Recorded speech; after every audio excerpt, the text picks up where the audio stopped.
Chapter 1. The Crossing.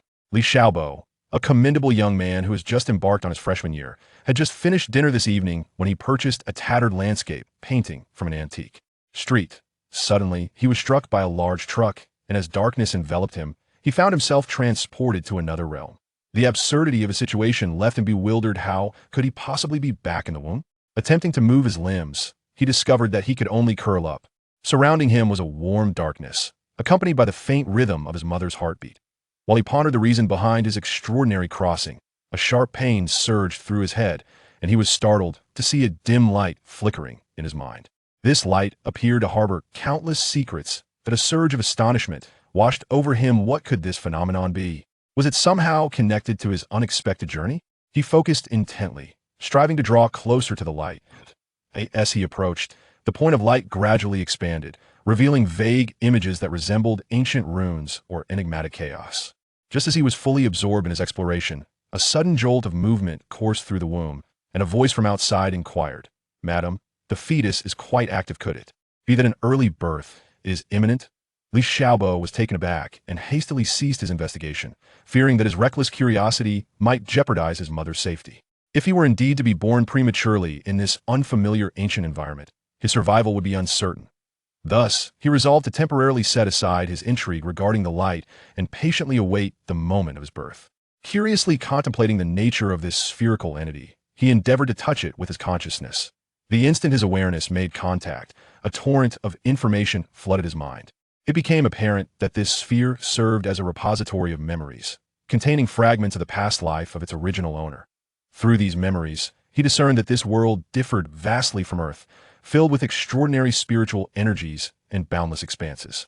Once he had absorbed the essence of these memories, he directed his consciousness towards the sphere once more. To his astonishment, he found himself able to enter the inner space of the sphere. As he stepped into this realm, a brilliant light flashed, revealing an ancient scroll that drifted gracefully before him. He reached out and caught it, only to discover it contained profound techniques. The script within was intricate and elusive, yet each character seemed to possess a captivating allure that ensnared his spirit. Guided by the teachings within the scroll, Li Xiaobo endeavored to circulate the energy within his body. Instantly, the thin spiritual essence around him began to converge towards him. Elated, he recognized the extraordinary nature of this technique. As he delved deeper into his practice, he felt his strength gradually amplifying, even loosening the constraints that had bound him within the womb. At that moment, an ethereal voice resonated within the space. "To the destined one, this is the Chaos Pearl. May you utilize it wisely." Li Xiaobo was astounded, never having anticipated such a treasure would come into his possession. With renewed determination, he vowed to diligently cultivate this technique, aspiring to carve out his own domain in this alternate world. Immersed in this wondrous sensation, he continued to absorb spiritual energy, unaware of how much time had passed, until fatigue suddenly overcame him. After all, he had yet to truly be born, and such exertion was indeed overwhelming. He withdrew from the realm of the Chaos Pearl, his consciousness returning to the maternal vessel. At that moment, the surroundings were warm and tranquil, yet his body felt as though it had endured a tumultuous battle, his eyelids growing heavier until he succumbed to slumber. In his dreams, he beheld scenes from his infancy through the power of the Chaos Pearl and profound martial arts. He swiftly ascended to become a renowned figure in the locality. He effortlessly commanded various forms of spiritual energy, traversing the towering mountains with ease, while the peculiar creatures before him appeared remarkably docile. However, peril soon followed, as formidable dark forces coveted the Chaos Pearl in his possession, seeking to seize it. Undaunted, he brandished his sword, surrounded by swirling spiritual energy, bracing himself for the imminent confrontation. Just as the battle was about to erupt, he felt a sudden jolt. It was merely his mother inadvertently shifting, abruptly shattering his dream. Upon awakening, Li Xiaobo felt a lingering unease. He recognized that the future would undoubtedly be fraught with challenges, yet was equally replete with opportunities. He re-entered the realm of the Chaos Pearl, eager to explore its myriad functions. His delight, he discovered a small storage space within, a splendid asset for safeguarding precious items or herbs. As days turned into weeks, Li Xiaobo persevered in his cultivation within the womb. At last, the moment of his birth arrived. With a resounding cry, he emerged into the world of Douluo continent. Immediately, he sensed the rich spiritual energy enveloping the external world. Eager to showcase his prowess, he found himself constrained by the limitations of his infantile form. compelled to suppress his fervent impulses. Upon their first glance, his parents recognized the extraordinary nature of their child. Li Xiaobo's eyes sparkled with clarity and depth, as if concealing boundless wisdom. Meanwhile, he quietly devised a path for his growth, determined to enhance his strength and discover means to protect the Chaos Pearl while fending off the dark forces. Li Xiaobo meticulously pieced together fragments of memory, feeling both astonished and elated. He was astonished by his arrival in such a perilous and unfamiliar world, yet elated to possess some semblance of capital to navigate it. At long last, Li Xiaobo was born. The brilliance of the outside world was blinding, rendering him unable to open his eyes, while he could hear the respectful murmurs of those around him referring to him as young. Mastered, as time passed, Li Xiaobo gradually matured, acclimating to the lifestyle of this new world. One afternoon, resting alone in his chamber, he suddenly heard a faint rustling outside the window. Alert, he stealthily approached the window to peer out, catching a fleeting glimpse of a shadow darting past. Chapter 2. The Sister's Mischief. He gently approached the window, extending his hand to slowly push open the tightly shut pane. As the window creaked ajar, a slender gap emerged before him. Through this narrow opening, he curiously peered outside. The world beyond the window seemed to crystallize in clarity. A gentle breeze caressed his cheeks, bringing with it a refreshing coolness. The distant sky shimmered with a sapphire hue, while fluffy white clouds floated like cotton candy within its embrace. Down below, the street bustled with hurried pedestrians and a ceaseless flow of vehicles, the myriad sounds intertwining to create a symphony of urban life, a vivid tableau of thriving existence. After a meticulous observation, he found no signs of anomaly, allowing the tension that had gripped his heart to finally dissipate, as if a heavy burden had vanished without a trace. In that moment, a profound sense of ease and tranquility washed over him, as if the weight of 1,000 concerns had suddenly lifted.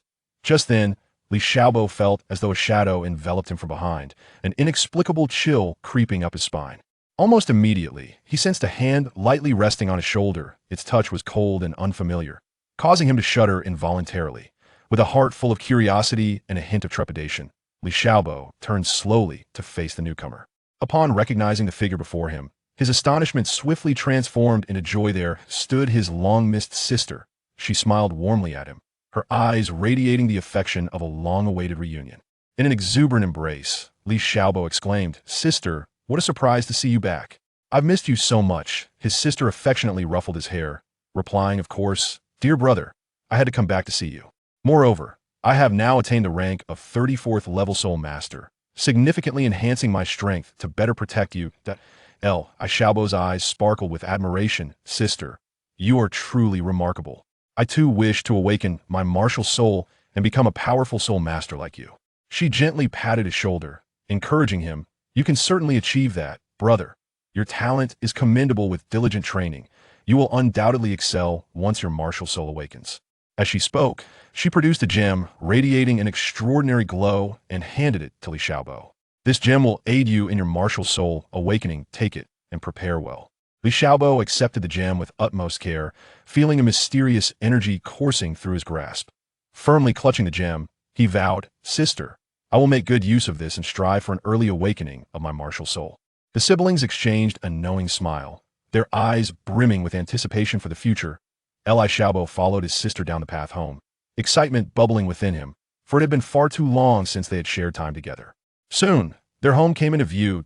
As they entered, the robust aura of his father's soul power enveloped them, and upon seeing Li Yuanmei return, Li Lingfeng erupted into hearty laughter. His mother, Feng Linger, gently drew Li Yuanmei closer, scrutinizing her for any signs of injury or change. Then, Li Yuanmei turned to her parents, her eyes glistening with emotion. "Mom, Dad, how I have missed both you and my little brother." Mother gently wiped the tears from the corners of her eyes and comforted, "Xiaobo, focus on your training. Perhaps one day you will have the opportunity to fight alongside your sister, and then our family will have even more time to be together." Li Xiaobo clenched his fists and nodded earnestly. "Yes, I will certainly strive to do my best." At that moment, sunlight streamed into the room, illuminating the faces of the family, filled with hope. The family gathered together, the atmosphere warm and harmonious. Unable to contain his curiosity, Li Xiaobo asked his sister, "Sister, have you encountered any particularly formidable opponents at the academy?" Li Yuanmei took a sip of water and replied slowly, "Of course. During one practical training session, my opponent was Zhao Gang, who possesses a powerful offensive martial spirit. His attack power is tremendous. As soon as the battle commenced, he launched a fierce assault, and I could only defend myself using the power of the Primordial Pearl. At this point, Li Yuanmei picked up the Primordial Pearl to show her family. This pearl not only enhances my defensive capabilities, but can also reflect a portion of the damage at critical moments. When the opportunity arose, I utilized the pearl's abilities to bounce back part of his attack, catching him off guard and ultimately securing a narrow victory. Everyone listened with rapt attention, and their father stroked his beard in approval, nodding, "My daughter truly embodies both wisdom and courage." Then, Li Yuanmei recounted amusing stories about her intriguing teachers and classmates at the academy, as well as the various peculiar martial spirits. Listening to his sister's tales, Li Xiaobo felt an even stronger yearning for martial spirit awakening and silently resolved to train diligently, aspiring to shine brightly in the academy like his sister. Just as Li Yuanmei was caught up in her storytelling, they suddenly heard a loud growl from Li Xiaobo's stomach. Embarrassed, he scratched his head, and everyone burst into laughter. In our eagerness to chat, we completely forgot that Xiaobo hasn't eaten yet, Mother remarked with a smile. Thus, the family rose and made their way to the dining room. The table was laden with a sumptuous array of food, exuding an enticing aroma. Li Xiaobo's eyes brightened, and he eagerly sat down, ready to feast. "Slow down. Don't choke," his sister advised with concern. As Li Xiaobo stuffed food into his mouth, he mumbled indistinctly, "Sister, the food at the academy must not be as good as home-cooked meals." "Indeed, the meals at home are infused with our parents' boundless love," Li Yuanmei teased. Father suddenly set down his chopsticks, his expression shifting to one of seriousness as he gazed at Li Xiaobo. "Xiaobo," he said, "next week you will awaken your martial soul. This is a significant event in your life, so you must prepare in advance." Li Xiaobo's eyes brightened, filled with both anxiety and excitement. "Dad, how should I prepare?" After a moment of contemplation, his father replied, "Firstly, you must adjust your mindset. The state of your heart is crucial during the awakening of the martial soul. Secondly, during this period, enhance your physical training to ensure your body is in optimal condition. This may enable you to withstand the arrival of a more powerful martial soul." His mother chimed in, "Yes, indeed. Eat more nutritious foods. I will prepare delicious meals for you every day." Li Yuanmei encouraged, "Brother, do not worry. With your talent, you will surely awaken an extraordinary martial soul. If you encounter anything you do not understand, feel free to talk to me. I have learned quite a bit about martial soul awakening at the academy." Li Xiaobu nudda vigorously. "Thank you, Mom and Dad. Thank you, sister. I will give it my all." Subsequently, the family joyfully reminisced about the formidable martial souls that had once graced their lineage. Li Xiaobo's heart brimmed with anticipation, envisioning a future where he wielded a powerful martial soul, galloping across the world. Chapter 3. The Awakening of the Martial Soul. Time flowed as swiftly as a galloping horse, and in the blink of an eye, a week had passed, fleeting and ephemeral. At last, the long-awaited and exhilarating day of martial soul awakening arrived. The entire Earl's residence was enveloped in an atmosphere of tension and excitement, with people eagerly discussing the impending momentous occasion. Children were awakened early by their parents, donning their finest attire, their hearts brimming with trepidation as they made their way to the martial soul awakening hall. Crowds gathered on either side of the entrance, some peering curiously, while others cast looks of blessing and encouragement towards the children participating in the awakening ceremony. The sunlight bathed the ancient architecture in a golden glow, as if heralding a day filled with miracles and possibilities. Li Xiaobo followed his father to the central martial soul awakening chamber of the Earl's residence. Many peers had already gathered there, their faces reflecting a mixture of nervousness and anticipation. An elder responsible for the awakening ceremony stood before an ancient and mysterious array, his gaze solemn. Upon noticing the arrival of Li Xiaobo and his father, he gestured for Li Xiaobo to step forward. Taking a deep breath, Li Xiaobo slowly entered the array, which instantly radiated with light, enveloping him within its brilliance. He felt a peculiar force surging within him, as if every corner of his being was being explored. Suddenly, a dazzling blue light shot skyward, eliciting gasps of astonishment from those around. A golden martial soul, resembling Li Xiaobo, gradually materialized behind him. Li Ling Tian was overwhelmed with emotion, tears brimming in his eyes. This was an exceptionally powerful and rare martial spirit. The elder nodded in approval, stating, "This child has an immeasurable future ahead." Li Xiaobo clenched his fists, filled with excitement and determination, aware that the path of his martial spirit was just beginning and that countless challenges and opportunities awaited him in the future. Just as everyone thought the awakening of the martial spirit was coming to an end, a sudden and intense flash of golden light erupted, transforming into strands of golden silk that spread outwards. Wherever these strands touched, the space rippled as if disturbed by unseen forces. The elder's expression shifted, revealing that he had never encountered such a phenomenon before. Li Xiaobo felt an even more potent force pulling at him. He attempted to struggle, but found himself unable to move at that moment. The golden martial spirit burst forth with a dazzling array of colors, intertwining with the blue strands. As the radiance blended, the martial spirit began to change, its singular form fracturing into multiple miniature golden figures that swirled around Li Xiaobo. In his astonishment, the elder murmured, "Could it be the legendary evolution of a martial spirit? What extraordinary constitution does this child possess?" Li Xiaobo gazed at the wondrous scene before him, filled with curiosity. However, he quickly regained his composure, understanding that regardless of the circumstances, this was an opportunity on his path to becoming a formidable warrior. As the crowd stood in awe, the small golden figures suddenly merged into a colossal golden shadow, wielding a long spear that emanated a chilling glimmer. Li Xiaobo distinctly sensed the immense power radiating from the spear, as if a mere flick could rend the fabric of reality itself. The elder took a deep breath and proclaimed loudly, "This is the manifestation of a divine-level martial spirit. This child is undoubtedly chosen by the heavens." The crowd erupted in astonishment. Yet, Li Xiaobo remained unfazed. He reached out to touch the spear held by the golden shadow. The moment his hand made contact with the spear's surface, a surge of memories flooded into his mind. These were ancient and enigmatic battle scenes, depicting a colossal figure wielding a similar weapon against malevolent forces. Li Xiaobo gleaned some techniques from these visions, his gaze resolute as he drew the spear with a sudden motion. In an instant, the sky darkened and thunder rumbled ominously. Li Xiaobo realized he had embraced a new destiny from this moment on. He would embark on a journey to uncover the mysteries of martial spirits and protect this continent, armed. With the formidable martial spirit and the divine spear he had unexpectedly acquired, Li Xiaobo's martial spirit had awakened. Taking a deep breath, he stepped forward, and with a flash of light, a peculiar silhouette appeared around him.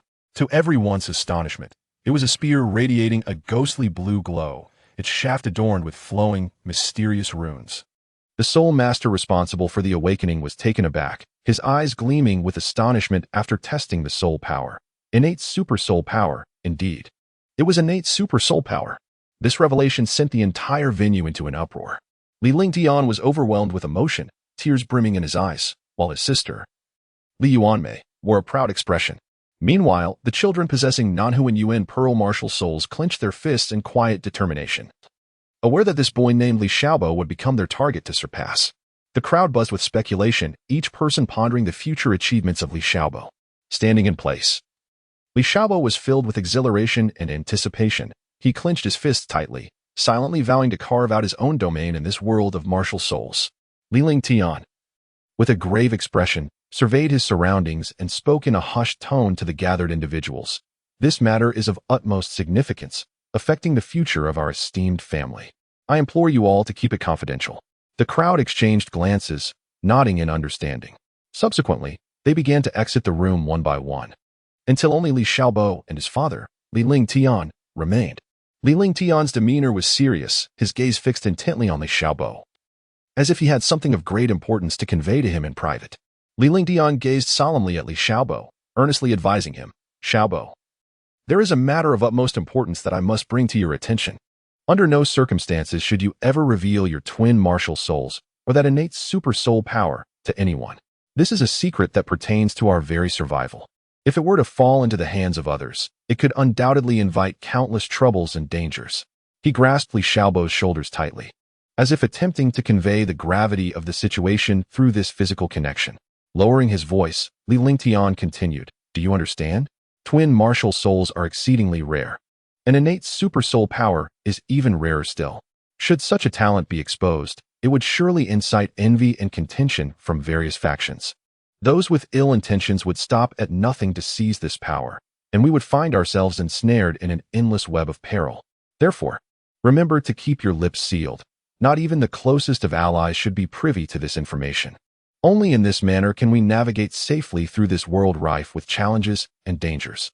Then, narrowing his eyes slightly, Li Lingtian fixed an intense gaze upon Li Xiaobo. His voice tinged with curiosity and anticipation as he inquired, "Xiaobo, may I ask what your awakened martial soul is?"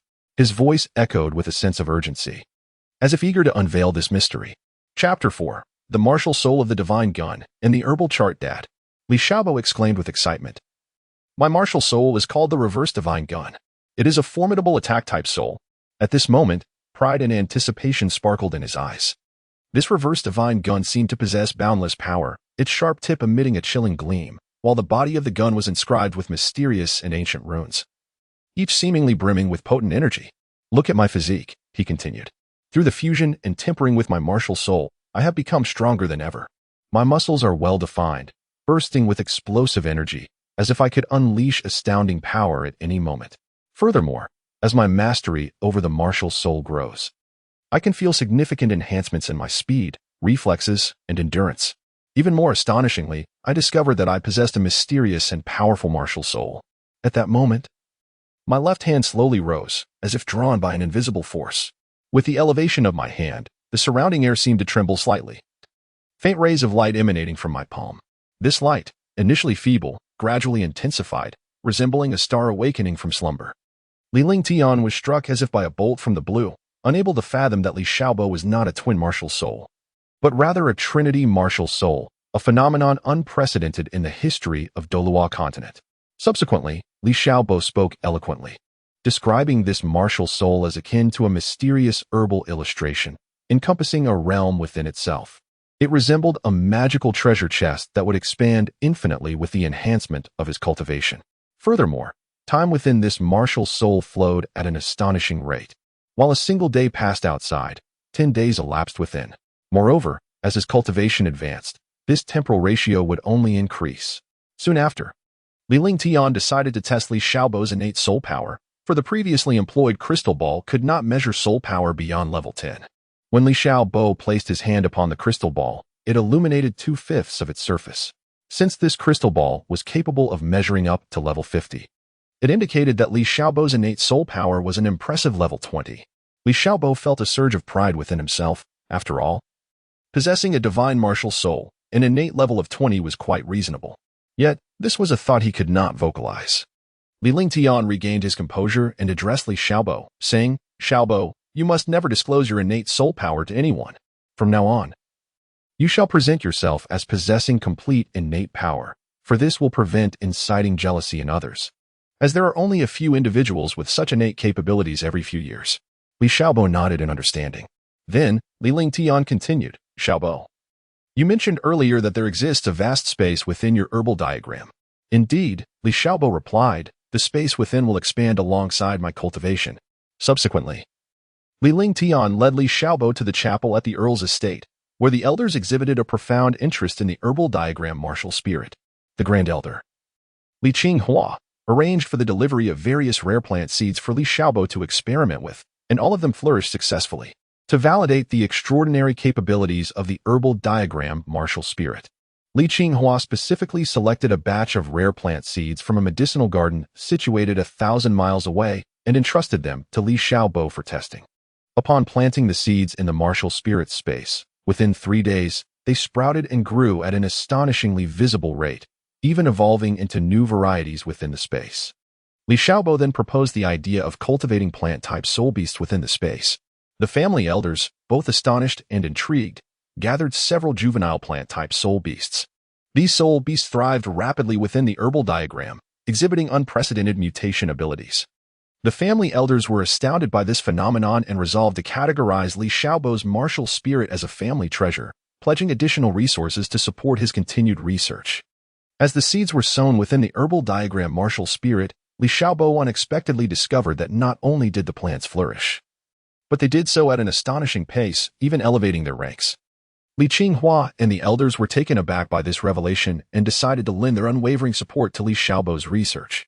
When Li Xiaobo suggested the cultivation of plant-type soul beasts, Li Qinghua regarded it as a bold endeavor and instructed his subordinates to collect some rare juvenile plant-type soul beasts. Under Li Xiaobo's meticulous care, these soul beasts not only grew rapidly but also revealed unprecedented abilities during their evolution. Ultimately, Li Xiaobo's herbal diagram martial spirit became a secret weapon of the family. Li Qinghua. Tomorrow, I will take Xiaobo to obtain the soul ring. We must not delay his growth. Li Lingtian. I will accompany Xiaobo tomorrow. He then instructed someone to take Li Xiaobo back to rest. Chapter 6. Unexpected joy. A sudden change arose. The night was as dark as ink, deep and heavy. In this silent and serene darkness, Li Xiaobo was abruptly engulfed by an unprecedented wave of excruciating pain. As if something within him was striving to break free from the depths of his being, he doubled over in anguish, clutching himself tightly, as though this might alleviate the tearing agony. Yet, the pain did not subside as he had hoped. Instead, it intensified. Eventually, Li Xiaobo could bear it no longer. His knees buckled, and he collapsed heavily onto the ground. Cold sweat trickled down his forehead, mingling with the dust beneath him. He opened his mouth to scream, but only a hoarse, agonized howl escaped, echoing hauntingly in the stillness of the night. Li Lingtian was originally standing not far away, witnessing the unfolding events. A sudden shock surged through him as he contemplated approaching to assess Li Xiaobo's condition, when he unexpectedly noticed a transformation occurring behind the ladder. A pair of ebony wings unfurled slowly, emanating a ghostly blue light, resembling the wings of a demon emerging from the abyss. Li Lingtian stood frozen in place, his eyes filled with astonishment. As a distinguished figure in the realm of soul masters, he was acutely aware of the significance of this moment. An external soul bone, a treasure comparable to one that had existed for 100,000 years, was the coveted gem of countless soul masters. Yet, at this very moment, it had manifested upon Li Xiaobo. What could possibly explain this phenomenon?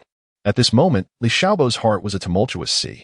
He could distinctly feel the might bestowed by those wings, a formidable and thunderous power capable of obliterating everything in its path. He was both astonished and elated. Astonished by the abrupt turn of events, and elated at the prospect of acquiring an unprecedented strength. However, this power proved to be elusive and challenging to wield. Li Xiaobo soon realized that his consciousness was being gradually eroded by the ferocious force. He endeavored to maintain clarity, yet felt increasingly overwhelmed. He understood that he must make a swift decision, either succumb to this power and become a mere shell of his former self, or endure this trial. Truly master the force, and emerge as a genuine powerhouse. Li Lingtian gazed at Li Xiaobo's agonizing struggle, his heart a tumult of emotions. He yearned to step forward and offer assistance, yet he was acutely aware of his own impotence in that moment. All he could do was watch helplessly as Li Xiaobo underwent such a profound transformation before his very eyes, hoping fervently that he would endure this trial. Time seemed to stretch interminably in that instant. Li Xiaobo's anguished cries gradually diminished, replaced by the sound of his labored breathing. The dark wings that had once beat vigorously now hung still, quietly resting against his back. Everything appeared to return to tranquility, but Li Lingtian understood that this was merely the calm before the storm. At last, Li Xiaobo rose slowly to his feet. His gaze had deepened, imbued with a resolute strength, as if he had undergone a metamorphosis. The black wings behind him stirred gently in accordance with his will, heralding the dawn of a new era. Li Lingtian gazed at Li Xiaobo before him, his heart brimming with profound emotions. Li Xiaobo stood in the pitch-black soul-hunting forest, his eyes shimmering with a blend of anticipation and trepidation. He inhaled deeply and gradually unfurled the pair of newly sprouted wings upon his back. These wings exuded an immense power, as if they contained the most tempestuous force of thunder from the heavens. With each flap, the surrounding air seemed to resonate with an electric tremor. Slowly, Li Xiaobo's body began to lift from the ground. He felt as though an invisible force were elevating him, gradually liberating him from the grasp of gravity. This was an unprecedented experience, filling him with exhilaration mingled with a hint of fear for the unknown. Yet, he understood that this moment marked a significant turning point in his life. After a brief interval, Li Xiaobo found himself suspended in the sky, resembling a newly birthed deity. Behind him, thunder manifested, akin to silver dragons weaving through the clouds. Should a mortal witness this scene, they would undoubtedly perceive it as a celestial being descending from the heavens, utterly remarkable. Hovering momentarily in the air, Li Xiaobo began to experiment with controlling his wings. He wobbled as he descended, his movements somewhat awkward yet already possessing a nascent majesty. Upon landing, he eagerly rushed to his father, Li Lingtian, his face radiant with uncontainable excitement. "Father, look," Li Xiaobo exclaimed, pointing to the wings adorning his back. "This external soul bone has bestowed upon me two formidable abilities. The first is 3,000 thunder movements, which can enhance my speed by 300. Just imagine how swift my movements will be in the future. Listening to his son's account, Li Ling Tian's eyes momentarily widened in surprise, but what predominated was a sense of pride and gratification. He realized that his son had embarked upon an extraordinary path. What about the second skill? Li Ling Tian inquired with curiosity. The second skill is called Thunder Radiance of the Nine Heavens, Li Xiaobo replied, his eyes sparkling with anticipation. It is a domain-type skill. Within the realm of Thunder Radiance of the Nine Heavens, I can significantly amplify my lightning elemental power and launch indiscriminate attacks on enemies within the domain.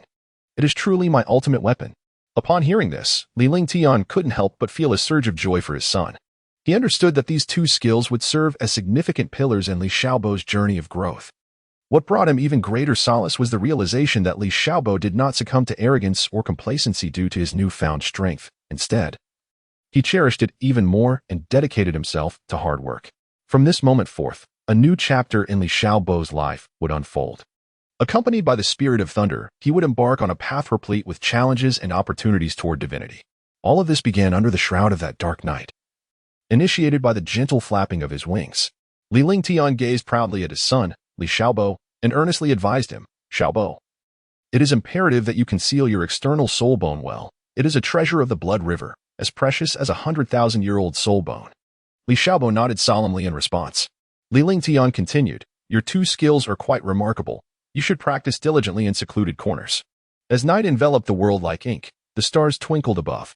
The two walked side by side, their path seeming more familiar than before, leading towards the soul-hunting town. Their steps bore a hint of urgency, yet could not mask their fatigue. After a day of relentless travel, both body and spirit had reached their limits. The outline of soul-hunting town emerged gradually, yet the hour was already late. The night had drawn its curtain low, and the streetlights cast a dim, yellow glow. They exchanged knowing smiles, each understanding that they could only pause here for the night. The soul-hunting hotel became their sole refuge. Within the hotel, the lights glowed warmly and softly, infusing life and comfort into the dusky edges of the forest. Li Ling Tian and Li Xiaobo entered the hotel lobby, where the wooden floor creaked gently beneath their feet. The walls were adorned with murals depicting the legends of the soul-cutting forest, each one appearing vivid and enigmatic. The air within the hotel was infused with a subtle aroma of wood, harmonizing beautifully with the essence of the forest. After completing their check-in, they proceeded to a spacious and immaculate guest room. Though the room's furnishings were simple, it exuded an air of rustic charm. Moonlight filtered through the gaps in the curtains, casting a mosaic of light and shadow upon the wooden floor, creating a breathtaking spectacle. Li Ling Tian sat on the edge of the bed, gazing lovingly and expectantly at Li Xiaobo, who was busily packing his belongings. He was acutely aware that this son not only bore his bloodline, but also exhibited an unprecedented talent in martial spirits. That external soul bone symbolized not merely strength, but also a profound weight of responsibility. Xiaobo, you must remember that with greater power comes greater responsibility, Li Ling Tian said earnestly. The strength bestowed upon you by this soul bone is not meant for display or misuse, but to protect those in need and to uphold peace and justice in this world. Li Xiaobo paused his actions and lifted his gaze toward his father, his eyes shimmering with resolute determination. I understand, father. I will cherish this power and wield it to pursue what is right. Li Ling Tian nodded with satisfaction, gently stroking his son's hair. I believe in you, Xiaobo. It's getting late. You should rest early. We need to rise early tomorrow for our journey. As the night deepened, the moonlight poured like water over every corner of the soul-splitting forest. In this tranquil night, both Li Ling Tian and Li Xiaobo were immersed in their respective sweet dreams, eagerly anticipating the arrival of tomorrow and the adventures and challenges that lay ahead. Chapter 5. The Hunt for Soul Beast at Dawn. Li Xiaobo awoke with excitement, thinking of his official initiation as a soul master. After a swift wash, he eagerly sought out Li Ling Tian. Upon entering the living room, he discovered that his mother, Feng Ling Er, had already prepared breakfast and that his sister was already eating. Feng Ling Er urged Li Xiaobo to sit down quickly and enjoy his meal. After hastily finishing his breakfast, he inquired about his father, Li Ling Tian, as he could hardly contain his impatience. Just then, Li Ling Tian walked in from outside and asked, Xiaobo, are you ready? Li Xiaobo nodded and followed his father as they made their way outside, heading straight for the soul-hunting forest. Under Li Ling Tian's attentive care, the two reached soul-hunting town by evening. They spent the night at the Fierce Soul Tavern, rejuvenating themselves for the following day. At dawn the next day, Li Ling Tian and Li Xiaobo ventured into the soul-hunting forest. Towering ancient trees loomed overhead, casting shadows that obscured the sun.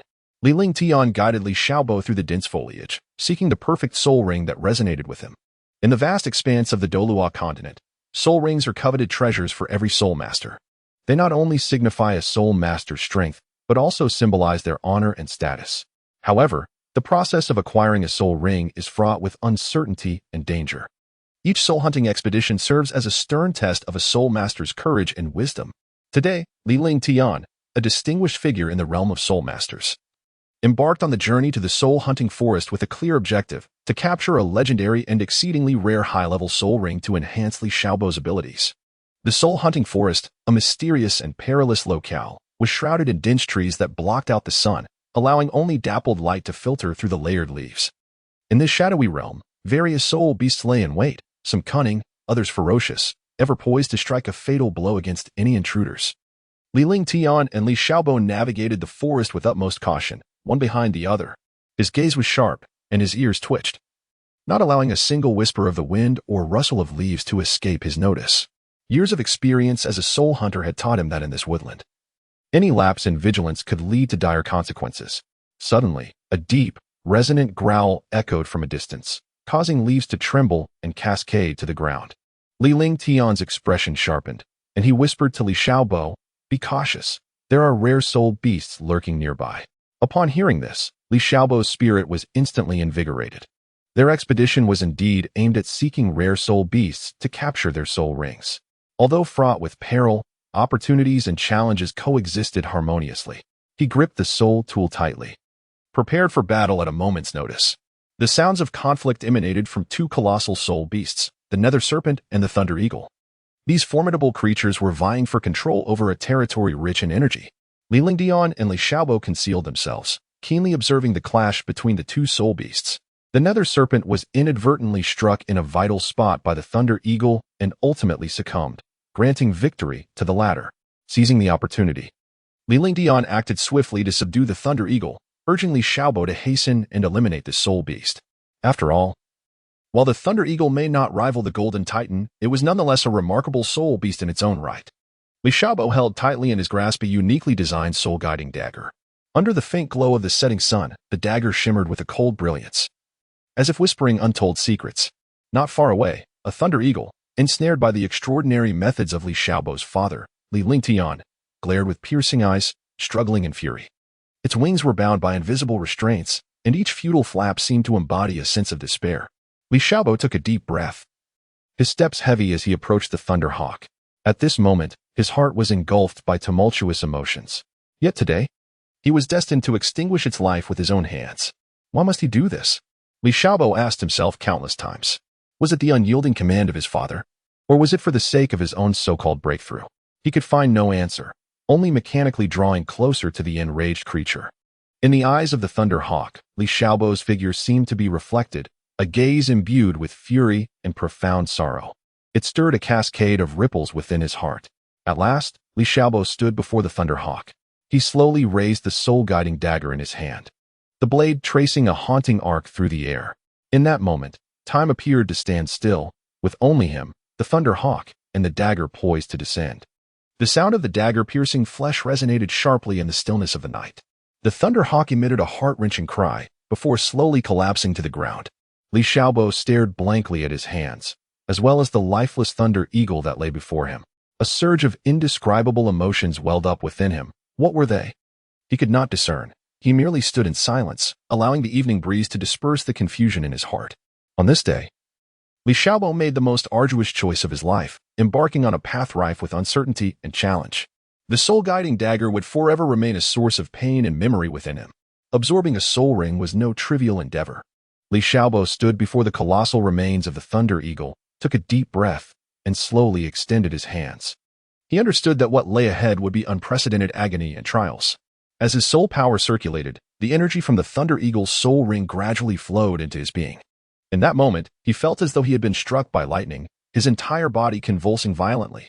Within his meridians, the lightning elements roamed like feral beasts, rampaging and colliding. Li Xiaobo felt as if this force might tear him apart. He gritted his teeth tightly, cold sweat streaming down his forehead. Yet he never relinquished his resolve. He knew this was the necessary path to strengthen himself. Only by persevering could he harness the overwhelming power of thunder. Time ticked by, and Li Xiaobo's consciousness began to fade. However, at this critical juncture of life and death, an immense suction force suddenly erupted from within him, completely absorbing the last remnants of energy from the Thunder Eagle's soul ring. As a warm current surged through his body, Li Xiaobo realized he had succeeded. Upon completing the absorption, he rose, feeling the surging soul power within him. He discovered not only had his strength significantly increased, but he had also acquired a skill, Thunderous Might. This ability allowed him to absorb the electrical forces around him, amplifying his own power, ensuring that each of his attacks was imbued with the essence of lightning. Li Xiaobo excitedly demonstrated his newly acquired skill to his father, Li Lingtian. With a mere wave of his hand, a bolt of lightning descended from the heavens, striking the distance with tremendous force. The sheer power of the display left even Li Lingtian in awe. He understood profoundly that his young son had embarked on a formidable path of strength that was uniquely his own. Li Xiaobo absorbed the soul ring of the Thunder Eagle, a remarkable ring that not only enhanced his physical constitution but also bestowed upon him the ability to wield lightning. Chapter 7. Respite upon waking in the Soul Hunting Hotel. Li Xiaobo joined Li Lingtian for breakfast. After their meal, they hurried back home. Once inside, Li Xiaobo eagerly showcased his martial soul abilities to Feng Linger, exclaiming, "My primary martial soul skill is called Thunderous Might. This skill allows me to harness the surrounding lightning energy, amplifying my own power, ensuring that each of my strikes is infused with the ferocity of lightning." Feng Linger, taken aback by his revelation, remarked, "This soul skill is extraordinary. Even the soul rings of 10,000-year soul beasts may not possess such a skill, and it is indeed a rare enhancement-type skill. Skills of a century's worth are often utilized by titled Douluo. However," she cautioned, "Xiaobo, you must not become arrogant. Although your skill is formidable, you are still quite weak and cannot prevail against many opponents." Li Xiaobo nodded in acknowledgement. Determined, he declared, "I must practice my soul skill to ensure its seamless application in the future, thereby enhancing my combat capabilities." With that, he dashed towards the training grounds to commence his practice. Li Xiaobo arrived at the training ground and chose a spacious corner to practice diligently. He closed his eyes, attempting to guide the soul power within him. As the soul power flowed, faint currents of electricity flickered in the surrounding air. However, the initial progress was not smooth. The soul power often went awry at critical moments, causing erratic bursts of lightning. Yet, Li Xiaobo did not lose heart. After several adjustments, he finally succeeded in gathering a small amount of lightning energy in the palm of his hand. He suddenly opened his eyes and struck a nearby boulder with this surge of lightning, resulting in a resounding explosion that left a charred mark on the stone's surface. At that moment, a commotion arose from the other side of the training ground. It turned out that several young members of noble families were engaged in a contest, one of whom exhibited an extraordinarily powerful defensive soul skill, rendering his opponent's attacks futile. Li Xiaobo observed this with keen interest, pondering that although his own soul skills were highly offensive, they would struggle against such a defensive expert. It was clear that he needed to practice more and devise counter-strategies. With a deep breath, he immersed himself once again in the cultivation of his soul skills. Night had long descended, with moonlight cascading like water upon the earth. Inside, Li Xiaobo was completely focused on his training, the minutes slipping by unnoticed until it was deep into the night. When he finally ceased his practice, he felt utterly exhausted. Yet his spirit remained invigorated. After a brief rest, he trudged toward the kitchen to prepare a simple dinner. After satisfying his hunger, a wave of drowsiness washed over him, and without a second thought, he swiftly climbed into bed, falling into a deep slumber in no time. However, just as he was lost in dreams, a sudden and urgent knock at the door jolted him awake. Rubbing his bleary eyes, Li Xiaobo felt a surge of annoyance. Who could possibly be knocking at such a late hour? Grumbling to himself, he reluctantly rose from his bed and hurried to the door, opening it with a swift motion. The moment the door swung open, a rich aroma of herbs enveloped him. Upon closer inspection, he saw Li Lingtian standing at the threshold, carrying a wooden tub that was steaming, evidently containing something special. "Xiaobo, I've brought you a medicinal bath." Li Lingtian strode into the room, placing the tub on the floor. It turned out that this was a specially prepared herbal bath for Li Xiaobo, infused with various precious herbs and elixirs, designed to significantly enhance the cultivation speed of any practitioner. Upon hearing these words, Li Xiaobo's face instantly radiated with joy. "Wonderful. Thank you, Father." Li Lingdian smiled gently and nodded, saying, Xiaobo, having just completed your training, your body is in dire need of nourishment. Quickly immerse yourself in the medicinal bath. It will enhance the absorption of the therapeutic properties. Without the slightest hesitation, Li Xiaobo swiftly shed his garments and leapt into the wooden tub. The warm medicinal liquid enveloped his body, bestowing upon him an unparalleled sense of comfort. Following this, he discreetly commenced the cultivation of his practice techniques. As instructed by Li Lingtian, to his astonishment, he discovered that the potency of the medicinal bath seemed to be drawn towards him, flowing ceaselessly into his being. The previously sluggish absorption rate had now significantly accelerated, and the sensation was simply exquisite. Observing that Li Xiaobo had successfully entered a state of cultivation, Li Lingdian nodded with satisfaction and softly remarked, Focus on your training. I shall take my leave now. Should you encounter any issues, do not hesitate to seek me out. With that, he turned and exited the room, gently closing the door behind him. Li Xiaobo was enveloped in the enchanting sensations brought forth by the medicinal bath, as if his very soul were being nourished. As time elapsed, the potent essence of the herbal infusion was gradually absorbed by him. He slowly opened his eyes. Feeling an invigorating surge of power coursing through his body, his spiritual energy now more robust than ever before. Rising to his feet, he stretched his limbs and, sensing the tumultuous strength within, resolved to return to the training arena to test his skills. Upon arriving at the arena, he encountered the formidable disciple from the Soul Clan he had seen earlier. The moment their eyes met, a glimmer of provocation sparked in the disciple's gaze. Unfazed, Li Xiaobo boldly challenged him to a duel. As the battle commenced, he unleashed his refined lightning-based soul technique, sending arcs of electricity akin to ethereal serpents, surging toward his opponent. The disciple activated his defensive soul technique, erecting a formidable barrier. However, this time, Li Xiaobo's lightning strikes were relentless, each blow more powerful than the last. Amidst the fierce confrontation, the disciple began to show signs of strain, his defenses revealing minute fissures. Ultimately, with a resounding shout, Li Xiaobo unleashed a formidable bolt of lightning that shattered the barrier, striking his adversary. Gasps of astonishment resonated from the onlookers. While Li Xiaobo stood at the center of the arena, his heart brimming with anticipation for the path of cultivation that lay ahead. Li Xiaobo reveled in the joy of victory, yet he was acutely aware that a long journey lay ahead. At that moment, Li Lingtian, who had consistently observed his growth, re-emerged. Li Xiaobo, Thunderous Legions. This skill harnesses the power of thunder, converging it into the might of countless troops, wielding not only immense strength but also an extensive range. Li Xiaobo commenced his demonstration, his hands gracefully weaving through the air as countless bolts of lightning coalesced around him, instantly transforming into a magnificent army of steeds galloping forth with a thunderous presence, as if capable of shattering mountains and rivers. As he unleashed the might of his thunderous legion, the entire training ground was illuminated by the brilliance of lightning, and an overwhelming aura radiated outward, drawing the attention of all present. Feeling the surge of this formidable power, Li Xiaobo's heart brimmed with confidence for the future, resolutely vowing to navigate the path of cultivation. Overcoming all obstacles with this extraordinary skill, Li Xiaobo was about to say something further when Li Lingtian raised his hand to signal for silence. Xiaobo, your progress is commendable. Yet you must not let pride cloud your judgment. Within the Douluo continent lie hidden talents and formidable opponents awaiting your challenge. Li Xiaobo respectfully replied, Yes, father, I understand. At that moment, a commotion erupted at the edge of the training ground. The crowd turned to see a young man clad in a black robe striding forward. He emanated an enigmatic aura, his gaze icy and piercing. Who is he? He seems quite formidable, whispered the scions of various families among themselves. The young man in black approached Li Xiaobo directly, halting before him. With a cold demeanor, he stated, I have heard that your lightning-based soul skills are impressive. I wish to challenge you. Li Xiaobo felt a jolt of surprise, sensing the oppressive air surrounding this individual, yet his intrinsic pride surged forth. Very well, come at me. The two stood facing each other, and an atmosphere of tension instantly enveloped the training ground. The spectators held their breath, eagerly anticipating the onset of an intense battle. Chapter 8. The young man in black, Li Yongjia. Li Yongjia, hailing from a noble lineage, stands as an exemplary figure of the Second Elder's faction, a rare prodigy seldom seen in a century.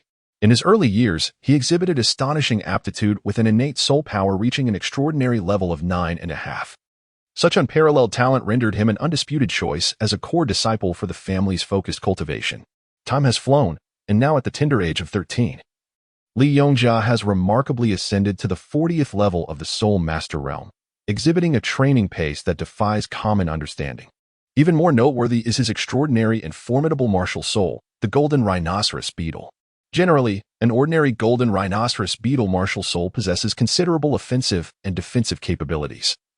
Yet Li Yongjia's has undergone a mutation, transforming it into a top-tier assault-type martial soul.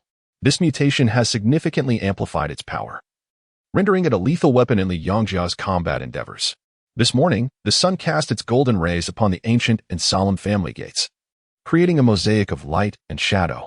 In this tranquil moment, Li Yongjia returned, weary yet resolute after a long and arduous journey of external training. As he stepped onto the family grounds, his keen intuition immediately sensed an unusual atmosphere. The usually serene training arena was now bustling with excitement. A group of vibrant youths had gathered, their voices filled with awe and cheers echoing in the air. Li Yongjia, filled with curiosity, hurried towards the training ground. In the center of the crowd, he beheld a figure passionately showcasing his remarkable skills. Upon closer inspection, it became evident that it was Li Xiaobo demonstrating his captivating soul technique. Li Xiaobo moved with the grace of a swallow, each strike accompanied by a surge of soul power that caused the air around him to quiver gently. Li Yongjia quietly observed, secretly admiring Li Xiaobo's rapid improvement in strength. However, a fervent spirit of competition surged within him. Unable to contain himself, he stepped forward and declared loudly, "Brother Xiaobo, such splendid soul skills have stirred my eagerness. Might I have the honor of sparring with you?" Li Xiaobo gazed intently at the youth clad in black robes before him, his gaze gradually shifting to Li Lingtian standing beside him. Li Lingtian nodded slightly, granting his permission. Subsequently, both parties ascended the arena. Li Xiaobo declared solemnly, "Martial Soul Manifestation. A level 12 assault-type battle soul master." Li Yongjia responded in a booming voice, "Martial Soul, Golden Unicorn Beetle, with a soul power of level 43 battle soul sect."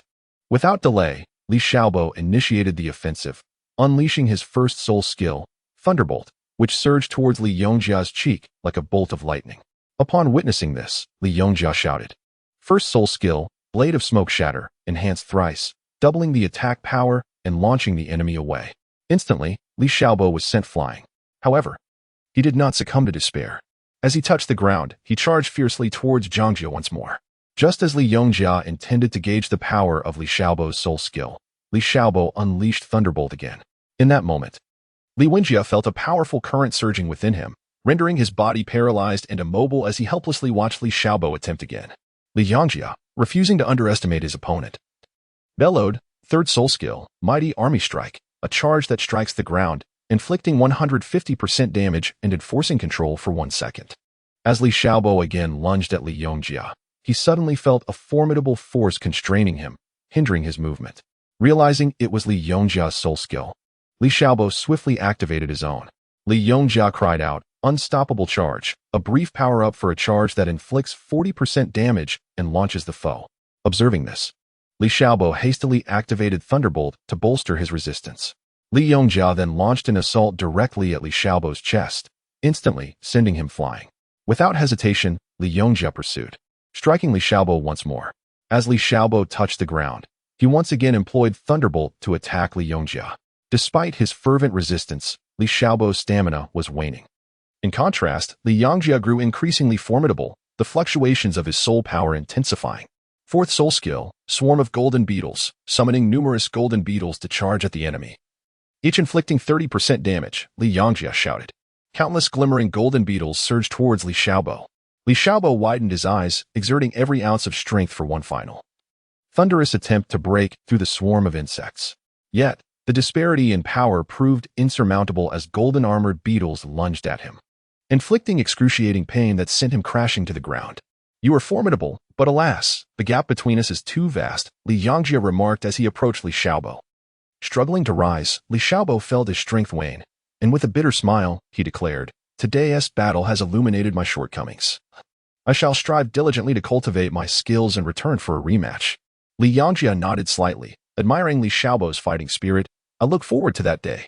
With that, he turned and departed, leaving Li Xiaobo on the ground, his eyes brimming with both reluctance and determination, silently vowing to become stronger. Soon after, Li Lingdian strode purposefully towards Li Xiaobo, his expression grave as he regarded the somewhat youthful boy before him. "Child," he began softly, "gaze upon this vast and boundless world, where talents abound like countless stars. Therefore, you must never allow yourself a moment of complacency. You must devote yourself wholly to your training. For it is only through continual growth and true strength that a genius can earn the heartfelt respect and admiration of others."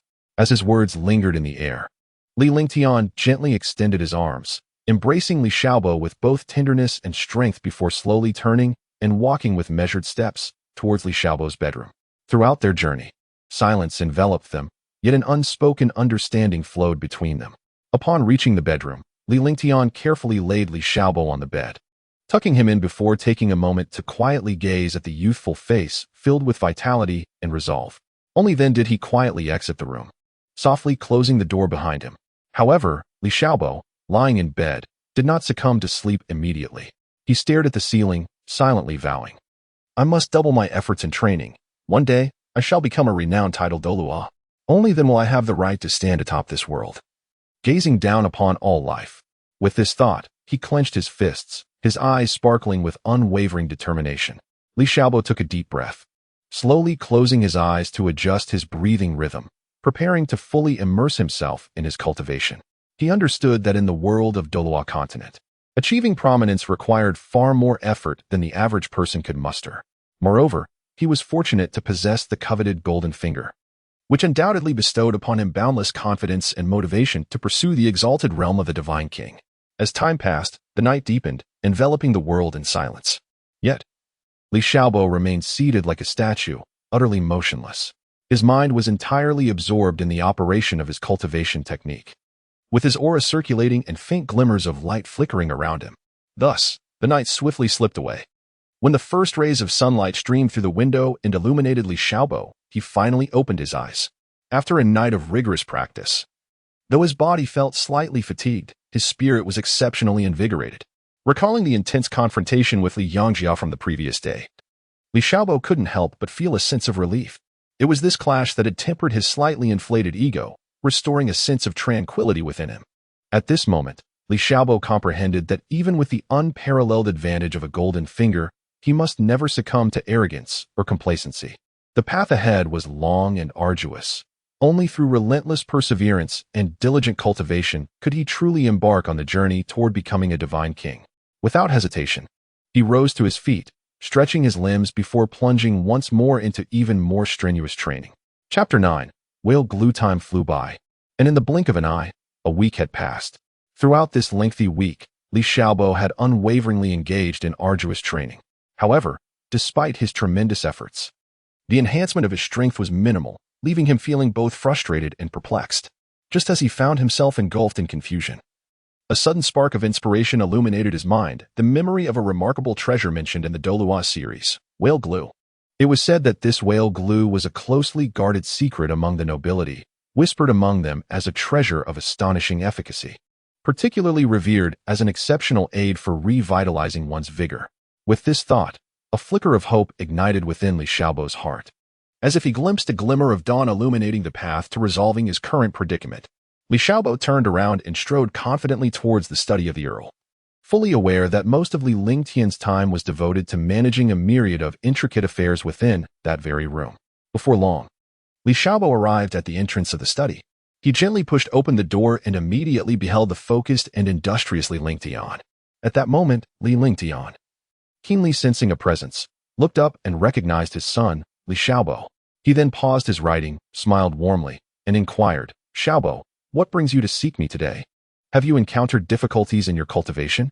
Li Xiaobo strode briskly to the desk, slightly bowing in greeting before responding, "Indeed, esteemed father.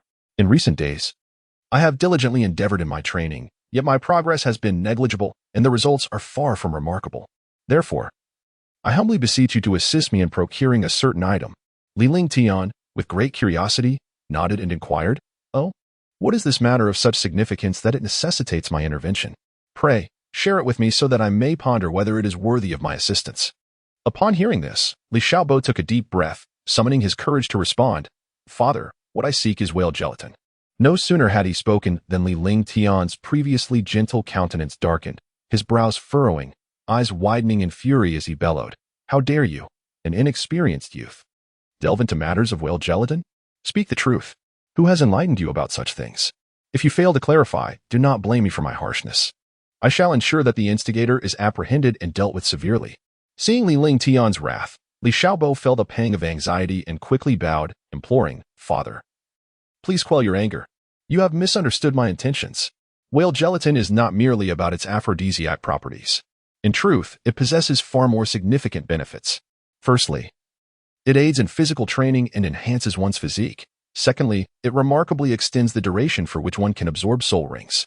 Moreover, the higher the age of the whale gelatin, the more potent its effects. However, such a precious substance must be meticulously refined by a high-ranking soul master before it can be consumed." Upon hearing this, Li Ling Tian's tense expression gradually softened, though a trace of skepticism lingered in his eyes.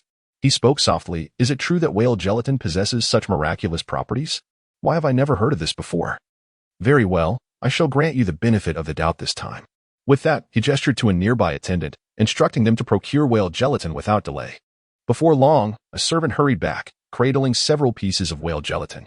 Upon closer inspection, Li Ling Tian noted that among them was a piece of ancient whale gelatin, radiating a gentle luminescence and exhibiting a crystal-clear translucence, alongside two pieces of slightly less remarkable but still extraordinary whale gelatin aged around 5,000 years. Additionally, there were 5 pieces of a 1,000-year-old variety and 3 pieces that were a century old, all neatly arranged together. Li Ling Tian waved his hand, dismissing the servant, and turned to Li Xiaobo, inquiring, "Xiaobo, which age of whale shark do you desire? Furthermore, what preparations must be made before utilizing the whale shark?" Li Xiaobo, contemplating deeply, replied, "Father, a higher age is beyond my capacity to endure. Therefore, I have chosen the 5,000-year-old one, and I still require several barrels of ice water." Li Ling Tian then instructed his attendants to prepare the ice water. Once all was ready, Li Xiaobo grasped the 5,000-year-old whale shark in his hand. As soon as he held it, a gentle warmth emanated from it. Taking a deep breath, he slowly placed the whale shark into his mouth. In an instant, a surge of fervent energy coursed down his throat. He hastily guided this energy within his body, adhering to the methods he had previously learned. However, the potency of this energy was far more ferocious than he had anticipated. Before long, Li Xiaobo's entire body flushed red, beads of sweat cascading down like rain. Observing this, Li Ling Tian felt a wave of concern, yet refrained from intervening hastily. Just as Li Xiaobo felt on the verge of collapse, he dashed towards the prepared barrel of ice water. With a splash, he plunged into the frigid depths, the icy water enveloping him instantly. The contrasting sensations of ice and fire made him tremble involuntarily, yet under this tumultuous opposition, the force of the whale shark gradually softened, beginning to nourish his body and integrate with his soul power. After a considerable time, the water surface calmed, and Li Xiaobo emerged from the barrel, his body emanating a faint glow of soul power, a confident smile gracing his face as he sensed a significant enhancement in his strength. Dressed anew, he approached Li Ling Tian and declared, "Father, my soul power has increased by 2 levels, and I feel my physique has become significantly more robust." Li Ling Tian, upon witnessing this, nodded in satisfaction and remarked, "Your soul power has indeed increased by 2 levels, and your physical strength has significantly improved. It is indeed commendable progress." Li Xiaobo, with excitement, clenched his fists, feeling the surging soul power within him, and eagerly inquired, "Father, when shall we set off to hunt for my second soul ring? I can hardly wait to further enhance my strength." Li Ling Tian strolled thoughtfully with his hands clasped behind his back. After a moment, he replied, "Do not rush. Although you have made some progress, the pursuit of soul rings remains fraught with peril. We must select suitable soul beasts, which will require some time for preparation. However, given your current condition, you shall be ready to set forth in 3 days. During this interval, you must fortify your soul power and familiarize yourself with the application of your newfound strength." Li Xiaobo's gaze was resolute as he boldly replied, "Yes, Father. I shall not falter over these 3 days." With that, he turned and made his way to the training room, his heart brimming with anticipation for the impending hunting expedition. He silently vowed to acquire a formidable second soul ring, embarking on the path towards greater strength. After Li Xiaobo's departure, Li Ling Tian quietly perused the family's collection of advanced soul beast data. It is imperative to understand that obtaining a soul ring is no trivial matter and must not be approached with recklessness. He needed to deliberate carefully to select the most suitable soul beast for Li Xiaobo. After all, their previous attempt to capture the Diamond Titan had failed, and the accidental acquisition of the Thunder Eagle was merely a stroke of luck. Such top-tier soul beasts as the Thunder Eagle are exceedingly rare. Without a fierce competition between two tigers, how could one hope to gain such an exceptional soul ring? Now, as they sought the second ring, meticulous research was essential for devising a strategy. Thus, Li Lingtian settled down to study the Diamond Tiger, the fearsome Claw Bear, the Blazing Lion, the White-Horned Rhinoceros, and the Blue Electric Tyrannosaurus. After 3 days of preparation, Li Xiaobo, under the guidance of his father Li Lingtian, set forth. Along the journey, Li Lingtian elaborated on the dangers of the soul-hunting forest and the key points of hunting soul beasts, particularly emphasizing the importance of respecting these creatures and refraining from indiscriminately taking innocent lives. They traversed mountains and valleys until they finally reached the outskirts of the soul-hunting forest. Li Lingtian carefully surveyed the surrounding environment and selected a relatively safe entrance, leading Li Xiaobo into the forest. Within the forest, they encountered several low-level soul beasts, which Li Xiaobo managed to handle with ease under his father's instruction. On the edge of the soul-hunting forest, Li Lingtian taught Li Xiaobo how to identify and evade perilous plants, as well as how to utilize these plants to craft traps and medicinal concoctions. When they came across a pack of hunting phantom wolves, Li Lingtian demonstrated his soul saint prowess, effortlessly repelling the wolves, while imparting the harsh realities of survival in the forest to Li Xiaobo. As they delved deeper into the woodland, they stumbled upon a forgotten ancient ruin, prompting Li Lingtian to seize this opportunity to cultivate Li Xiaobo's exploratory abilities. Chapter 10. The Gift of the Time and Space Divine King. In the early morning, as sunlight gently bathed the earth, Li Lingtian led Li Xiaobo into the mysterious and ancient ruins. As they approached the relics, the first thing that caught their eye was a crumbling, precarious city wall. This wall appeared to have endured countless ages of erosion and the ravages of war, its surface marred by deep fissures, with some sections having collapsed entirely, creating gaping voids. Beyond the wall lay a vast expanse, dotted with numerous abandoned structures. Some of these buildings had roofs that had long since caved in, supported only by a few solitary columns. Others had walls that had weathered beyond recognition, leaving only faint outlines discernible. The entire scene evoked a sense of desolation and decay, as if a dreadful catastrophe had once transpired here. However, Li Lingtian was not daunted by the sight before him. He cautiously took Li Xiaobo's hand and slowly ventured deeper into the ruins. Each step was taken with utmost care, mindful of the potential dangers that might be triggered or the unknown forces that might be awakened from their slumber. As they advanced further, the atmosphere around them grew increasingly oppressive, a stale and decayed scent permeating the air, making each breath feel somewhat arduous. Before them stood an expansive and majestic complex of palaces. Although the passage of time had left mottled traces upon this ancient edifice, one could still faintly discern its former splendor and magnificence. The towering halls and pavilions, arranged in a harmonious yet varied manner, were adorned with exquisite carvings and lavish decorations, as if recounting tales of a once thriving grandeur. Li Lingtian turned to his son, Li Xiaobo, his expression grave as he spoke. Xiaobo, observe this relic. In my opinion, it undoubtedly belongs to the ancient era, a precious treasure left behind. After a brief moment, let us part ways to explore further. Remember to pay close attention to your surroundings and look for any signs of soul-guiding devices. It is essential to understand that the majority of the soul-guiding devices we currently utilize have been discovered in ruins akin to this. Li Xiaobo solemnly nodded and replied, Understood, father. Rest assured, I shall meticulously seek out every clue, leaving no stone unturned. Having spoken, the father and son exchanged a knowing glance before turning in unison to embark on their separate paths, each initiating a treasure hunt fraught with uncertainty and peril. With a heart filled with trepidation and curiosity, Li Xiaobo approached the grand palace situated at the very center. Above the palace, a plaque hung high, adorned with the calligraphic characters Taiji Hall, elegantly inscribed with vigor and grace. As he gently pushed open the heavy palace doors, a wave of ancient and mysterious aura enveloped him. In that fleeting moment, a surreal vision unfolded before his eyes, vividly depicting the myriad scenes that had transpired here in years gone by. Li Xiaobo focused his gaze and beheld within the grand hall 9 robust pillars of purple gold, each adorned with intricately carved dragon motifs, vivid and fierce, exuding an imposing grandeur. At the pinnacle of the hall stood a resplendent dragon throne, radiating an aura of unparalleled majesty and evoking a sense of reverence. He approached the throne, the symbol of supreme authority, with slow yet resolute steps. As he drew nearer, he noticed a large table upon which lay a purple gold token. The token glimmered faintly in the dim light, as if silently recounting the tumultuous history it had once witnessed. Li Xiaobo cautiously extended his hand and grasped the token. Upon flipping it over, he discovered that the reverse side bore two ancient characters inscribed deeply, Hylan. As he contemplated these characters with rapt attention, the token suddenly appeared to be imbued with life, violently breaking free from his grasp and soaring into the air.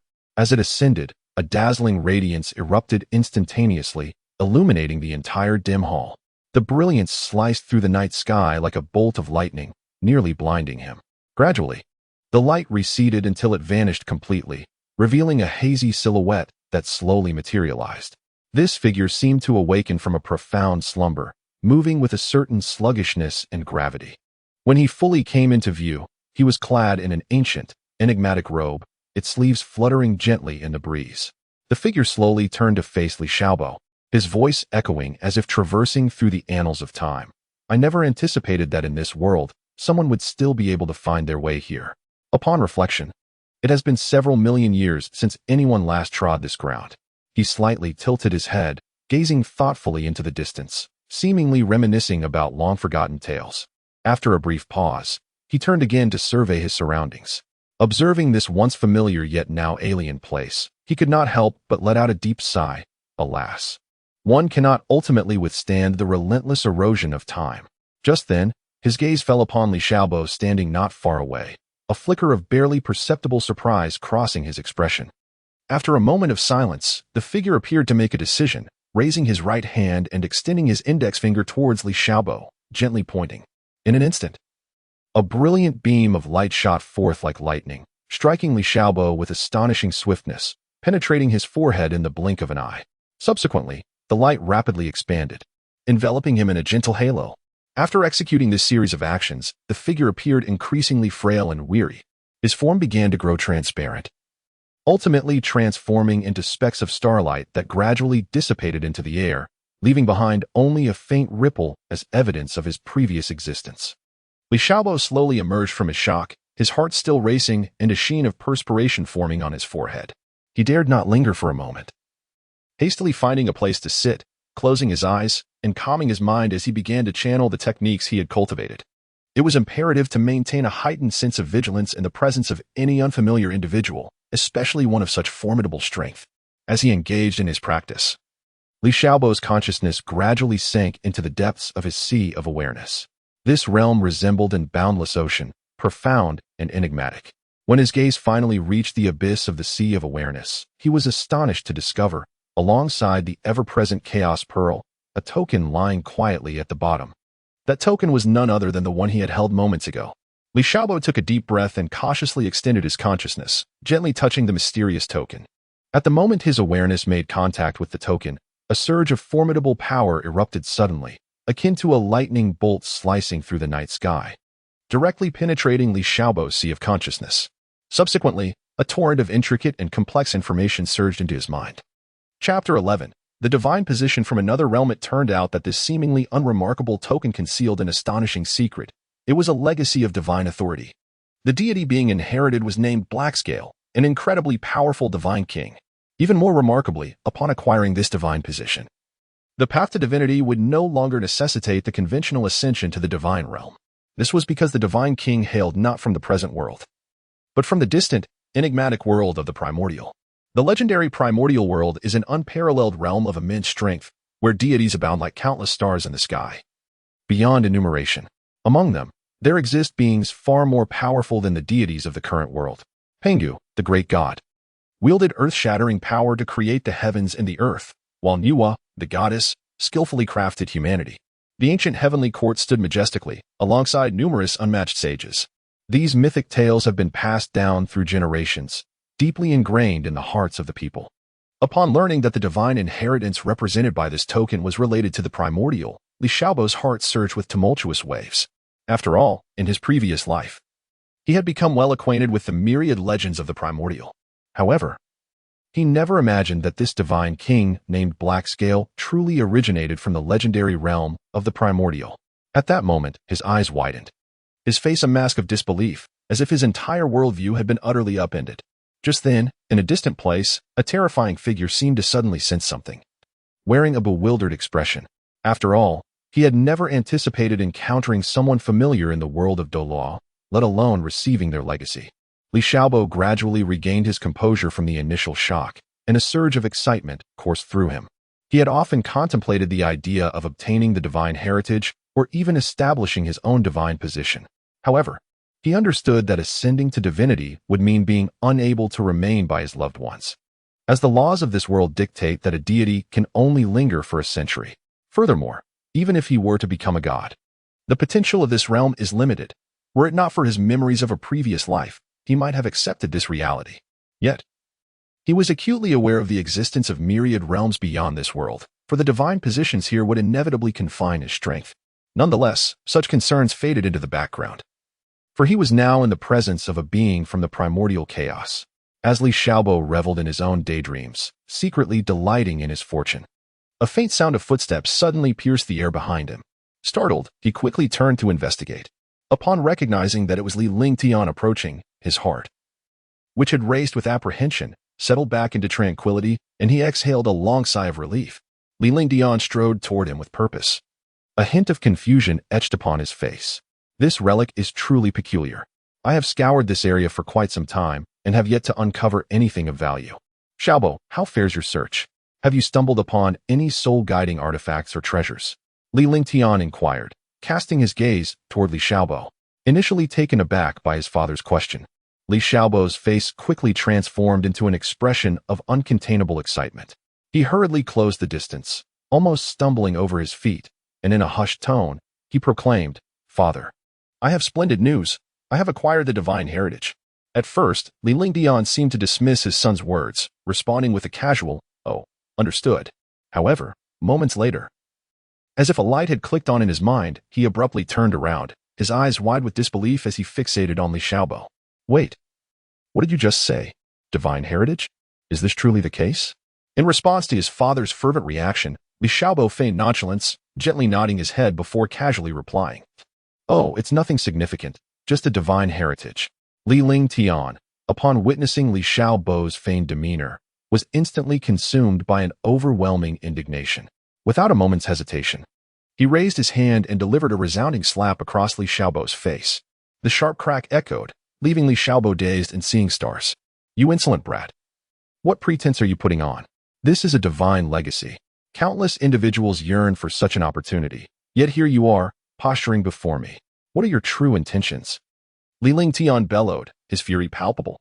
Li Xiaobo, clutching his cheek, gazed at Li Lingtian with a look of innocent grievance, though inwardly he reveled in amusement. Then, he observed Li Lingtian's expression shift to one of grave seriousness, as if bearing an immense weight. Slowly he spoke, "Xiaobo, you must never divulge this matter to anyone else. For should the news escape, those with ulterior motives will undoubtedly harbor murderous intent towards you. You must understand. Given the potential you have displayed and the heights you may reach, you are akin to a deity gracing this realm. Yet, who in this world would genuinely wish to witness the rise of a new god? They will surely devise every means to extinguish such a threat in its infancy." Upon hearing this, Li Xiaobo similarly nodded with a solemn expression and replied, "Father, please rest assured. I am acutely aware of the gravity of this matter, and I fully comprehend its implications. Even in the presence of those closest to me, I shall not utter a single word regarding the matter of the divine position." Li Lingtian let out a long sigh of relief, nodding in satisfaction. He then spoke, "It is good that you can understand this. Now, time is of the essence. Let us hasten our return. We must swiftly procure your second spirit ring to elevate your strength to new heights." Upon hearing this, Li Xiaobo nodded in acknowledgement, indicating his understanding. Subsequently, father and son advanced together toward the entrance. As they reached the threshold, Li Xiaobo abruptly halted, turning to face the magnificent and awe-inspiring Taiji Hall behind him. With utmost reverence, he bowed deeply 3 times, each bow imbued with his profound respect for this grand palace and the black-scale divine king it housed. Once he completed the 3 bows, he straightened his posture and resolutely turned away, following his father on their journey home. At midday, the blazing sun hung high in the sky, generously casting its scorching rays upon the vast expanse of the soul-hunting forest. The entire forest seemed enveloped in a golden veil, shimmering with brilliance. Li Lingtian and Li Xiaobo had just stepped out of the enigmatic ruins, and they couldn't help but exhale deeply. Having spent an extended period in a dimly lit environment, their eyes found it challenging to adjust to the intense sunlight. Squinting, they shielded their foreheads with their hands, striving to alleviate the discomfort in their vision. After a moment of adjustment, they managed to open their eyes slightly. Yet the world before them still appeared as a blinding haze of white. However, the urgency of their mission left them little time to fully acclimate to the dramatic shift in light. Thus, they steeled themselves and began to focus intently on searching for a suitable soul beast for Li Xiaobo. The entire afternoon slipped away as they navigated through the dense woods, meticulously scouring every nook and cranny. Yet, the results were less than satisfactory. Either the encountered soul beasts did not meet the required age, or they simply did not align with their expectations. As time passed, the sun dipped lower in the sky, casting a vibrant and colorful glow at the horizon.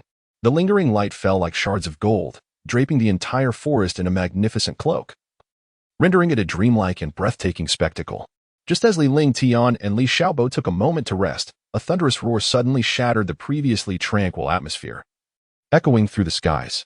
Startled, they both lifted their heads in unison, their gazes directed towards the source of the sound, revealing a blend of astonishment and exhilaration in their eyes. Almost simultaneously, they exclaimed, "Diamond Titan!" Without a moment's hesitation. Li Lingtian and Li Xiaobo sprang to their feet, racing towards the direction of the noise like arrows released from a bow. Before long, they arrived at the source of the sound and beheld a colossal diamond titan, its body cloaked in a hide as hard as steel, leisurely indulging in a sumptuous feast of forest deer meat. The diamond titan emanated a chilling aura, its muscular form distinctly defined, as if it harbored boundless strength within. Upon witnessing this scene, Li Lingtian's eyes flickered with a hint of icy determination, and without hesitation, he invoked his martial soul embodiment skill. In an instant, a formidable surge of soul power erupted from within him, enveloping his form. He then issued a low command, "Martial soul embodiment." First soul skill, Dark Crown Devour. As his voice resonated, a colossal entity composed of dark energy materialized from thin air. This formidable apparition resembled a ferocious beast, clawing and lunging towards the Golden Titan. Under the full force of Li Lingtian, a soul saint of remarkable prowess, this strike was astonishing in its might. The Golden Titan, which had been ravenously feasting, barely had time to react before being struck by this overwhelming energy. With a resounding crash, the Titan's immense body quivered violently before it collapsed to the ground, rendered incapable of further movement. Chapter 13. The pitiful child's sunlight cascaded upon the streets, illuminating Li Xiaobo's lively strides. With a beaming smile, he ambled joyfully through the bustling thoroughfare, his bright eyes curiously surveying his surroundings. The cacophony of street vendors peddling their wares, the laughter and playful shouts of children, along with a plethora of unfamiliar and intriguing sights, filled him with exhilaration. At that moment, Li Xiaobo inadvertently caught sight of several elegantly dressed individuals strutting ahead with an air of superiority. Surrounding them was a throng of ragged and weary souls, their eyes betraying a sense of helplessness and confusion. A wave of curiosity surged within Li Xiaobo, prompting him to quicken his pace to uncover the truth. As he drew near, he noticed that this group was heading towards a narrow alleyway. Li Xiaobo halted and turned to the attendant from the Duke's estate trailing behind him, inquiring, "Who are they? What purpose does that place serve?" The attendant's expression shifted slightly, and in a hushed tone, he replied, "Young master, that is a den for the trade of human beings. Among those people are impoverished citizens from the Tiando Empire and other remote regions. Some are the women from families within our Xinglua Empire that have been annihilated for their transgressions." Li Xiaobo felt a surge of fury rushing to his head, his chest heaving violently. One must understand, in his past life, he had thrived under the vibrant five-starred red flag as a young man of great promise. He had always received a commendable education and moral guidance, rendering him utterly intolerant of such injustice and inhumanity. However, as he gradually regained his composure, he could not help but recall that he now found himself in the Douluo continent, a realm brimming with fantasy and the unknown. Here, it seemed that all the rules stood in stark contrast to those of the world he once knew. Contemplating this notion, a profound sense of defeat washed over him. Nevertheless, Li Xiaobo did not allow this sentiment to linger for long. He took a deep breath and turned to the timid servant behind him, saying, "Let us proceed and take a look." With that, he disregarded the terror etched upon the servant's face and strode directly towards the narrow and dim alley ahead. As Li Xiaobo stepped into the alley, the scene before him momentarily stunned him. He beheld a group of elegantly attired individuals gathered together, eagerly selecting what they deemed suitable slaves. Their expressions varied. Some appeared haughty, as if inspecting mere commodities, while others wore scrutinizing looks, occasionally pointing at a particular slave with palpable disdain.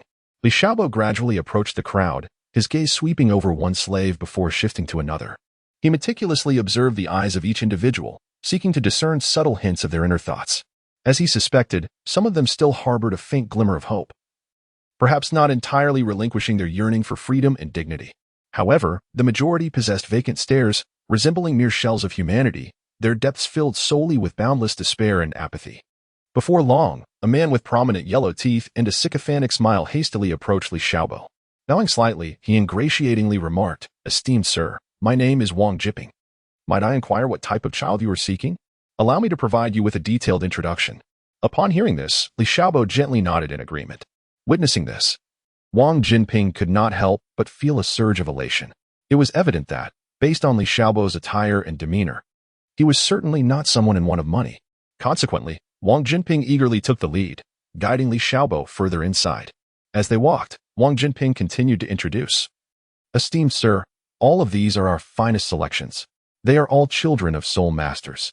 Look, these little ones have yet to reach the age of 6, and thus have not awakened their martial souls. However, rest assured, when they come of age and awaken their abilities, their potential will surely be remarkable. Moreover, they are quite affordable, at only 100 gold soul coins each. Would you like to select a few to take home?" Li Xiaobo followed the direction pointed out by Wang Jinping, and indeed saw a dozen charming and well-behaved children confined within. The children huddled together, their eyes filled with fear and helplessness. After a brief moment of contemplation, Li Xiaobo gestured towards several of the children, then pointed to the one in the far corner, stating, "Let us first bring out those few, along with the child in the corner, so I may have a look." Upon hearing this, Wang Jinping's smile instantly blossomed even brighter.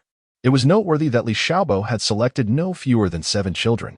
This meant that the commission he could secure would be quite substantial. With this thought in mind, Wang Jinping promptly agreed and hurriedly went to unlock the cage, bringing out each of the chosen children one by one. Before long, the children emerged slowly from the room, their faces filled with curiosity as they gazed at Li Xiaobo, their expressions rife with confusion and bewilderment. Upon witnessing their expressions, Li Xiaobo's lips curled slightly upward, revealing a trace of satisfaction. He nodded gently, indicating his contentment with their performance. Subsequently, he turned his gaze towards a servant behind him and, with a steady tone, instructed, "Pay him the money, and then we shall return to the Earl's residence." Having spoken, he decisively turned and set off in the direction of the Earl's manor. As Li Xiaobo stepped into the Earl's estate, a melodious sound of wind chimes reached his ears. Following the sound, he saw a wind chime hurrying towards him, her face adorned with a look of concern. She approached Li Xiaobo swiftly and, unable to contain her curiosity, inquired, "Xiaobo, what on earth is happening? I heard from the servants that you brought back several individuals." Li Xiaobo gazed at his mother's anxious demeanor and offered a gentle smile, softly explaining, "Mother, today I happened upon a trafficker conducting his grim trade in the street. The plight of those children was simply too heart-wrenching for me to bear, so I decided to purchase them." As he spoke, he gestured towards the group of children standing not far away. He then shifted his gaze back to Feng Linger and continued, "Mother, upon my observation, I noticed that they have yet to awaken their martial souls. Therefore, I believe we can assist them in this awakening. Perhaps among them, there are some gifted individuals." Upon hearing her son's words, Feng Linger nodded in agreement. She did not elaborate further, but silently turned to head towards the martial soul awakening chamber, with Li Xiaobo closely following the group of children as they gradually moved away. Chapter 12. Second Soul Skill. Upon witnessing that the Diamond Titan had lost all capacity for movement, Li Lingtian turned to his companion, Li Xiaobo, and solemnly instructed, "Quickly bring an end to its life. Do not allow it to endure unnecessary suffering." Upon hearing these words, Li Xiaobo drew forth his soul-guiding dagger and strode towards the Diamond Titan. With a swift motion, he ended the Titan's existence in an instant. As the Diamond Titan perished, a deep yellow soul ring materialized above its lifeless form. Observing this, Li Xiaobo immediately began to channel his energy to absorb the soul ring. As the ring enveloped him, he felt an overwhelming pressure descend upon him. However, after a brief moment, he acclimated to it. After all, he had previously endured the refining process of 5,000 years of whale resin to absorb his second soul ring. Gradually, he commenced the full absorption with unwavering determination, sensing a surge of energy coursing through his body. 2 hours later, having completed the absorption, Li Xiaobo slowly opened his eyes, a flicker of brilliance illuminating his gaze. He clenched his fist, reveling in the newfound strength within him, his heart brimming with joy. With a beaming expression, he approached Li Lingtian and exclaimed, "Father, I have acquired my second soul skill, known as the Indestructible Diamond. Once unleashed, it forms an impenetrable shield upon my body. This shield is formidable. As long as the opponent's soul power does not exceed 2 ranks above mine, they shall find it impossible to breach my defenses." Upon hearing this, Li Lingtian raised an eyebrow, a glimmer of admiration evident in his eyes as he remarked, "This soul skill is indeed remarkable. Firstly, it provides a formidable defense, allowing one to safeguard oneself in the face of formidable adversaries. Secondly, when executed unexpectedly in battle, it can disrupt the opponent's rhythm. However, do not let this lead to complacency. While this soul skill possesses substantial defensive capabilities, your offensive techniques remain somewhat lacking. After all, only by mastering both offense and defense can one truly establish themselves in this world. You must continue to practice this soul skill, honing it to perfection, for it will undoubtedly serve as your trump card in the future." Li Xiaobo solemnly nodded in agreement, silently resolving to diligently train this soul skill. At that moment, Li Lingtian patted Li Xiaobo on the shoulder and advised, "Though your strength has increased, you must not become negligent. The soul-hunting forest is fraught with peril, and we must hasten our return." Li Xiaobo respectfully acknowledged with a nod. However, just as they were preparing to depart, the nearby trees began to shake violently, accompanied by a low, menacing roar. The expressions of the two changed dramatically, realizing that a powerful soul beast had been drawn to the commotion.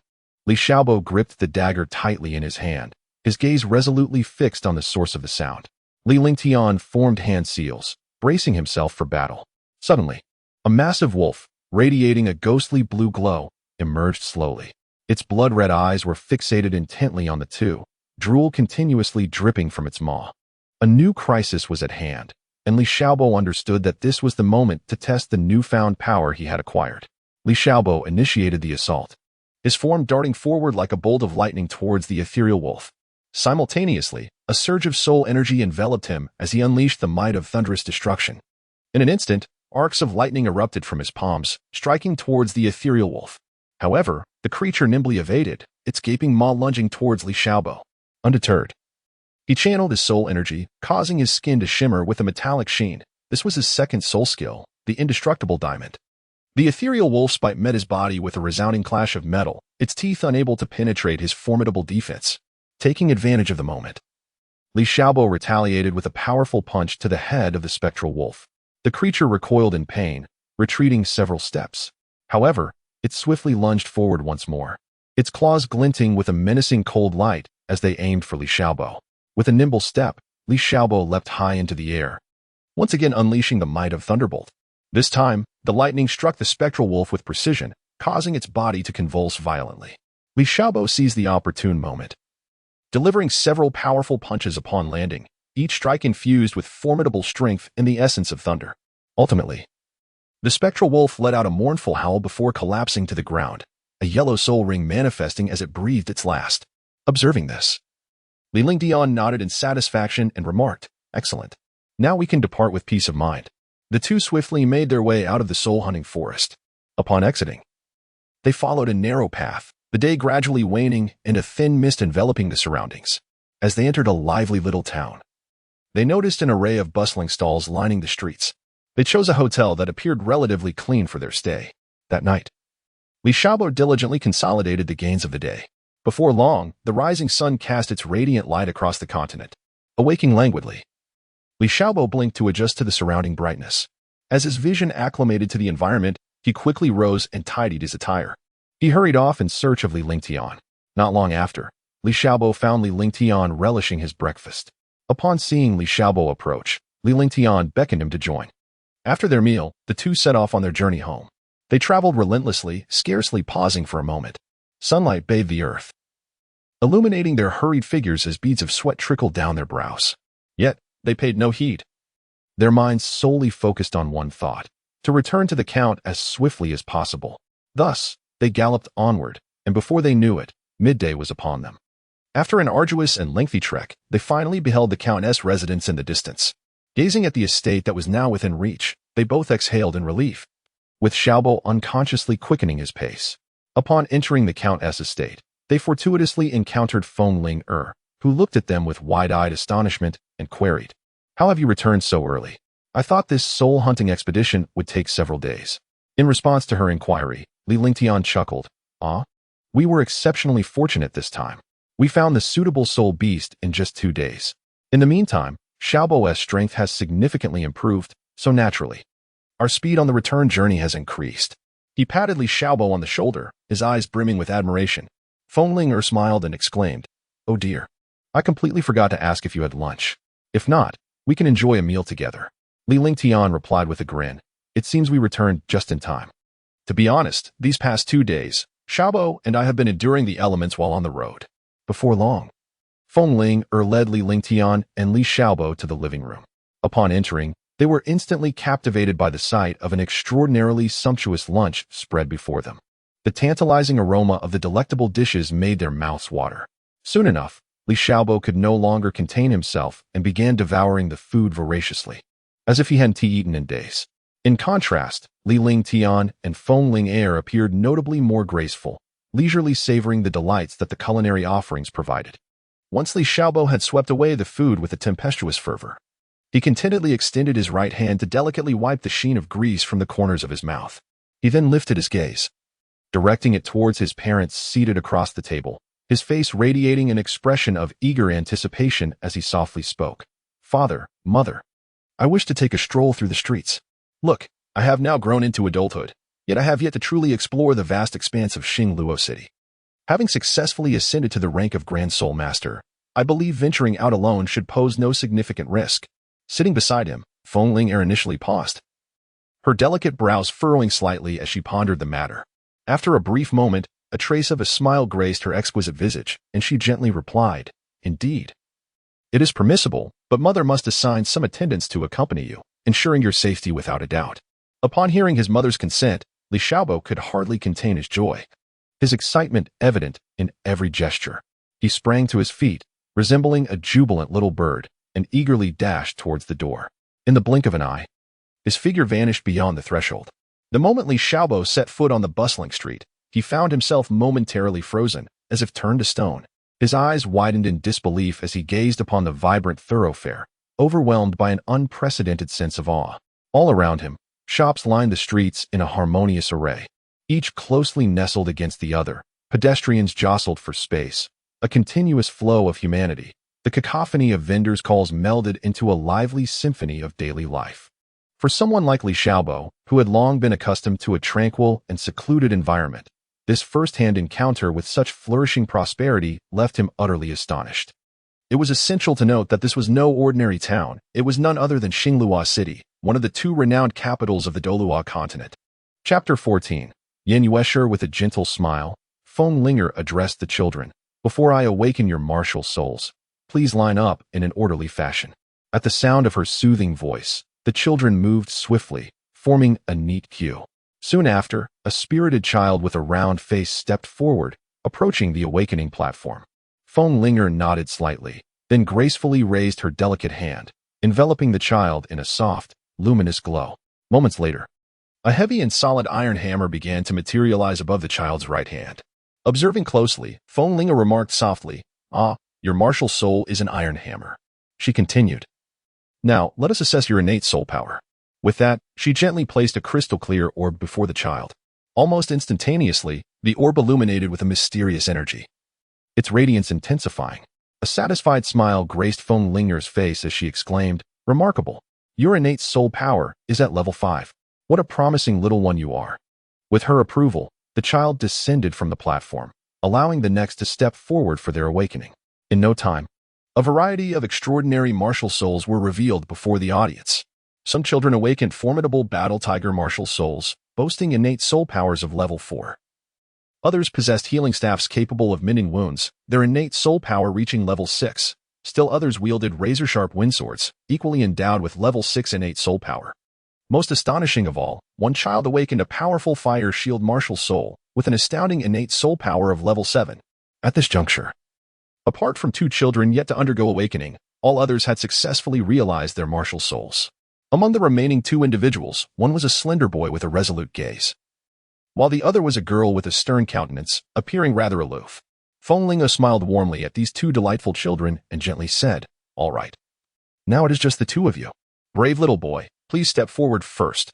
Upon hearing Fenglingo's tender words, the boy nervously swallowed, took a deep breath, and, with a determined yet slightly trembling stride, swiftly approached the awakening platform, standing firmly upon it. The moment the boy set foot on the platform, an extraordinary surge of energy suddenly erupted from his small frame. Astonishingly, a magnificent and imposing steed materialized behind him, captivating the attention of all present. This noble horse was adorned with glimmering dragon scales, each scale seemingly imbued with boundless power and majesty, evoking a sense of awe. Witnessing this miraculous spectacle, Fenglingo momentarily froze, a flicker of astonishment surging within her. It is well known that the ability to summon such a formidable spirit is exceedingly rare, likely indicative of a top-tier martial soul. However, as an experienced martial soul awakener, Fenglingo swiftly regained her composure, proceeding to assess the boy's innate soul power level. After meticulous observation and perception, a smile of delight graced her features as she nodded and proclaimed, "Innate level 8. Quite impressive, young one. With such remarkable talent, should you dedicate yourself to diligent practice in the future, you hold tremendous potential to become a soul master renowned across the continent." With that, her gaze turned expectantly towards the girl, who remained expressionless and notably indifferent. "All right, dear child, it's your turn. Do not be afraid, relax, for I am about to awaken your martial soul." Fenglingo again displayed a warm smile, encouraging the young girl to ascend the awakening platform. The girl silently moved forward, taking her place upon the platform. As Fenglingo initiated the awakening ceremony, the girl closed her eyes tightly, fully concentrating on the surging power within her. Before long, a dazzling flame began to emanate from the girl's right hand. Upon closer inspection, it revealed a beautifully crafted fan engulfed in blazing flames that had quietly appeared in her grasp. Simultaneously, the girl clenched her left hand tightly, seemingly striving to restrain the release of a potent emotion or force. It appeared as though something was attempting to break free, testing her innate soul power. At that moment, the crystalline orb suddenly burst forth with a mesmerizing brilliance. The radiance was so intense that the entire room was illuminated as if it were broad daylight. Witnessing this, Fenglingo gasped in astonishment, exclaiming, "Incredible! It is innate full soul power." She stared, wide-eyed, at the unfolding scene, secretly marveling at the emergence of such a rare talent. Quickly regaining her composure, Fenglingo glanced over the line of children before her and raised her hand, signaling for the first group of children to step forward. After they departed, only the 2 children and she remained in the room. Fenglingo took a deep breath, steadied herself, and spoke softly. "All right, now it is just the 2 of you. Please tell me your names and what your martial souls are." The slender boy spoke first, a hint of nervousness evident as he rubbed his hands together.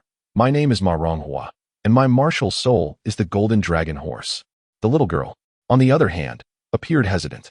After a prolonged silence, she finally whispered, "I am Yen Yuetian, and my martial soul is the 5-Fire 7-Bird Fan." As if fearing disbelief, she quickly added, "My martial soul can control 5 kinds of flames and the powers of 7 types of birds." Fenglingo smiled and nodded.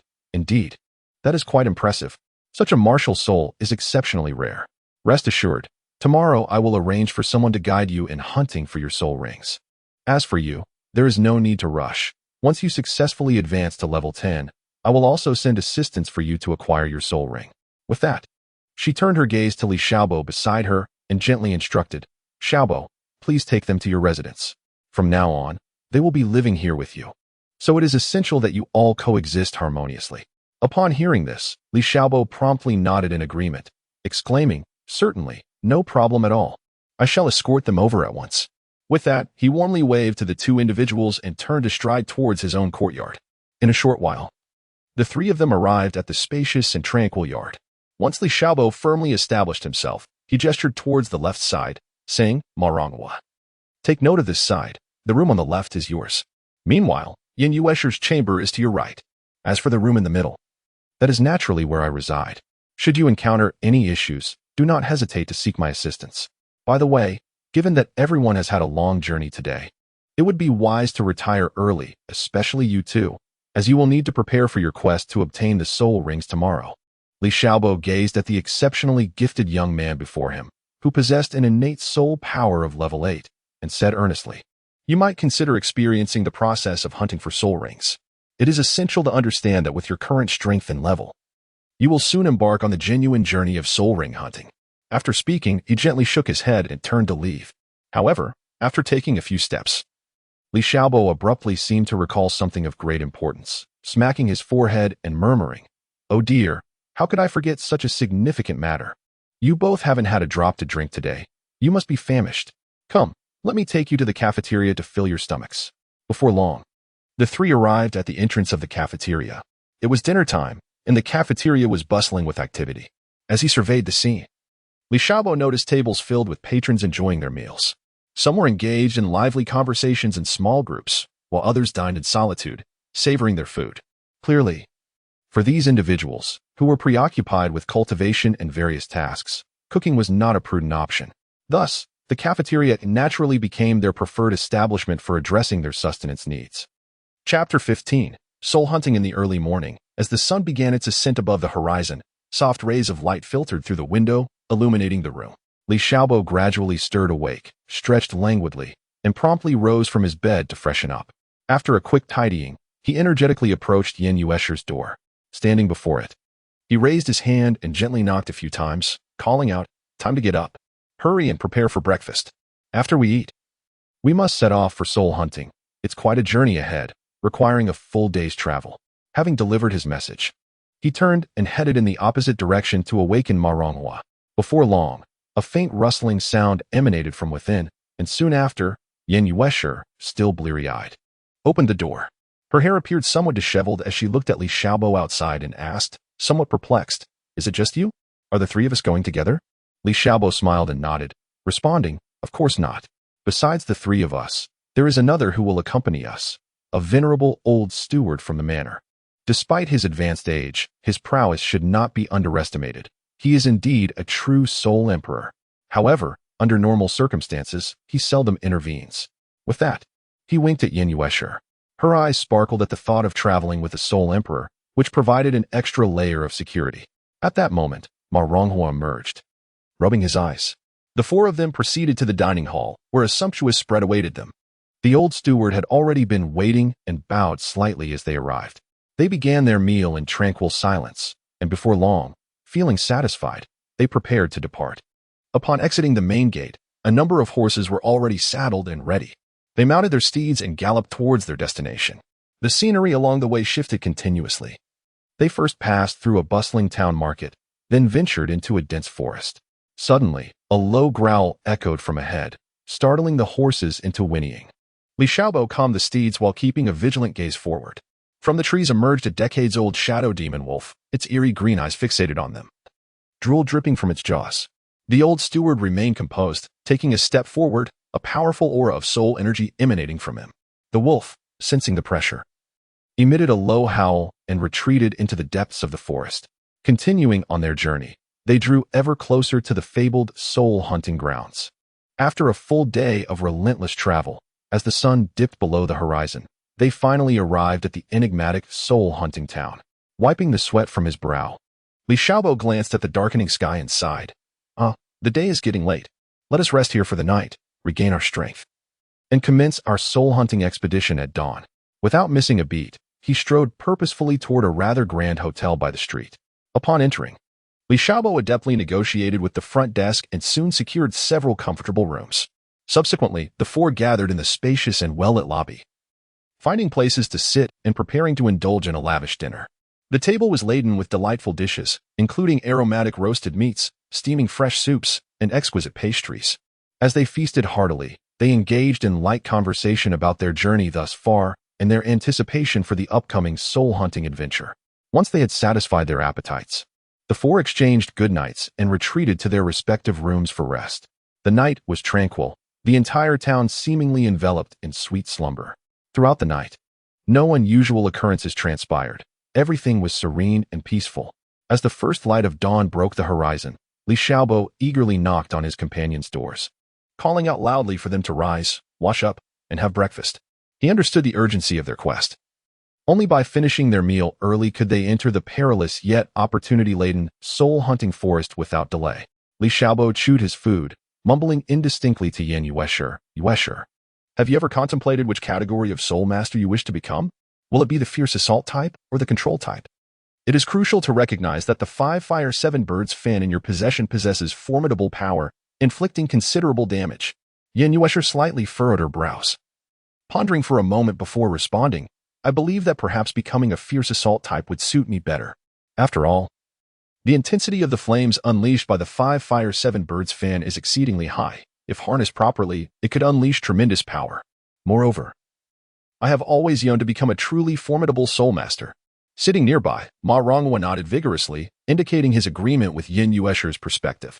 Li Xiaobo swallowed the food in his mouth and then said, in that case, let us embark on a quest to search for a fire attribute soul beast today.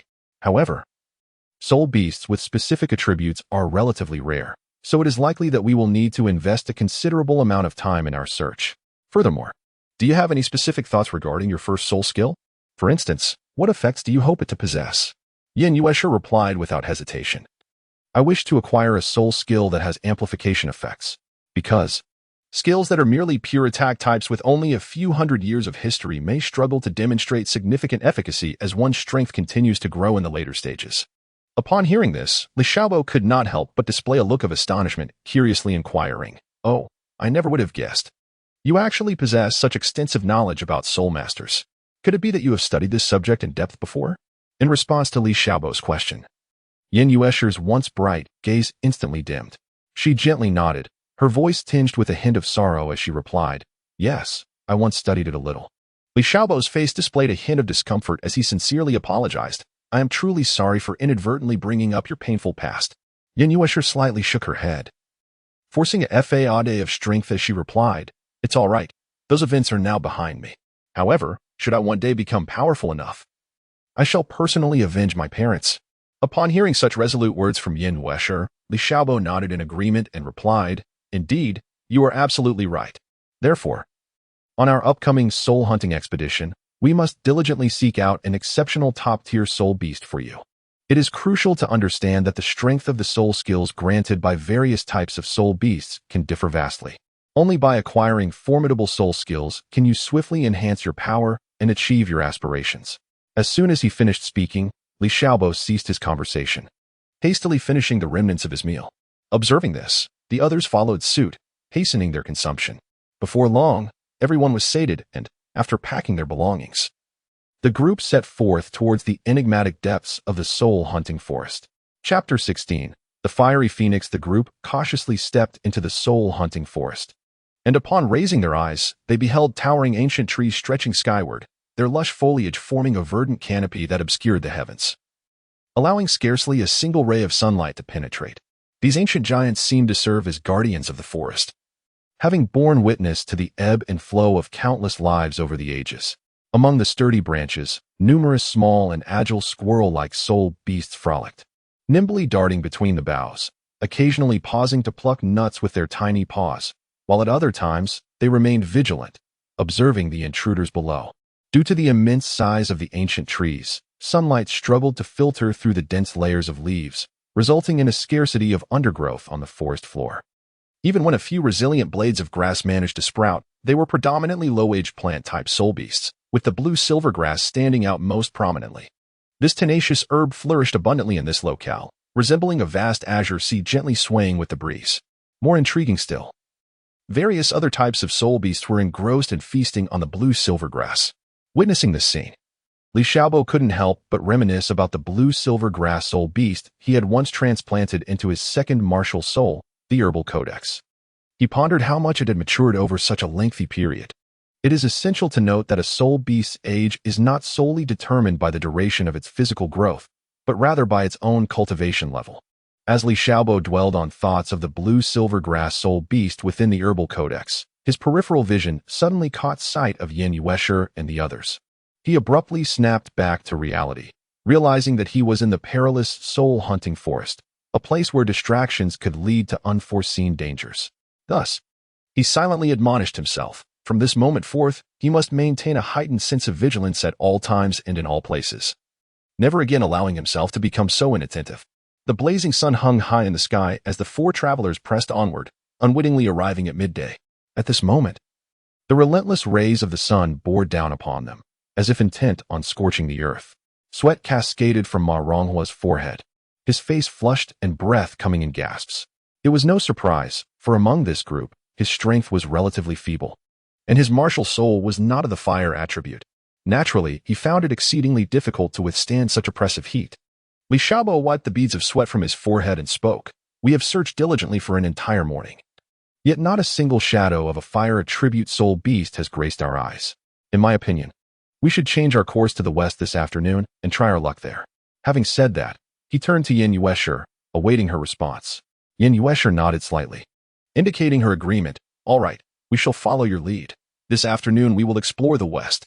Throughout the entire endeavor, neither had sought Ma Ronghua's opinion, as he was primarily here to broaden his horizons. After a brief rest, the group rose once more, venturing towards the western sycamore grove. Along the way, they beheld the tall and stately sycamore trees standing in orderly ranks, resembling loyal sentinels guarding this land. Gazing upon these majestic trees, an idea suddenly sparked in Li Xiaobo's mind, and he exclaimed with excitement, "Do you know? It is said that the phoenix only roosts upon the sycamore. If fortune favors us, we might even discover a soul beast with phoenix bloodline here."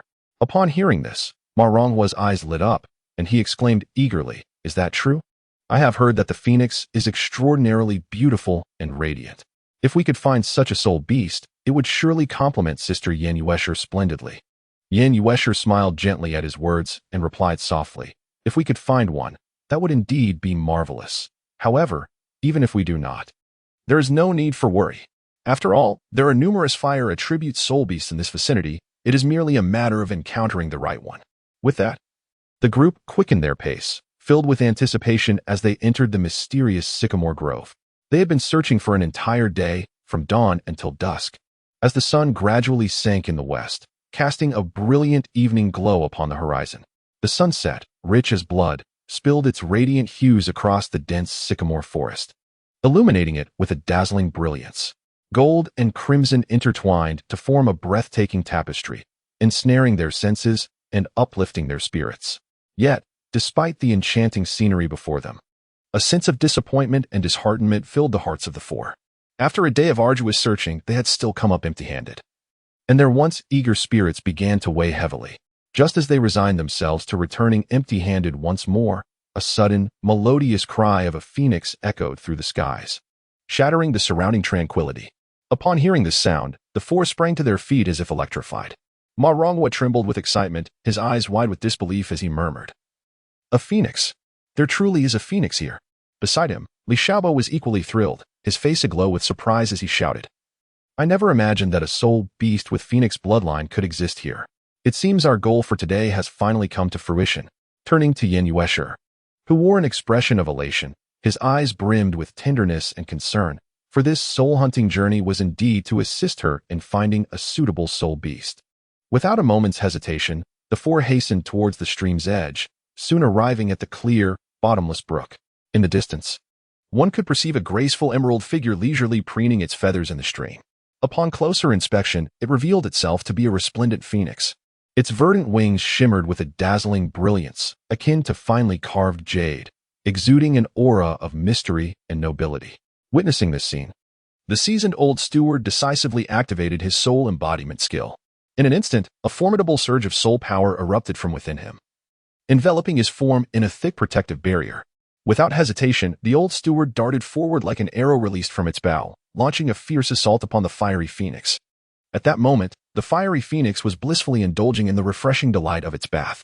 It was well aware that it reigned as the undisputed sovereign of this vast forest, harboring an immense reservoir of fire attribute power and flowing with the illustrious bloodline of the phoenix. Thus, in a mere few years, it had ascended to dominance over this woodland realm.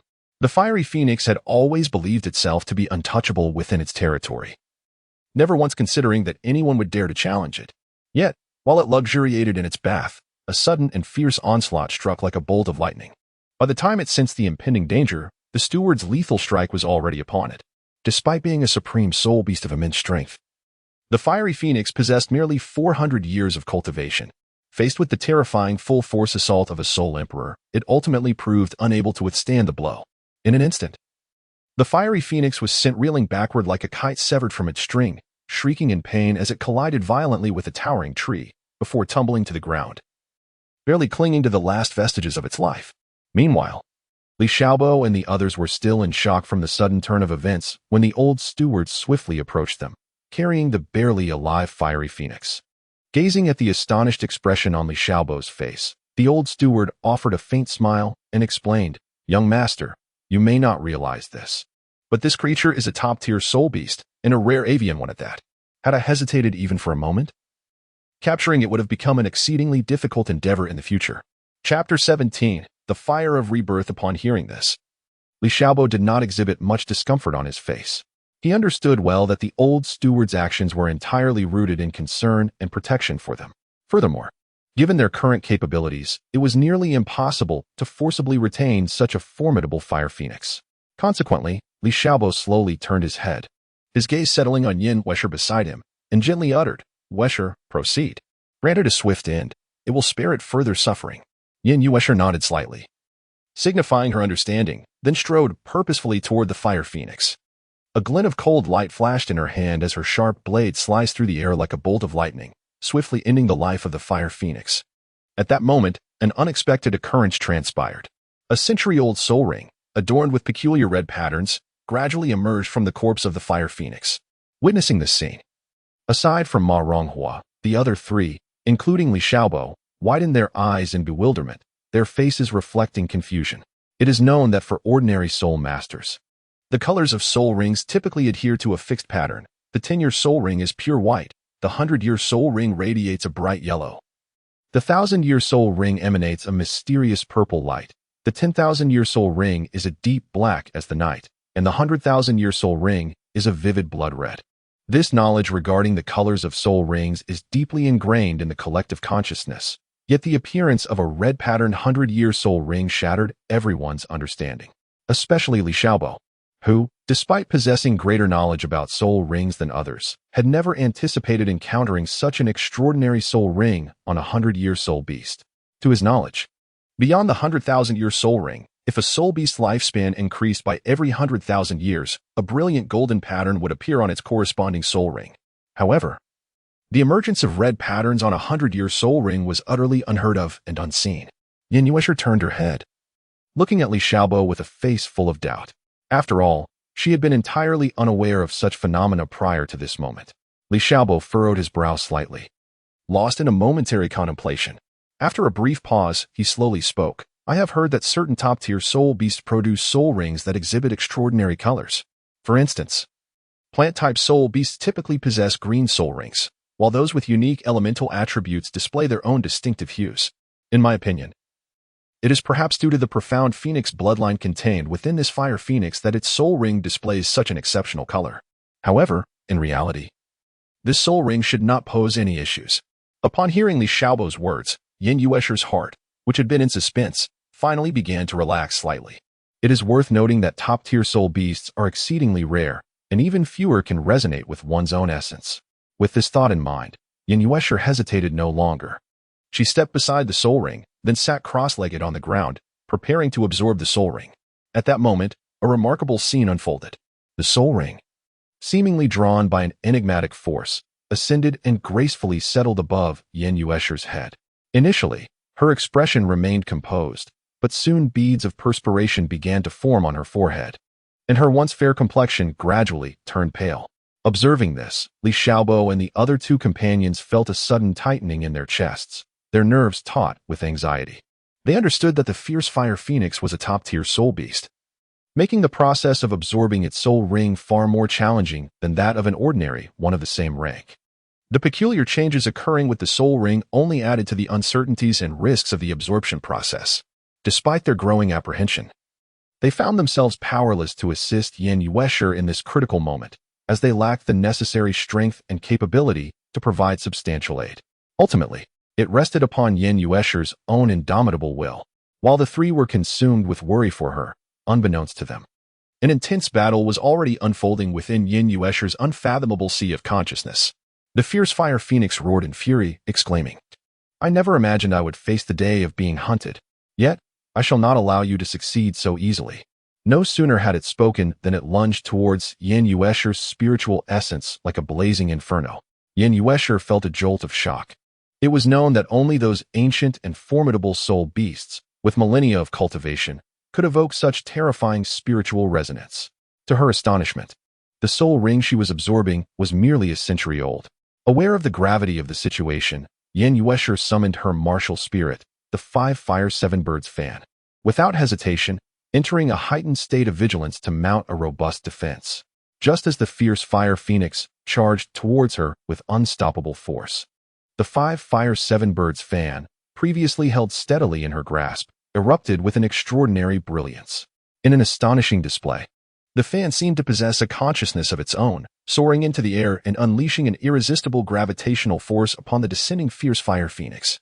Faced with this extraordinary spectacle, the fierce fire phoenix was struck with terror, its expression paling as it exclaimed, "What manner of martial spirit is this? How can it possess such unfathomable abilities?" With those words, it was swiftly drawn into the 5-Fire 7-Birds fan. At that moment, a truly astonishing event transpired. Before their eyes, the surface of the 5-Fire 7-Birds fan suddenly revealed a vividly lifelike silhouette of a phoenix, gracefully unfurling its wings. Then, it transformed into a stream of light, swiftly returning to Yan Yuesher's hand. Stunned by the spectacle, Yan Yuesher found herself in a state of bewilderment and confusion, utterly perplexed by the extraordinary transformation of her martial soul. Meanwhile, outside, when the soul ring successfully encircled the 5-Fire 7-Birds fan, a weight that had been pressing on the hearts of Li Xiaobo and the other two finally lifted. They exhaled deeply, for this signified that Yan Yuesher had successfully absorbed the soul ring. After a considerable pause, Yan Yuesher slowly opened her eyes, yet her gaze remained somewhat dazed, clearly still not fully recovered from the shock she had just experienced. Observing her state, Li Xiaobo hurriedly inquired with concern, "Yuesher, how do you feel now? Is your body able to withstand the absorption of this soul ring?" However, Yan Yuesher merely shook her head gently, refraining from responding to his question. She remained enraptured by the extraordinary event she had just experienced, unable to extricate herself from the reverie. After some time had passed, Yan Yuesher gradually regained her composure. She turned her gaze directly toward Li Xiaobo and, with a hint of uncertainty in her tone, asked, "Xiaobo, do you think our martial souls might actually be alive?" Hearing this, Li Xiaobo was taken aback, exclaiming in astonishment, "What makes you think that all of a sudden? Could it be that your martial soul has developed self-awareness?" Yan Yuesher nodded and replied, "Indeed, just now, I distinctly felt my martial soul move of its own accord. This has led me to wonder if perhaps all martial souls are, in fact, living entities." Li Xiaobo furrowed his brow slightly, and, after a moment of contemplation, remarked, "Regarding this matter, it truly depends on the specific circumstances. Take for instance one of the 3 prominent sects, the Blue Lightning Tyrant Dragon sect. The son of their leader once encountered a rather rare situation. He was destined to awaken a formidable and majestic Blue Lightning Tyrant Dragon martial soul. But who could have anticipated that it would undergo a mutation and transform into an ordinary pig? However, this pig is not merely a lifeless object or an illusion. It is very much alive and can even consume food just like any other living creature." Chapter 18. The Nirvana Fire Yan Yuetong, with a look of astonishment, exclaimed, "So you mean to say that martial souls genuinely possess life?" Li Xiaobo gently shook his head and proceeded to clarify, "In truth, it may not be entirely accurate to label martial souls as living entities. They are more akin to an integral part of our soul and bloodline, intertwined and mutually influential. The unique case of Yu Xiaojiang can be considered exceedingly rare, a phenomenon that occurs once in a century. Moreover, martial souls possess the characteristic of growth. For example, when we attach a soul ring to a weapon martial soul, it is akin to a comprehensive enhancement and upgrade. It resembles a common piece of iron that, after enduring arduous forging and the addition of various extraordinary materials, eventually transforms into something more resilient and powerful. Therefore, if one were to insist that martial souls possess self-awareness, It would be more accurate to say that we, as humans, have bestowed upon them a soul or infused a fragment of our own essence into the martial soul. At this juncture, Li Xiaobo paused briefly before continuing. Now, let us set aside these profound theoretical concepts. Do share with me, what kind of soul skill have you acquired? Yin Yuedong eagerly nodded, unable to contain her excitement as she responded. My first soul skill is called Nirvana Fire. It possesses two distinctly marvelous effects. Firstly, it can continuously enhance the vitality of myself or others. Conversely, it can incinerate the vitality of my adversaries. Of course, how I choose to wield these two effects entirely hinges upon my intent. Upon hearing these words, Li Xiaobo was momentarily taken aback, subsequently descending into a brief silence. His gaze fixated on Yin Yuesher, as if attempting to peer beyond her jubilant expression to discern deeper truths. After a moment, he slowly inquired, "Did you just say this soul technique is called the Nirvana Fire?" Yin Yuesher, brimming with excitement, nodded vigorously, her eyes sparkling with fervor as she eagerly replied, "Indeed, it is the Nirvana Fire. Moreover, the potency of this soul power is intricately tied to my level. As I continue to cultivate and elevate my rank, its strength will grow increasingly formidable." At this revelation, a tempest surged within Li Xiaobo's heart.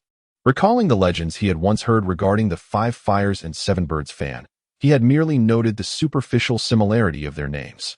Yet now, witnessing Yin Yuesher's manifestation of a soul technique so strikingly akin to that fabled artifact, he could not help but ponder whether a deeper connection existed. It is worth noting that the 5 Fires and 7 Birds fan was an extraordinarily powerful spiritual treasure originating from the primordial era, owned by one of the innate ancestors, the Phoenix of Creation. Although the force currently displayed appeared somewhat feeble, it was understandable given Yin Yuesher's limited prowess. Furthermore, the divine position he had acquired, the Black-Scale God King, had also alluded to its origins in the primordial world. Thus, a bold hypothesis surged forth in his mind. Could it be that Yin Yuesher's martial soul also hails from that mysterious and ancient primordial realm? While it is true that coincidences do occur in the world, the astonishing similarities in this instance seem far too profound to attribute solely to chance. The more he contemplated, the more he felt this possibility to be significant. In the vast, undifferentiated primordial world, the Black-Scale Emperor was leisurely surveying his dominion. Suddenly, this formidable being, renowned across the realm, let out an unexpected and resounding sneeze. Rubbing his nose, the Black-Scale Emperor mused aloud, "Who on earth is speaking of me? I can wager it is that Ling Wang, gossiping behind my back." At this thought, he furrowed his brows momentarily, only to relax them swiftly. As he recalled encountering an acquaintance on Douluo continent, it seemed there were indeed numerous traversers from the myriad realms of the ancestral star. The Black-Scale Emperor murmured, a glimmer of contemplation flickering in his eyes. However, at that moment, he sensed an impending danger, and his expression shifted to one of grave seriousness. Without a moment's hesitation, the Black-Scale Emperor swiftly invoked his divine powers, waving his hands to conjure a dazzling spatial portal that materialized before him. In a flash, he darted into it, vanishing without a trace. Just as the Black-Scale Emperor departed, the void shimmered with light, and a breathtakingly beautiful woman, exuding charm and grace, gradually materialized. This woman was Ling Huang Air, her enchanting eyes ablaze with ire as she stamped her foot and exclaimed, "How infuriating! This cunning old mudfish has escaped yet again. Should I encounter that scoundrel again, I shall strip him of his dragon scales. How can one who merely flees be deemed a true hero?" Though my heart brims with indignation, I quickly regain my composure. My agile eyes flicker with contemplation as I muse. At last, I have uncovered the traces left by this old mudfish. Douluo continent. I shall see what schemes you devise there. Yet, it puzzles me given your status and prowess. What interest do you have in such a feeble realm? With a slight bite of my crimson lip, I ponder for a moment before a sly smile graces my lips. Regardless of your intentions, I am unafraid.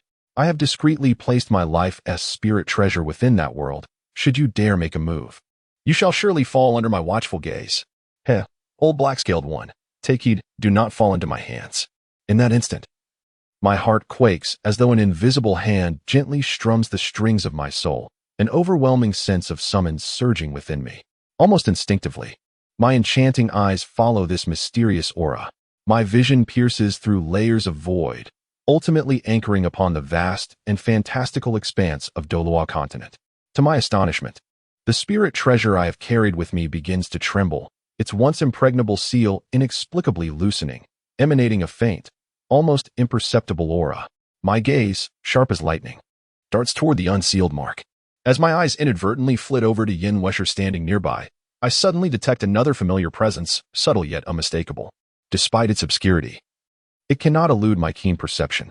Without hesitation, I shift my attention to Li Xiaobo, who stands adjacent to Yin Wesher. My expression turns cold and piercing. My silver teeth clenched as I utter a chilling remark. Humph. Who would have thought you would dare to leave your mark here? Very well. Let this empress personally ascertain its nature.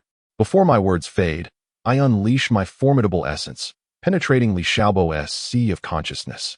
In an instant, I behold the scene within, two treasures radiating a peculiar brilliance vividly presenting themselves before me, an ancient token and a pearl brimming with boundless chaotic energy. Upon sighting these artifacts, my countenance shifts slightly, a flicker of undisguised astonishment lighting my eyes. I murmur softly, a fragment of the chaos pearl. Infused with a thread of your divine power laws, it is evident that you hold this individual in high regard. Given this, I shall have to meet him properly. With that, I gracefully wave my hand, and a resplendent light of law suddenly surges forth. This luminescence swirls in the air, swiftly coalescing into an ancient-looking token. Immediately, with a flick of her wrist, the newly formed token shot through the sky like a meteor, accurately darting towards the girl named Yin Wesher on the Douluo continent below. Chapter 19. The Phoenix Divine Position. As Li Xiaobo fell into contemplation, an astonishingly bright light streaked across the heavens like a shooting star, hurtling at an incredible speed towards Yin Wesher, who stood nearby. The brilliance of this light was as swift as lightning, reaching her in the blink of an eye. Meanwhile, at the heart of the divine realm on the distant Douluo continent, 5 supreme god kings were gathered, solemnly discussing the future direction and plans of the divine realm. Yet, amidst their fervent discourse, an unforeseen surge of immense divine power swept through the world like a raging torrent, reaching Douluo star. The 5 god kings were the first to sense the impact of this divine force, their expressions instantly turning grave, overwhelmed by a profound shock and panic. It is essential to note that they stood at the pinnacle of the divine realm. Such a silent, undetectable divine power could only belong to deities from a civilization of a higher order. Almost instinctively, their gazes converged upon Douluo star, eager to uncover the source of this anomaly.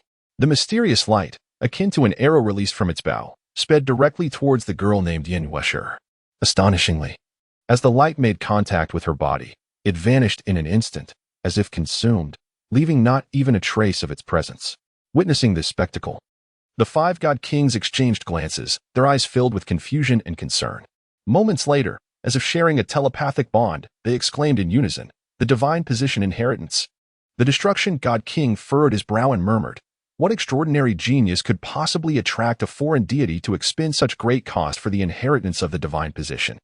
His words were steeped in curiosity and reverence for this enigmatic girl.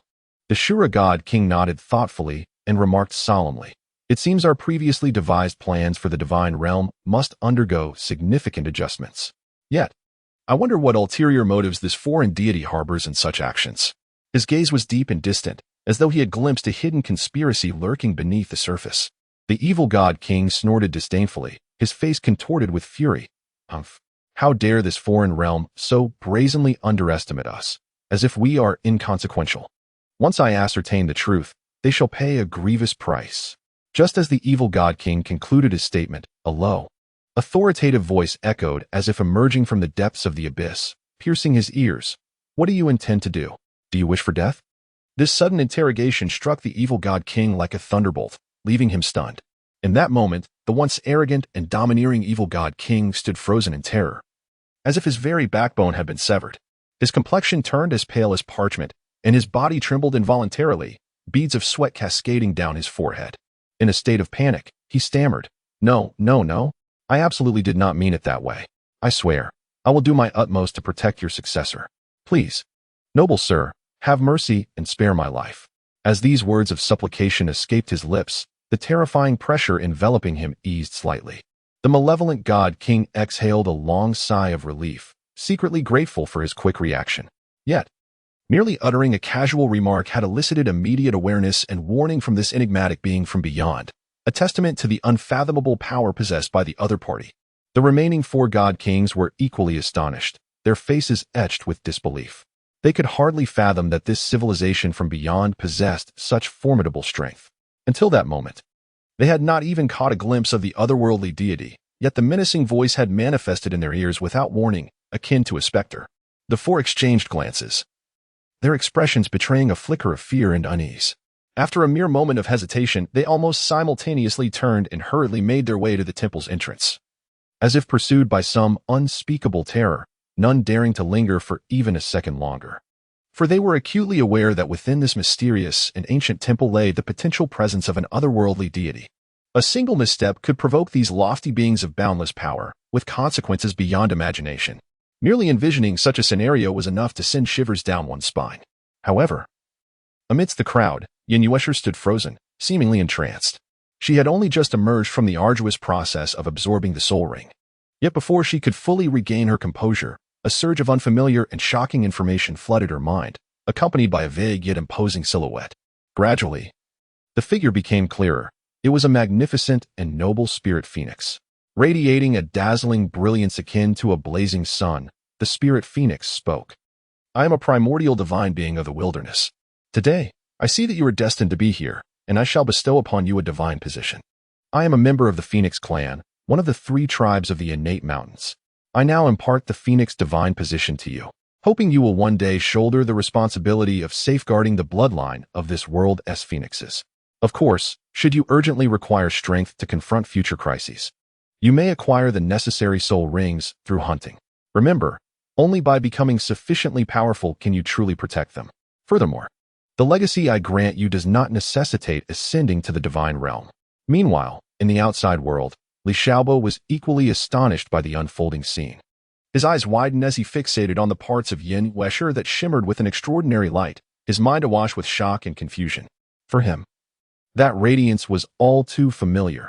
It was unmistakably the hallmark of divine position inheritance. The issue at hand is that this place hardly seems like one where a divine inheritance would transpire. What could possibly compel a being of the God-King level to manifest at this moment and choose to bestow the divine position upon Yin Yuesher? Li Xiaobo was utterly perplexed, his brow furrowed in deep contemplation.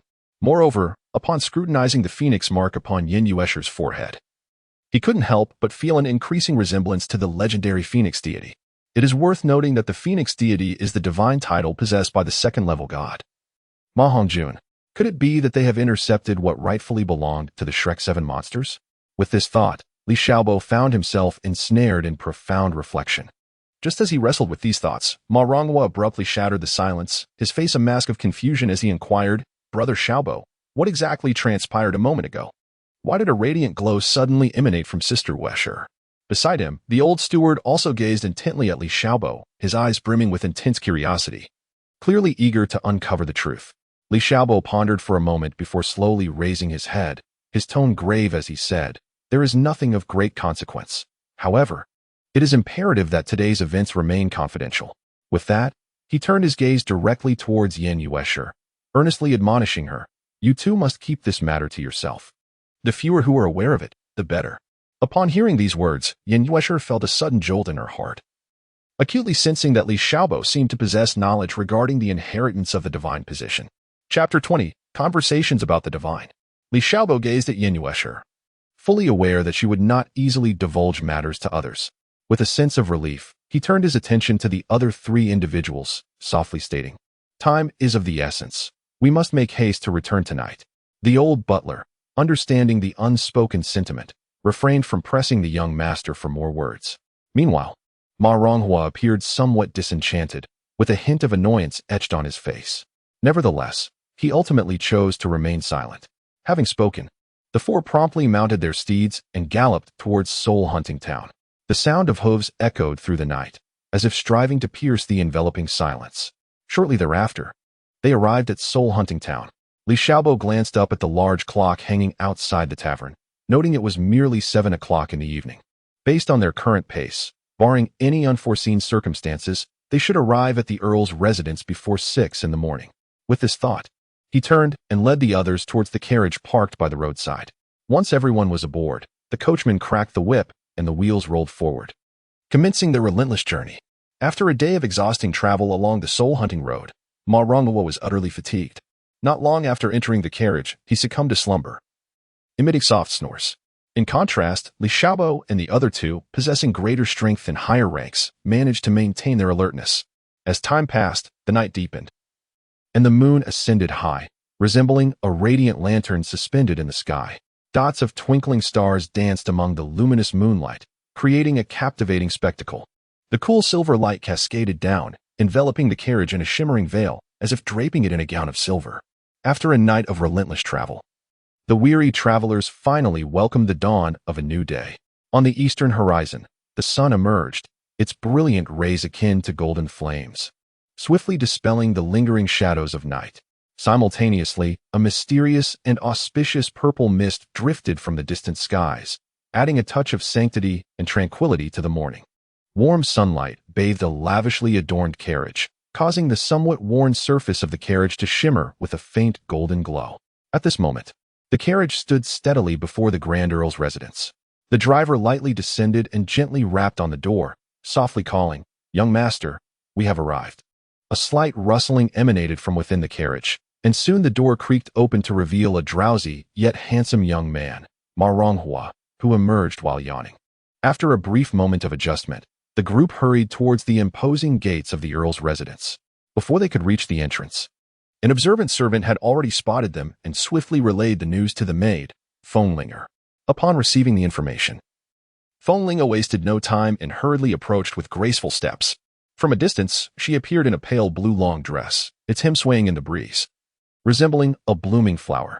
As she drew near, concern flickered across her face as she inquired, "Xiaobo, what has transpired? Why such haste to return early in the morning? Have you encountered any troubles along the way?" Standing at the forefront of the crowd, Li Xiaobo wore a grave expression and shook his head, saying, "This is not a suitable place for discussion. Moreover, where is my father at this moment? I have pressing matters to discuss with him in person." With that, he turned his gaze, silently urging Yin Wesher behind him to follow. Upon witnessing this, Fenglinger smiled faintly and replied softly, "Your father is currently in his study attending to affairs. You may go directly. There is no need for formality." Hearing this, Li Xiaobo nodded slightly in gratitude, saying, "Thank you, mother, for the information." With that, he took the lead and strode toward the study, with Yin Wesher closely trailing behind. Before long, the two arrived at the door of the study. Li Xiaobo took a deep breath and gently pushed the door open with his right hand. As it creaked softly, the door swung wide to reveal a spacious and elegantly arranged study. A faint aroma of ink permeated the air, and the shelves were filled with an array of books and scrolls. At that moment, seated at the desk and engrossed in his work was Li Xiaobo's father, Li Lingtian. Noticing their entrance, Li Lingtian did not lift his head, but casually waved his hand, causing the previously opened door to close as if drawn by some invisible force. He then set down his pen, raised his gaze toward Li Xiaobo and Yin Wesher, and a flicker of surprise crossed his eyes. "Why have you returned so soon? And at such an hour to seek me? What is the matter?" Li Xiaobo, with a grave expression, addressed his father. "Father, Yin Wesher has actually obtained the divine position inheritance." Upon hearing this, Li Lingtian's face displayed profound astonishment as he urgently inquired, "What on earth is going on? What exactly transpired? Please, elaborate in detail." Li Xiaobo took a deep breath and began to recount the tale. "Originally, we set out to assist Yin Wesher in acquiring a soul ring. The soul beast in question was a fierce fire phoenix boasting an impressive 400 years of cultivation. However, to our astonishment, mysterious red patterns adorned its soul ring. Once Yin Wesher had completely absorbed it, an extraordinary beam of light descended from the heavens, followed by the arrival of a resplendent divine seed upon her, culminating in the completion of the inheritance ceremony." After listening to his son's account, Li Lingtian's gaze shifted towards Yin Wesher, who calmly began to elucidate, "The divine lineage I possess is known as the God of the Phoenix. Moreover, the entity who bestowed this divine status upon me mentioned that she does not belong to the deities of our world. It is said that she hails from a mysterious realm known as Hongwang and is one of the so-called primordial three clans. Furthermore, she refers to herself as the Spirit Phoenix." Upon hearing this, Li Xiaobo's expression changed dramatically, and he exclaimed in disbelief, "What? You mean she hails from the primordial era and is also a member of the innate three clans?" Yin Wesher gently nodded in affirmation. At that moment, Li Lingtian turned to Li Xiaobo and inquired, "Xiaobo, your reaction suggests that your divine status might also be derived from the primordial era. And you seem quite knowledgeable about this place. After a moment of silence in response to his father's question, Li Xiaobo finally nodded slightly and replied, "Well, one could say that. I have indeed heard some tales regarding the primordial era and am familiar with certain legends and stories." Chapter 21. The Division of Worlds. Li Xiaobo spoke with utmost seriousness. "Are you aware that the legendary world is divided into multiple tiers? These include the enigmatic secret realms, the wondrous caves, the richly blessed lands, the self-contained small worlds, the boundless middle world, the grandiose great world, and descending further, the enchanting small thousand worlds. The majestic middle thousand worlds, the awe-inspiring great thousand worlds, culminating in the eternal and immortal primordial world. However, the world we currently inhabit, Douluo, is merely a diminutive small thousand world." Pausing for a moment, Li Xiaobo continued, "Speaking of the primordial chaos, it represents a true eternal great world. It is said that in the beginning, the entire universe existed in a state of chaos, devoid of any life. Yet within this void, there existed 3,000 paths embodied in the form of the 3,000 demigods. Among these demigods was a formidable being named Pangu. At that time, the chaotic world was boundless and desolate, lacking even a hint of life. Witnessing this state, Pangu was filled with an indomitable spirit and resolved to alter the course of existence.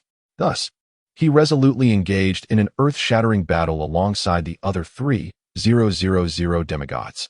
This fierce conflict raged on for an extended period, and ultimately, Pangu triumphed over numerous demigods through his unparalleled strength, though he himself sustained grievous injuries from the fierce encounters. Nevertheless, Pangu remained undeterred. He expended his last vestiges of strength to cleave the heavens and the earth, birthing an entirely new world. Yet, during this cosmic creation, Pangu could not withstand the strain and departed from this world with profound regret. However, his corporeal form did not simply vanish. Instead, it transformed into all things in existence. His eyes became the blazing sun and the serene moon, illuminating this nascent world. His bones morphed into majestic mountains that upheld the heavens. His blood coalesced into flowing rivers that nourished the land. His exhaled breath transformed into gentle breezes that caressed every inch of terrain. And his flesh evolved into the vast earth, supporting the proliferation of countless lives. Furthermore, Pangu's very essence gave rise to a myriad of wondrous beings, among which the innate 3 clans once stood as the prominent figures of the primordial era. Li Xiaobo took a sip of water to soothe his throat before continuing. The 3 primordial clans are the Dragon Clan, the Phoenix Clan, and the Qilin Clan. The Dragon Clan governs the waters, their colossal forms adorned with scales as tough as iron, capable of summoning storms and parting seas. The Phoenix Clan reigns over the skies, radiating a splendid brilliance, their feathers ablaze like flames, their cries piercing the heavens, and their wings stirring the winds. The Qilin Clan dominates the land, resembling a creature neither horse nor beast, crowned with antlers and enveloped in an aura of auspiciousness, their gallop akin to lightning streaking across the earth. The 2 listeners were captivated, but Li Xiaobo shifted his narrative. Yet, what flourishes must eventually wither. The 3 primordial clans, due to their overwhelming power, engaged in a fierce conflict over resources and territory. This war nearly shattered the primordial world, bringing devastation and suffering to countless beings. Many weaker races faced near extinction in the wake of this turmoil. The 3 great clans also suffered heavy losses, their vitality severely diminished, leading them into decline. Thus, the landscape of the primordial world underwent a cataclysmic transformation, paving the way for new forces to rise and establishing a new equilibrium. As he concluded, the 2 remained immersed in the grand tapestry of this ancient saga. Li Lingtian gradually regained his composure, his gaze revealing a hint of confusion and contemplation. "So, it appears that the divine positions you possess originate from that enigmatic and legendary era of the primordial chaos. Yet, I find myself perplexed as to why such formidable power would be bestowed upon our relatively insignificant little world. What profound meaning lies hidden within this?" Beside him, Li Xiaobo was similarly engrossed in thought, his brow slightly furrowed. After a considerable pause, he finally spoke. "In my view, perhaps this all ties back to Yin Yuesher's martial soul. It is well known that the progenitor of the Phoenix Clan is renowned, and its accompanying spiritual treasure is the 5 Flames and 7 Birds fan.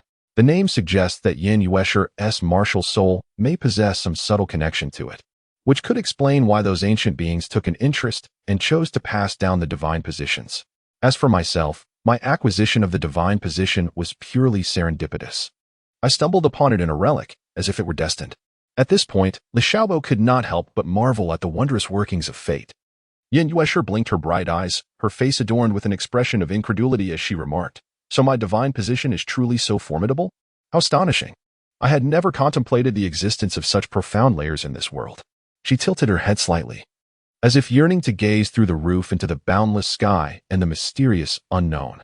Li Xiaobo nodded, his expression serious as he replied, "Indeed, precisely for this reason. All information regarding the divine positions must remain confidential. Currently, only the three of us are privy to this matter.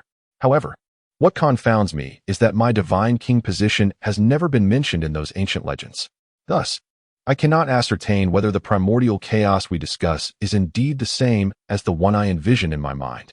It is worth noting that in the myriad of widely circulated tales, the character of the black-scaled emperor has never emerged." He furrowed his brow, sinking into contemplation.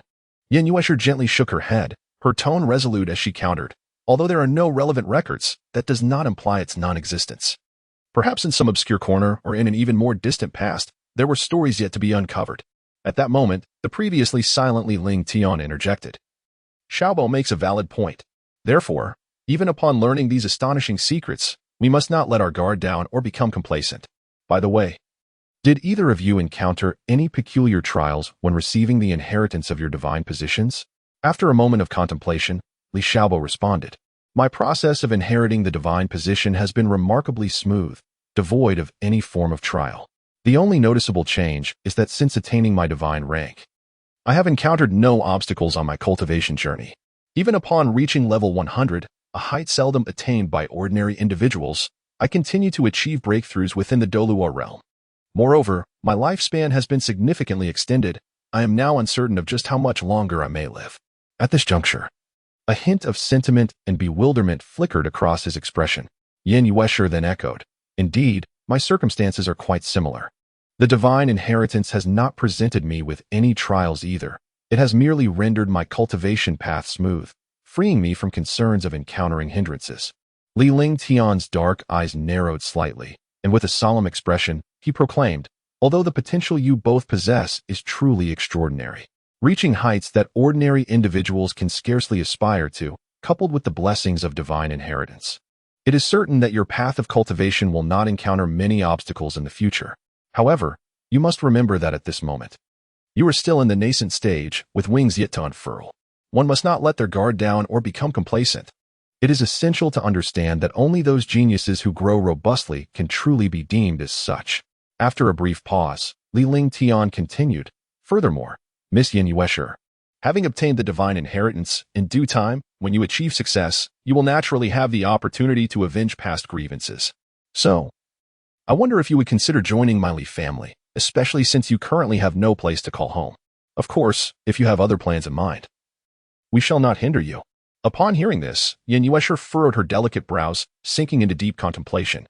After a moment, she parted her crimson lips and spoke softly, "Indeed. At present, I am alone and without support. Moreover, since Li Xiaobo has also acquired the divine inheritance, we can mutually support each other in this endeavor. Therefore, I shall consent to join the Li family." Seeing Yin Yuesher nod in agreement, Li Ling Tian couldn't help but break into a broad smile, exclaiming, "Excellent. Excellent indeed. I believe that once you join the Li family, you shall thrive and your future will be boundless. Moreover, with both you and Xiaobo bearing divine inheritances, it is indeed possible that you may become celestial partners in the future." With that, he burst into hearty laughter, the sound resonating through the air, lingering for quite some time. Chapter 21. The Elementary Martial Soul Academy. Upon hearing these words, Yin Yuesher's porcelain-like cheeks flushed with a charming hue, reminiscent of a ripe apple, radiating a captivating allure. She lowered her gaze, unable to meet the stares of those around her, her heart racing like a startled deer. Meanwhile, Li Xiaobo, noticing her fluster, quickly interjected to diffuse the situation. "Oh dear father, please do not jest about us any further. To be honest, Yuesher and I have only known each other for a mere few days. As for how our relationship will develop, that remains to be seen in the future. So please, do not rush things." He waved his hands towards Li Ling Tian, wearing an expression that was both helpless and slightly bashful. At this moment, Li Ling Tian chuckled heartily, ceasing his teasing of the two. Yet, within his deep and piercing eyes, a subtle glimmer of anticipation and amusement was unmistakable. "By the way," he continued, Now that you both have successfully acquired your soul rings, your knowledge regarding soul masters remains woefully inadequate. Thus, my plan is to send you to the Martial Soul Academy for further study. This will not only allow you to absorb more knowledge about soul masters, but also enable you to meet like-minded companions. Upon hearing this, Li Xiaobo's eyes widened in disbelief as he exclaimed, "What? No way. I am already at the Great Soul Master level. You want me to go to an elementary academy? This must be a joke." Beside them, Yin Yuesher gazed at Li Xiaobo with a look of astonishment. She had always believed him to be merely an ordinary soul master, never suspecting that he had now ascended to the realm of a grand soul master.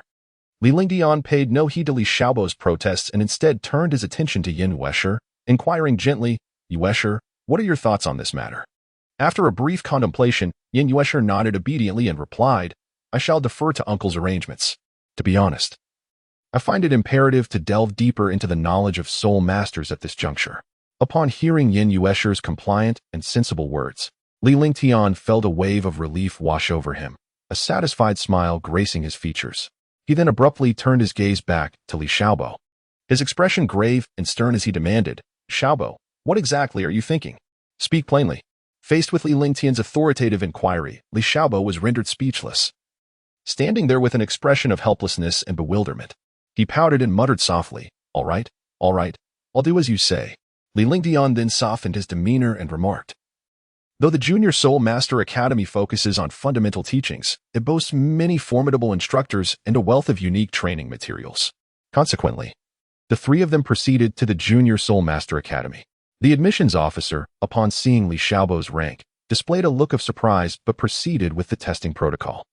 The results revealed that, despite being a Grand Soul Master, Li Xiaobo had numerous gaps in his foundational knowledge, while Yin Yuesher showcased remarkable talent and solid fundamentals. After completing the enrollment process, Li Lingdian admonished both of them, "Study diligently here and refrain from causing any trouble." With that, he turned and departed. Li Xiaobo surveyed the unfamiliar surroundings and turned to Yin Yuesher, saying, "Since we are here, let us make the best of it. We must strive to prove ourselves." Yin Yuesher nodded gently, her eyes filled with determination. At that moment, a brazen youth swaggered past, deliberately bumping into Li Xiaobo while scoffing disdainfully. Li Xiaobo clenched his fists, sensing that a confrontation was on the verge of erupting. Li Xiaobo looked at the person before him with disdain, sneering, "Humph. It seems that the character of those in the Junior Soul Master Academy is rather lacking. I truly wonder which faction sent you here to act so arrogantly." He crossed his arms, his gaze dripping with contempt. The man known as Jinda, upon hearing this, widened his eyes in fury and shouted, "What do you mean by that? Do you really think your count's residence is something to be revered? Listen well, you insolent brat. I am Jinda, the madman under the Shadow Count's heir." With that, he puffed out his chest, attempting to assert his dominance. However, Li Xiaobo remained unfazed, chuckling derisively. "Oh, so you are merely a lapdog, daring to act wild before me. You even have the audacity to announce your name, but alas, someone of your insignificance is not even worth my ear." After speaking, he shook his head as if to emphasize his utter disregard for Jinda. Jinda's face turned crimson with rage, his body trembling with indignation. Clenching his fists, he gritted his teeth and said, "What a presumptuous and ignorant fool. Merely boasting with words is no true skill. If you have the guts, let us engage in a real fight and see who the true strong man is." As he spoke, a barely noticeable cold smirk flickered at the corner of his mouth. Upon witnessing the unfolding spectacle, Li Xiaobo, equally unwilling to yield, stood tall and retorted, "Since you are so eager to bring humiliation upon yourself, I shall indulge you. Let us engage in a contest upon the Dual Soul platform." With that, he resolutely turned and strode purposefully towards the arena, leaving behind a figure exuding confidence and grace. Jinda quickly followed suit, and the two took their positions on the platform. A throng of students soon gathered below, eager to witness this thrilling confrontation. As the referee's command echoed, Jinda initiated the attack, summoning his martial spirit, the Shadow Wolf, which lunged at Li Xiaobo. Unfazed, Li Xiaobo unleashed his first soul skill, Thunderous Strike. A blinding bolt of lightning struck Jinda's Shadow Wolf, causing it to yowl in anguish as it dissipated partially. Jinda, taken aback, was astonished by the opponent's formidable strength. Gritting his teeth, he resolved to go all out, preparing to unleash his most potent skill. However, Li Xiaobo denied him the chance. Another bolt of lightning descended, and Jinda, unable to evade, was sent hurtling away. The outcome was clear. Li Xiaobo retracted his soul power and calmly regarded the fallen Jin Da. The crowd erupted in cheers, while Yin Yuesher sighed in relief, her eyes gleaming with admiration.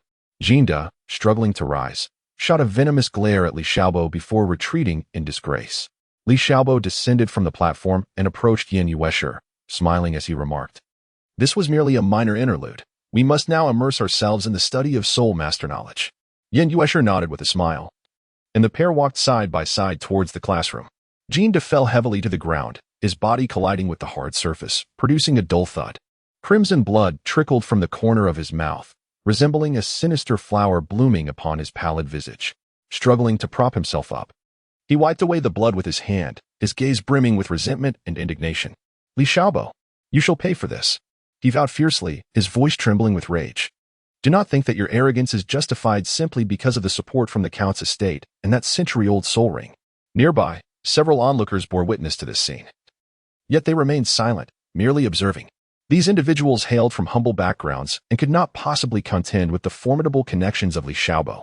In a world where strength and familial influence dictated one's status, they often found themselves with the most meager soul ring allocations, possessing only a paltry 10-year soul ring. Reflecting on this, a collective sigh escaped their lips, the sentiment of helplessness palpable. Subsequently, one person stepped forward, cautiously aiding the injured Jin Da.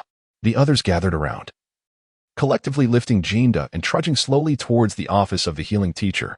As they proceeded, a heavy gloom enveloped their spirits, as if a dense cloud loomed overhead. Chapter 22. The first lesson. Li Xiaobo and Yin Yuesher regarded the fierce battle unfolding on the Duhan platform with indifference, as if it were merely a farcical spectacle unrelated to them. Side by side, they strode with a buoyant gait towards their dormitory. These two youngsters, merely 6 years of age, appeared innocent and carefree. However, they bore significant responsibilities. At the special request of Li Lingtian, the school had thoughtfully arranged for them to share a twin room. It is worth noting that they were in Xinglua City, a place renowned for its abundance of affluent individuals. Consequently, the accommodations for students were exceptionally splendid.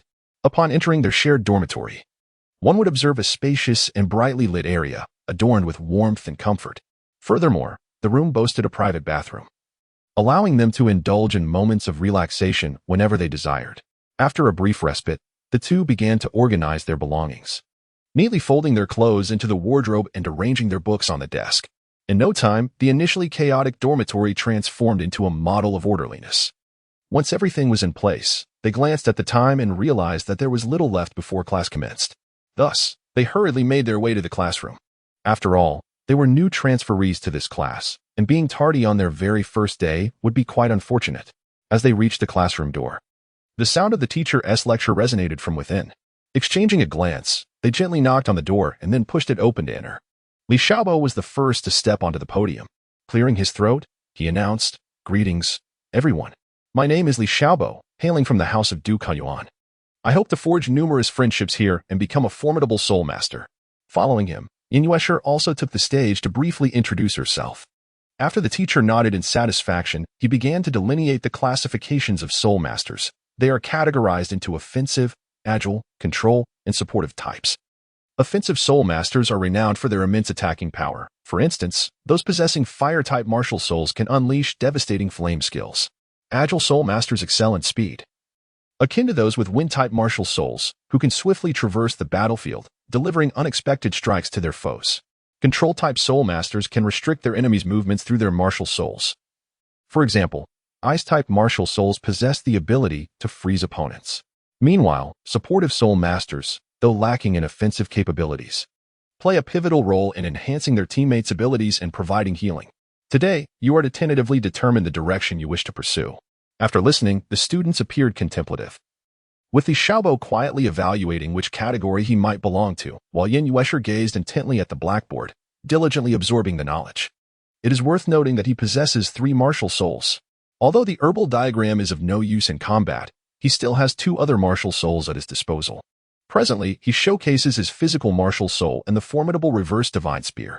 As for the physical martial soul, aside from augmenting his own strength, it does not possess any particularly potent offensive capabilities.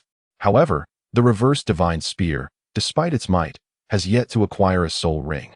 According to Li Xiaobo's original plan, He intended to first bestow a soul ring upon his physical martial soul, and once his body is sufficiently robust to endure 100,000-year soul ring, he would then seek to enhance the reverse divine spear. Nevertheless, if fortune were to smile upon him and he encountered exceptional soul beasts, such as the dark golden terror claw bear or the titan giant ape, which can rival 1,000 or even 10,000-year soul beasts at merely a century old, it would not be unwise to consider using such a soul beast as a soul ring for the reverse divine spear. Yet, at this moment, such discussions may be premature, as Li Xiaobo's level is merely 27, placing him in the Great Soul Master stage. However, based on the current trajectory, he should be able to successfully advance to level 30 in approximately 3 months. If he were to utilize precious resources like whale glue to aid his cultivation during this period, the time required to reach level 30 might be further shortened. Currently, however, Li Xiaobo publicly claims to have just reached a soul power level of 21. It is known that his family has disclosed to the outside world that Li Xiaobo possesses innate 10th level soul power and has only recently ascended to level 20 by absorbing 2 Millennium Soul Bones. Should he attempt to absorb a third soul ring at this juncture, it would undoubtedly reveal his extraordinary talent. After all, both the thousands of families from the Spirit Hall and the Dai family of the Xingluo Empire possess a formidable heritage of divine inheritance. Once they become aware of this anomaly, it is highly likely that they will associate it with the matter of divine inheritance. The current rumors circulating merely depict Li Xiaobo as a reckless youth, overly eager for success, hastily absorbing a Millennium Soul Bone. After all, a 10,000-year soul bone is a rarity even for a title Douluo, with some of them possibly never attaining such a treasure as for the Millennium Soul Bone. True powerhouses often regard it with disdain, although the soul skills attached to Millennium Soul Bones hold no value for these elite beings. It is undeniable that soul bones can indeed assist soul masters at lower levels in better assimilating higher-aged soul rings. However, the reality is that no one is willing to act in such a manner. The reason is simple. Those who possess soul bones naturally look down upon the meager enhancement of a few hundred years. Conversely, those lacking soul bones are unable to acquire such treasures due to their own limitations. Moreover, the prodigies from various major factions, who have been nurtured with high expectations since childhood, would never consider absorbing a soul bone that has not yet reached 10,000 years. Even if they have vacancies for soul bones, it is essential to understand that if they are fortunate enough to obtain a high-aged soul bone in the future, having already absorbed a lesser one would leave them with no recourse for lamentation. Therefore, every planning step taken now becomes crucial. For this third soul ring, it must be meticulously chosen. After careful consideration, obtaining a mental-type soul ring undoubtedly emerges as the optimal choice.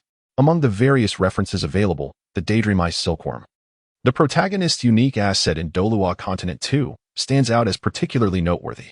Regrettably, no matter how extraordinary Li Xiaobo's abilities may be, he cannot possibly find such an exceedingly rare entity as the Daydream Ice Silkworm. Fortunately, the Ice Silkworm clan is relatively easier to locate. After all, creatures of such lower tiers often possess astonishing reproductive capabilities, much like the soft bone rabbit and blue silvergrass, although they are inherently weak. Once they reach the 10,000-year stage, they can wield remarkably powerful skills. For instance, the Blue Silver Emperor's Blue Silver Domain and Xiao Wu's Invincible Golden Body are nothing short of awe-inspiring divine abilities. Returning to Douluo Continent 1, at first glance, it may seem that there are only 2 glaring 10,000-year soul beasts. However, one must not overlook the subsequent developments in the plot. By the time we reach Douluo Continent 2 and beyond, title Douluos lacking the enhancement of a 10,000-year soul ring become mere cannon fodder on the battlefield, utterly devoid of competitiveness. Some exceptionally gifted prodigies have even successfully absorbed a 10,000-year soul ring by the time they reach their 8th soul ring.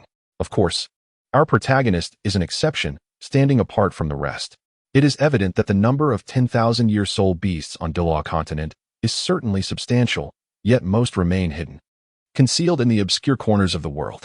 Chapter 23, Planning for the Future. Li Xiaobo sat in the classroom, his thoughts already drifting far away as he pondered the matter of his third spirit ring, to the extent that he was completely oblivious to the teacher's lecture. His gaze fluctuated between confusion and determination, as if he were engaging in a silent dialogue with some enigmatic force within his mind. Time slipped by unnoticed, and before long, the bell signaling the end of class echoed through the room, as his classmates began to gather their belongings and leave. Li Xiaobo strolled leisurely toward the dormitory alongside Yan Weisher. Along the way, Yin Yuesher observed that Li Xiaobo appeared somewhat absent-minded and listless, prompting her to ask with concern. Xiaobo, what is bothering you?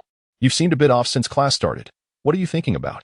Upon hearing Yin Yuesher's inquiry, Li Xiaobo snapped back to reality. Gently shaking his head as he replied, It's nothing major. I'm merely contemplating what kind of spirit rings we should acquire in the future. Given our talents, it won't be long before we need to obtain new spirit rings again. Yin Yuesher smiled slightly, offering reassurance. Oh, why worry about it now? We can think about it when the time comes to actually acquire a spirit ring. After all, we certainly won't be interested in ordinary spirit beasts. And there are only a few top-tier ones. Besides, for someone like me who only requires a fire attribute spirit ring, it's relatively easier to find. Li Xiaobo nodded in agreement with Yin Yuesher's words, but soon furrowed his brow and said, Indeed, under normal circumstances, your reasoning is quite valid. However, this time I particularly hope to acquire a soul ring that conceals its own abilities. Yin Yuesher's eyes brightened with curiosity as she inquired, Oh, is that so? Have you already considered what specific type of soul ring you desire?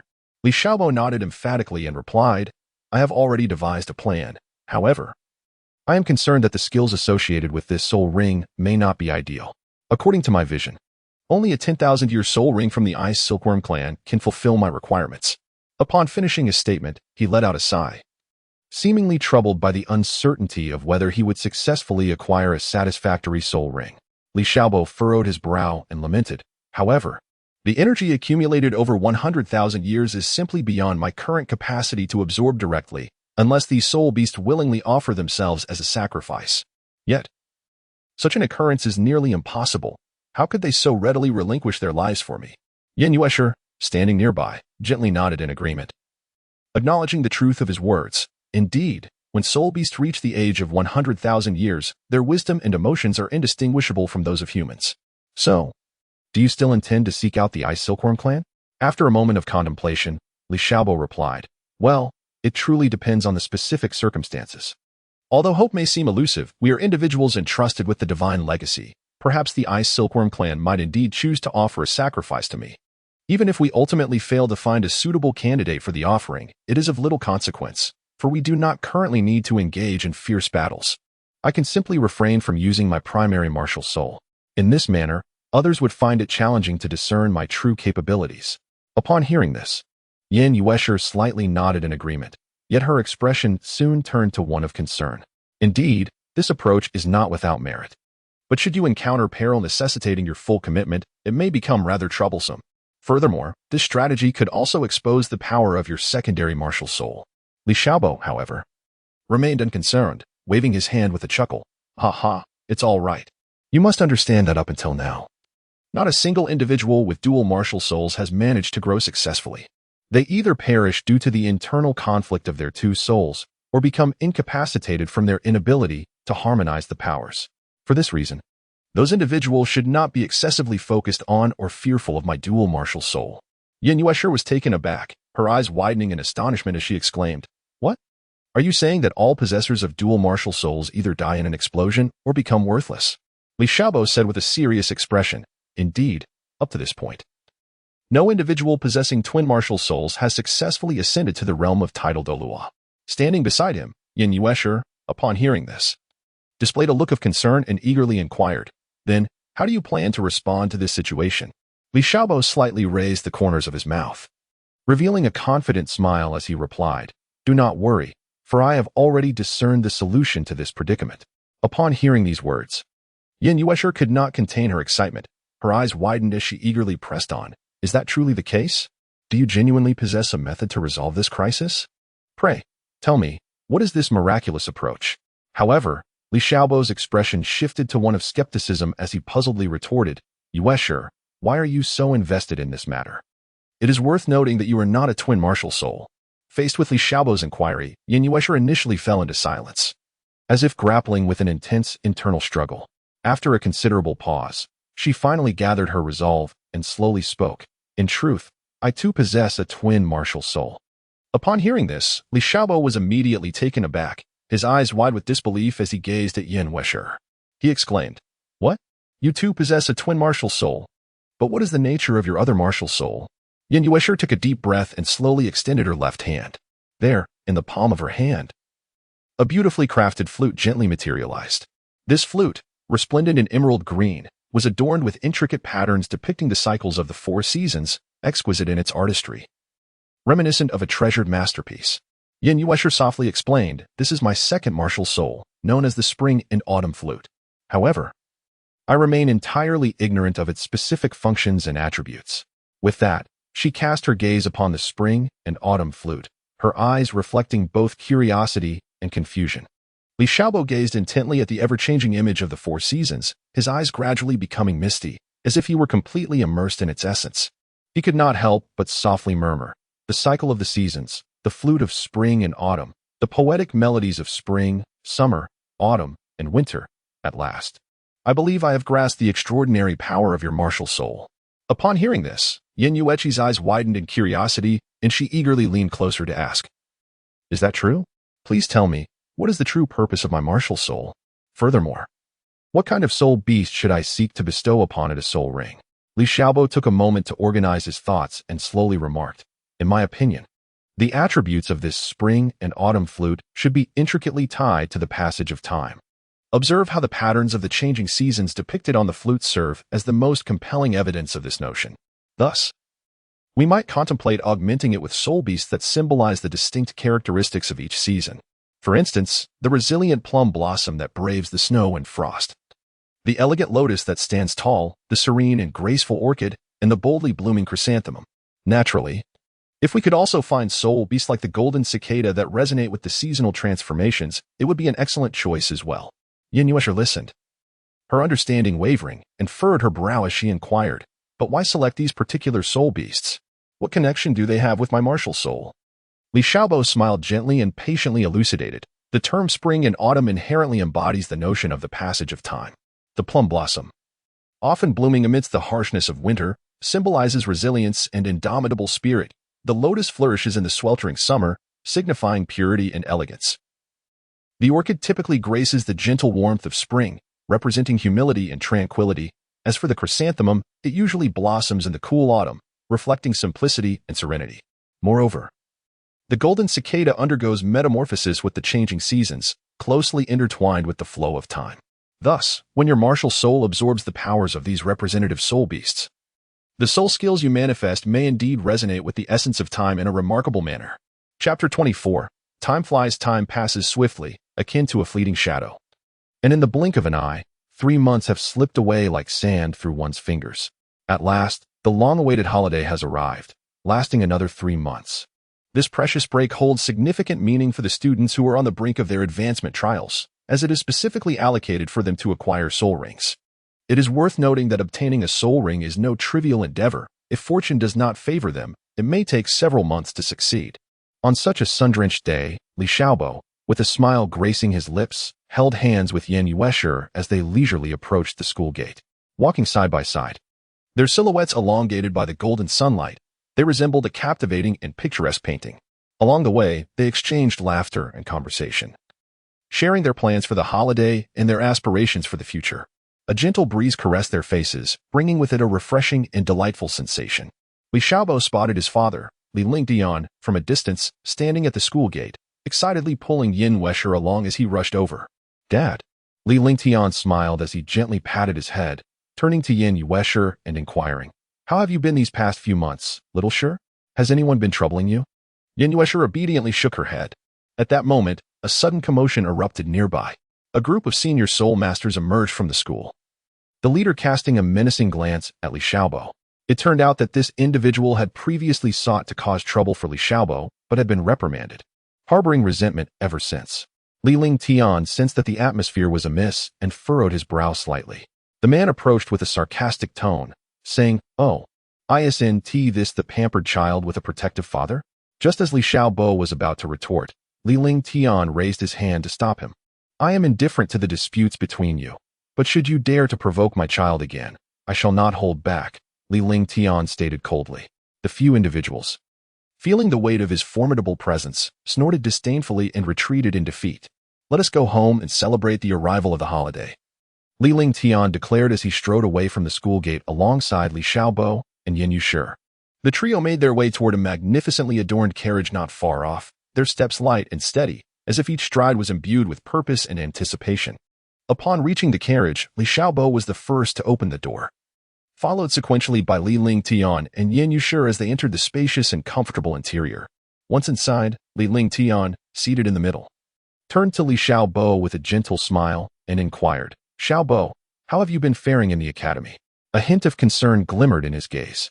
Li Xiaobo paused briefly upon hearing his father's inquiry, then responded, "To be frank, life at the academy is rather mundane.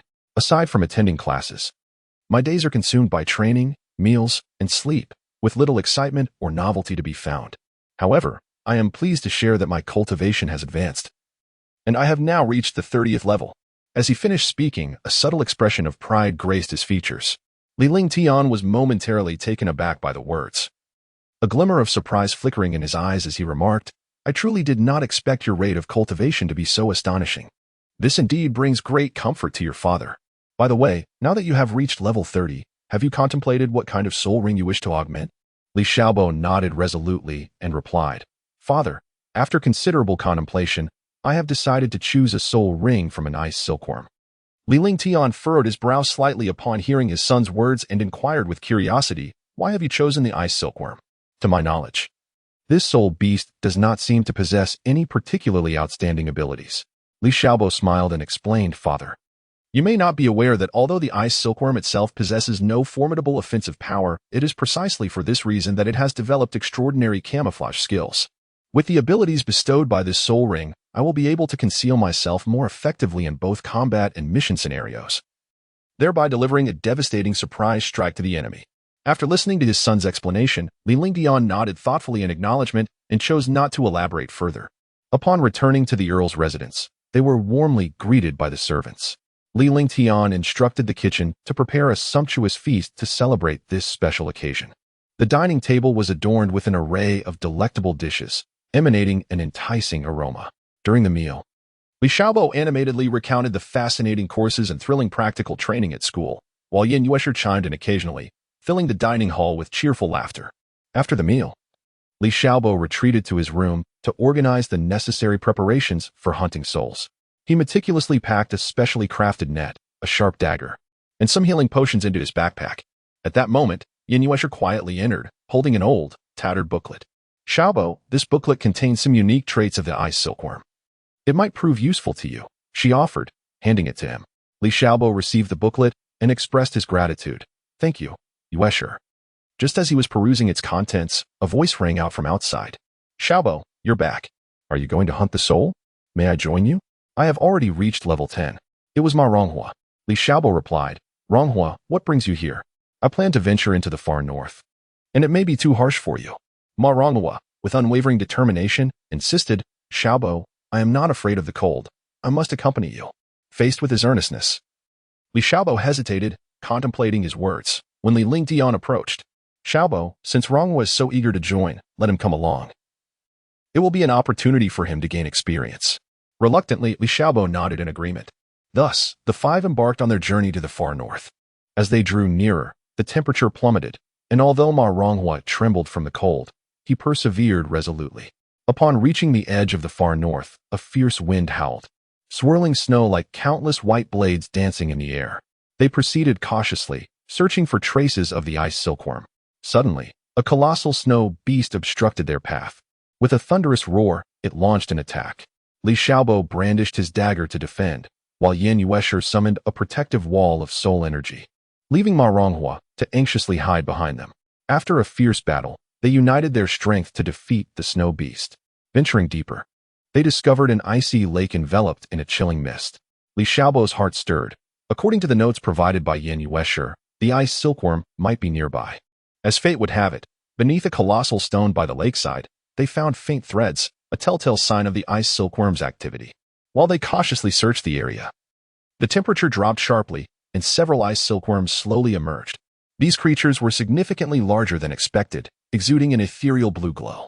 However, one ice silkworm stood out with a deeper hue, indicating its advanced age. Overcome with excitement, Ma Ronghua attempted to rush forward but was swiftly restrained by Li Xiaobo.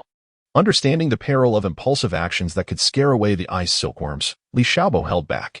At that moment, the ancient ice silkworm, radiating a profound blue luminescence. Slowly opened its mouth.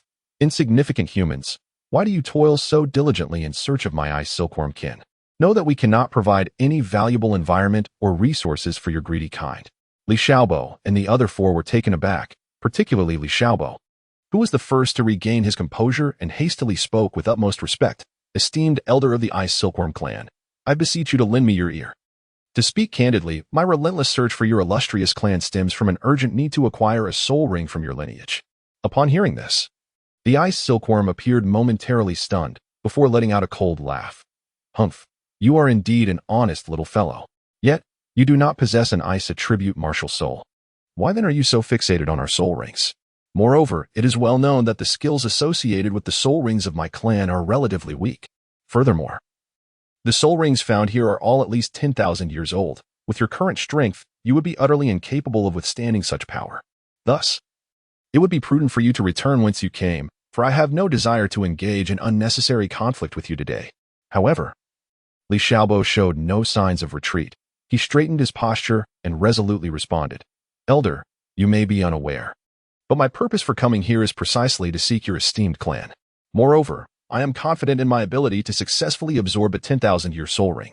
The Ice Silkworm, upon hearing this, exhibited a flicker of astonishment in its eyes. What? How can this be? By my senses, you are merely at the 30-level mark. Youngster, do not attempt to deceive me with your fanciful words. Otherwise, even with that soul sage by your side, you would not be able to escape unscathed. Undeterred by the Ice Silkworm's skepticism, Li Xiaobo took a deep breath and declared loudly, Elder, behold. With that, a powerful surge of soul power erupted from him, enveloping him in a faint golden glow. Chapter 25, the third soul ring. As he spoke, Li Xiaobo let out a commanding shout, and radiant light erupted around him, revealing three magnificent martial souls slowly manifesting in his vicinity.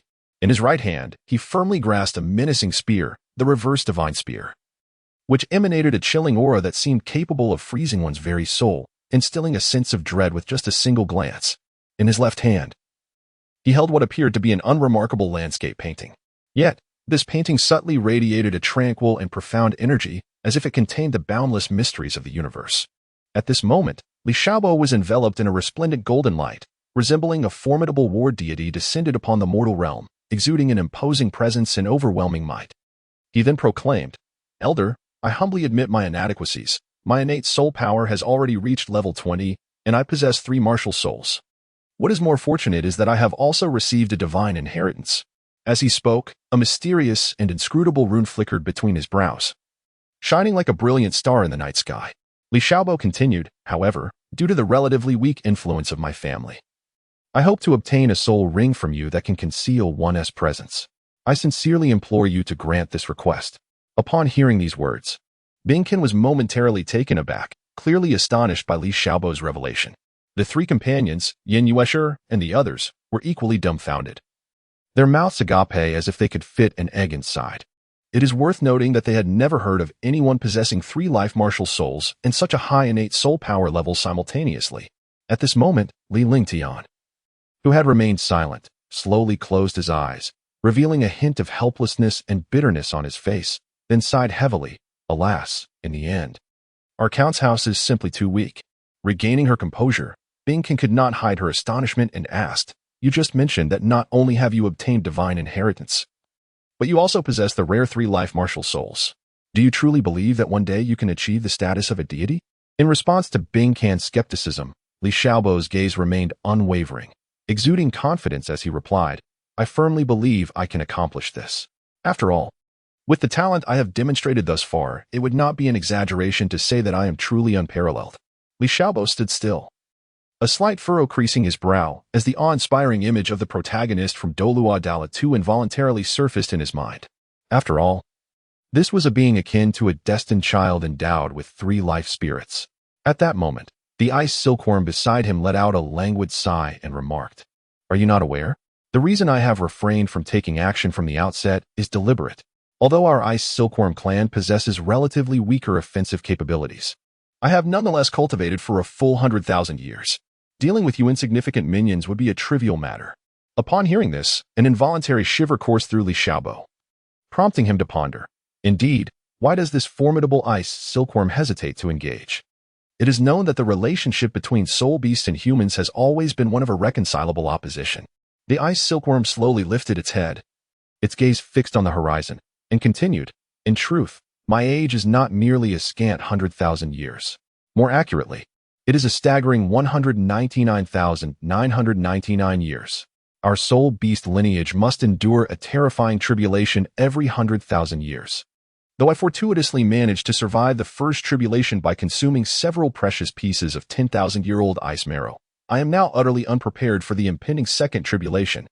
Should I rashly intervene, the tribulation will inevitably descend upon me. For this reason, I hope to strike a deal with you." Li Ling Tian and Yin Yushi, along with two others, stood together, their faces etched with disbelief. Their eyes widened and mouths slightly agape, as if an invisible force had rooted them to the spot. Heavens! Is it possible that there exists an entity even older than the 100,000-year soul beasts? Ma Ronghua murmured, his voice imbued with shock and astonishment. At that moment, the colossal ice silkworm slowly spoke. "Might you be inclined to engage in a transaction with me?" Its gaze fixed upon Li Xiaobo, revealing a hint of anticipation. Li Xiaobo regained his composure and respectfully inquired, "May I ask what kind of transaction you desire, esteemed elder?" The ice silkworm sighed softly, its tone tinged with resignation as it replied, "To be candid, my time is limited. Despite my relentless efforts to suppress my cultivation, I am ultimately unable to halt its continued growth. Now, I have resolved to offer myself as a sacrifice to you. However, prior to that, I implore you to protect these few young ice silkworms by my side. They are my progeny, and our clan is inherently feeble. Were it not for my century-long cultivation as their father, they would not have survived to this day, let alone cultivated for 10 millennia. Now, I find myself powerless to shield them, thus I must entrust them to your care." Upon hearing the ice silkworm's words, Li Xiaobo nodded gravely and assured, "Rest assured, elder. Should you truly choose to sacrifice yourself for me, I will wholeheartedly ensure the well-being of your descendants." A flicker of gratitude crossed the ice silkworm's eyes as it softly replied, "That is most reassuring. I hope you will fulfill your promise." With that, it reluctantly turned away, casting a lingering glance at the young ice silkworms, seemingly wishing to etch their appearances into memory. What transpired next was nothing short of astonishing. Suddenly, Li Xiaobo's body erupted with a brilliant crimson light, soaring skyward like a pillar of fire, illuminating the entire space with an intensity that rendered it nearly blinding. As the onlookers focused their gaze, the ice silkworm's once clear form began to wane like a mirage, gradually fading until it vanished completely from sight. Yet, in that fleeting moment of disappearance, a breathtaking spectacle emerged. A colossal red soul ring materialized out of thin air, resembling a blazing sun engulfed in flames, radiating an overwhelming and dazzling light. Upon closer inspection, the red soul ring bore two resplendent golden patterns, akin to sinuous golden dragons coiling within, adding an air of mystery and majesty. It became evident that in the instant the ice silkworm resolved to sacrifice itself, it decisively unsealed its cultivation. With formidable willpower and profound depth, it successfully shattered its cultivation bottleneck, leaping into the terrifying realm of 200,000 years. At that moment, the 200,000-year red soul ring, adorned with two golden patterns, seemed to embody boundless power, soaring directly towards Li Xiaobo and securely enveloping him. Meanwhile, in the unfathomable darkness of the extreme north, two figures stood silently, gazing at the crimson pillar of light reaching skyward, their expressions revealing a complex tapestry of emotions. These two were none other than the Ice Emperor and the Snow Empress, among the three great kings of the north. The Snow Empress sighed gently, her voice laden with regret. "Alas, yet another 100,000, your soul beast has fallen." The Ice Emperor, appearing somewhat indifferent, muttered, "I truly cannot comprehend the thoughts of these 100,000-year soul beasts. It is indeed a lamentable waste that they willingly sacrifice themselves for humanity. Would it not be far more advantageous if such profound cultivation were to be devoted to me, allowing me to absorb it and thereby enhance my own powers?" Upon hearing the Ice Emperor's words, the Snow Empress could only shake her head in resignation and softly respond, "Alas, Ice Emperor, do not be so myopic. Perhaps, for those soul beasts who choose to sacrifice themselves, they possess their own considerations and beliefs. Moreover, when will we soul beasts be able to transcend the terrifying tribulations that humans face? The prospect of whether we soul beasts can attain divinity remains an enigma." At this juncture, A glimmer of confusion and concern flickered in the Snow Empress's gaze. Observing her state, the Ice Emperor hastily offered words of comfort, saying, "Snow Empress, there is no need for you to dwell too much on such thoughts. Look at you. You have already cultivated for over 700,000 years. And the divine realm is well within your reach. I firmly believe that, with your innate talent and strength, you shall one day ascend to the divine altar." With that, she forcefully patted the Snow Empress on the shoulder, attempting to impart some encouragement and confidence. The Snow Empress slowly shook her head, remaining silent. Chapter 26, The 100,000-Year Third Soul Ring. Li Ling Tian, Yin Yushi, and two others gazed in astonishment at the astonishing scene unfolding before them, their hearts brimming with shock and wonder. Prior to this moment, they had merely gleaned insights into the rare and enigmatic phenomenon of soul beast sacrifices from the pages of books.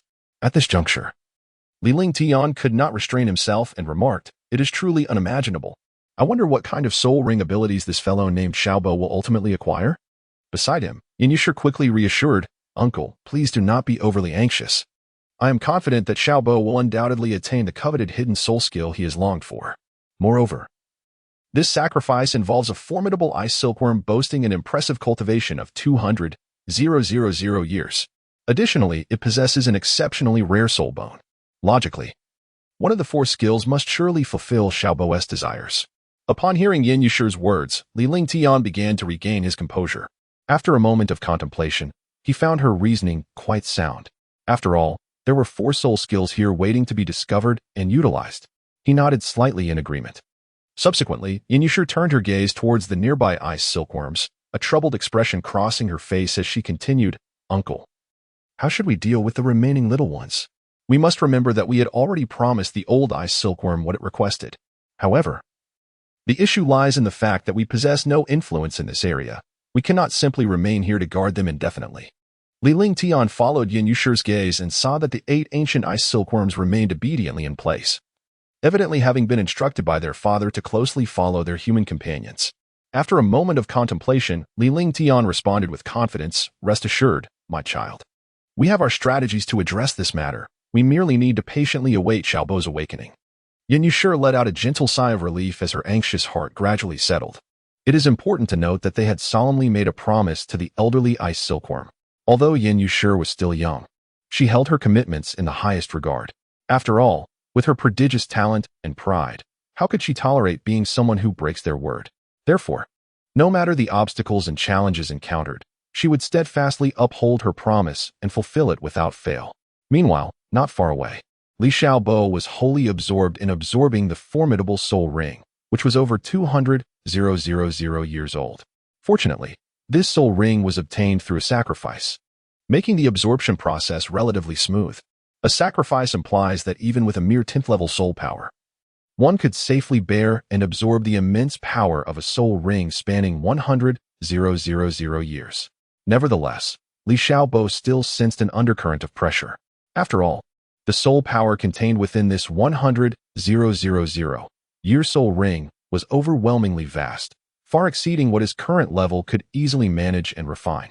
Yet, deep within his heart, Li Xiaobo firmly believed that once he successfully absorbed this soul ring completely, his strength would experience a tremendous enhancement, propelling him past the formidable threshold of level 40. It is essential to recognize that at this moment, his level was indeed somewhat low. The power of this 100,000-year soul ring was potent enough to elevate a title Douluo by 1 or even 2 levels, not to mention the rarity and efficacy of the soul ring, obtained through sacrifice, were beyond imagination. Time flowed swiftly like a fleeting horse. In the blink of an eye, the sun began its descent, akin to a brilliant pearl slowly sliding behind the mountains.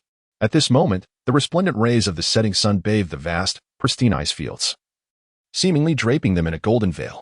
The sunlight refracted through the ice layer, emitting a kaleidoscope of colors, dreamlike and breathtaking. Beside the ice fields lay a glacial lake, shrouded in a delicate veil of mist, resembling a colossal mirror embedded within the landscape. As a gentle breeze swept by, the mist swayed softly, lending a lively aura to the entire scene, as if one were immersed in a celestial paradise.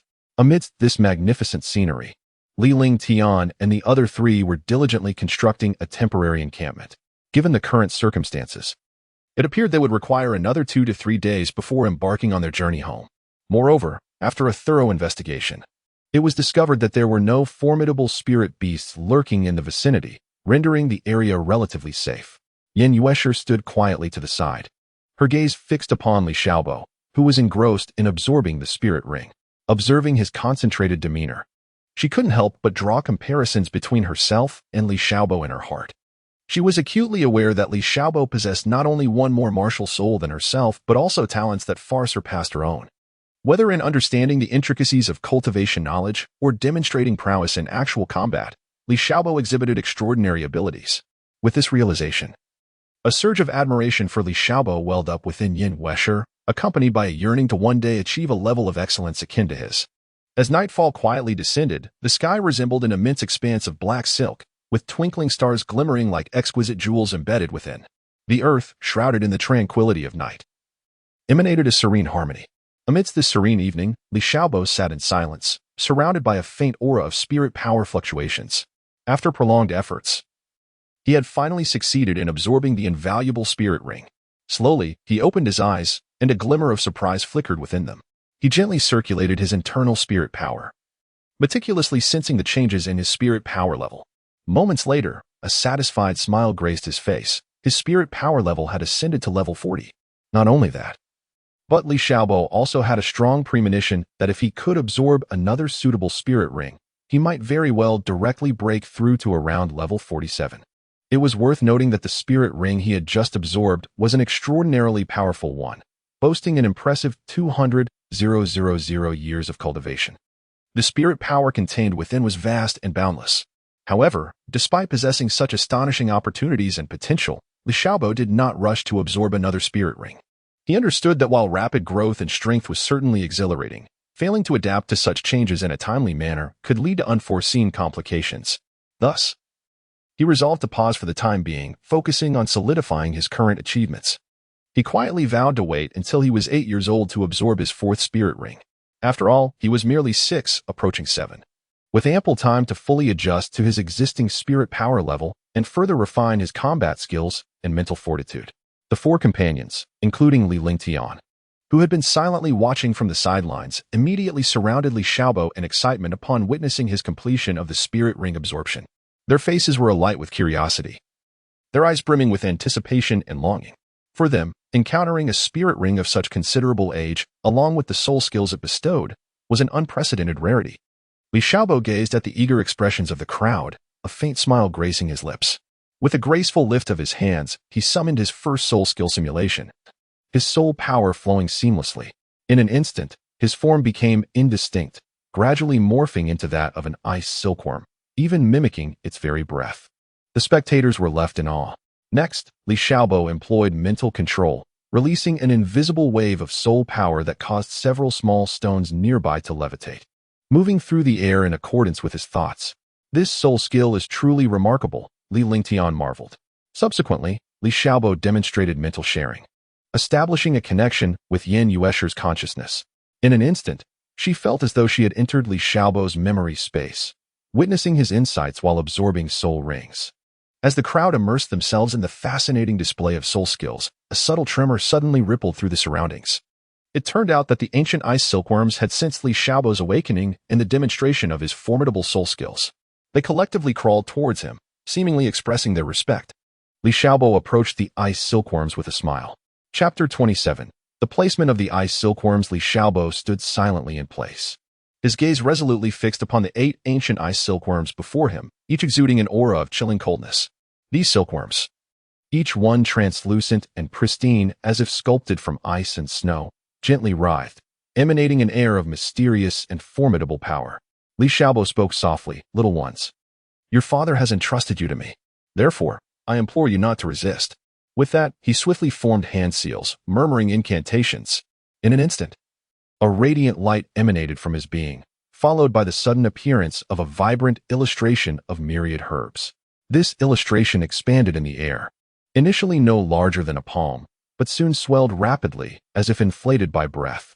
Before long, it grew to roughly the size of an ordinary table. At this moment, the mountains, rivers, and forests depicted within the illustration seemed to spring to life, the rushing rivers, towering mountains, and lush forests vividly manifesting before the onlookers.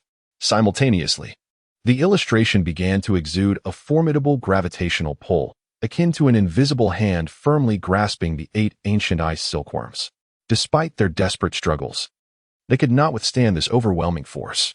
Their bodies gradually moved toward the illustration, gaining speed as they approached.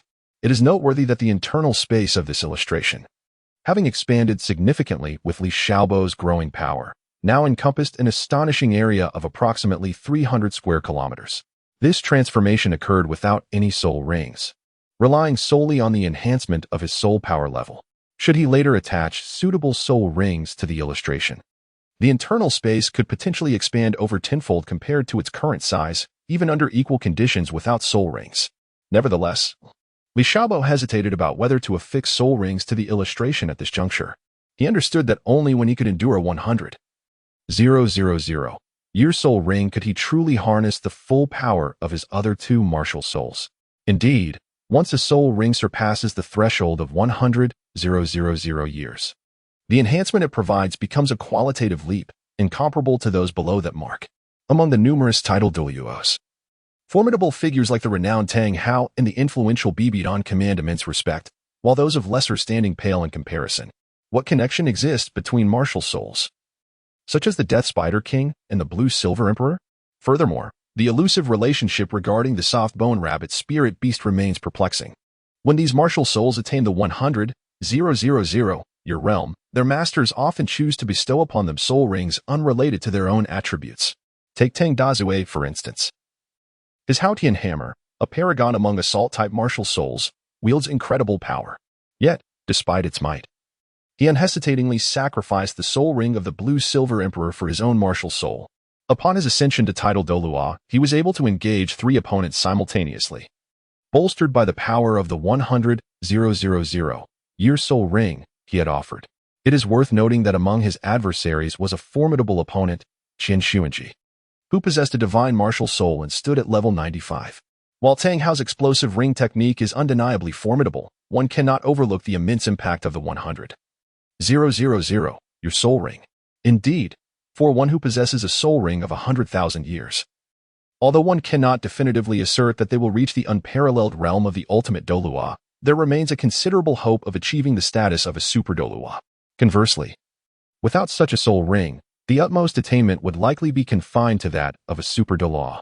Furthermore, after thoughtful contemplation, Li Xiaobo opined that if it were possible to bestow the wondrous 100 herbs diagram with additional soul rings possessing specific attributes, such as those representing the 5 elemental forces of gold, wood, water, fire, and earth, then perhaps within this diagram, unique areas with corresponding properties might remarkably manifest. It is essential to recognize that the 100 herbs diagram is no ordinary creation. It not only allows for the cultivation of various rare plants, but also enables the nurturing of delightful little creatures. Such attribute-laden special locations would undoubtedly be highly beneficial for the growth of certain divine herbs that share these attributes. For instance, the fiery essence embodied in the coxcomb phoenix sunflower, the ultimate earth quality characteristic of the earth dragon golden melon, and the golden property inherent in the marvelous mushroom heavenly chrysanthemum, among others. Simultaneously, the growth rate of soul beasts belonging to these 5 elemental attributes residing within would likely accelerate significantly. Of course, in addition to the conventional soul rings of the 5 elements, Li Xiaobo was pondering whether it might be feasible to attach some more rare and peculiar soul rings to the 100 herbs diagram.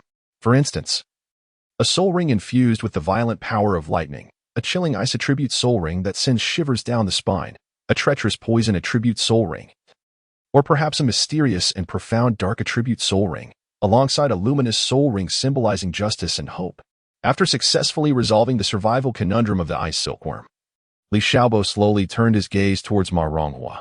Ronghua, it has been quite some time since you ascended to the 10th level. Now that the matter of soul rings on my end is settled, starting tomorrow, let us all join forces to seek out a suitable soul beast for you. By the way, which path do you wish to pursue? The assault system or the agility system? After all, your martial soul is best suited for one of these 2. Ma Ronghua, with a face full of excitement, responded, Brother Xiaobo, I wholeheartedly aspire to follow the path of the assault system. Regarding this, even my golden dragon horse martial soul has been meticulously analyzed by the Count. You must understand, my golden dragon horse carries the true bloodline of a dragon. and deep within my heart lies a dream to become a true unparalleled powerhouse. However, what troubles me now is that I am utterly at a loss regarding which type of soul ring I should select. Upon hearing this, Li Xiaobo reflected briefly before replying. In my opinion, given the exceptional advantages of your martial soul, why not attempt to obtain soul rings generated by soul beasts possessing a golden bloodline? Ma Ronghua could not help but display a puzzled expression, inquiring, and why is that? Furthermore, what exactly constitutes a golden bloodline? At this moment, not only Ma Ronghua, but also Li Lingtian, Yin Yuesher, and another individual were gazing at Li Xiaobo with faces full of curiosity, eagerly anticipating a comprehensive explanation from him. Li Xiaobo, unhurried, began to elucidate. The so-called golden bloodline refers to those possessing extraordinarily formidable powers, either from soul beasts or martial souls. For instance, the well-known golden crocodile Douluo of the Spirit Hall wields the martial soul known as the Golden Crocodile King, which belongs to the category of golden bloodline. Pausing briefly, Li Xiaobo continued, furthermore, it is said that this mysterious and powerful golden bloodline originally stems from the Golden Dragon King. Thus, should your golden bloodline be sufficiently potent, it might even trigger a phenomenon of ancestral regression, evolving into the majestic golden dragon. However, upon hearing this, the four, Li Lingtian and others, exchanged glances, their faces etched with confusion. Although they were somewhat familiar with the golden crocodile Douluo, they were left pondering the true identity of the Golden Dragon King. A wave of questions filled their minds. Noticing their puzzled expressions, Li Xiaobo chuckled helplessly and elaborated. The Golden Dragon King is, in fact, the malevolent fragment of the dragon god after its division. Its body is adorned with golden scales and possesses unparalleled strength. According to legend, with a mere swipe of its claw, it can rend space itself. The crowd collectively gasped in astonishment, realizing that the Golden Dragon King was indeed a deity. Li Xiaobo paused for a moment, recalling the Dragon God War, during which the Dragon God split into the Golden Dragon King and the Silver Dragon King. Although the Golden Dragon King was defeated, the bloodline it left behind is immensely powerful, embodying the forces of destruction and rebirth. Ma Ronghua's eyes sparkled as he exclaimed, Brother Xiaobo, if I were to acquire a soul ring imbued with the golden bloodline, would I be able to harness that kind of power? Li Xiaobo nodded, affirming that theoretically it was possible, yet the risks were considerable. This power is difficult to control, and a moment of carelessness could lead to backlash. Ma Ronghua clenched his fists, his gaze resolute. No matter how perilous it may be, I wish to try. For the sake of becoming stronger, for my dream. Li Xiaobo patted his shoulder, saying, very well, let us first gather intelligence to find the most suitable soul beast with the golden bloodline for you. The group voiced their agreement. Chapter 28. Talking about the dragon god. After a fervent discussion, the group finally delineated a clear path and direction for Ma Ronghua's future development. They collectively exhaled a sigh of relief and proceeded towards the tents that had already been erected. 3 tents stood before them. The larger one was designated for Li Lingtian's sole use, while another was shared between the old steward and Ma Ronghua. The smallest tent was allocated to Li Xiaobo and Yin Yuesher. As the two entered their designated tent, Yin Yuesher's enchanting eyes began to curiously scrutinize Li Xiaobo from head to toe. Under her intense gaze, Li Xiaobo felt a twinge of discomfort and thus inquired, Yuesher, why are you looking at me like that? Yin Yuesher blinked her eyes, and with a slight smile at the corners of her mouth, said, Xiaobo, it seems that you are rather well acquainted with the divine realm. Could you possibly elaborate on it for me? Li Xiaobo gently shook his head and humbly replied, in truth, I do not possess a profound understanding. I merely have a superficial acquaintance with the subject. However, since you express a desire to hear, I shall endeavor to share what I know. Li Xiaobo spoke slowly. In those distant and nearly untraceable epochs, a mysterious and ancient legend was passed down. It is said that during that time, the realm of the gods was devoid of the presence of human deities.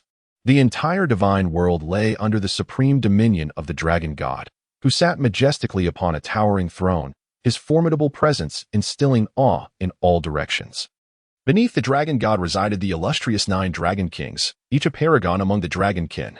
The dragon god generously bestowed upon the most exceptional dragon prodigies the wondrous attributes inherent in his own bloodline evolution. Thus, these fortunate beings each acquired the powers of the 9 elemental forces: water, fire, earth, wind, light, darkness, space, time, and stability. The mountain dragon king, the 9 dragon kings, filled with gratitude, revered him as their sovereign and pledged their unwavering loyalty. Each dragon king possessed extraordinary strength, attaining the terrifying realm of the demigod level. Under the sagacious leadership of the dragon god, the dragon race ushered in an unprecedented era of splendor. Their brilliance shone as fiercely as the midday sun, captivating the attention of all races.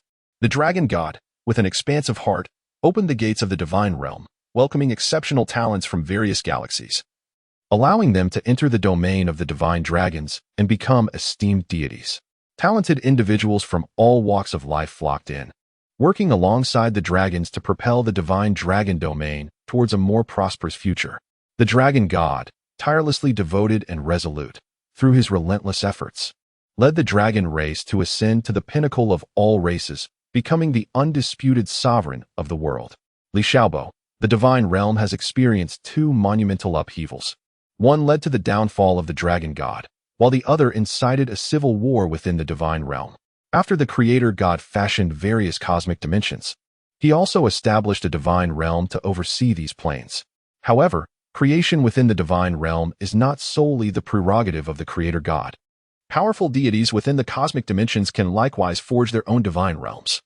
The divine realm situated above Douluo continent was initially crafted by an unparalleled deity known as the dragon god, who established the domain of the divine dragon realm. In its nascent stage, the divine dragon realm was exclusively inhabited by dragons. Yet, in time, any race could ascend to divinity through trials, soaring from various cosmic dimensions to the divine dragon realm. Among these, humans found the path to divinity most accessible.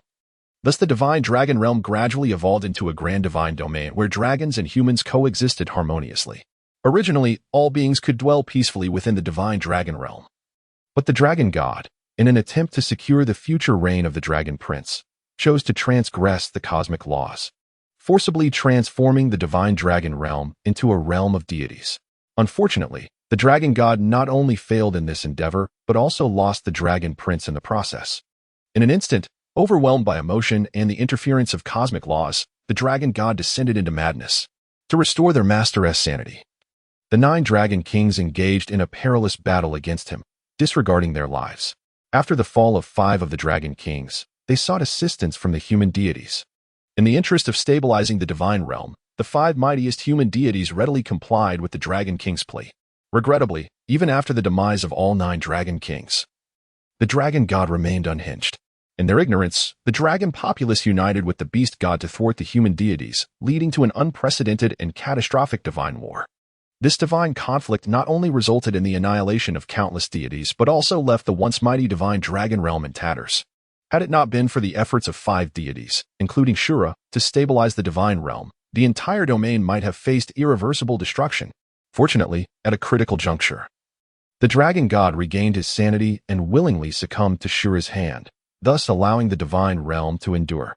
However, the remnants of the divine realm suffered severely from the depletion of celestial energy, leaving only the 4 dimensions of Douluo continent, bright light continent, 5 elements continent, and vast continent. Following the dragon god's fall, the remaining 5 divine kings, Shura, benevolence, evil, and destruction, formed the divine council, while a fragment of the divine dragon realm became the present-day Douluo divine realm. Li Xiaobo spoke slowly. In the present realm of the Douluo divine realm, there exist 5 divine kings, one of whom is the illustrious evil god. He is a being split from the formidable and unparalleled power of the creator god, and stands as one of the 5 supreme deities, the only true divine king capable of fully commanding the divine realm in its entirety. As he spoke, Li Xiaobo could not help but display a look of reverence. He then continued to elaborate. What makes the evil god particularly unique is his extraordinary ability to restore divine consciousness. It is imperative to understand that divine consciousness is of utmost importance to the deities. Any damage to it could yield catastrophic consequences. However, with the evil god's remarkable ability, many injuries to divine consciousness that were previously deemed irreparable can now be effectively treated. Consequently, he holds an esteemed position and unparalleled power within the divine council. After a brief pause, Li Xiaobo shifted the discussion to another divine king, the benevolent god. This benevolent god, too, was born from the power of the creator god and exists on an equal tier with the evil god. Yet, in terms of hierarchy and status, she surpasses the other 3 supreme deities, rightfully earning her place as one of the true rulers of the divine realm. Despite wielding such immense power, It is admirable that she and the evil god rarely intervene in the complex affairs of the divine realm. They stand like two majestic mountains, silently safeguarding this mysterious and vast world. Li Xiaobo, I shall not elaborate on the other three divine kings. However, it appears that there are two divine king inheritances within the Douluo continent. Yin Yuesher, which two divine positions are they? Li Xiaobo, there exists a place in the Douluo continent known as the City of Slaughter. In this realm, individuals are prohibited from utilizing soul skills and must rely solely on their innate combat instincts to engage in fierce battles. Within this city lies a location called the Bloody Arena. Each time, 10 participants enter, but ultimately only one shall emerge victorious, while the remaining 9 meet their demise. Yet, should one achieve a continuous victory for 100 matches and traverse the path of hell, they shall earn the right to attain the domain of the God of Slaughter. Acquiring this domain grants one the qualification to inherit the position of the Shura Divine King. Li Xiaobo, the other Divine King, is the Evil God King. Rumored to be a divine-level soul beast known as the Dark Demon Evil God Tiger existing within the Douluo continent. Originally a sacred attribute white tiger, it was one day possessed by an evil deity. The Dark Demon Evil God Tiger is a colossal creature, entirely black, exceeding 8 meters in length, with bulging muscles and weighing up to 3,000 pounds. A black character denoting king adorns its forehead, and its lengthy tail rises upward, culminating in a massive backward hook that glimmers with a ghostly light. The Dark Demon Evil God Tiger possesses multiple attributes, including evil, darkness, thunder, wind, time, and space, exhibiting intelligence that rivals that of humans. It can unleash formidable attacks utilizing these attributes. For instance, the Lightblade skill is a fusion of wind and evil energies, boasting astonishing power. Furthermore, the Dark Demon Evil God Tiger primarily enhances its cultivation by devouring the soul power of other soul beasts or human soul masters, rather than through personal training. This method of advancement renders it exceedingly rare and perilous within the realm of soul beasts. The Dark Demon Evil God Tiger also possesses a unique skill known as the Arena of Life and Death, capable of reverting both itself and its opponents to their juvenile states. Given that soul beasts generally possess greater physical prowess than humans, the Dark Demon Evil God Tiger typically holds the advantage in such a condition. Despite only having a cultivation of 60,000 years, its strength is already comparable to that of a 100,000-year soul beast. Chapter 29. The Golden Unicorn. Yin Yuesher exclaimed in astonishment. It is truly unexpected that such an extraordinary soul beast exists within the Douluo continent. However, I am somewhat perplexed about the connection between the Dark Demon Evil God Tiger and the inheritance of the divine position. Li Xiaobo smiled as he elucidated. If one were to successfully slay the Dark Demon Evil God Tiger, the immediate step should not be to absorb its soul. Instead, one must exercise patience, waiting for the mysterious Evil God Pearl to manifest upon its corpse. For it is only by acquiring the Evil God Pearl that one can genuinely seize the opportunity for divine inheritance. However, obtaining the Evil God Pearl is by no means a trivial endeavor. It is a sentient entity that will flee at the slightest hint of danger. If one's own strength is not formidable enough, capturing it will prove exceedingly difficult. Yin Yuesher could not help but exclaim so. The Dark Demon Evil God Tiger conceals such a significant secret regarding divine inheritance. Xiaobo, I had no idea you possessed such extensive knowledge. Li Xiaobo smiled with a hint of pride, of course. However, as the night deepens, it would be wise for us to retire early. As darkness enveloped the surroundings, silence prevailed, and time slipped by quietly. In the blink of an eye, the night hastily passed. The following morning, as the first rays of sunlight penetrated the clouds and graced the earth, Li Xiaobo slowly opened his eyes and emerged from the tent. In that instant, a biting cold wind rushed at him like a blade, causing him to shiver involuntarily. He steadied himself and gazed at the breathtaking scenery around him. Before him lay a landscape draped in a silvery white blanket, as if the entire world had succumbed to the grip of ice and snow. The rising sun radiated a gentle glow, refracting through the thick layers of ice and the crystalline icicles hanging from the branches, casting a dreamlike spectrum of colors across the scene. Not far away, a lake mirrored the sky, its waters crystal clear, yet curiously unfrozen. A gentle breeze rippled across the surface, creating undulating waves that sparkled in the sunlight. Before long, everyone had risen and stepped out of their tents. At this moment, the old steward had successfully prepared a large pot of aromatic, mouth-watering fish soup. The fish within was no ordinary catch, but rather the extraordinarily rare silverlight fish. a century-old soul beast hailing from the lake.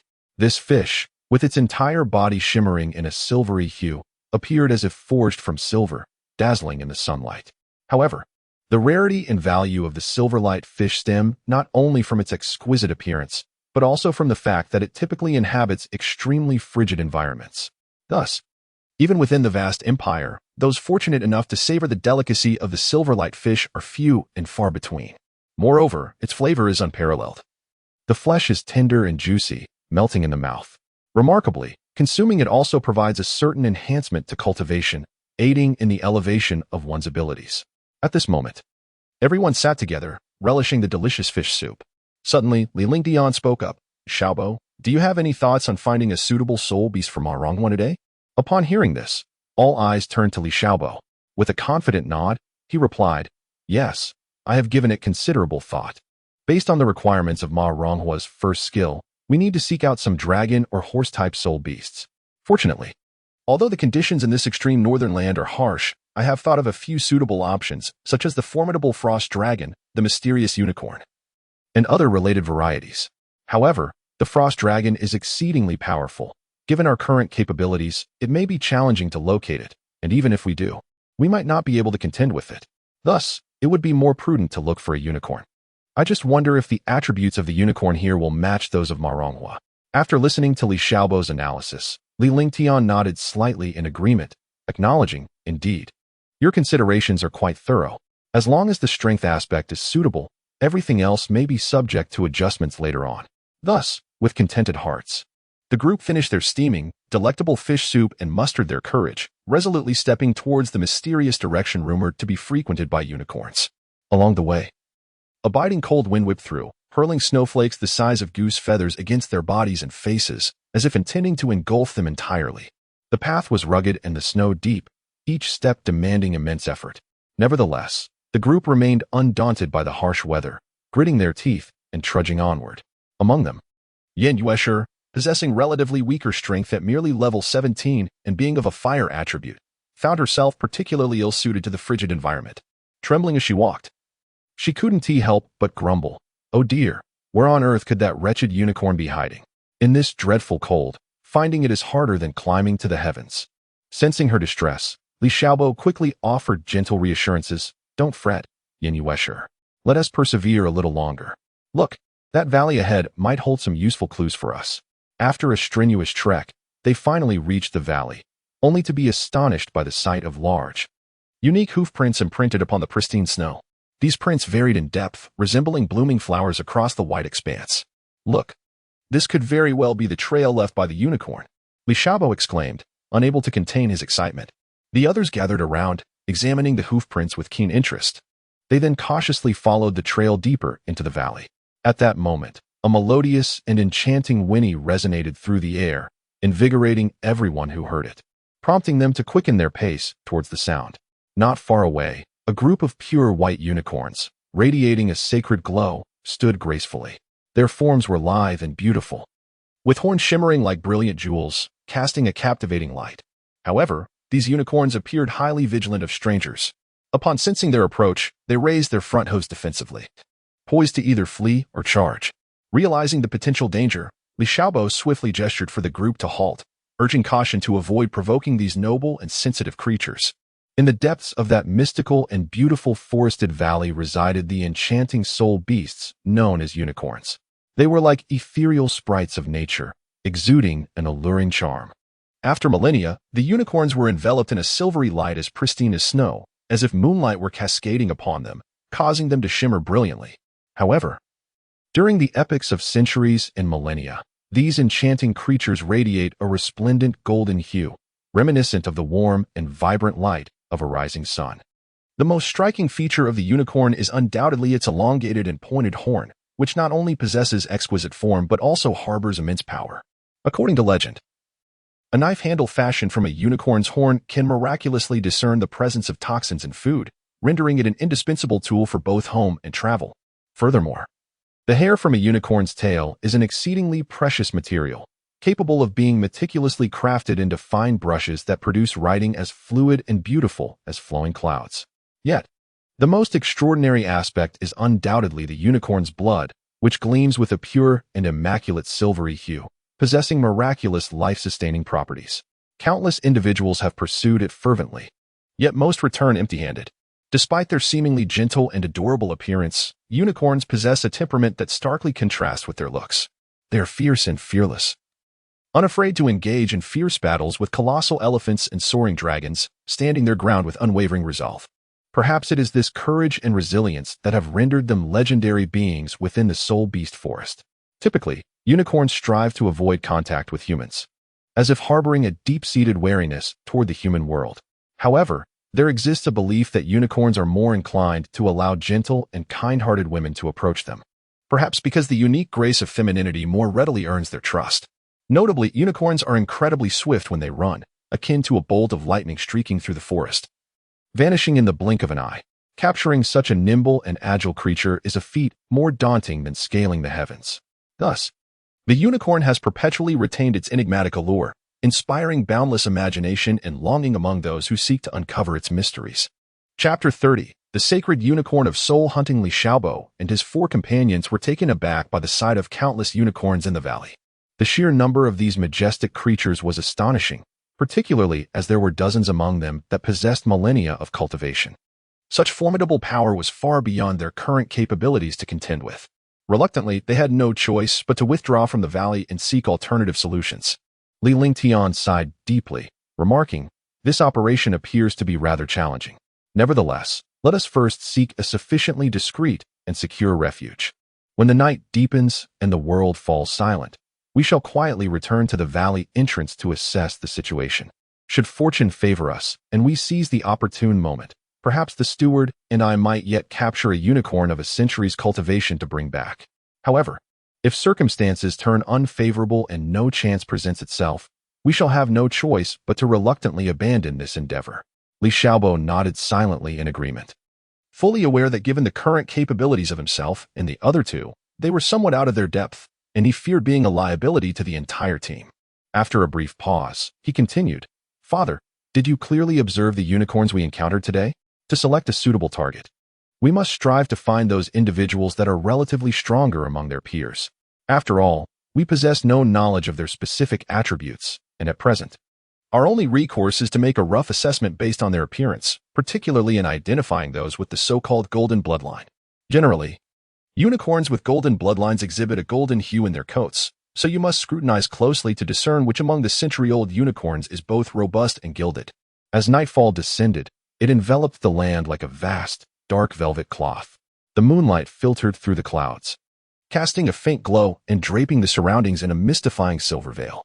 At this moment, Li Lingtian, clad in a black night garb, moved stealthily like a specter, accompanied by the agile steward, who was also dressed in dark attire, as they made their way towards the profound valley. Upon entering the valley, they discovered that most unicorns had succumbed to slumber, quietly nestled among the grass. Only a few remained vigilant, gracefully patrolling the perimeter. Li Lingtian and the steward dared not make a sound, treading lightly amidst the herd of unicorns, their eyes sharp as hawks, intently watching each creature. Fortune favored the determined.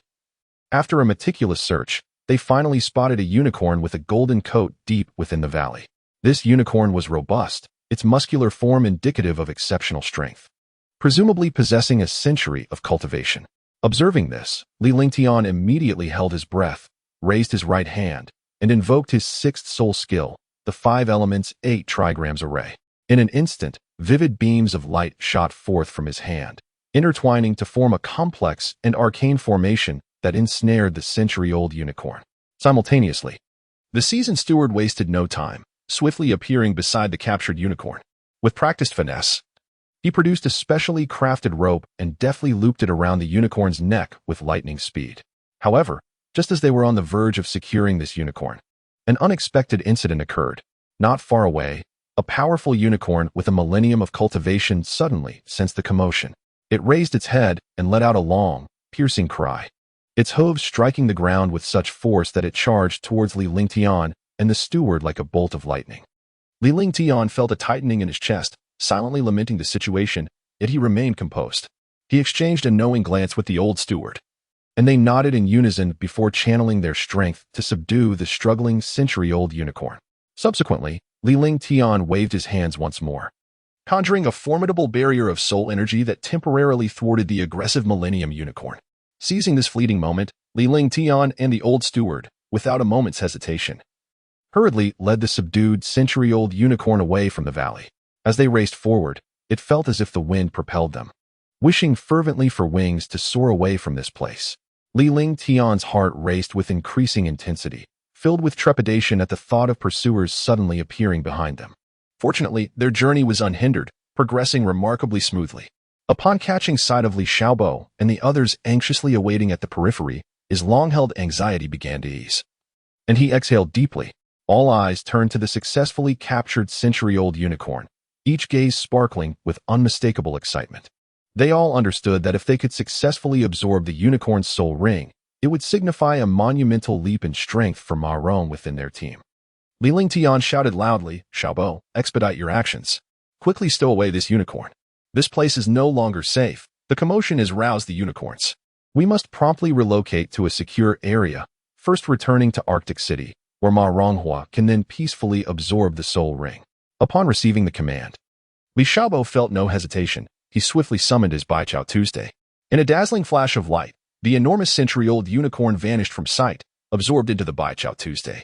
Subsequently, the group turned without a moment's pause and sprinted towards the outskirts of the far north. Li Ling Tian gripped Yin Yushi's hand tightly, fearful that she might fall behind or encounter any misfortune. Meanwhile, the seasoned old steward cautiously guided Ma Ronghua forward. As for Li Xiaobo, he surged ahead like a lightning bolt, propelled by his thunder wings, moving with a swiftness that surpassed even the soul sage Li Ling Tian. The group raced forward like the wind, stirring clouds of dust beneath their feet, seemingly intent on leaving this frigid northern land far behind. As the distant boundary drew nearer and victory seemed within reach, the sky suddenly darkened as if cloaked by a massive black curtain. Ominous clouds churned and roiled, swiftly obscuring the once brilliant sunlight. Accompanying this abrupt change was an overwhelming sense of suffocating pressure, surging forth like a tidal wave, enveloping them entirely. A collective gasp escaped their lips as an indescribable fear surged within their hearts. At that moment, a dazzling azure light pierced through the darkness, illuminating the path ahead. Upon closer inspection, a colossal ice-bird, exuding a chilling luminescence, loomed in the sky like a mountain.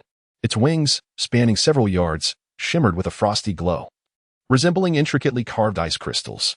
Its piercing gaze radiated authority and dominance, instilling a chilling dread in all who beheld it.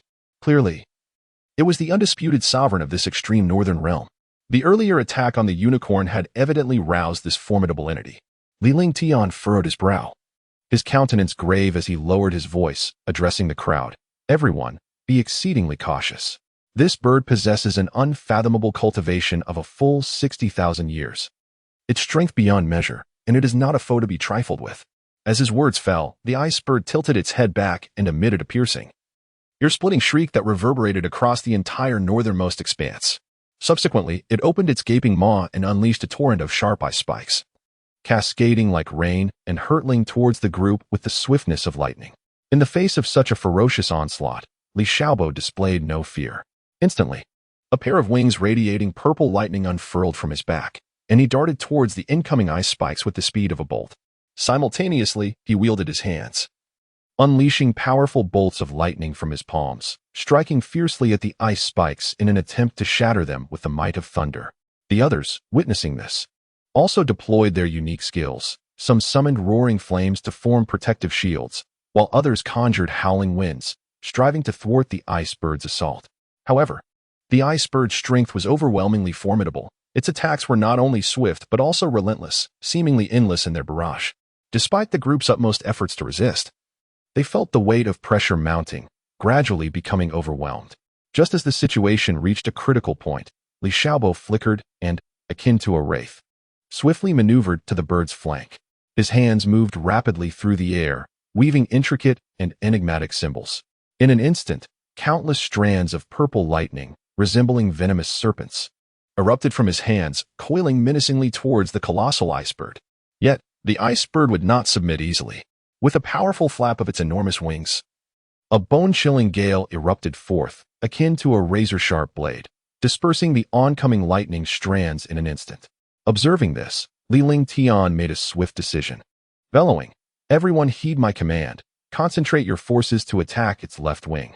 It appears to be a lingering injury. The group, understanding his intent, swiftly adjusted their aim, unleashing their treasures and spells in a torrential downpour towards the ice bird's left wing.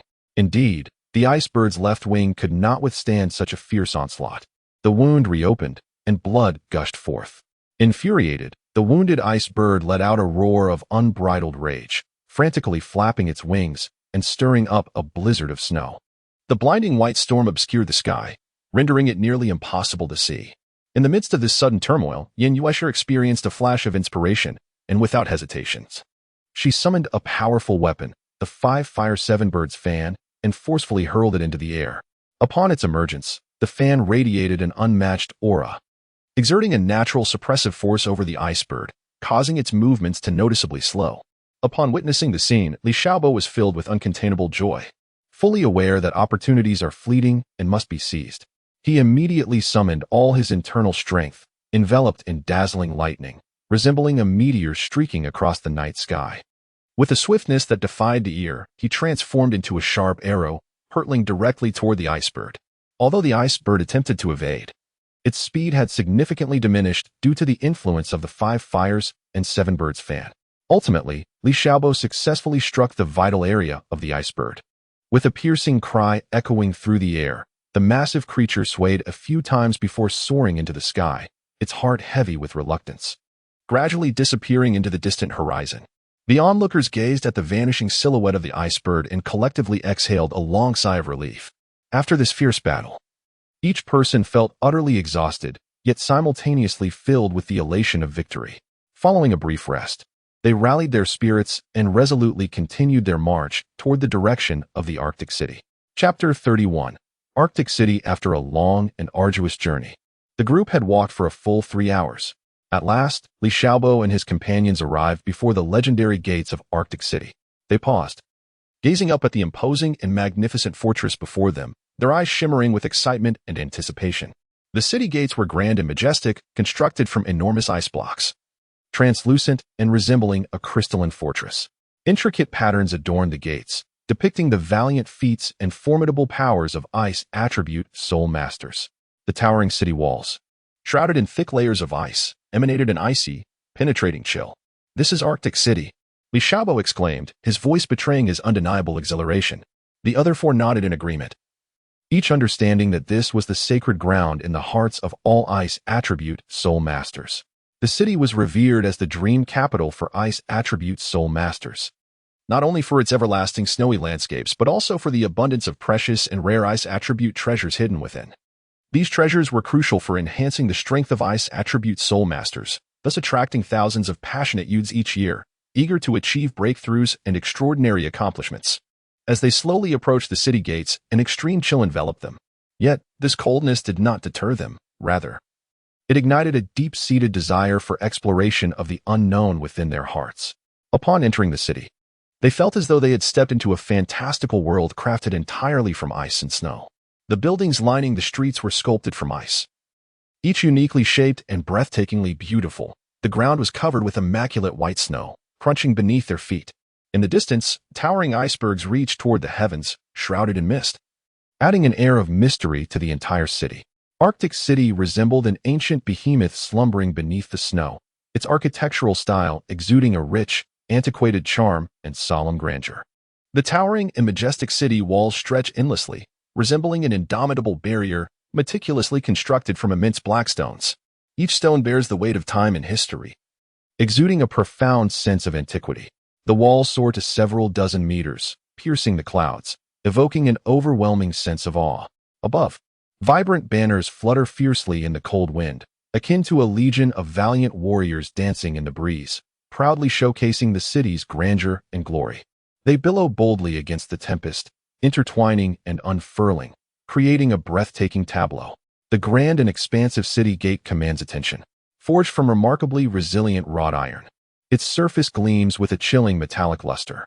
Adorned with intricately carved patterns of various spirit beasts, some fierce and clawing, others regal and imposing, and still others lively and endearing. Each creature is depicted with such vividness that one might imagine it leaping forth to confront any intruder. Upon entering the city gate, a wide, straight avenue unfolds before one's eyes. This spacious thoroughfare accommodates multiple horse-drawn carriages side by side. Flanking the street are an array of structures. Some are opulent palaces, resplendent in gold and grandeur, while others are quaint shops, exquisitely adorned with a plethora of dazzling goods. Of course, there are also modest yet vibrant inns, providing weary travelers with a warm respite. Despite their varied styles, each building exudes an air of antiquity and elegance.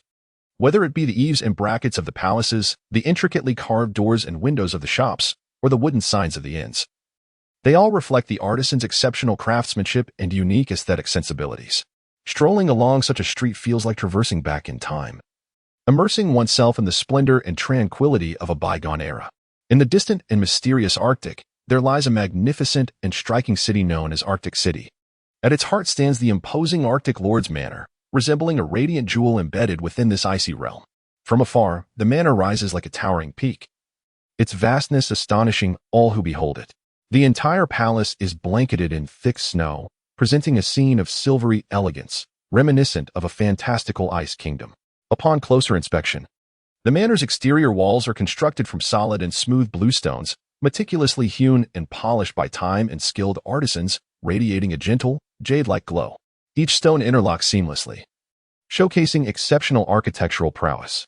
The roof of the palace is adorned with shimmering silver tiles, which, under the sun's rays, emit a dazzling brilliance, akin to a cascade of sparkling ice crystals, enhancing the manor's splendor. From a distance, the roof resembles a flowing veil of silver light, breathtaking in its beauty. Before the grand entrance of the Lord's Manor stand two colossal stone lions, resolutely guarding the threshold. They stand tall and imposing, their eyes wide open, glaring ahead as if ready to pounce on anyone daring enough to trespass.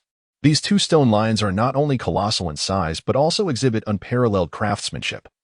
Every strand of hair and every muscle contour is rendered with lifelike precision, embodying an unmatched majesty. They silently guard this city of ice attribute, Soul Masters, upholding its dignity and glory. As one enters the city lord's mansion, a splendid array of palatial structures comes into view, artfully arranged. The pavilions and towers are interconnected by winding corridors, meandering gracefully and leading to secluded corners. The eaves rise high, resembling birds poised to take flight, exquisitely designed. Strolling through, one feels as though they have stepped into a beautiful painting. Moreover, the city lord's mansion is adorned with an array of rare and exquisite ice attribute flora. These plants thrive vibrantly even in the frigid climate, blooming in competition. Some flowers are as pure as snow, crystal clear. Others exhibit shades of blue or purple, ethereal and dreamlike. Still, others exude a faint, refreshing fragrance that uplifts the spirit. Against the backdrop of ice and snow, they appear particularly enchanting, vying for attention and adding a touch of vitality and vigor to this cold palace. The Soul Master Academy of the Arctic City resembles a fantastical castle amidst the snow, revered as the supreme sacred place in the hearts of all ice attribute soul masters. This academy boasts a rich history and profound heritage, having nurtured countless distinguished soul masters over the years who shine like brilliant stars in the vast sky of the Soul Master realm. Upon entering the academy, one is immediately struck by the ancient yet elegant architectural style. The red walls resemble flames, standing out vividly against the pristine white snow. The green tiles, akin to embedded emeralds, emit a warm luster. The soaring eaves, raised high, seem to aspire to pierce the heavens, exuding a dynamic yet dignified aura. Within the academy lies an expansive square, where sunlight cascades onto the ground, reflecting dazzling rays. In the center stand statues of illustrious Soul Master ancestors, each lifelike and distinct in expression. Some masters hold staffs, gazing resolutely into the distance, seemingly envisioning the journey ahead. Others fold their arms, their faces serious as if pondering the profound mysteries of soul techniques. Each statue emanates a solemn and majestic aura, silently narrating the glory and dreams once cherished by the Soul Masters. Passing through the square leads to the Academy's teaching building. This structure towers into the clouds, magnificent and awe-inspiring, with a uniquely crafted exterior. Built from special materials, it not only withstands the harsh cold, but also effectively absorbs and stores the surrounding soul power fluctuations. Inside the teaching building, spacious and well-lit classrooms are equipped with advanced teaching facilities, such as combat arenas and soul power detection stones, creating an exceptional learning environment for the Soul Masters. In a corner of the campus lies the library, a vital reservoir of knowledge for the Soul Masters. This grand library is rich in resources, housing a vast collection of precious books and materials pertaining to Soul Masters. From ancient soul guiding technology manuals to the latest research findings, it encompasses everything one could desire. In this realm, the Soul Masters can freely immerse themselves in the vast ocean of knowledge, perpetually exploring the boundless mysteries of the Soul Master world. The streets of Arctic City are alive with an exuberant hustle and bustle, thronged with crowds, and the air is filled with a cacophony of sounds. As one gazes around, the wide avenues are congested with a myriad of pedestrians, each person weaving through the throng. Among them are many Soul Masters adorned in vibrant robes, each exuding an air of confidence and authority. Some hasten on their way, their footsteps quickened by the urgency of acquiring new knowledge and skills at the academy, while others gather in jovial clusters, laughing and conversing as they set forth toward the enigmatic frozen forest, ready to confront formidable spirit beasts in a bid to procure precious soul rings to enhance their prowess. Flanking the streets are shops that stand in a splendid array, each more captivating than the last. The storefronts are brimming with an exquisite assortment of goods, offering everything one could desire. Here, advanced soul-guiding devices vie for attention alongside rare herbs emanating peculiar fragrances and delectable provisions brimming with energy. Each stall is crowded with discerning customers, while merchants, beaming with enthusiasm, beckon passers-by to partake in their wares. Their calls rise and fall, intertwining like a resounding symphony that echoes throughout Arctic City. As night descends, Arctic City does not succumb to slumber. Rather, it unveils a different, exhilarating spectacle. The streets are aglow, with radiant lights winding like golden dragons, illuminating the city as brightly as day. Under this luminous brilliance, the silhouettes of people stretch long, intertwining to create a vivid and bustling tableau of urban nightlife. Stepping into taverns reveals clusters of Soul Masters, engaged in spirited discussions about their thrilling adventures or sharing insights into refining their soul power in hushed tones. The tavern resonates with rousing melodies that soar like nightingales, enchanting the ears, while bursts of hearty laughter erupt like thunderclaps, reverberating throughout the establishment. The atmosphere is suffused with joy and merriment, drawing one into its intoxicating embrace. However, some Soul Masters opt to brave the tranquil night to seek rigorous training in the frozen forest. There, amidst the biting winds and the blanket of snow, they show no fear, engaging in fierce battles against formidable spirit beasts, their powerful soul energy propelling them forward. Each clash serves as a testament to their growing strength, with every bead of sweat marking their journey of transformation. Simultaneously, the skies above Arctic City unfold a series of enchanting visual spectacles. The mysterious Aurora Borealis often dances in the heavens like ribbons of color, its ever-changing hues mesmerizing the beholder. When the Soul Masters engage in their soul power cultivation, they radiate a spectrum of brilliant colors, some shimmering like dazzling stars in the night sky, others blazing like fiery flames, a sight to behold. Especially when they unleash their formidable soul techniques, a myriad of breathtaking and wondrous spectacles emerge. Fire dragons roar as they ascend to the heavens, their claws bared in a display of might. Phoenixes unfurl their resplendent wings, soaring gracefully amidst the azure expanse. Thunder rumbles ominously, cascading with immense force, overwhelming the landscape. These extraordinary phenomena harmoniously intertwine, transforming the sky above Polar City into a vibrant tapestry, akin to exquisite paintings unfurling before one's eyes, leaving onlookers in awe. Polar City of Douluo, a realm brimming with enchantment and glory, serves as the cradle of dreams for Soul Masters. Here, they tirelessly hone their skills, striving for higher realms of existence. Through their sweat and fervor, they inscribe their own legendary narratives. Polar City has borne witness to the growth and splendor of countless Soul Masters, as well as the prosperity and flourishing of the northernmost land of Douluo continent. Chapter 33. Celestial Herbsley Xiaobo strolled leisurely through the bustling market alongside Yin Yueqi, his gaze sweeping over the myriad of items displayed at the stalls. However, he exhibited no interest in the soul-guiding devices or the plethora of maps. Instead, his attention was captivated by the rare metals emitting an enchanting glow and the vibrantly colored, uniquely shaped herbs. Yin Yueqi flitted about like a jubilant little bird, following Li Xiaobo as they navigated the various stalls. Her bright, expressive eyes shimmered with curiosity and a desire for exploration. Suddenly, she was drawn to an ice-blue herb, unable to resist the urge to reach out and delicately examine it. The herb radiated a crystalline ice-blue hue, as if formed from frozen crystals, emanating a refreshing chill. "Brother Xiaobo, what is this?" It looks so special, Yin Yuechi exclaimed, lifting her gaze and blinking her sparkling eyes at Li Xiaobo, eagerly awaiting his response. Li Xiaobo turned his gaze towards Yin Yueshi upon hearing her voice. When he caught sight of the ice blue herb she held, his eyes momentarily brightened, and he smiled as he explained, "This is the ice spirit herb, an indispensable auxiliary material for concocting ice element elixirs."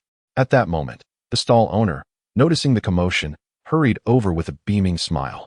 After assessing Li Xiaobo from head to toe, he exclaimed, "Oh my, this young man truly possesses discerning taste. This ice spirit herb is a precious find, one I painstakingly acquired from a perilous location, and naturally, it does not come at a modest price." Upon hearing these words, Li Xiaobo merely cast a fleeting glance at the stall owner and calmly replied, "I am well aware of its intrinsic worth. Feel free to propose a price."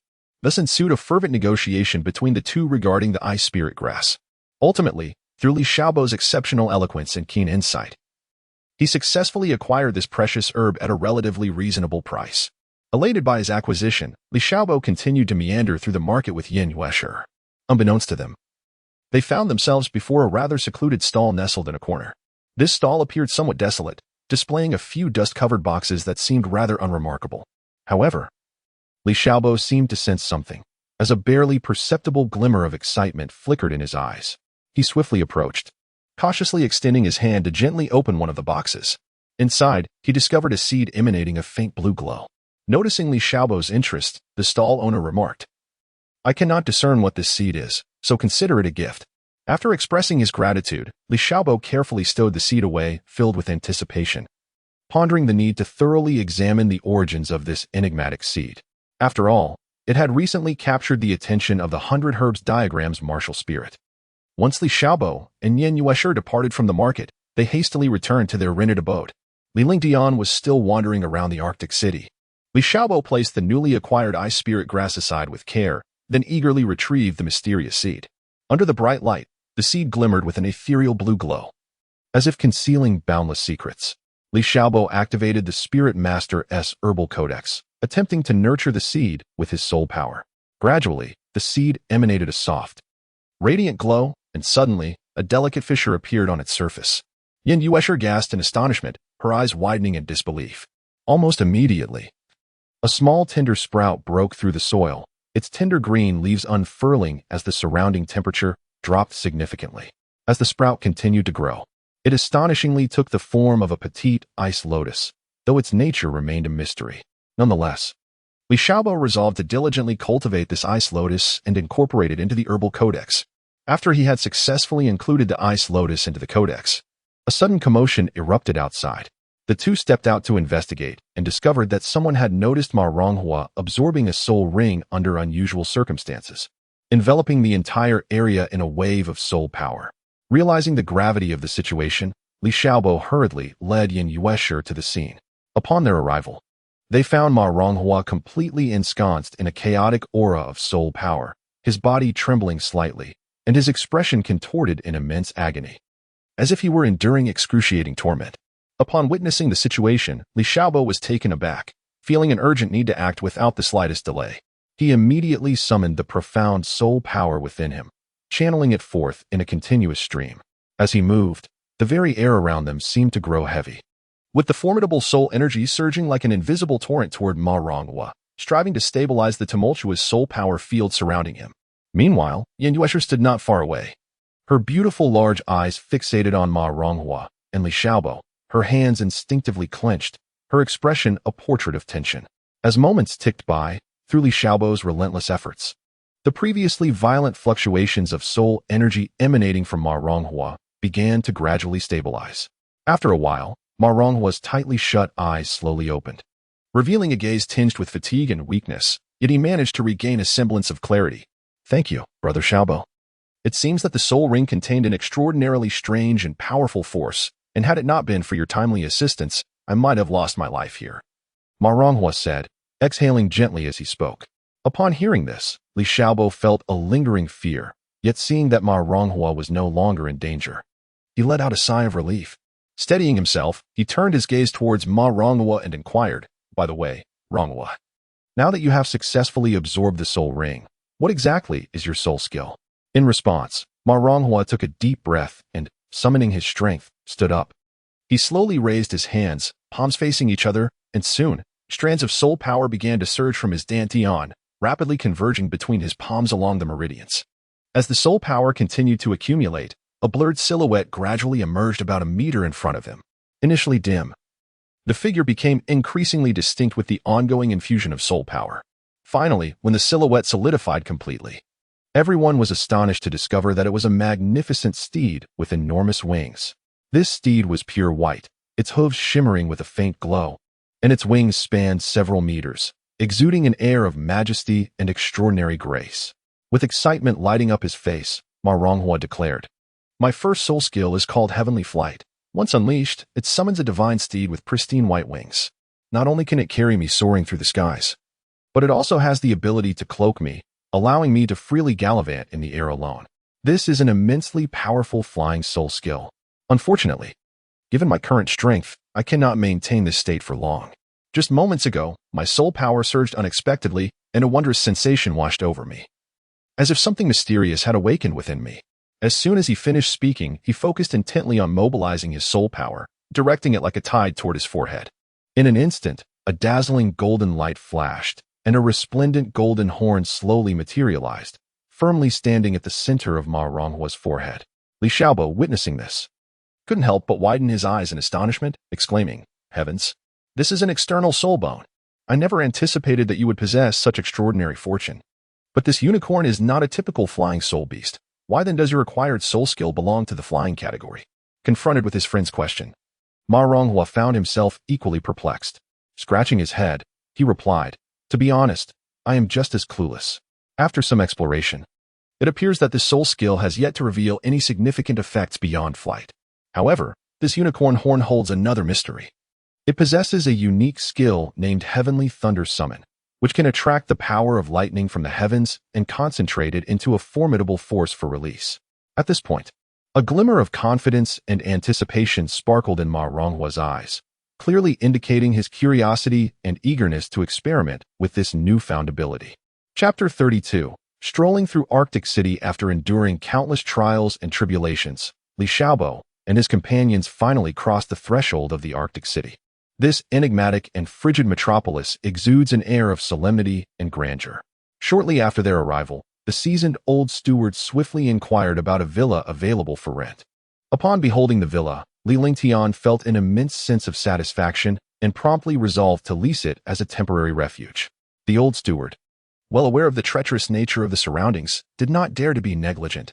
He meticulously surveyed the vicinity to ensure no hidden eyes were watching. Once he confirmed that the area was secure, the group could finally enter the grand hall with peace of mind. Li Lingtian gazed at the weary faces of the crowd and said with concern, "You have all toiled greatly today. Given your current state of health, it would be wise to rest thoroughly for the time being. Ma Ronghua, take a day to recuperate. We shall attend to the matter of absorbing the soul ring tomorrow. After all, the unicorn is already secured, and an additional day's delay is of little consequence." Li Xiaobo nodded repeatedly, expressing his agreement with his father's words. "What you say is indeed correct. At this moment, everyone is utterly exhausted and should first take the time to rest and recuperate. Ma Ronghua must also adjust his state to its optimum in order to successfully absorb the soul ring." Furthermore, he turned to the steward and requested, "Kindly step out and procure some food." The old steward complied and soon returned to the villa with a table laden with a sumptuous feast. Once the group devoured the meal with great haste, they each sought out a room to prepare for a well-deserved respite. Li Xiaobo returned to his chamber, gently settling into a meditative posture upon the bed within. He cautiously retrieved a 20,000-year-old ethereal skull, radiating a mysterious luminescence from his bosom, his eyes brimming with anticipation. He murmured softly, "Let me behold the wondrous effects of this ancient soul bone." With that, he delicately pressed the invaluable relic against his forehead, initiating the circulation of his robust soul energy, endeavoring to absorb and merge it with his being. Time slipped away like a fleeting shadow, and before long, the sun had quietly begun its descent from its lofty celestial perch. At this moment, the resplendent hues of the setting sun cascaded down, painting the sky in a fiery crimson, akin to a blazing inferno. The vibrant and magnificent sunset clouds captivated the gaze, as if a grand, breathtaking canvas unfurled before the eyes of onlookers. As night fell, a biting wind swept through, bringing a chill that enveloped all. Yet amidst this frigid, snowy night, a brilliant aurora danced in the heavens, shimmering like a dream, transporting one to an ethereal realm. When the dawn's light penetrated the darkness, dispelling the shadows of night, Li Xiaobo finally opened his long-closed eyes, exhaling a deep breath. He mused aloud, "Fortunately, this soul bone was acquired through sacrifice. Otherwise, with my current strength, I cannot fathom how long it would take to fully absorb it. Yet, why does this soul skill bear such a striking resemblance to that possessed by Huiguo? Perhaps it is merely due to our acquisition of powers from the same species. After all, he obtained a soul ring, while I have acquired a soul bone." With that, Li Xiaobo rose and stepped out of his room, immediately noticing the gathering of his companions at breakfast. At the table, Li Lingtian, upon seeing him emerge, exclaimed, "Xiaobo, you finally awakened. Come, join us for a meal. Everyone was quite exhausted yesterday, so I refrained from rousing you." Li Xiaobo smiled and nodded, hastening to take a seat at the table. Before long, the five of them swiftly concluded their simple breakfast. Subsequently, with a flicker of thought, Li Xiaobo summoned the 100 herbs diagram. In a flash of light, a unicorn was released from the illustration. He then turned to Ma Ronghua, handing him a remarkably sharp dagger, and softly instructed, "Proceed. After you slay it, you may begin absorbing the soul ring." Ma Ronghua cautiously accepted the dagger, gripping it tightly, and with resolute steps, approached the unicorn. His gaze was focused and piercing, as if he regarded the unicorn as already within his grasp. Once near, he unleashed a formidable force, striking with precision and decisiveness. A scream echoed, and the majestic unicorn collapsed to the ground. Soon after, a dazzling and brilliant soul ring gradually ascended from the corpse of the unicorn, resembling a resplendent moon suspended in the air. Upon witnessing this, Ma Ronghua promptly settled onto the ground, crossed his legs, and closed his eyes, adjusting his breath as he prepared to absorb this hard-won soul ring. Beside him, Li Xiaobo, Li Lingtian, and the other two individuals silently observed Ma Ronghua, not daring to make a sound for fear of disturbing him. As time passed, approximately a quarter of an hour went by, and Ma Ronghua remained quietly seated, emanating a faint fluctuation of soul power. Seeing this, Li Xiaobo turned to Li Lingtian beside him and whispered, "Father, staying here has little purpose, especially since it appears Ma Ronghua is not in immediate danger. Why not let the old steward remain to protect him while you and I explore this legendary Arctic city?" Li Lingtian pondered briefly before nodding in agreement. He turned to the elderly steward, who, understanding the unspoken cue, nodded back in assurance. With a smile, Li Lingtian addressed Li Xiaobo, saying, "Very well, let us venture outside. To be honest, this is my first visit to this Arctic city. It is said to be a sacred land for ice attribute soul masters." With that, he led Li Xiaobo and his wife, Yan Yuesher, out of the door, embarking on their journey to explore the Arctic city. As they strolled along, the trio enthusiastically admired the city's unique scenery. The architectural styles lining the streets varied greatly.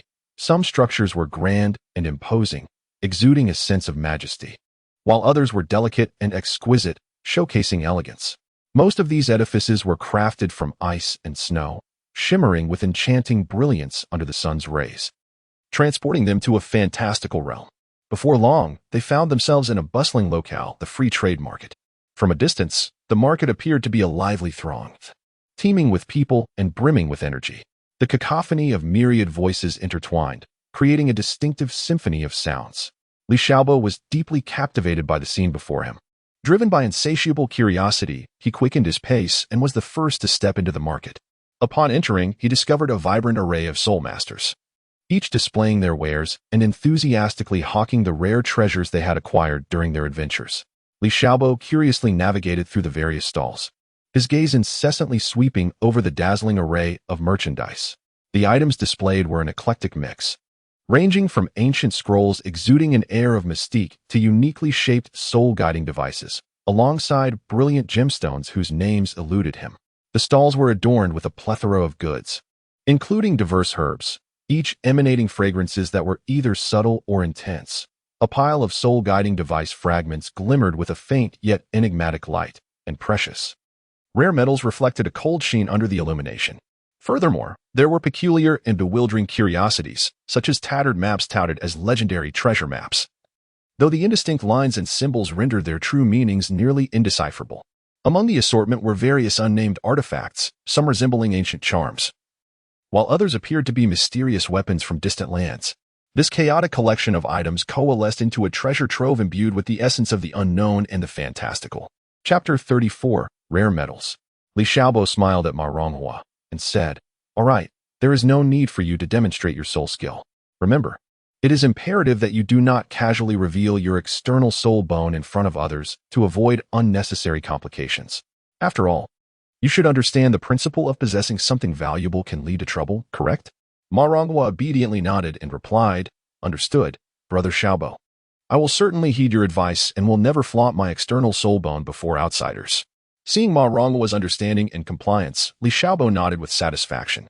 Once assured that all was well with Ma Ronghua, the group continued to stroll leisurely through the enchanting Arctic city, eagerly admiring the unique beauty and charm of this rare ice and snow metropolis. The crystal-clear ice sculptures, the pristine white snow, and the distinctive architectural style all captivated their hearts, making it difficult to leave. Meanwhile, Li Xiaobo, accompanied by Yin Yueshe, made his way towards the free trade market. Upon entering the bustling market, he was immediately enveloped by the vibrant atmosphere filled with throngs of people. The crowd surged and ebbed, creating a lively scene. With keen eyes, Li Xiaobo scanned the various stalls, seeking peculiar and intriguing items that piqued his interest. As he meandered, he suddenly noticed a stall up ahead brimming with an assortment of stones. These stones varied in size and shape, appearing quite ordinary yet seemingly concealing an air of mystery. Intrigued, Li Xiaobo approached and inquired of the vendor, "Excuse me, what exactly are you selling here?"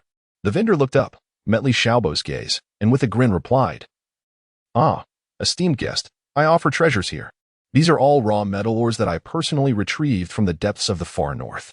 However, the specific types of metal ores they contain depend on your discerning eye and a touch of fortune."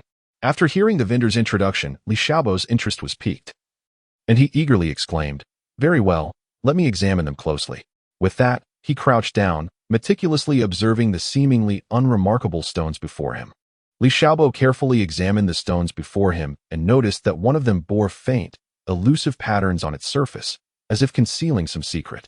He reached out and picked up the stone, feeling its substantial weight in his hand. Nearby, Yin Yueshe curiously inquired, "Xiaobo, why are you so intrigued by this stone?" Li Xiaobo smiled and replied, "My intuition tells me that this stone is rather special." At that moment, a burly man nearby scoffed, "Kid, be careful in your selection. 9 out of 10 of these stones are hollow, with little genuine substance." However, Li Xiaobo remained unfazed and asked the vendor, "How much for this stone?" The vendor extended 5 fingers, indicating 500 gold soul coins. The price was steep, causing those around to gasp in surprise. Nonetheless, Li Xiaobo paid without hesitation. He cradled the stone with great care and walked steadily towards the cutting area. As a crowd gathered, their eyes fixed on his every move. When the cutting machine emitted a low hum and gradually activated, the atmosphere fell silent, and everyone instinctively held their breath, as if time itself had frozen. As the blade of the machine began to penetrate the stone, every subtle sound became remarkably distinct.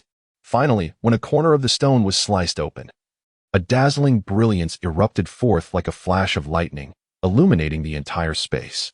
The radiance was so blinding that it was impossible to gaze upon directly, prompting gasps of astonishment from those present.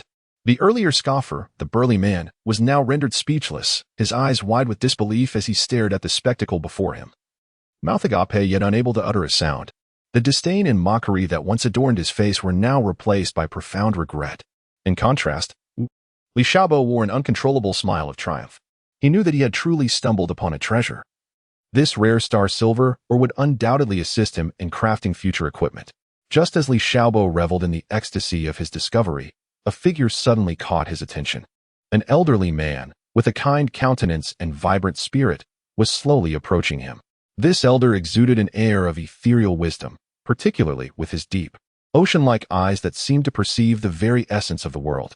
His gaze remained fixated on the star silver ore in Li Xiaobo's hand. After a moment of silence, he finally spoke, "Young man, while this star silver ore is indeed rare, there exist treasures far more precious in this world." With that, the elder raised his hand and gently pointed towards a distant corner. Upon hearing the words, Li Xiaobo gazed with a heart full of skepticism in the direction indicated by the elder. There, in that dimly lit corner, lay an unremarkable black stone, quietly resting. It appeared utterly ordinary, devoid of any distinctive features, Had it not been for the elder's reminder, it is likely that no one would have noticed its existence at all. A profound curiosity welled up within Li Xiaobo as he slowly approached the enigmatic object, eager to uncover its mysteries.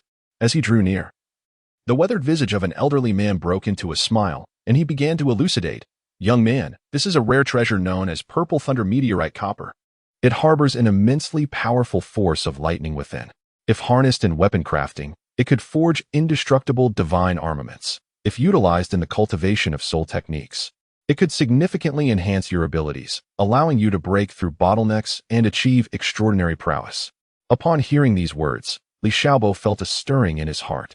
He understood that such a treasure was a rare find, and possessing it would greatly benefit his future endeavors in cultivation.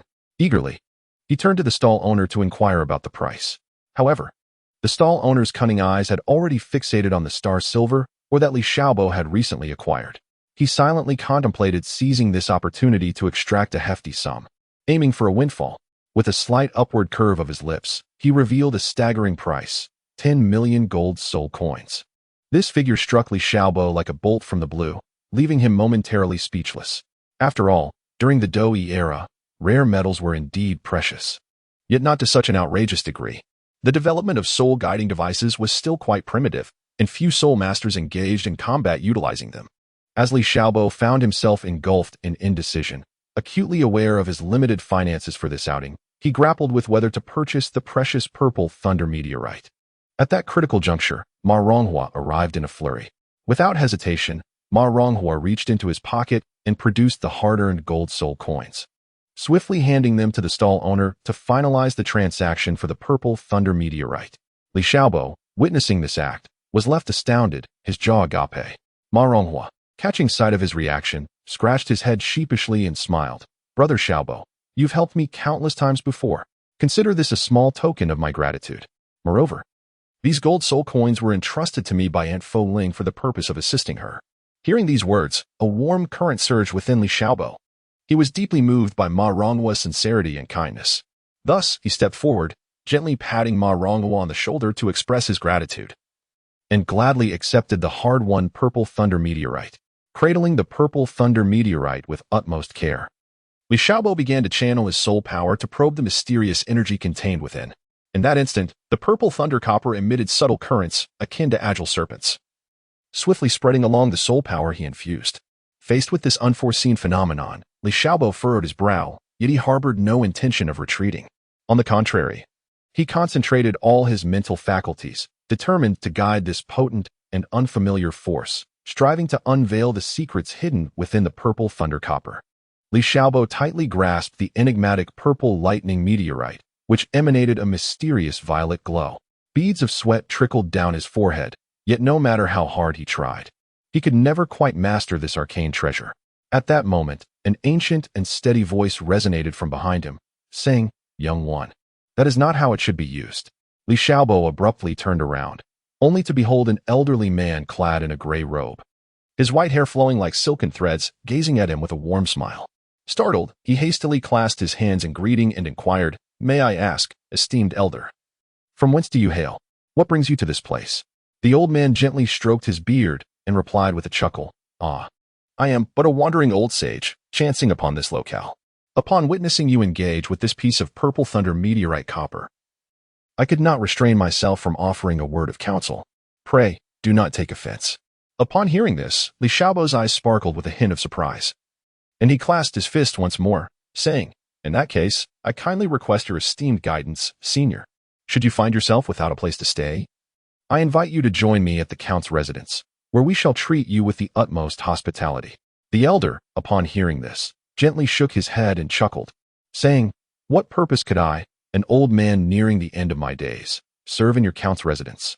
Li Xiaobo hastily elucidated, "Esteemed senior, do not belittle yourself. Merely by casting a glance, you discern the extraordinary nature of this amethyst thunderfall copper, which speaks volumes of your remarkable prowess.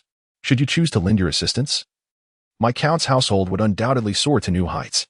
The elder remained silent for a moment, seemingly contemplating something profound. After a while, he slowly nodded and said, "Very well. I find myself without a stable abode of late. Hence, I shall accompany you for the time being. I hope that in the future, I shall not impose too much trouble upon your esteemed household. Chapter 35. Elder Zhong Li Xiaobo gazed curiously at the elderly man in the gray robe and respectfully inquired, "May I ask how to address you, esteemed elder?" The gray-robed elder gently shook his head and replied in a soft voice, "Ah, the passage of time has been so extensive that I have even forgotten my own name. If it does not trouble you, you may simply call me Elder Zhong." Li Xiaobo hastily nodded and replied, "Certainly. From this day forth, I shall respectfully address you as Elder Zhong." With anticipation gleaming in his eyes, he continued, "Elder Zhong, with your vast knowledge and experience, could you perhaps assist me in discerning any treasures worth acquiring amidst this bustling market?" Elder Zhong subtly inclined his head in agreement. His profound gaze began to methodically survey the array of splendid stalls before him. Suddenly, his eyes sparkled with a newfound brightness, as if he had stumbled upon an extraordinary gem, and he swiftly made his way toward a modest stall tucked away in an inconspicuous corner. Upon this small stall, a haphazard assortment of peculiar metals radiating a faint glow was displayed. Elder Zhang cautiously picked up one piece, scrutinizing it intently in the palm of his hand. Moments later, a look of delight illuminated his face as he turned to Li Xiaobo and exclaimed, "Young man, you are indeed fortunate. This is starfall iron, exceedingly rare and an exceptional material for crafting unparalleled weapons and divine artifacts."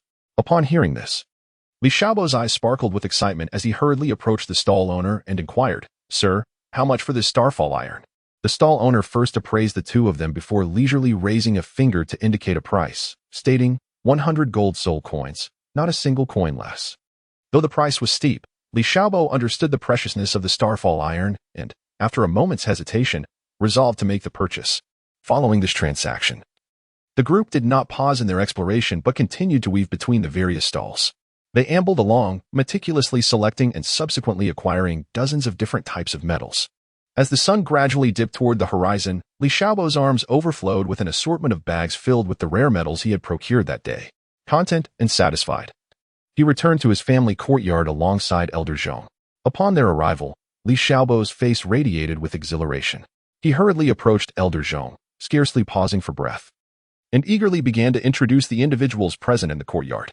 He first gestured toward a tall middle-aged man standing nearby, declaring, "This is my father, Li Ling Tian. He is a renowned 76th level soul saint of the Star Luo Empire and has been bestowed the title of Baron of Han Yuan." At this, Li Ling Tian smiled and nodded respectfully at Elder Zhong. Next, Li Xiaobo directed his gaze toward an elderly gentleman with graying hair yet an energetic demeanor, continuing his introductions. "And this gentleman is our family steward. Although he appears somewhat aged, his strength should not be underestimated. He is indeed a genuine soul emperor." At this acknowledgement, the steward humbly smiled. Finally, Li Xiaobo's attention turned to a robust young man, stating, "This one is named Marongwan. He possesses innate 8th level soul power and is destined to become a formidable force in the future." Upon hearing this, Marongwa respectfully clasped his fists in greeting towards Elder Zhong. Finally, Li Xiaobo turned his gaze toward the two young women. One possessed a striking beauty, while the other exuded a valiant aura. He pointed to the enchanting beauty and proclaimed, "This is Miss Yan Yuesher. Not only is she breathtakingly beautiful, but she also possesses an innate soul power of level 10, a remarkable talent indeed. Moreover, her martial soul is a formidable assault type." He then gestured towards the valiant woman, proudly adding, "And I, too, share the same innate level 10 soul power and an assault type martial soul." At that moment, Elder Zhong, who had been quietly listening, finally spoke, "Hee, everyone, please, just call me Elder Zhong from now on. As for myself, I am merely a super Douluo of level 97, with the martial soul known as the Breaking Cloud Spear." With these words, the previously composed crowd was left utterly astonished, unable to fathom that this seemingly ordinary passerby was, in fact, a terrifying title Douluo. Instantly, the yard was filled with gasps of disbelief. Li Xiaobo widened his eyes, his face a canvas of astonishment as he exclaimed, "Is it truly so? Old Master Zhong, you are indeed the legendary title Douluo. This is simply beyond belief. Yet, why have I never encountered tales of your exploits?" Old Master Zhong smiled faintly, a glimmer of nostalgia shimmering in his eyes, and replied slowly, "My child, it is not surprising that you have not heard of my deeds. After all, I am now a venerable 146 years old, having long departed from the era you inhabit. In my youth, I too was spirited and daring, traversing the world. Yet time is unrelenting." He sighed gently, continuing, "Nonetheless, this current age is not devoid of formidable talents. Both Qian Daolu and Tang Chun are extraordinary individuals, having cultivated to the 99th level, just a step away from divinity. In contrast, I have merely attained the 97th level, and I cannot help but feel a sense of inadequacy. With these words, old Master Zheng shook his head, a trace of solitude gracing his features. After a brief pause, he gazed earnestly at Li Xiaobo and said, "My child, although I am aged and frail, I firmly believe that the forthcoming era will herald a brilliance belonging to your generation. With your innate talent, a rare innate level of 10, and with my assistance, acquiring a 100,000-year-old ninth spirit ring in the future is not an unattainable dream. It is worth noting that my own progress has stagnated because I failed to attain a ninth spirit ring of that caliber upon ascending to the title Douluo realm." At this juncture, old Master Zheng's gaze grew resolute, as though he held great expectations for Li Xiaobo. Li Xiaobo gazed resolutely at Elder Zheng, his tone brimming with confidence. "In the future, we shall undoubtedly become unparalleled Douluo of the 99th rank. However, Elder Zheng, since your martial soul is the Breaking Cloud Spear, could you impart to me some techniques of spear mastery?" Elder Zheng squinted slightly, scrutinizing Li Xiaobo from head to toe, and slowly replied, "Might it be that your martial soul is also of the spear variety? If that is indeed the case, I shall wholeheartedly share with you the essence of my lifelong accumulation of spear techniques. It is well known that on our Douluo continent, there has been much debate regarding whether Qiandao Lu or Jian Juanhao possesses the finest swordsmanship, a subject that remains contentious. However, when it comes to spear techniques, I dare say that if I were to claim second place, no one would have the audacity to assert themselves as the first. Thus, guiding you in the art of spear mastery is, for me, a matter of little difficulty." Upon hearing these words, Li Xiaobo's face flickered with a hint of excitement. He took a deep breath, swiftly formed seals with his hands, and called out, "Inverse Divine Spear, manifest." In an instant, a brilliant and resplendent light burst forth from his hands, followed closely by the appearance of an ancient and mysterious long spear before the onlookers. At the moment the inverse divine spear materialized, Elder Zheng felt as though he were being scrutinized by a ferocious beast, an involuntary chill creeping over him. Simultaneously, an overwhelming pressure emanated from the spear, causing the very air around them to grow heavy with tension. Elder Zheng widened his eyes, staring in astonishment at the inverse divine spear, his speech faltering. This is actually a divine-level martial soul." At that moment, his heart surged with tumultuous waves of shock. It is worth noting that, thus far, there was only one known divine-level martial soul in the entire Douluo continent, that being the six-winged angel possessed by the Spirit Hall. Never did he expect to witness another divine-level martial soul in person today. Chapter 36. Aurora. Elder Zheng fixed his piercing gaze upon the young man before him and slowly said, "You, young lad, are not entirely forthright, are you? Do you truly believe that I am unaware of matters concerning divine-level martial souls and innate soul power at level 20? Although we have only just met, your wariness towards me is understandable. Nevertheless, you are indeed quite impressive. Come, do enlighten me about the soul rings associated with your inverse divine spear, so that I may offer you my counsel." Upon hearing this, a hint of embarrassment crept onto Li Xiaobo's face as he scratched his head, momentarily unsure of how to respond. Observing his hesitation, Elder Zheng furrowed his brow and pressed further. "What is it? Did you not insist on having me teach you the spear techniques? If you do not share the details of your soul rings candidly, how could I tailor my instruction to suit your needs?" Li Xiaobo took a deep breath, finally mustering the courage to speak. "I sincerely apologize, Elder Zheng. In truth, I am a twin martial soul, and as for the reverse god spear, I have yet to absorb any soul rings." Upon hearing these words, Elder Zheng was immediately struck with astonishment, his eyes widening in disbelief as he stared at Li Xiaobo. After a moment, he regained his composure and exclaimed, "Child, how can you be so foolish? The reverse god spear is a divine-level martial soul. Its potential is boundless. How can you disregard it and instead choose to cultivate another martial soul? What is your plan? How will you proceed in the future? Are you not risking losing something significant by chasing after something trivial?" Li Xiaobo quickly interjected, "Elder Zheng, please do not be angry. I understand your concerns. You are merely worried that cultivating two martial souls simultaneously may lead to a conflict of soul power, ultimately resulting in catastrophic consequences. But rest assured, I have already devised a solution. I intend to wait until I reach level 90 before considering the addition of a soul ring to the reverse god spear, thus mitigating the aforementioned risks." However, upon hearing Li Xiaobo's words, Elder Zhang's expression shifted to one of clear skepticism. He shook his head repeatedly, questioning incredulously. How can this be possible? Historically, no one has dared to attempt such a method. Young man, you must not speak so recklessly. Faced with Elder Zhang's inquiry, Li Xiaobo remained resolute, fixing his gaze upon the elder as he replied without hesitation, Elder Zhang, please believe me. Although this may sound implausible, I assure you, I am not speaking lightly.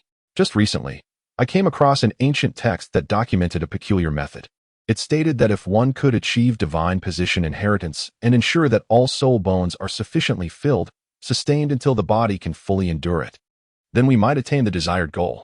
Elder Zhang, upon hearing this, exhibited a flicker of curiosity amid his initial skepticism. He furrowed his brow and inquired, "Oh, such a thing exists? Where is that ancient text now?" Li Xiaobo appeared somewhat embarrassed and hesitant.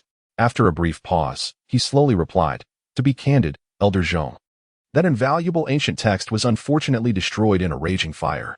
However, please rest assured that although the book is no longer in existence, I have deeply etched all the recorded contents into my memory." Elder Zhang listened in silence, seemingly lost in profound contemplation. After a considerable time, he finally raised his head, a grave expression on his face as he said to Li Xiaobo, "Even if what you say is true and this method indeed exists, it is still fraught with countless unknown risks and variables. Nevertheless, since you are so adamant, I shall temporarily choose to trust you this once. However, remember to constantly monitor the fluctuations of your soul power.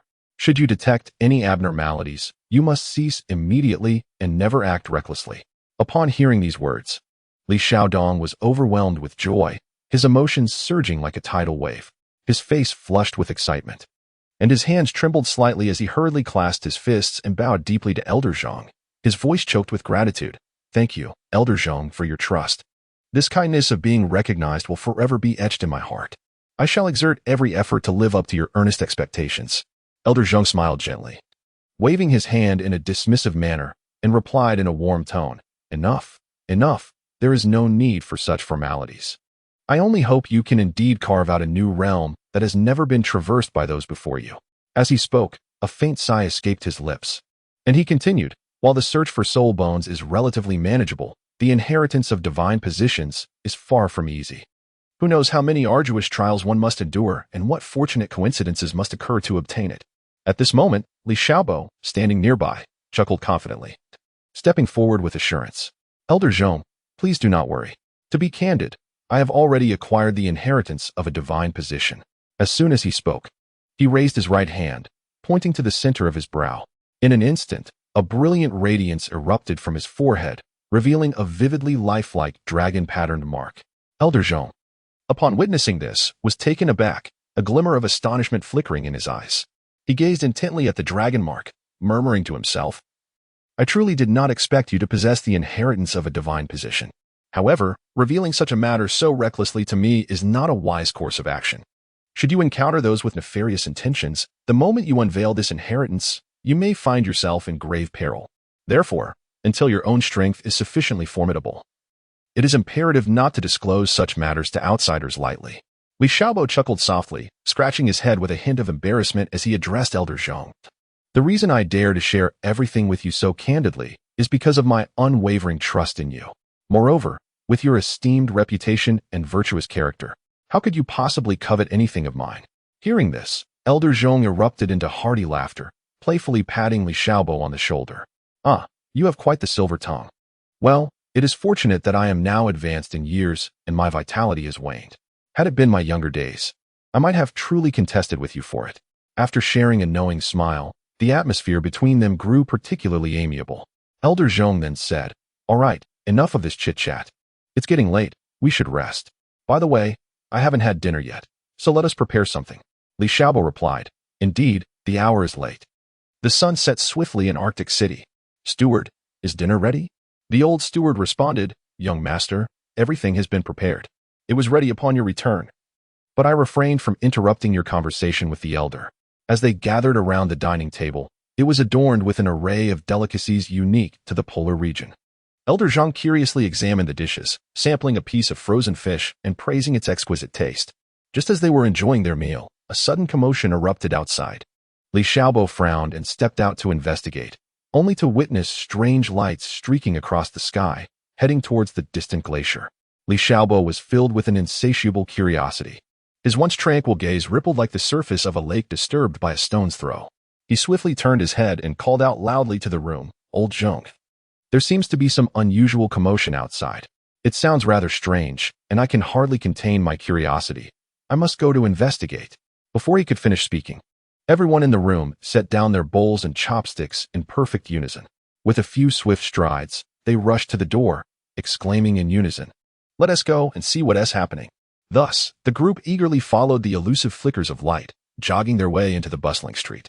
Upon closer inspection, the scene before them was nothing short of breathtaking. It was the mesmerizing aurora borealis that had conjured this extraordinary spectacle.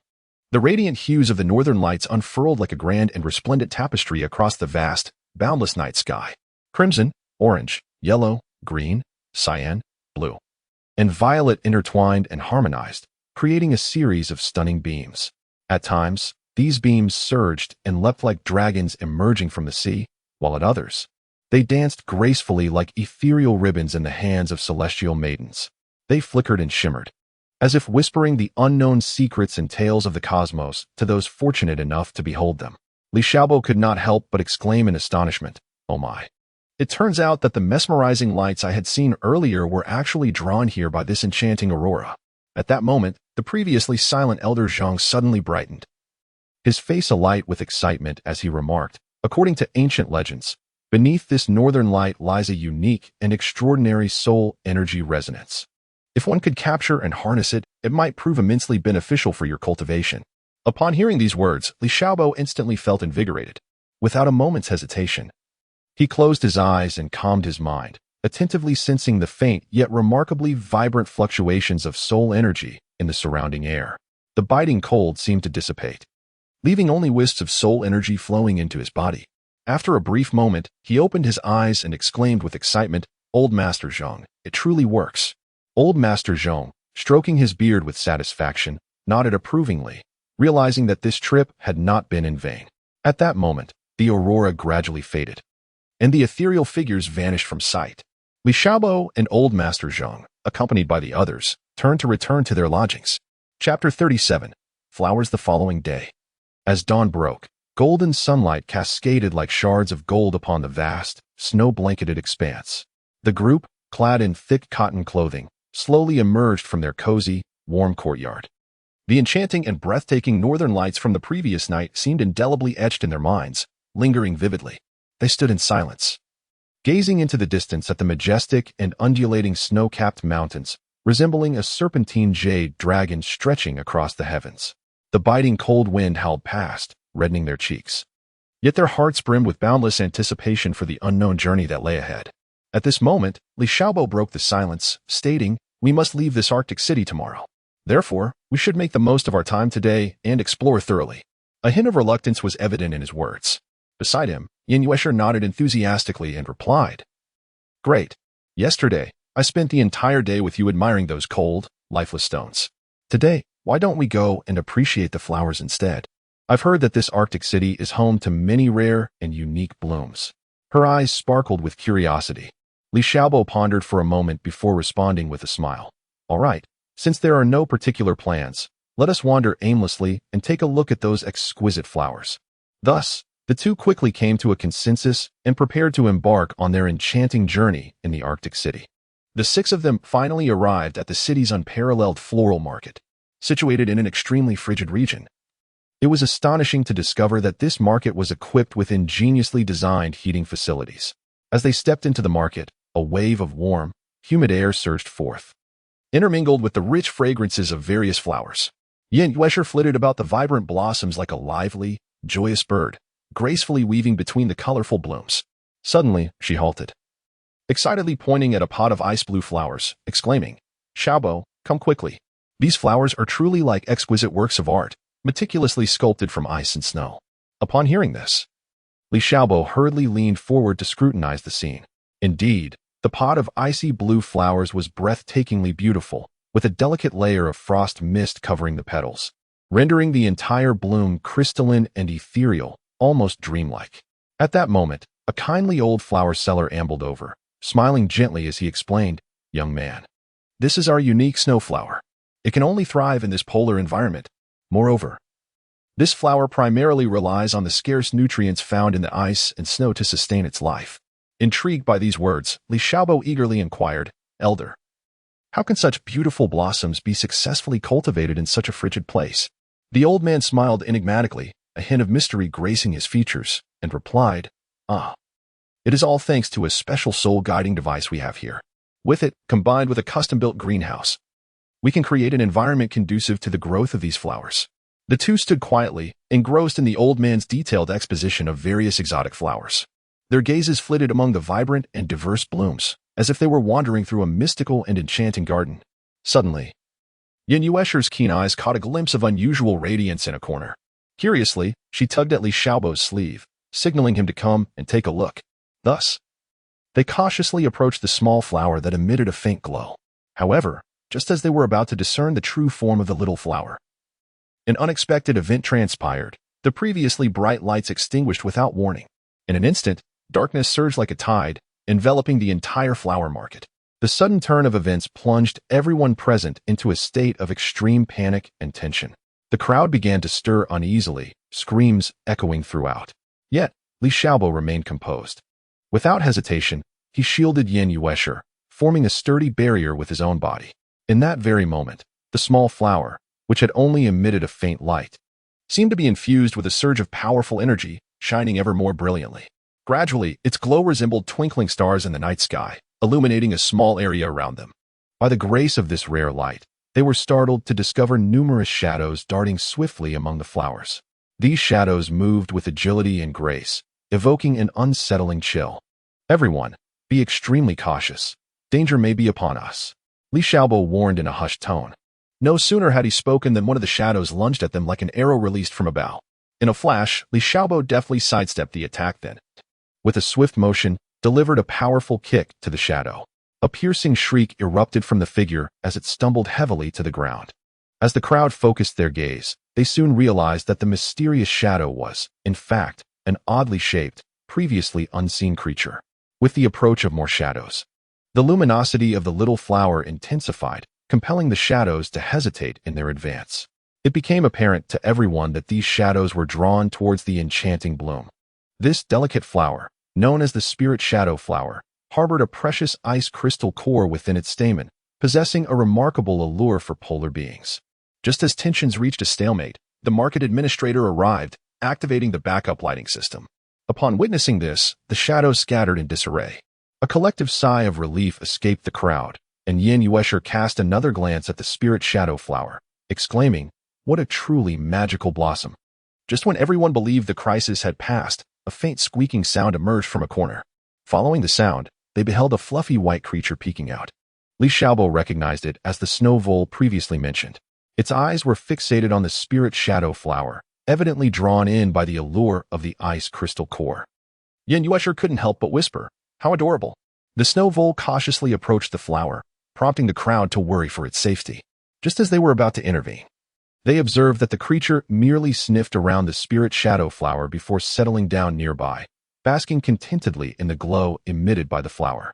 The administrator chuckled and remarked, "This snow vole loves to rest near radiant plants. It poses no threat to the spirit shadow flower."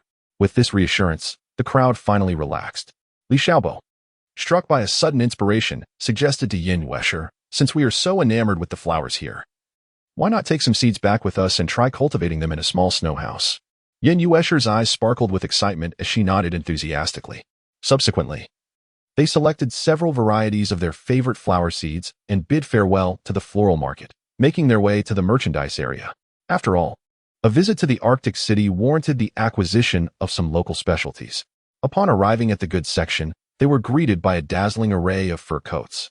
Yin Yuesher's eyes gleamed as she eagerly pulled Li Xiaobo toward a quaint shop adorned with exquisite fur garments.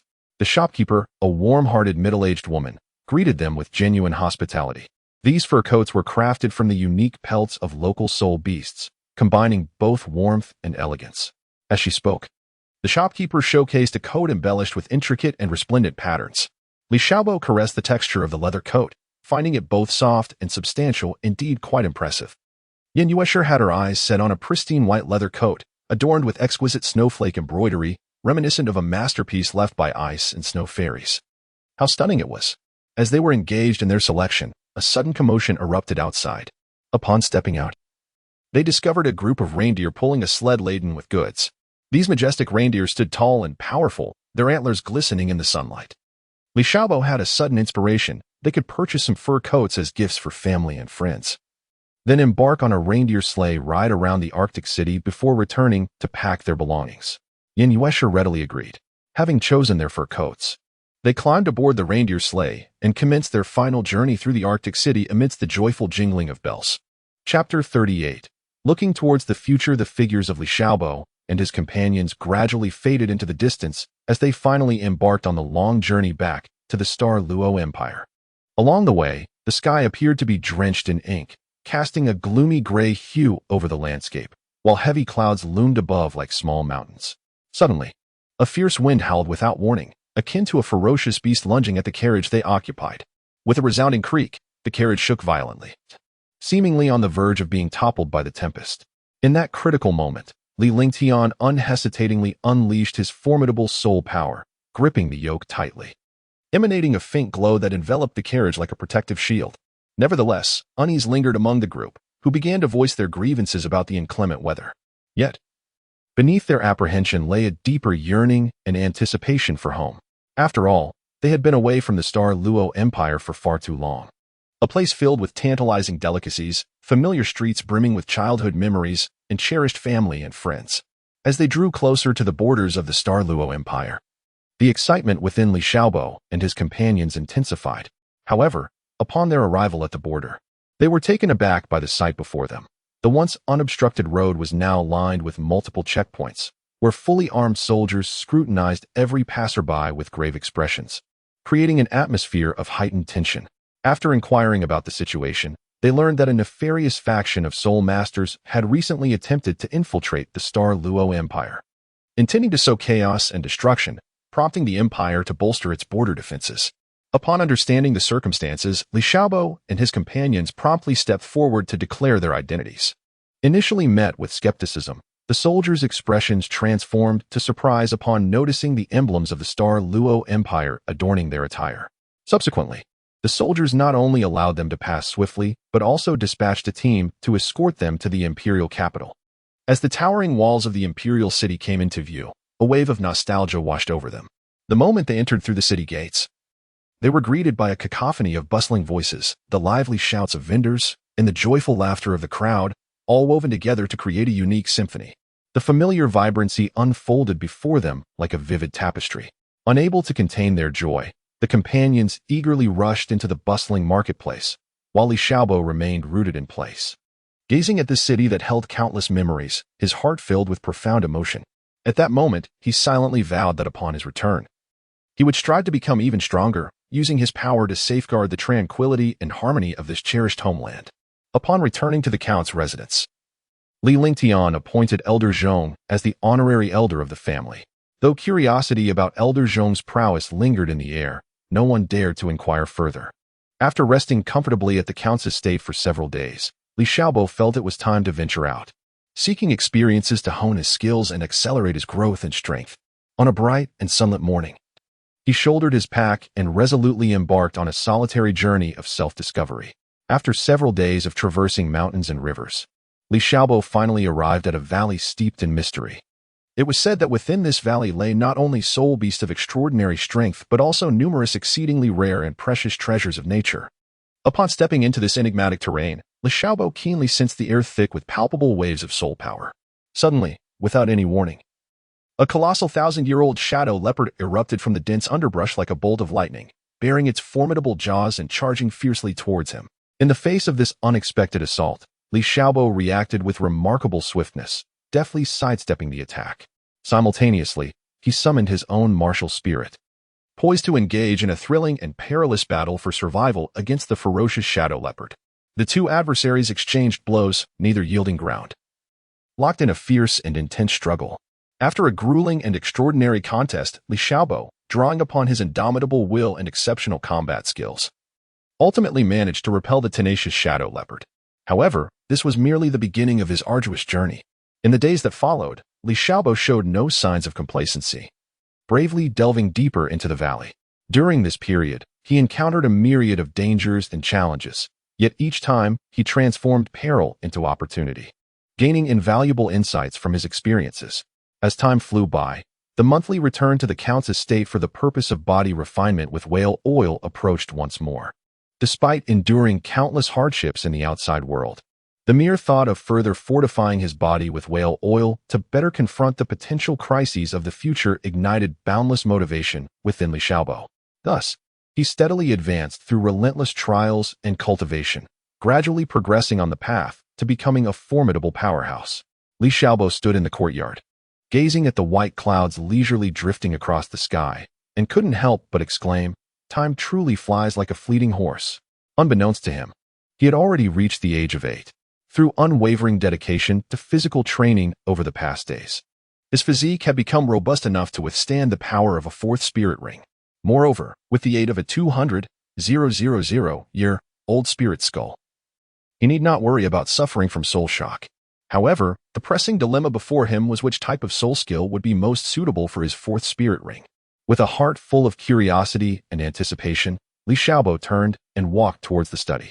Upon opening the study door, he beheld his father, Li Lingtian, fervently writing at his desk. He softly spoke, "Father, I believe I have acquired the capability to attain the fourth spirit ring. Yet I find myself quite uncertain about the specific type of ring I should choose." Hearing his son's words, Li Lingtian paused, lifting his gaze to meet Li Xiaobo's, and replied with a warm smile, "Silly child, why should you fret over this matter? The innate spirit martial soul you possess inherently amplifies your attributes significantly. Therefore, when selecting a spirit ring, you should seek out those exceptional spirit beasts that can further enhance your strength. As for what kind of spirit ring you ultimately obtain, that will depend on fate and fortune." Li Xiaobo nodded thoughtfully after hearing this, and then spoke up, "What you say is indeed true, father. However, Sister Yushur has successfully advanced to the 20th level 3 months ago. For this expedition to hunt for soul rings, it would be preferable to let her accompany me." Li Lingtian chuckled heartily upon hearing this and jested, "Look at you two little ones, inseparable day in and day out. If it weren't for the need to wait for you, she would have undoubtedly rushed off to claim her own soul ring by now." Li Xiaobo was filled with joy, eagerly seeking out Yushur, his face illuminated by an uncontainable excitement.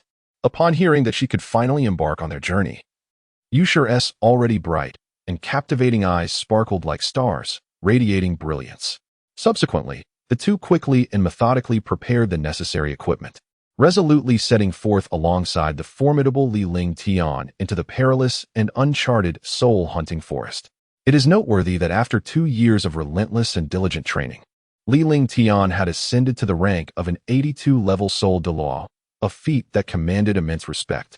Particularly impressive was his 8th soul ring, which he had successfully acquired with the assistance of the esteemed Elder Zhong. With Li Lingtian's formidable strength, leading Li Xiaobo to obtain a mere 20,000-year-old soul ring was undoubtedly a secure and foolproof endeavor.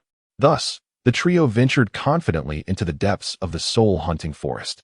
Upon entering the vast expanse of the forest, an enigmatic aura enveloped them, as if they had been transported into an entirely unfamiliar realm. The surroundings were eerily tranquil, punctuated only by the occasional melodious chirping of birds, shattering the silence. Consequently, they remained on high alert, cautiously feeling their way forward with utmost care. As night gradually descended, the darkness deepened. Suddenly, a low, thunderous roar echoed from afar. The abrupt sound reverberated like thunderclaps in the stillness of the forest, startling the birds perched in the trees into a flurry of frantic flight. Yushur, taken aback by the roar, lost her composure, her body trembling involuntarily as she instinctively leaned closer to Li Xiaobo. Sensing her distress, Li Xiaobo quickly reached out to gently pat her shoulder in a gesture of reassurance, softly murmuring, "Do not fear, Yushur. Listen closely to that sound.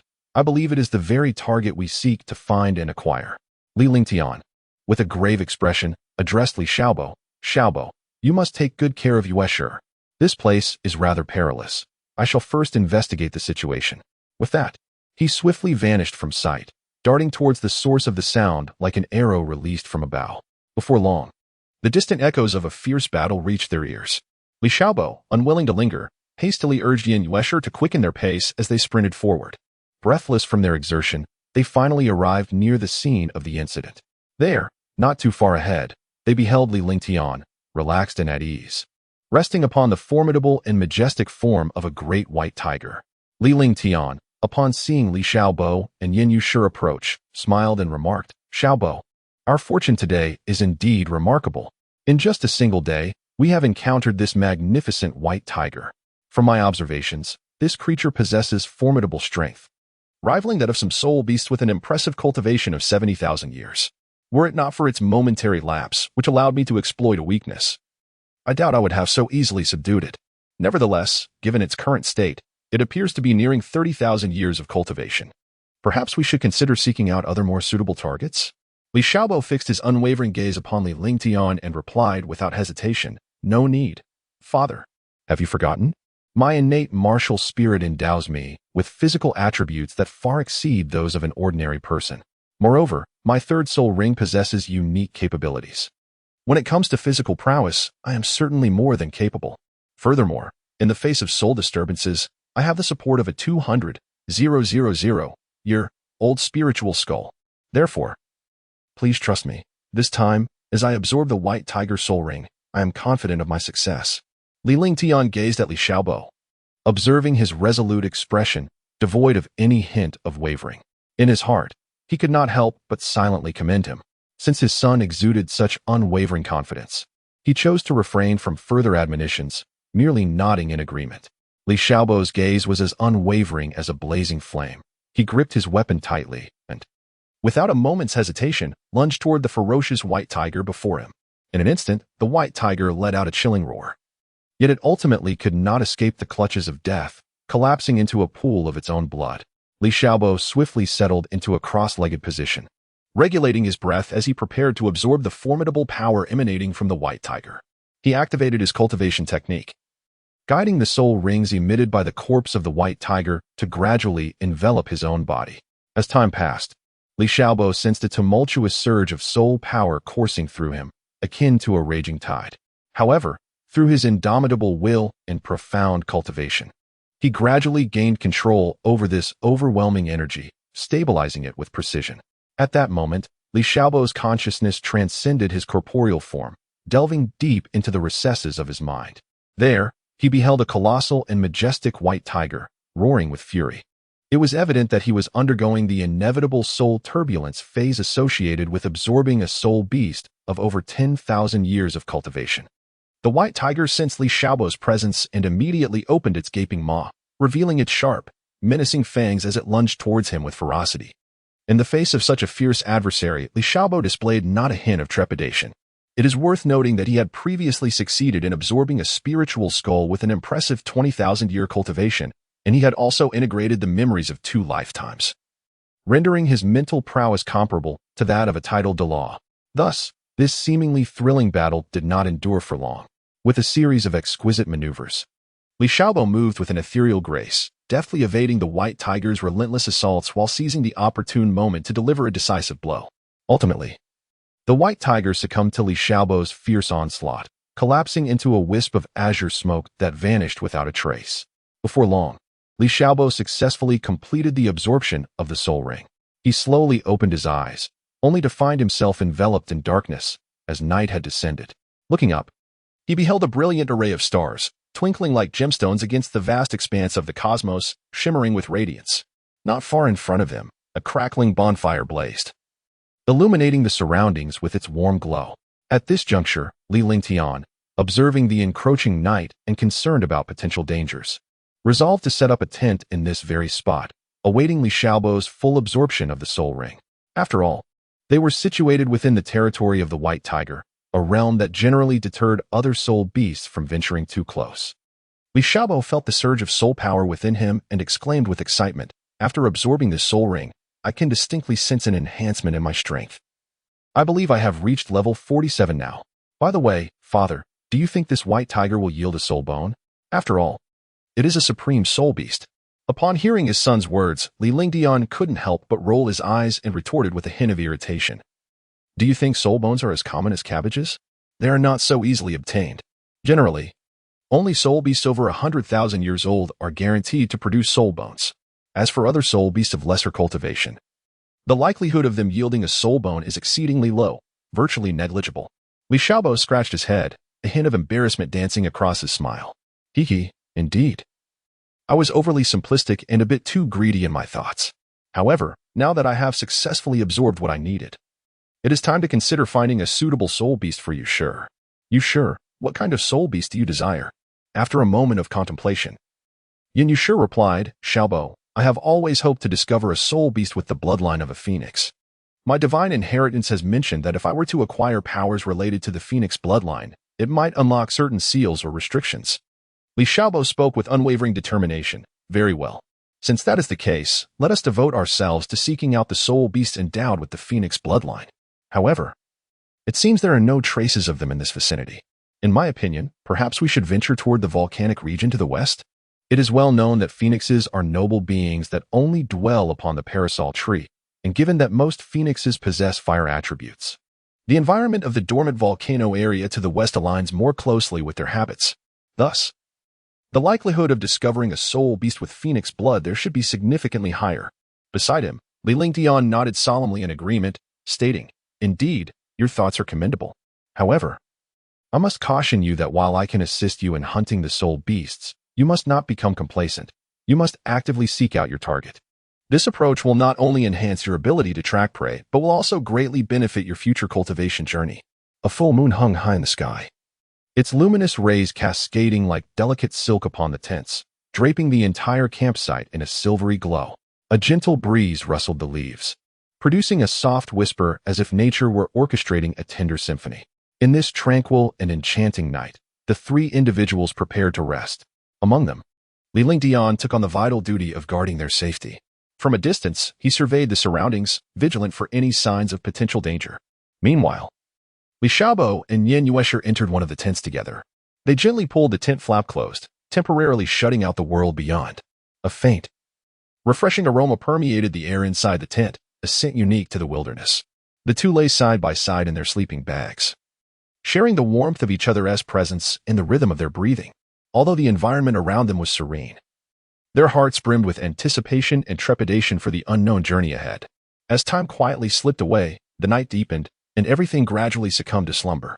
Chapter 42. The Fire Parasol Tree Monarch. Just as Li Xiaobo, Li Lingtian, and Yin Yushi remained acutely aware of their surroundings, an astonishing transformation occurred upon the ancient and colossal parasol tree. A vivid outline resembling a human face slowly emerged upon its sturdy trunk, so lifelike that one could almost discern its expressions and emotions. The mysterious visage of the parasol tree spoke. Mere mortals, do not be alarmed. I am the monarch of the parasol trees in this realm, having existed for a full 17,000 years. Its voice was deep and resonant, imbued with the weight of countless ages, reverberating softly through the tranquil space. Li Xiaobo suppressed the fear that gripped his heart, summoning his courage to take a step forward. With utmost respect, he inquired, Esteemed tree monarch, please forgive our unintentional transgression. We did not mean to intrude upon this sacred place. Our arrival was driven by necessity. Having spoken, he bowed deeply, expressing sincere contrition. The phoenix tree monarch gently swayed its lush branches, producing a rustling sound akin to soft laughter. After a brief moment, it replied, Very well, very well. Your serendipitous arrival here can indeed be considered a rare fate. I have stood in this place for countless millennia, witnessing the relentless passage of time and the myriad cycles of human prosperity and decline. To me, all of it is but a fleeting spectacle, as ephemeral as a fleeting shadow. Li Lingtian gazed intently at the towering and enigmatic phoenix tree monarch before him, and promptly inquired, Your Majesty, having endured the passage of time in this place, you must be privy to many secrets hidden from the world, correct? The phoenix tree monarch nodded slightly, its leaves rustling softly as if in response to Li Lingtian's query. In an ancient and resonant voice, it began to speak. Indeed, there is much I know.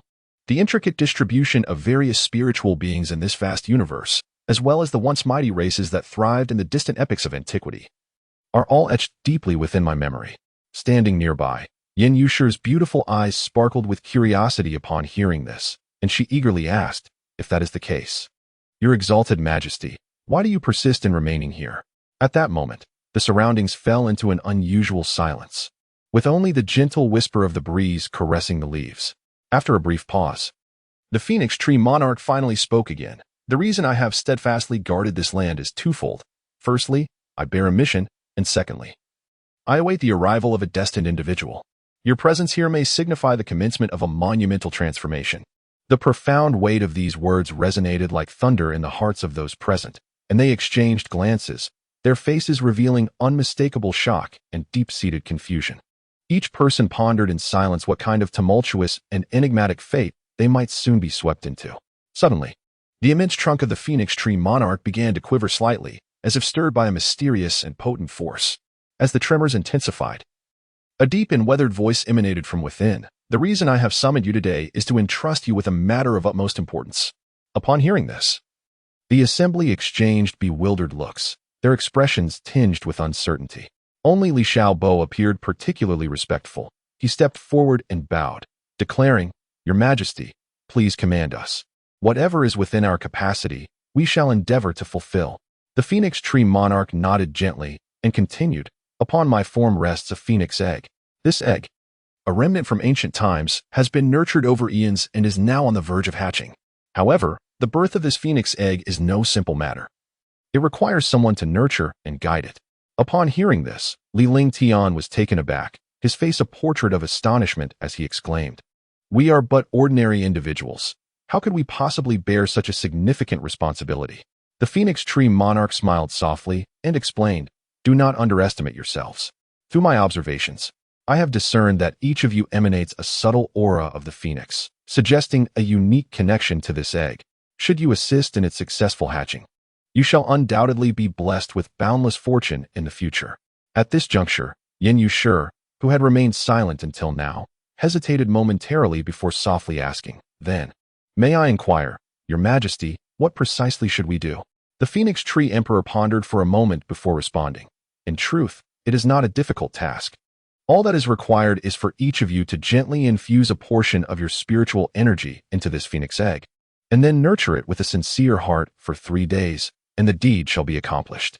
The group exchanged glances, their hearts laden with apprehension and concern.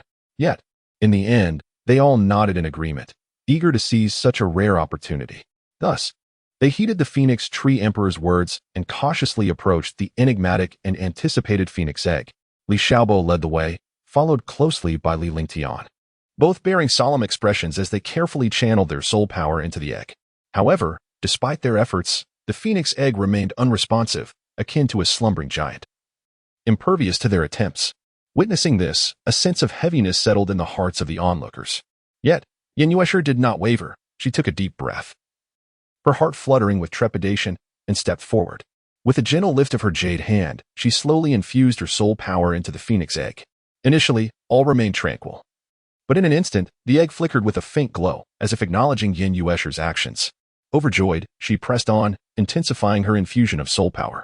As her energy surged, the radiance of the phoenix egg grew ever more resplendent, akin to brilliant stars illuminating the night sky.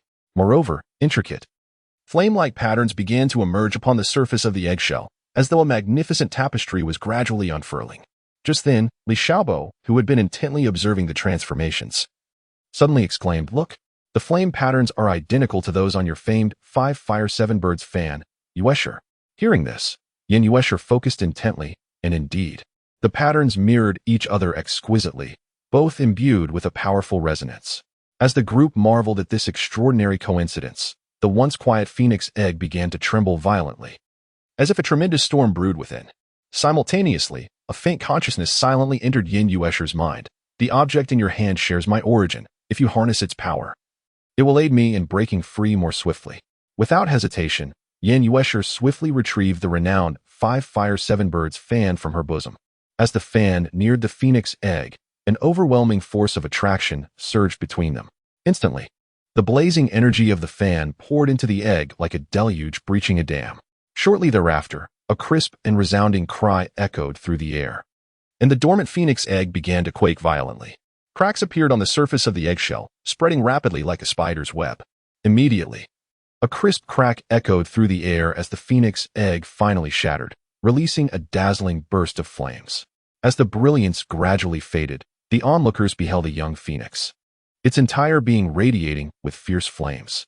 Though small in stature, It emanated an innate aura of majesty. Its resplendent feathers shimmered like blazing fire, rendering it almost blinding to behold. Upon its emergence, the young phoenix took unsteady steps toward Yin Yuesher, affectionately nuzzling her hand with its delicate head, eyes brimming with dependence and adoration, as if it had already recognized her as its master. Feeling the creature's warmth and closeness, Yin Yuesher was enveloped by a surge of tenderness, gently stroking the phoenix's head. Observing this heartwarming scene, the Wutong Tree sovereign smiled with satisfaction and slowly remarked, "It seems I have indeed chosen wisely. This young phoenix shares a bond with you. Henceforth, let it accompany you on your journeys. I believe that with its innate talent and potential, it shall undoubtedly become a formidable ally in due time." The crowd nodded in agreement, expressing their approval. However, at that moment, the Wutong Tree sovereign's tone shifted, his expression turning grave as he continued, "Besides this matter, I have a pressing announcement. You may have heard that since the cataclysmic Dragon God War, our Soul Beast clan has been cursed by the heavens, rendering us incapable of transcending our limits to attain divine status. Furthermore, upon reaching the age of 100,000 years, we must confront a terrifying tribulation every 100,000 years. Such a circumstance has never occurred before. I, having cultivated for 370,000 years, have already endured 3 tribulations. As I mention this, a sigh escapes my lips, my gaze betraying a hint of helplessness and concern. Yet, as I approach the 4th crisis, trepidation fills my heart. The previous 3 perilous trials were survived solely due to the formidable power bequeathed by the Phoenix deity. This time, however, I find myself lacking the confidence to navigate through unscathed. At this moment, as I gaze upon both of you, I unexpectedly sense a faint, elusive divine aura.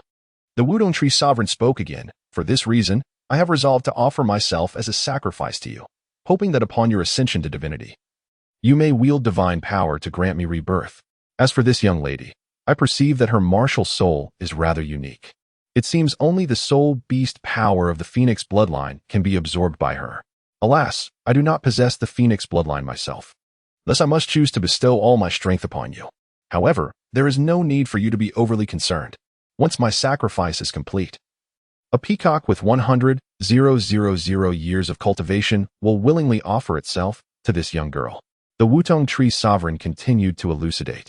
This peacock is a descendant of the divine beast phoenix.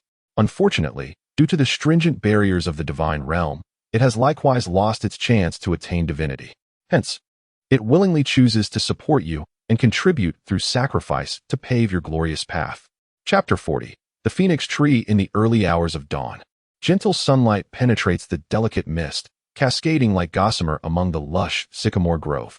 The golden rays fall like scattered stars, reminiscent of brilliant celestial bodies that have inadvertently descended to the earthly realm. The vibrant emerald leaves, glistening with dew, sway gently in the caress of a soft breeze, producing a subtle yet crisp rustle as if joyously unveiling their exuberant vitality to the world. These towering sycamores stand tall and proud, each akin to a steadfast green giant, silently guarding the vast expanse beneath their boughs. Their robust trunks stretch skyward, with branches intertwining in a complex tapestry, forming a dense and verdant canopy. At this moment, Li Xiaobo and his 2 companions are strolling slowly through the depths of the Soul Hunter forest, surrounded by the towering sycamores that reach toward the heavens. Their purpose is distinctly clear: to seek out the soul beasts of the Phoenix lineage. As Li Xiaobo strolled, his gaze lingered upon the nearby Phoenix trees, and a myriad of thoughts surged within him. He was acutely aware that within the profound and enduring tapestry of Chinese traditional culture, the Phoenix tree embodies rich and profound symbolism, steeped in cultural heritage. Since ancient times, it has been regarded as a symbol of purity and beauty. The ancients often likened the phrase "the phoenix perches on the phoenix tree" to the meeting of virtuous individuals with sagacious rulers, thereby conveying auspicious wishes for happiness and fulfillment. Moreover, the phoenix tree is intricately woven into the fabric of romantic love.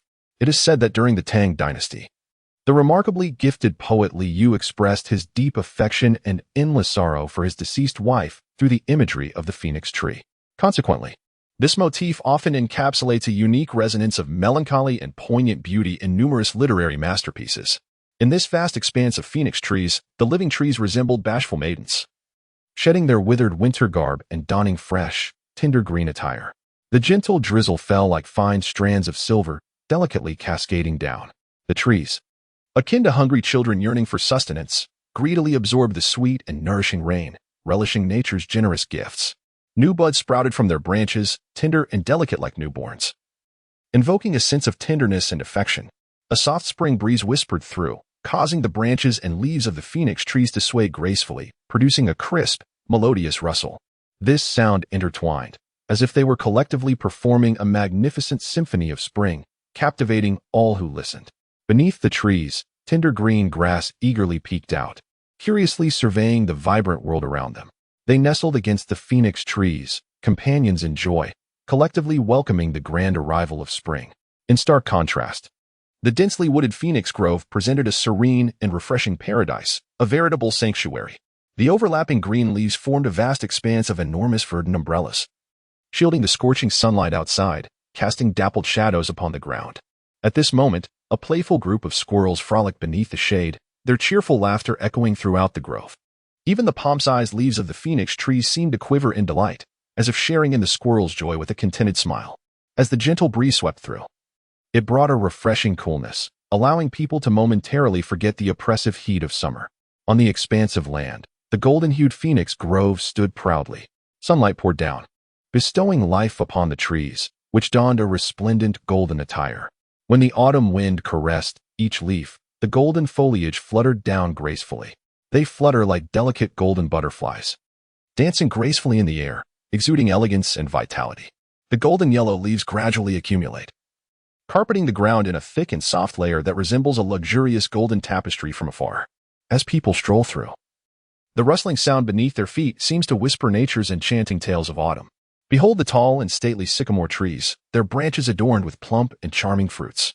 These fruits resemble petite longans, emanating an irresistible fragrance that tempts one to pluck and savor them. In contrast to the metallic-hued sycamore grove, not far away lies a fiery grove of sycamores, where the atmosphere is fervent and vibrant, as if everything is ignited with passion. The leaves display a vivid, flame-like red, swaying elegantly in the breeze, reminiscent of a fierce blaze. Upon closer inspection, one can discern fiery red patterns along the trunks, shimmering with dazzling brilliance, as if they harbor boundless energy. Moreover, this fiery grove serves as a sanctuary for numerous fire-attribute soul beasts. Nestled within the sturdy branches are exquisite nests, barely visible. As night falls and the chill envelopes the earth, the warm emanations from the fiery patterns and sycamore trees provide a comforting refuge for the soul beasts, allowing them to safely endure the long, dark night. To the north of the vast and boundless soul-hunting forest lies a mysterious and captivating icy sycamore grove, seemingly forgotten by time and immersed in an atmosphere of tranquility and solemnity.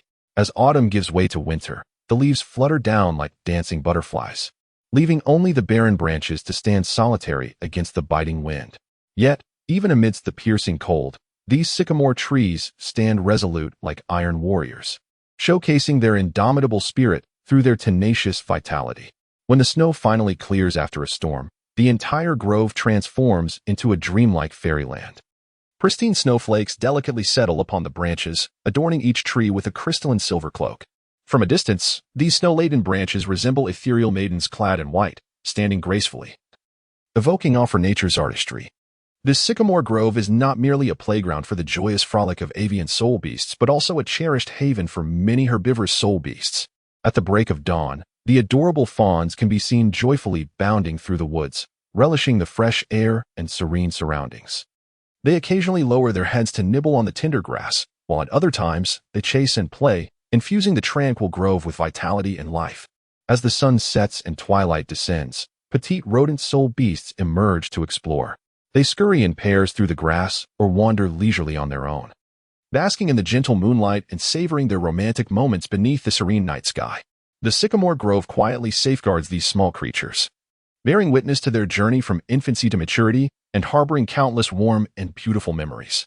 This lush and verdant grove, which blankets the sky and obscures the sun, unfolds like an exquisite tapestry upon the earth, vividly showcasing the astonishing magic and enchanting allure of nature.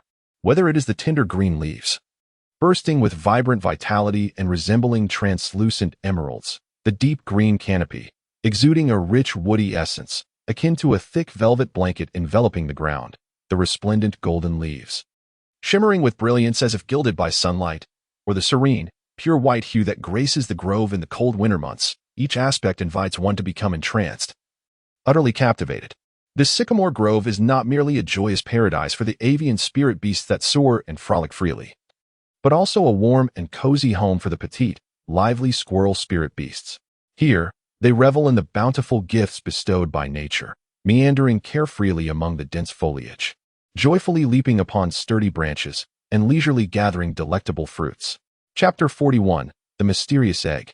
Li Xiaobo and his companions tread cautiously through the enigmatic and magnificent forest of fire sycamores. Each towering tree stretches skyward, their robust trunks so wide that several people would be needed to encircle them. The lush foliage intertwines, creating a dense green canopy above. The leaves, flickering like flames, shimmer brilliantly in the sunlight, as if the entire world had been ignited. Suddenly, an intense wave of heat surged forth without warning, catching them off guard. In that instant, a live fox, wreathed in blazing flames, erupted from the depths of the woods. Its fur radiated a vivid red, reminiscent of a raging inferno, while its eyes sparkled like two resplendent rubies, exuding a heart-stirring glow. Well, this is indeed the scarlet flame fox, an exceptionally rare fire attribute spirit beast, Li Xiaobo exclaimed. Unable to contain his excitement, he elaborated, such fire attribute scarlet flame foxes typically prey on smaller spirit beasts that share their fiery essence. Moreover, it is said that phoenix-type spirit beasts are known to hunt these smaller fire attribute creatures as well. Since we have encountered a scarlet flame fox here, it is highly likely that nearby lurks a spirit beast with phoenix lineage. With that, his gaze eagerly swept the surroundings, hoping to uncover more clues regarding the existence of phoenix-blooded spirit beasts. However, the vigilance of the scarlet flame fox was astonishingly acute. Upon sensing the presence of the three, it immediately assumed a defensive posture. Its fur bristled, sharp claws sprang forth from their sheaths, glinting ominously, while deep, resonant growls emanated from its throat. Li Lingtian turned to Yan Yuesher beside him and spoke. Yuesher, this blazing fox has merely 300 years of cultivation. Why not engage it in battle and test her combat skills? Upon hearing this, Yan Yuesher nodded resolutely, unafraid, and stepped forward. Her gaze was unwavering, fixed intently on the blazing fox, as if she sought to penetrate its very soul through its eyes. At that moment, the blazing fox suddenly opened its mouth and unleashed a torrent of searing flames towards Yan Yuesher. Caught slightly off guard, she was saved at the last moment by Li Xiaobo, who reacted swiftly, sending forth a powerful gust that extinguished the flames.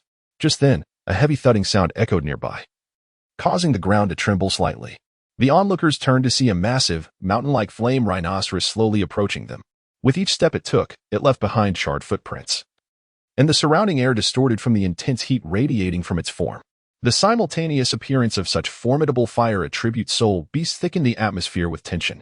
Aware of the gravity of the situation, Yan Yuesher took a deep breath to steady her racing heart and once again focused on the blazing fox. Gradually, she extended her right hand, revealing a fan radiating with 5-colored brilliance, none other than the legendary 5-Fire 7 Birds fan. Perhaps the sheer ferocity of the fire contained within the fan instilled an overwhelming fear in the previously aggressive blazing fox, which trembled and displayed a flicker of dread in its eyes before turning tail and fleeing into the depths of the forest. Witnessing the fox's retreat, Li Xiaobo did not hesitate. He flashed forward like a bolt of lightning towards the flame rhinoceros. With a resounding crash, his fist struck the rhinoceros with tremendous force, sending it hurtling backward. The mighty beast crashed to the ground, kicking up a cloud of dust. Faced with such an overwhelming opponent, the flame rhinoceros, struggling to rise, turned and bolted away, soon vanishing from sight. With a smile gracing his face, Li Xiaobo gently clapped his hands and turned to Yan Yuesher beside him, saying, Yuesher, in my opinion, it is unlikely that we will find a soul beast with the bloodline of a phoenix in this outer region. Just look here. This is clearly the territory of those fiery rhinoceroses. Why don't we stop dawdling and head straight into the depths of the forest? Yan Yuesher nodded slightly in agreement and replied, All right, let us proceed as you suggest. As long as we can find a soul beast with a phoenix bloodline, that is all that matters. At that moment, Li Lingdian, who had remained silent, spoke up. As long as you two are aware, that is sufficient. However, do remember, unless we encounter a life-threatening situation, I will not readily lend a hand.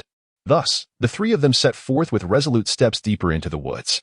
As they ventured further, the surrounding temperatures soared, enveloping them in a suffocating heat, as if they had stepped into a vast steamer. Yet, despite the sweltering discomfort, none of them showed any intention of retreating. After traversing a distance, the landscape ahead abruptly opened up. Before them lay a vibrant, blazing sea of fire. The flames surged fiercely, creating waves of heat so intense that the very air seemed ignited. At the center of this inferno, a colossal silhouette of a phoenix tree could be faintly discerned. Look, that place might be hiding a soul beast with the bloodline of a phoenix, Li Xiaobo exclaimed, barely able to contain his excitement as he pointed towards the heart of the fire. They quickened their pace, hastening toward the edge of the fiery expanse. However, just as they were about 10 meters from the flames, an unexpected occurrence unfolded. With a resounding roar, a massive, resplendent bird, shimmering with radiant fire, soared skyward from the inferno.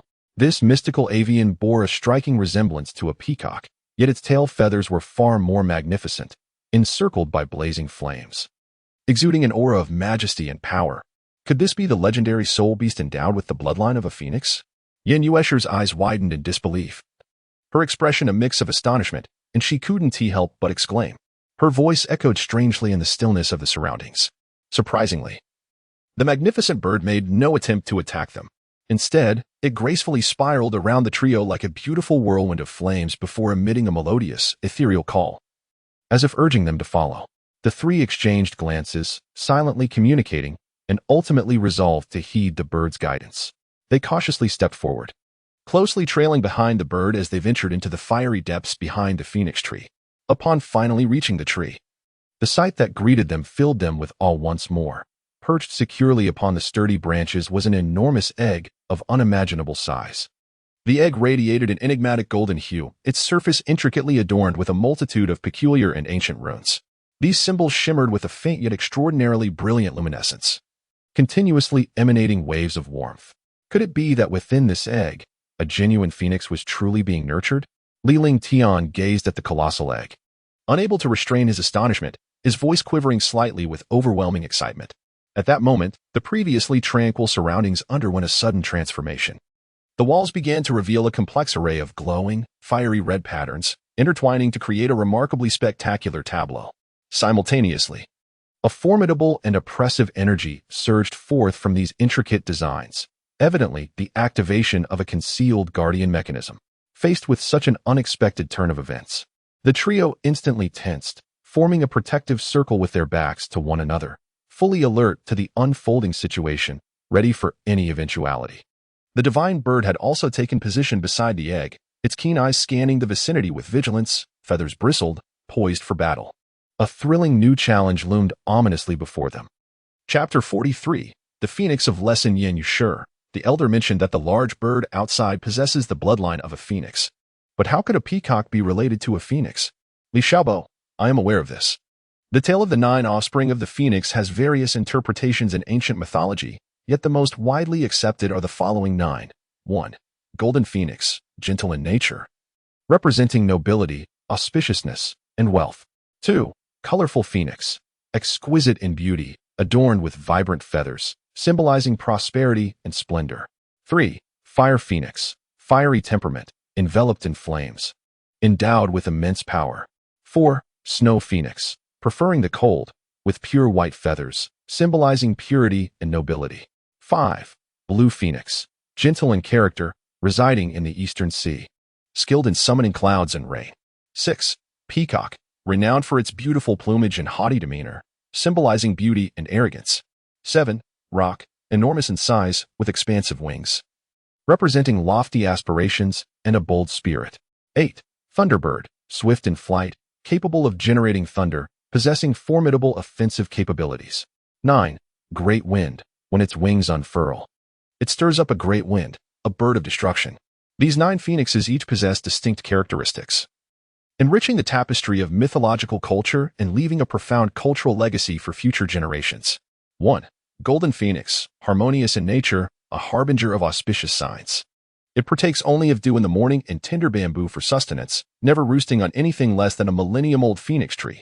The term phoenix roosts on the phoenix tree specifically refers to the golden phoenix, 2. Colorful phoenix, a spectacle of vibrant hues, it stirs the 8 winds with its song, producing sounds both delicate and thunderous, embodying the majesty that commands the reverence of all avian creatures. The image of the phoenix closely resembles that of its progenitors. It is often likened to a marvelous entity. The Tang dynasty poet Li Shangyin employed thee in his love poetry, with no to soar with wings. My heart connects with a kindred spirit. The fire phoenix, known for its fiery essence, is enveloped in radiant flames. Its temperament is volatile. When joyful, it shines brilliantly, and when enraged, it scorches the earth for miles. According to the Guangya, after soaring for 5 centuries, it bears fragrant wood into the temple of the sun god, where it self-immolates on the altar.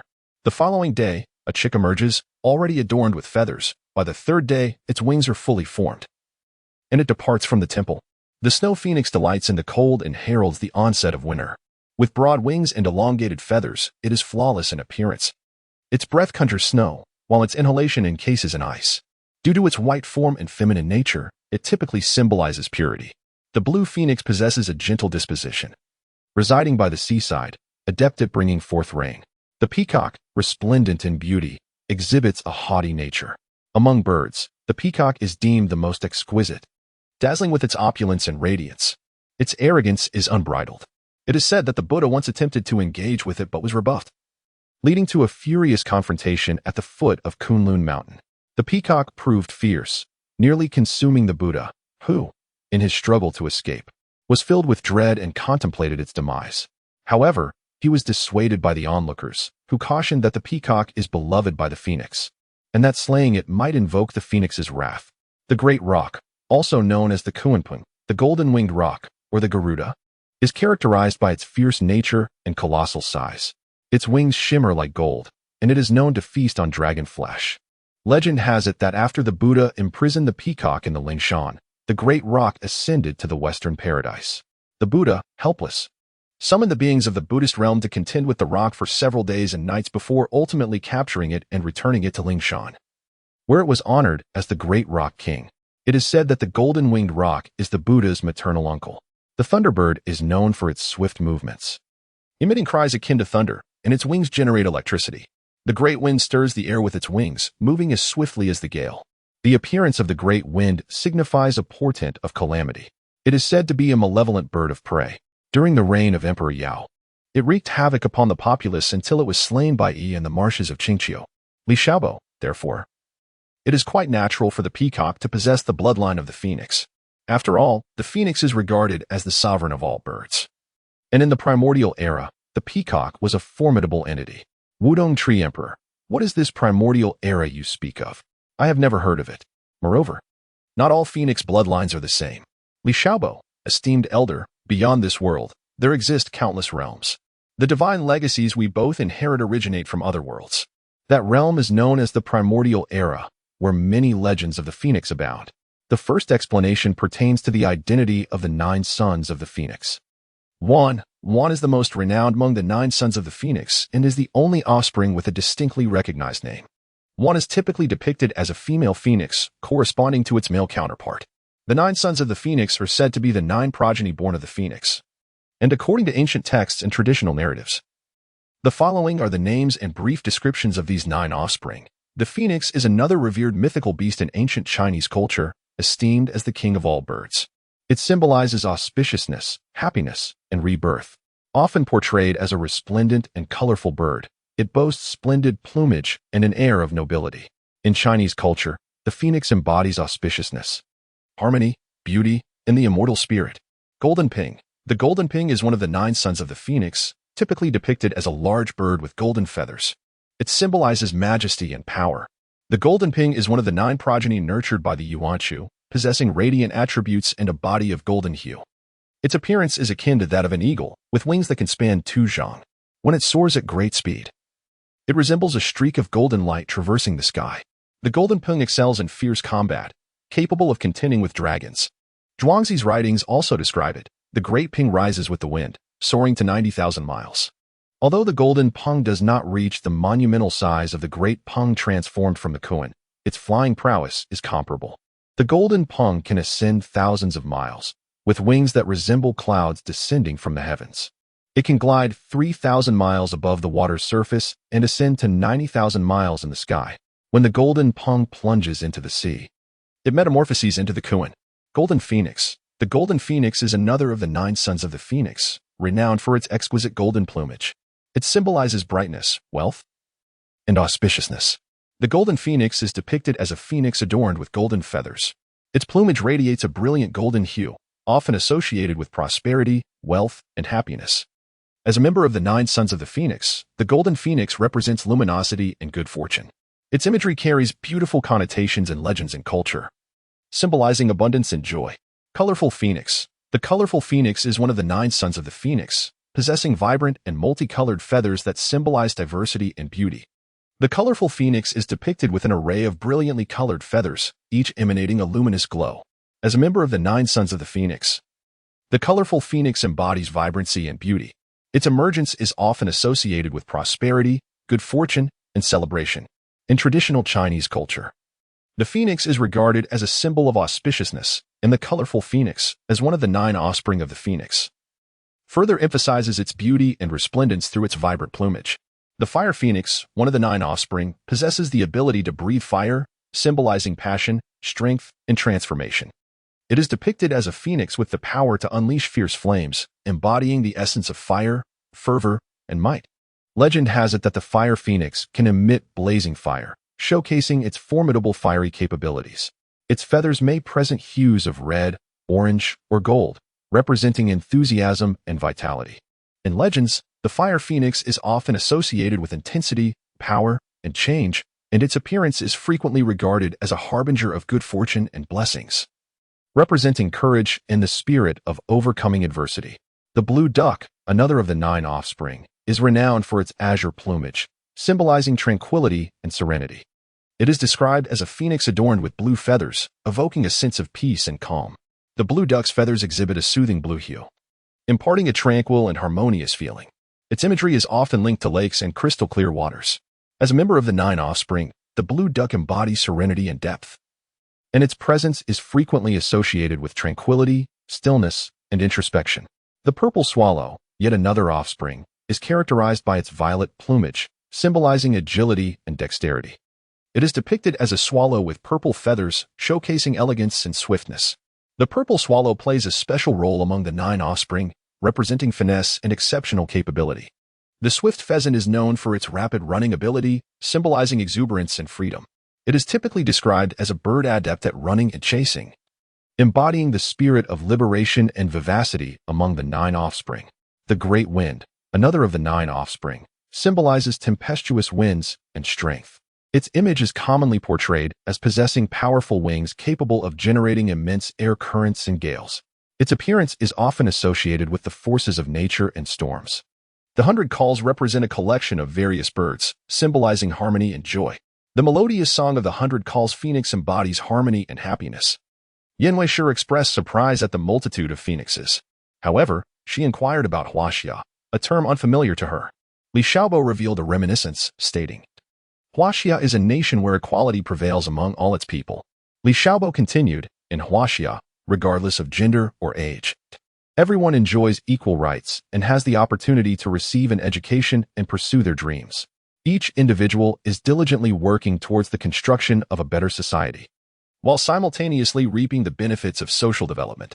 Yin Yuesher, with wide curious eyes, remarked, that sounds like a truly wonderful place. Are there any gods or magical beings there, like those we have? Li Xiaobo smiled, acknowledging that although the Huaxia culture lacks the deities found in our realm, it boasts a plethora of unique myths and legends, such as Niwa mending the sky and Hui shooting the suns. These narratives exemplify the indomitable spirit of the Huaxia people in the face of adversity. Moreover, the essence of this spirit has been seamlessly integrated into modern life, as the Huaxia populace actively explores scientific advancements, overcoming numerous challenges while striving toward loftier aspirations. Yin Yuesher, in contemplative agreement, nodded, expressing a sincere hope to one day experience the allure of this captivating Huaxia nation. Li Xiaobo gazed steadfastly into the distance, as if envisioning the ancient splendor of Huaxia from his memories. Perhaps one day, he would truly have the opportunity to witness it. Chapter 44. Sacrifice. Li Xiaobo spoke with a serious demeanor. Enough of this discussion. Let us ascertain whether the esteemed Wudong tree has any other significant matters to convey. His gaze was fixated on the tall and enigmatic Wudong tree before him.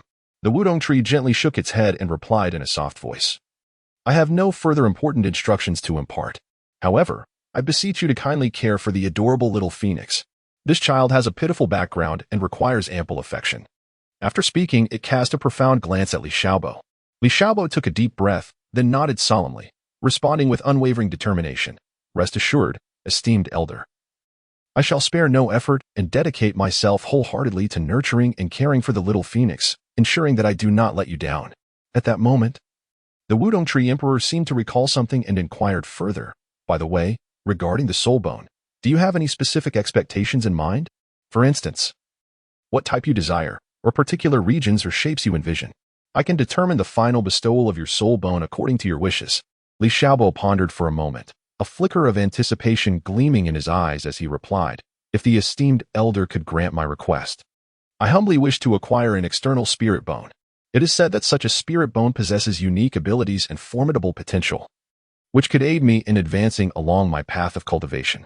Upon hearing Li Xiaobo's response, the Phoenix Tree Monarch fell into a brief silence before letting out a gentle sigh. In truth, I was initially inclined to bestow upon you a different type of spirit bone.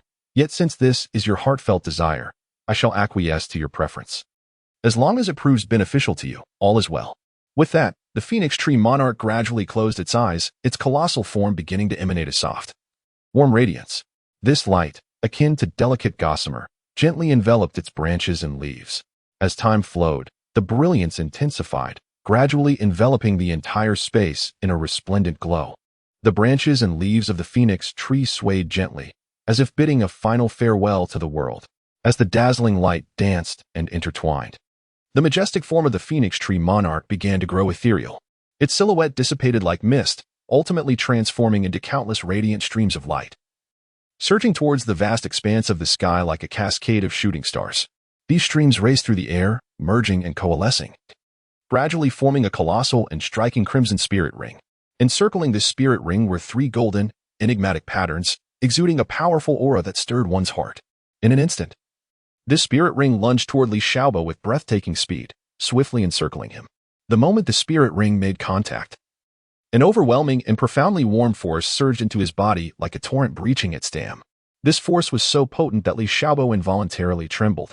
Nevertheless, he gritted his teeth, exerting every ounce of strength to endure and accommodate the ceaseless influx of energy.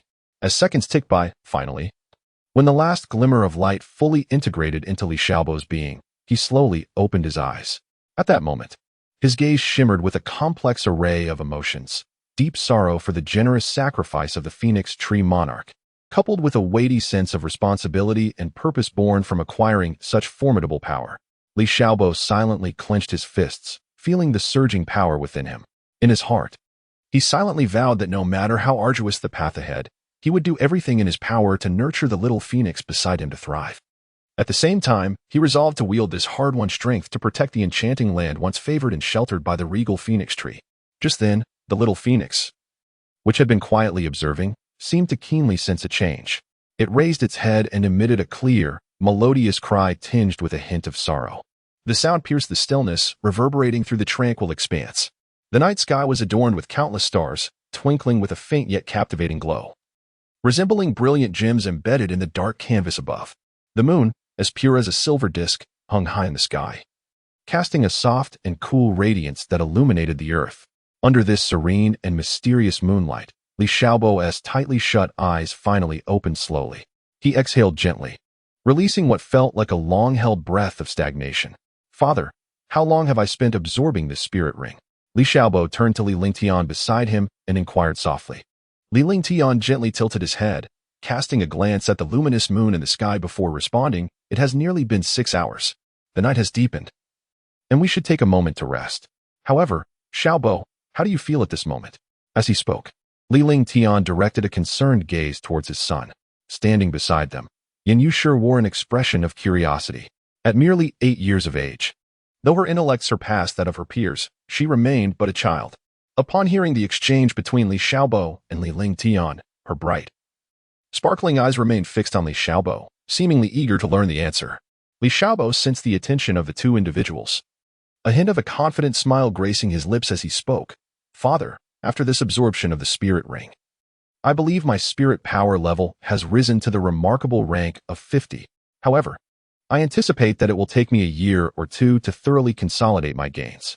Li Ling Tian, upon hearing these words, deliberately adopted a stern expression and feigned anger, exclaiming, "Humph, you little rascal, you are clearly boasting to me. While others toil tirelessly to elevate their levels, you, on the other hand, have effortlessly reached level 50. Is it unreasonable to let you ponder for a year or two? Do you believe I would not bestow upon you a sharp slap?" Despite his words, the pride and satisfaction that sparkled in his eyes were unmistakable. Li Xiaobo remained unfazed by his father's admonitions, a smile still gracing his face. Suddenly, as if recalling something of great significance, he turned to Yin Yuesher and urged, Yuesher, you ought to take a rest. Remember, tomorrow the esteemed peacock will be making a sacrifice for you, so it's essential to conserve your energy tonight." Yin Yuesher shook her head, responding with enthusiasm, "It's quite all right, Brother Xiaobo. I don't feel tired at all. In fact, I'm quite exhilarated. Just the thought of acquiring that 10,000-year soul ring tomorrow keeps me wide awake." Her cheeks flushed with excitement as she spoke. Li Lingdian produced a crown-like object from his soul guide ring, stating, "Here, Xiaobo, this is the soul bone from the Wudong Tree Elder.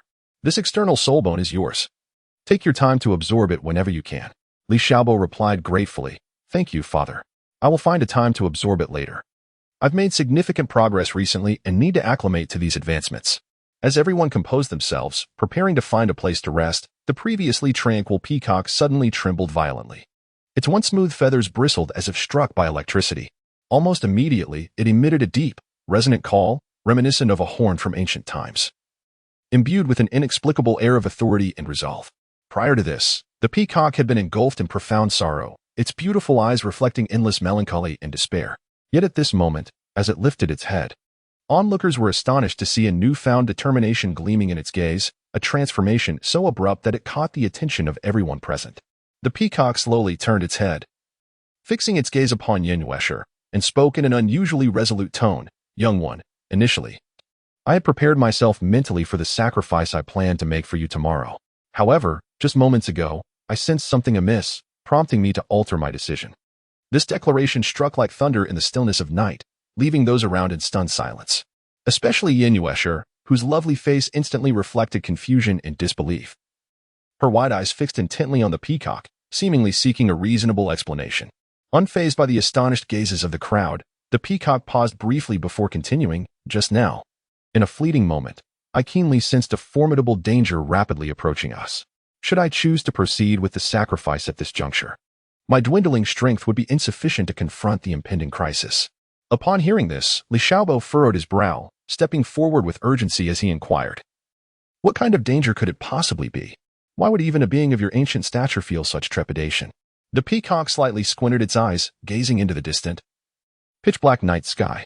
After a moment of silence, it slowly spoke, "To be honest, I am not entirely certain about the source and specific nature of this impending danger. However, as a spirit bird with a cultivation of 100,000 years, my instincts have always proven to be remarkably accurate. Therefore, based on this strong premonition, I have decided to temporarily reserve my strength so that I may respond fully to this unknown threat. Once the crisis is entirely averted, I shall fulfill the promise I made to the young girl and complete the sacrifice." Upon hearing the peacock's explanation, the onlookers exchanged glances, and one by one, they nodded in understanding and support of its decision. After all, in such a life-or-death moment, ensuring their own safety and that of the entire team was evidently paramount. At this time, although Yin Yuesher felt a tinge of disappointment in her heart, she still behaved with remarkable composure and understanding. She gently bit her lip and softly said, "Senior Peacock, you need not feel guilt or unease about this. As you rightly stated, safety must always come first, wherever we may be. As long as we can ensure everyone has safety, everything else can be set aside for the moment." Thus, the group readjusted their focus and prepared their defenses. Under the moonlight, they stood ready, vigilantly observing their surroundings, while the peacock stood at the forefront, emanating a faint blue glow, poised to confront the impending crisis. Chapter 45. Yazi. As dawn broke, a soft light appeared on the horizon, gradually revealing a radiant sun rising from the east, casting its brilliant rays unreservedly upon the vast earth. On this land, Tenderly caressed by sunlight, a mysterious and colossal figure slowly emerged. It was a breathtaking behemoth. Its body loomed like a small mountain, exuding a potent aura of menace intertwined with a solemn, sacred presence, creating a unique and awe-inspiring atmosphere. The crowd, upon catching sight of this colossal creature, felt their previously taut nerves not only fail to relax, but tighten even further. Despite the beast's seemingly unremarkable exterior at first glance, the ineffable and elusive aura it radiated rendered everyone present unable to let down their guard. At that moment, the giant beast opened its cavernous maw, its deep and resonant voice rolling forth like thunder. "There is no need for such tension. I have not come to incite conflict or engage in battle with you." However, the onlookers clearly did not trust the beast's words, holding tightly to their weapons and remaining fully focused on this uninvited guest, showing no signs of relaxation or vigilance. Seeing this reaction, the beast could not help but shake its head in resignation. With a sigh, it spoke again. "I am Yazi, one of the 9 sons of the dragon. Do you not even recognize this divine beast?" Upon hearing this, an expression of profound shock spread across Li Xiaobo's face amidst the crowd. After a brief moment of hesitation, he stepped forward swiftly, bowing respectfully before the colossal beast and cautiously inquiring, "Mighty divine creature, your sudden arrival here must signify some important matter you wish us to attend to?" The creature, Yazi, slightly raised its enormous head, its authoritative gaze sweeping across each individual present like a flash of lightning. Then, it began to respond in a deliberate manner. "I, the divine beast, have detected through my keen perception that a ferocious and malevolent monster is conducting some form of nefarious sacrificial ritual in this vicinity. Hence, I have come to investigate." After pausing momentarily, Yazi continued, "Now that I am here, I shall not stand idly by while such wickedness unfolds. However, before proceeding, I kindly request that you enlighten me as to the reasons behind this beast's sacrificial actions." Li Xiaobo earnestly addressed the figure before him, saying, "Esteemed senior." The Wutong Tree monarch, indeed, faced with the impending doom, felt an overwhelming sense of despair regarding his ability to survive the terrifying tribulation. Thus, he resolutely chose to sacrifice himself for me. His sole intention in doing so was to hope that one day, should I succeed in ascending to the divine realm, I might wield divine power to grant him a new lease on life. At this juncture, Li Xiaobo could not help but let out a faint sigh, seemingly filled with regret and helplessness over the fate of the Wudong Tree monarch. He then shifted the conversation, casting his gaze around before returning his focus to the figure before him, continuing, "Moreover, consider the meager strength we possess. How could we possibly contend with those formidable beasts? That would be akin to striking a stone with an egg." With that, he helplessly spread his hands and shook his head, expressing profound concern about their current predicament. At this moment, the figure furrowed his brow, a hint of disdain flickering in his eyes as he slowly replied, "Indeed, with the paltry strength you currently possess, you are utterly defenseless. Yet, how audacious of you to claim you aspire to become a deity. Humph, what audacity grants you the confidence to utter such grandiose claims?" It is worth noting that in millennia, only 2 individuals have truly ascended to divinity. One is the angel god of the spirit hall, and the other is Poseidon, ruler of the vast oceans. Both are extraordinary beings, endowed with exceptional talent, who have endured countless trials and tribulations to attain their divine status. Do you truly believe you can measure up to them? Upon concluding his statement, the figure fixed an icy gaze upon Li Xiaobo, as if attempting to penetrate the depths of his innermost thoughts. After quietly listening to the words of Yazi, Li Xiaobo felt neither fear nor hesitation in his heart. He slowly raised his head, unwavering in his gaze as he met the imposing and piercing eyes of Yazi, and with an exceptionally firm and composed tone, he spoke, "Great beast, please discern my intentions. Although I am acutely aware that my talents may not measure up to those of the esteemed predecessors, deep within my heart lies an indomitable belief. I recall that the esteemed Wutong Tree sacrificed his precious life for my sake. Such immense kindness compels me to repay it. Since embarking on this arduous journey filled with trials and tribulations, I have fought through countless life and death challenges to arrive at this moment. I have long since become indifferent to the matters of life and death." Yazi silently observed this seemingly ordinary, yet resolutely determined young man before him, as if time itself had come to a standstill. After a considerable pause, Yazi suddenly threw back his head and laughed heartily, the sound reverberating through the air like thunder. "Ha ha ha, how utterly fascinating. I never expected such a diminutive human to possess such extraordinary courage and spirit. Indeed, my boy, You have certainly earned my respect. As Yazi's booming laughter echoed, his massive form began to sway violently, causing the once tranquil air around them to ripple with visible waves of intense vibration, as though a boulder had been cast into still waters. While Li Xiaobo was still absorbing Yazi's unexpected reaction, he suddenly heard Yazi cease his laughter and, with a change in tone, declare, "In truth, I have come to this place not merely to question you. If you can sufficiently demonstrate your strength and potential, I shall grant you a rare opportunity."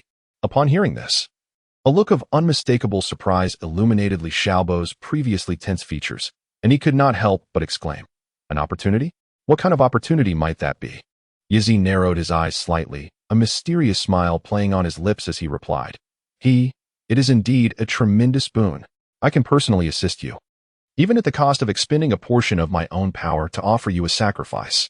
However, unlike other ordinary beasts, to successfully accept and integrate the formidable power I bestow upon you, you must rely on your own unwavering will. Furthermore, the entire process will be accompanied by unimaginable agony.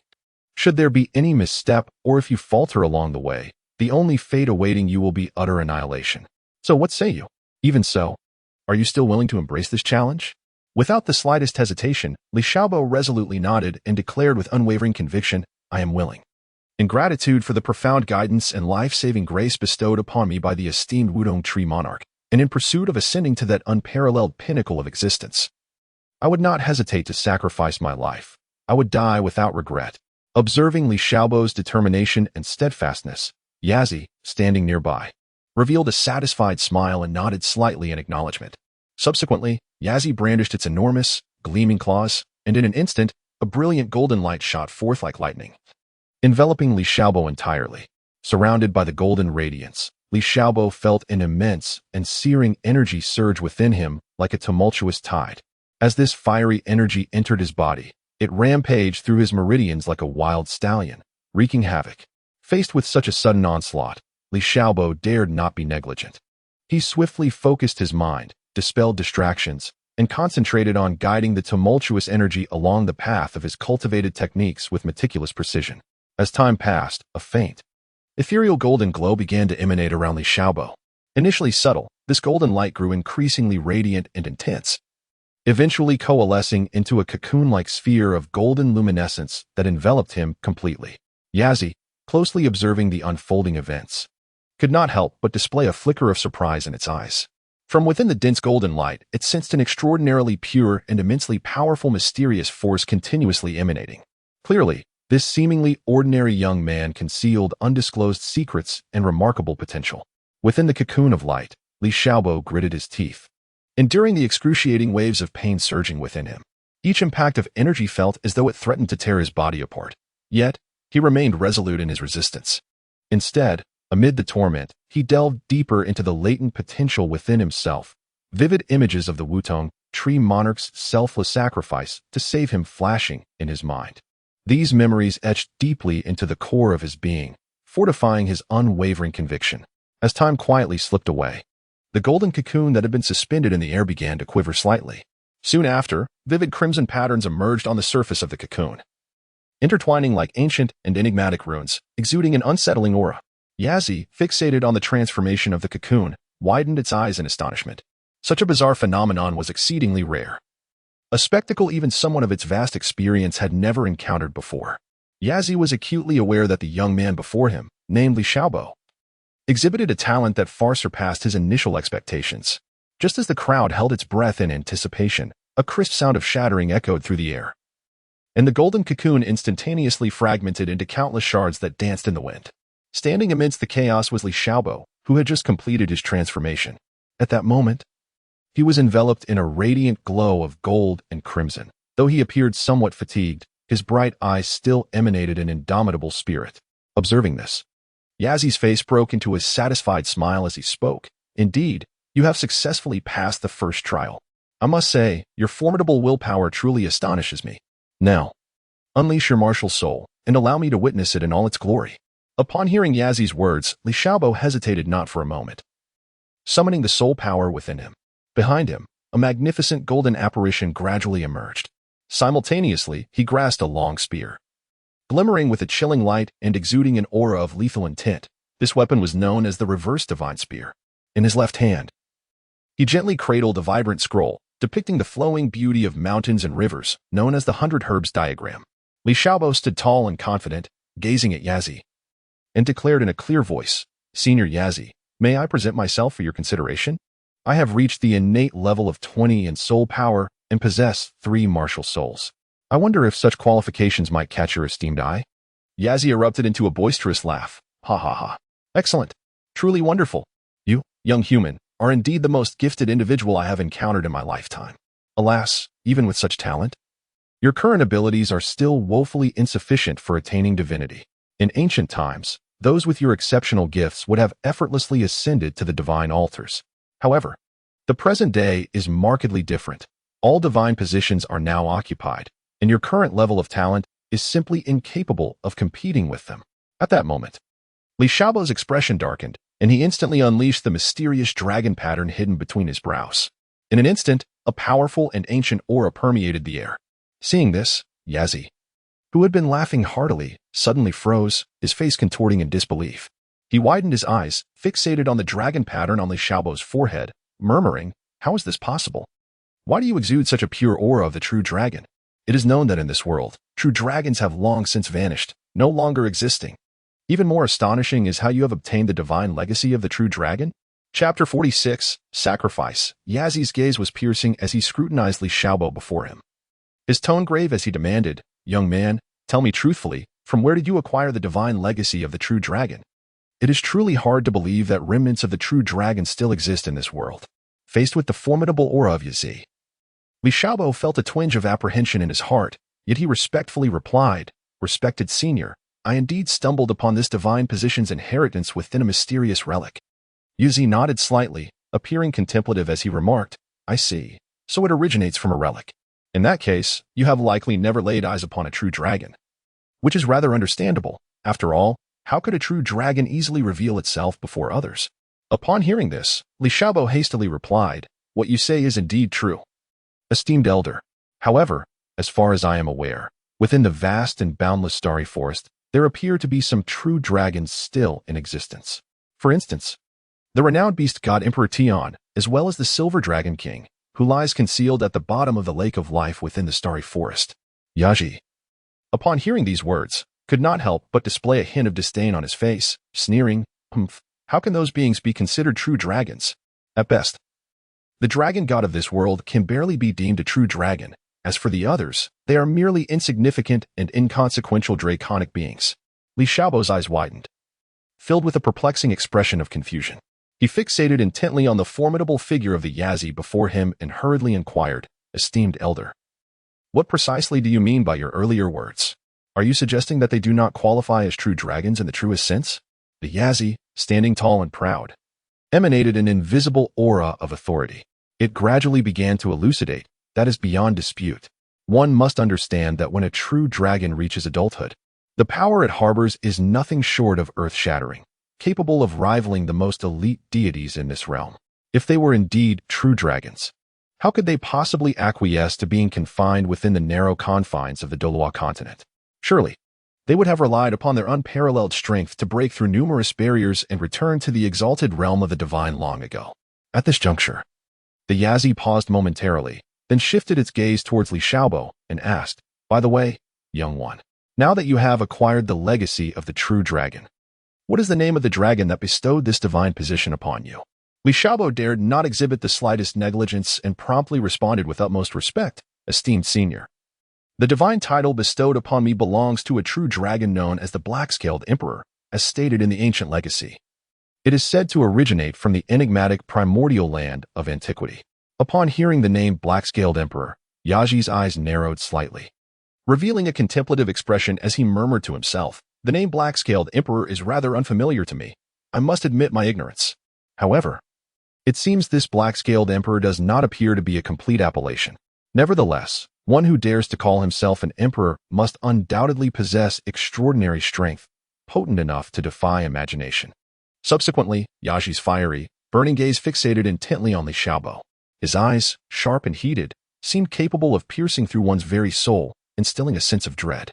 Yet, amidst this intimidating scrutiny, a glimmer of intrigue danced in Yaji's expression as he inquired, "However, young one, Seeing that you are aware of the primordial name, you must have heard something of the events from ancient times, have you not? If so, might you have heard of my own esteemed title?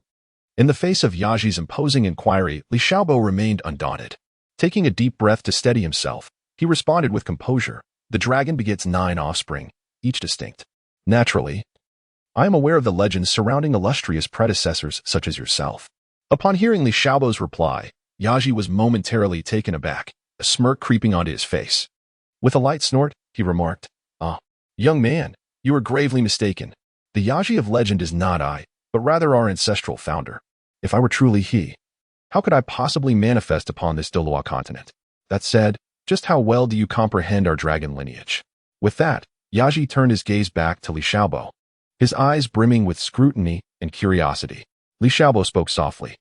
One must understand that the concept of the dragon's 9 offspring exists in a plethora of rich and diverse variations within the profound tapestry of traditional Chinese culture. Numerous distinct versions can be found in various historical texts and folklore. Now, allow me to share with you some of the more commonly encountered variations. He cleared his throat gently, then continued at a measured pace. Let us begin with the eldest, Qionyou. Its temperament can be aptly described as gentle. Moreover, this creature possesses an almost obsessive love for music. Consequently, one can often discover its unique presence in a myriad of musical instruments. Whether it be the melodious arrow, the crisp pipa, or the intricately woven guzheng, wherever there exists a musical instrument, it seems one can find traces left by Qionyou.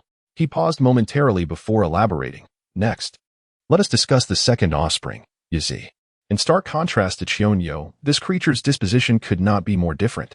Yizi is inherently fierce and relishes combat, as if perpetually imbued with an inexhaustible spirit of struggle. It is precisely for this reason that we frequently encounter the formidable image of Yizi adorning various weapons. Be it on the hilt of a razor-sharp sword, the tip of a glimmering spear, or the robust back of a heavy broadsword. Yizi's imposing figure can be found everywhere. With a flourish of his hand, he gestured excitedly, as for the third offspring, Chao Feng. Its greatest passion in life is the pursuit of thrilling and exhilarating experiences, truly a quintessential adventurer. This is why the image of Chao Feng is often employed as decorative motifs on the eaves of palatial structures. Whenever a gentle breeze passes, these Chao Feng perched at the eaves seem to be poised for flight, infusing the entire palace with a lively and spirited ambience. After a brief pause, he resumed, "Now, let us turn our attention to the fourth, Pulao. Pulao is characterized by its distinctive trait of bellowing loudly. Perhaps for this reason, its image typically appears atop large bells. When the deep, resonant sound of the bell tolls, it feels as though the entire world trembles, and in that moment, Pulao resembles an exuberant drummer, passionately performing its own symphony. Finally, a smile graced his face as he pointed forward. Last but not least, we must mention the fifth offspring, Swan'ai. Swan'ai's appearance bears a resemblance to that of a lion, yet it possesses a unique affinity for quietly sitting and admiring the vibrant fireworks. Thus, we can easily spot the image of Swan'ai serving as decorative elements in places like Buddhist altars and incense burners. And then there is the sixth, Bai Shi, a truly wondrous entity. Legend has it that it is the progeny born of the union between a dragon and a turtle. It not only symbolizes the admirable quality of diligence and perseverance, but also brings abundant blessings to those who encounter it. Externally, it resembles an enormous turtle, yet it possesses an extraordinary strength that defies imagination. This creature is endowed with innate power, aptly described as capable of moving mountains with its might, particularly adept at bearing exceptionally heavy burdens. Throughout history, it has tirelessly undertaken the noble duty of transporting colossal stone tablets, year after year, unwavering and diligent, never once exhibiting a hint of negligence. Next, let us speak of the majestic Bihuan. Born from the union of the formidable dragon and the fierce tiger, it has undoubtedly become a symbol of justice. In appearance, it bears a striking resemblance to the tiger, exuding a commanding presence. Legend has it that Bihuan is deeply committed to public welfare, unhesitatingly stepping forward to confront injustices and displaying remarkable courage in defending the righteous. Furthermore, it possesses the fortitude to speak candidly, fearlessly exposing evil forces and resolutely revealing the truth. Even more astonishing is its keen insight, enabling it to discern right from wrong with clarity and to render judgments based on fairness and justice. Now, let us introduce the Fushi. It is said that Fushi is the offspring of dragons, which explains its close resemblance to its illustrious progenitors. Fushi's form is akin to that of a long dragon, exuding elegance and displaying a profound interest in literature and the arts, along with a unique ability to appreciate them. Consequently, its image is often meticulously sculpted and embedded atop stone tablets, as if silently guarding the precious written records they contain. Finally, we present the Chiwen, also known as Chiwai or Pinyin. With its wide, moist mouth and robust throat, it delights in consuming a variety of substances. In ancient times, one could frequently spot Chiwen adorning the magnificent and grandiose royal palace architectures. Li Xiaobo, certainly, this is merely the origin of the first generation of the Nine Sons. As for the rest, I am unaware. Yazi, what you have stated aligns precisely with my lineage's teachings.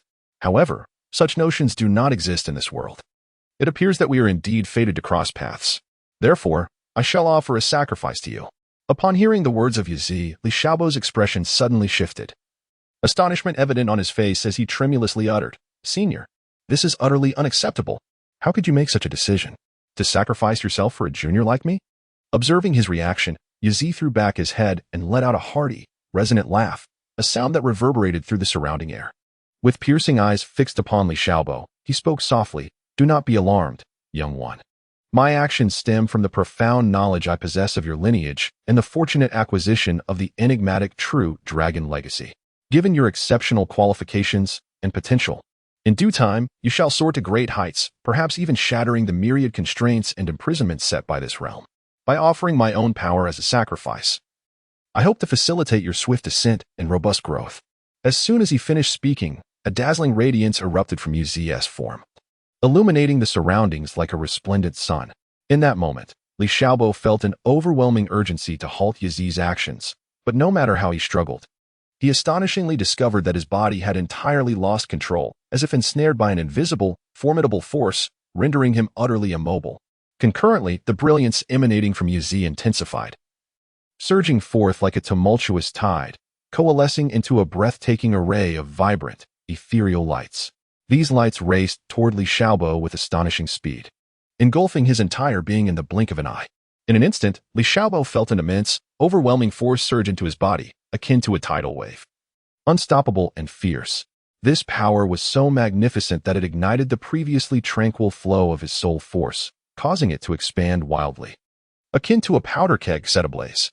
Even the soul rings surrounding him began to tremble violently under the impact of this ferocious energy. As Yazi's strength continued to pour into him, the colors of Li Xiaobo's soul rings underwent a remarkable transformation. Initially, the rings shone with a pure, pristine white. Then, the white faded, giving way to a vibrant yellow. Swiftly following, the yellow transitioned into a deep, regal purple.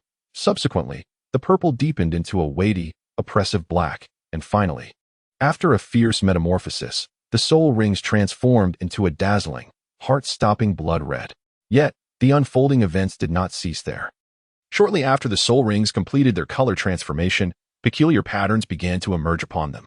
These intricate designs intertwined and twisted, resembling living, clawing dragons coiled atop the rings. Upon closer inspection, one could discern a total of 6 dragon patterns, each radiating a brilliant golden light, exuding an aura of majesty and formidable presence. At that moment, the surrounding space seemed to tremble, rippling with energy. Distant mountains swayed, and the sky darkened ominously with gathering clouds. At this moment, Li Xiaobo was enduring an unimaginable agony and immense pressure, akin to countless mountains pressing down upon his frail body, nearly crushing him entirely. Yet, in the face of this suffocating torment, he gritted his teeth and remained silent, relying on his indomitable will to endure. As time elapsed second by second, each moment felt to Li Xiaobo like an interminable year. Eventually, after a prolonged period of suffering, the formidable power contained within the Yazi surged into his body like an unstoppable tide. In an instant, he felt his veins being assaulted by this overwhelming force, as if they were on the verge of bursting from the excruciating pain. Nevertheless, Li Xiaobo did not relent. He persevered through the torment, guiding this power to circulate within his body. Gradually, all the energy seamlessly merged with him. Simultaneously, he was elated to discover that the quality of his soul power had transcended its previous limits, reaching an unprecedented pinnacle. This metamorphic enhancement filled him with exhilaration.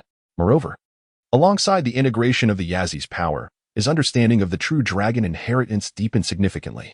The formerly obscure mysteries now appeared clear and lucid. as if they could be unraveled with the slightest touch. Just then, the figure of Yazi began to blur and fade. With a look of satisfaction, he gazed at Li Xiaobo and slowly spoke. Young one, having received this bestowed power, you must cherish and utilize it wisely. May you carve out a unique and legendary path through your own efforts. After uttering these words, Yazi's figure vanished completely. Immediately afterward, Li Xiaobo felt an overwhelming force surging towards him like a tidal wave. Instinctively, he attempted to resist this power, only to realize the futility of his efforts. For the strength was far too great for any human to withstand. Just as panic began to set in, Yazi's voice resonated once more within the depths of his mind. Do not fear. Embrace my power with courage. Only then will you have the opportunity to explore higher realms. Upon hearing this, Li Xiaobo steeled himself, ceasing his futile struggles, and wholeheartedly opened himself to accept this force.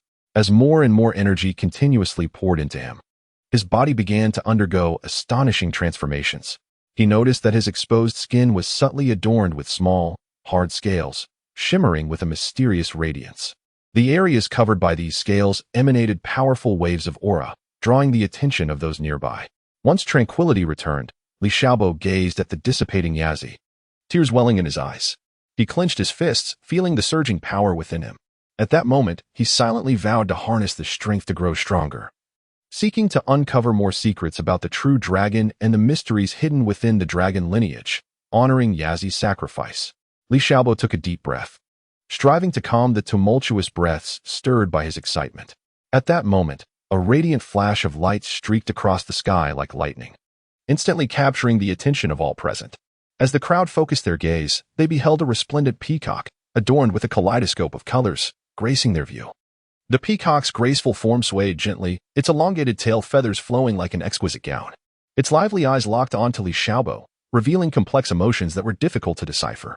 After a brief pause, the peacock softly sighed. Ah, Li Xiaobo, you are indeed a person of extraordinary fortune. In the past, you were fortunate to receive the generous sacrifice of all the power from the esteemed Elder Wudong. Now, you have been bestowed with formidable strength from the venerable Yaji. Such serendipity is truly astonishing. Upon hearing these words, Li Xiaobo couldn't help but chuckle ruefully and shake his head. With heartfelt sincerity, he replied, what is often deemed as good fortune is, in truth, an immense responsibility and burden for me. The sacrifice made by Elder Yaji to aid my growth is a profound bond one shall never forget. From this moment forth, I will devote myself entirely, ensuring that I do not betray his earnest intentions. The peacock nodded gently, acknowledging Li Xiaobo's feelings, yet soon wore a look of concern and shook its head slowly, saying, however, as your strength grows and your reputation spreads, this realm may soon erupt into turmoil. Those lurking in the shadows will undoubtedly fix their predatory gaze upon you, seeking to exploit your rise or hinder your ascent. In the face of such a convoluted situation, do you possess the mental fortitude to confront it? Upon hearing this, Li Xiaobo furrowed his brows tightly, his gaze unwavering and resolute as he stared directly at the peacock, responding with utmost conviction. I, Li Xiaobo, have never been one to shy away from difficulties. Regardless of who dares to provoke me, I shall undoubtedly embrace the challenge without hesitation and fight to the very end. Observing Li Xiaobo's steadfast demeanor, the peacock felt a slight sense of relief. It then gracefully unfurled its exquisite plumage and solemnly declared, tomorrow marks the time when I shall present my offering to Miss Yin Wesher. After that moment, all will rest solely upon your shoulders. With these words, the peacock's expression grew increasingly grave. Upon hearing this, Li Xiaobo was filled with profound gratitude. He stepped forward briskly, bowing deeply to the peacock, and sincerely expressed his thanks. Thank you, esteemed peacock. Your immense kindness and virtue will forever be etched in my heart. Should the opportunity arise in the future, I shall certainly repay your generosity with utmost sincerity. The peacock gazed into the distance and spoke slowly. You possess boundless potential. Perhaps you have the ability to alter the very rules of this world. I wish not to witness this realm forever constrained by antiquated norms. Chapter 47. Untitled. Li Xiaobo gazed intently at the flickering flames before him, the warm orange glow casting light on his somewhat weary yet resolute visage. His eyes appeared somewhat distant as his thoughts involuntarily drifted far away, recalling the harrowing sacrificial ritual he had witnessed earlier that day. The sky had been drenched in a deep crimson hue, and the air was thick with the scent of blood. The menacing and majestic figure of the sacrificial beast danced in his mind, accompanied by low, guttural roars and enigmatic incantations, enveloping the scene in a chilling atmosphere. Yet, at this moment, the surroundings were eerily tranquil, save for the occasional soft crackle of the blazing campfire. This sound resonated sharply in the stillness of the night, as though nature itself were performing a solitary symphony. Suddenly, a gentle breeze swept through, causing the once steady flames to flicker wildly. Sparks flew like fireworks, momentarily piercing the inky darkness of the night sky. Instinctively, Li Xiaobo raised his hand to shield his face from the searing embers. In that fleeting moment, a glimpse of eerie, green glowing eyes caught his periphery in the nearby woods. His heart raced, a chill creeping up his spine. He swiftly lowered his arm. Gripping the weapon at his side, his gaze fixated warily on the mysterious presence lurking in the shadows. As time passed, the eyes drew closer, gradually revealing themselves to be a pack of lithe, sharp-toothed wolves. Li Xiaobo inhaled deeply, striving to calm himself. He rose slowly, standing tall, his gaze unwavering as he faced the encroaching predators. The wolves had encircled him, their heads lowered, issuing low growls that seemed to caution him against any rash movements. Yet, in the face of such a threat, Li Xiaobo exhibited no inclination to retreat. With a mighty roar, akin to an enraged lion, he lunged at the nearest wolf without hesitation. In an instant, the fierce confrontation between man and beast commenced. The weapon in Li Xiaobo's grasp sliced through the air, each strike accompanied by a sharp whistle. He alternated between offense and defense, his movements agile and decisive. The wolves, equally relentless, coordinated their assault. Some charged directly, while others flanked him, seeking to exploit any weakness. As the battle intensified, sweat drenched Li Xiaobo's attire, yet his fighting spirit soared ever higher. Drawing on years of combat experience and indomitable will, he thwarted the wolves' ferocious advances time and again. Gradually, the pack began to falter, realizing that this human was not easily subdued. At last, the lead wolf raised its head and howled, seemingly issuing a retreat command. One by one, the wolves turned and, tails tucked, slowly vanished into the night. Watching the wolves disappear into the darkness, the tension within Li Xiaobo finally eased. He exhaled deeply, then collapsed onto the ground, gasping for breath.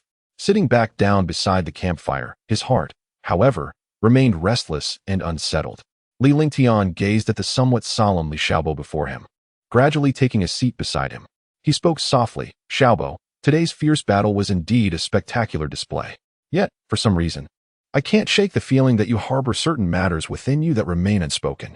Upon hearing this, Li Xiaobo's lips curled into a faintly bitter smile as he sighed softly. "Indeed, father, today's predicament is merely a trivial inconvenience.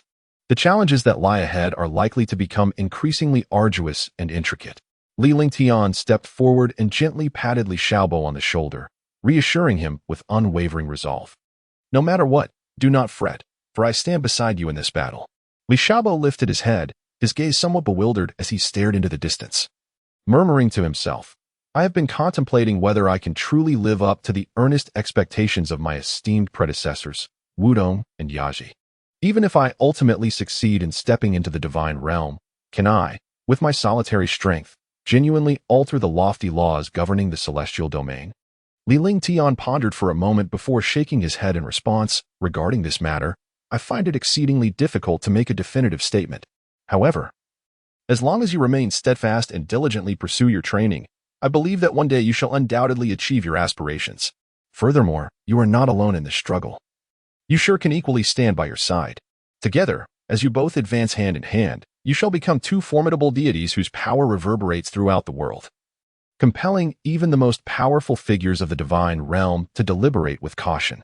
Upon hearing his father's words, a flicker of hope suddenly illuminated Li Xiaobo's previously dim eyes, akin to a brilliant star igniting the pitch-black night. "Father, you are absolutely right. You sure has always been my most steadfast and reliable support," Li Xiaobo exclaimed, his voice tinged with a slight tremor of excitement. At that moment, a resplendent meteor streaked across the tranquil azure sky, resembling a colossal dragon ablaze with fervent flames, roaring through the heavens and leaving behind a long, ethereal trail as enchanting as a dream. Li Xiaobo instinctively clasped his hands together and closed his eyes, silently making a wish. In that moment, he entrusted all his deepest desires and hopes to the fleeting shooting star. He sincerely yearned to one day become immensely powerful, powerful enough to shake and even alter the harsh and unyielding laws of the divine realm.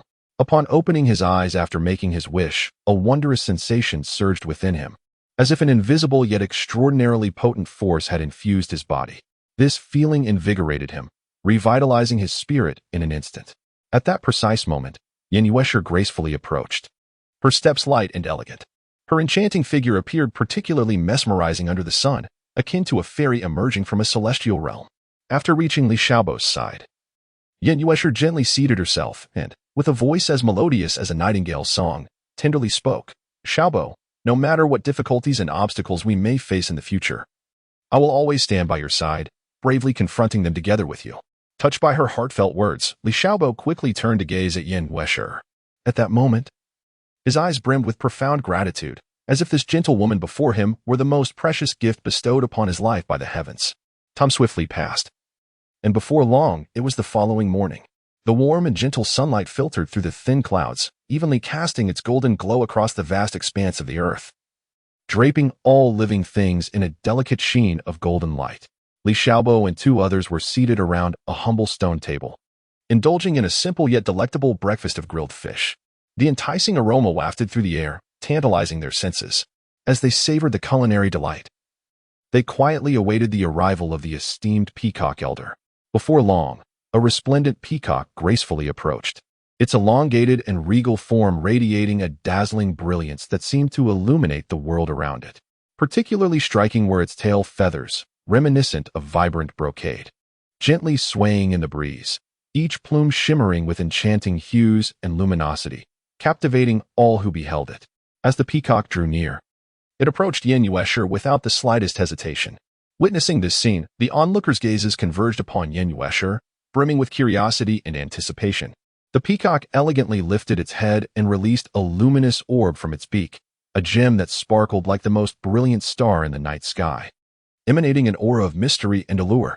Yin Yuesher's eyes widened in astonishment as she gazed at the orb before her, momentarily at a loss for words. Instinctively, she turned to Li Xiaobo and his son beside her, seemingly seeking an explanation or insight from them. Li Xiaobo was equally perplexed, his brow furrowed in contemplation. After a moment of thought, he subtly nodded to Yin Yuesher, signaling her to accept the bead. Seeing his gesture, Yin Yuesher cautiously extended her hands and grasped the enchanting orb. The instant her fingers made contact, an immensely powerful wave of energy surged forth, radiating outward from her like a tempestuous ocean tide, engulfing the entire venue in an instant. The onlookers were struck by the overwhelming force, their faces reflecting astonishment. Yin Yuesher herself was rendered speechless by the sudden shift in atmosphere. After a brief moment of shock, the realization dawned upon them. This seemingly ordinary bead harbored the formidable power of an ancient divine beast.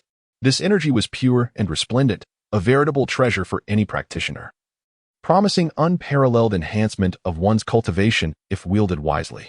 At that moment, the previously silent peacock finally spoke. Young Lady Yuesher, this bead has been my cherished possession for many years. Today, I bestow it upon you, hoping it will ensure your safety in critical times. Furthermore, consider this a modest investment in your future. I believe that with your talents and potential, you will undoubtedly achieve great things. After delivering this, the peacock cast another glance at Yin Yuesher. She nodded slightly, her expression one of gratitude, murmuring, "Thank you." Upon hearing her words of thanks, the peacock gracefully rose, her posture as upright as a pine tree, standing firmly. At that moment, the previously clear sky began to shift ominously. A vast expanse of heavy dark clouds surged forth like an encroaching tide, rolling in as if a colossal black mountain were descending, imparting an oppressive weight to the atmosphere. The clouds thickened, gradually obscuring the heavens, shrouding the world in twilight. As the clouds billowed, the peacock's form began to undergo a miraculous transformation. She radiated a dazzling light, which poured forth from her like a flowing river, converging skyward. Gradually, her figure became increasingly indistinct, ultimately vanishing within the brilliance. The luminescence continued to gather in the air, coalescing into a magnificent and resplendent halo. Upon closer inspection, one could discern that this halo was a vivid red, adorned with two golden patterns, exuding an aura of mystery and potency. Without a doubt, this was a 200,000-year-old red soul ring. The ring, akin to a burning meteor, streaked across the sky, hurtling directly toward Yin Yuesher.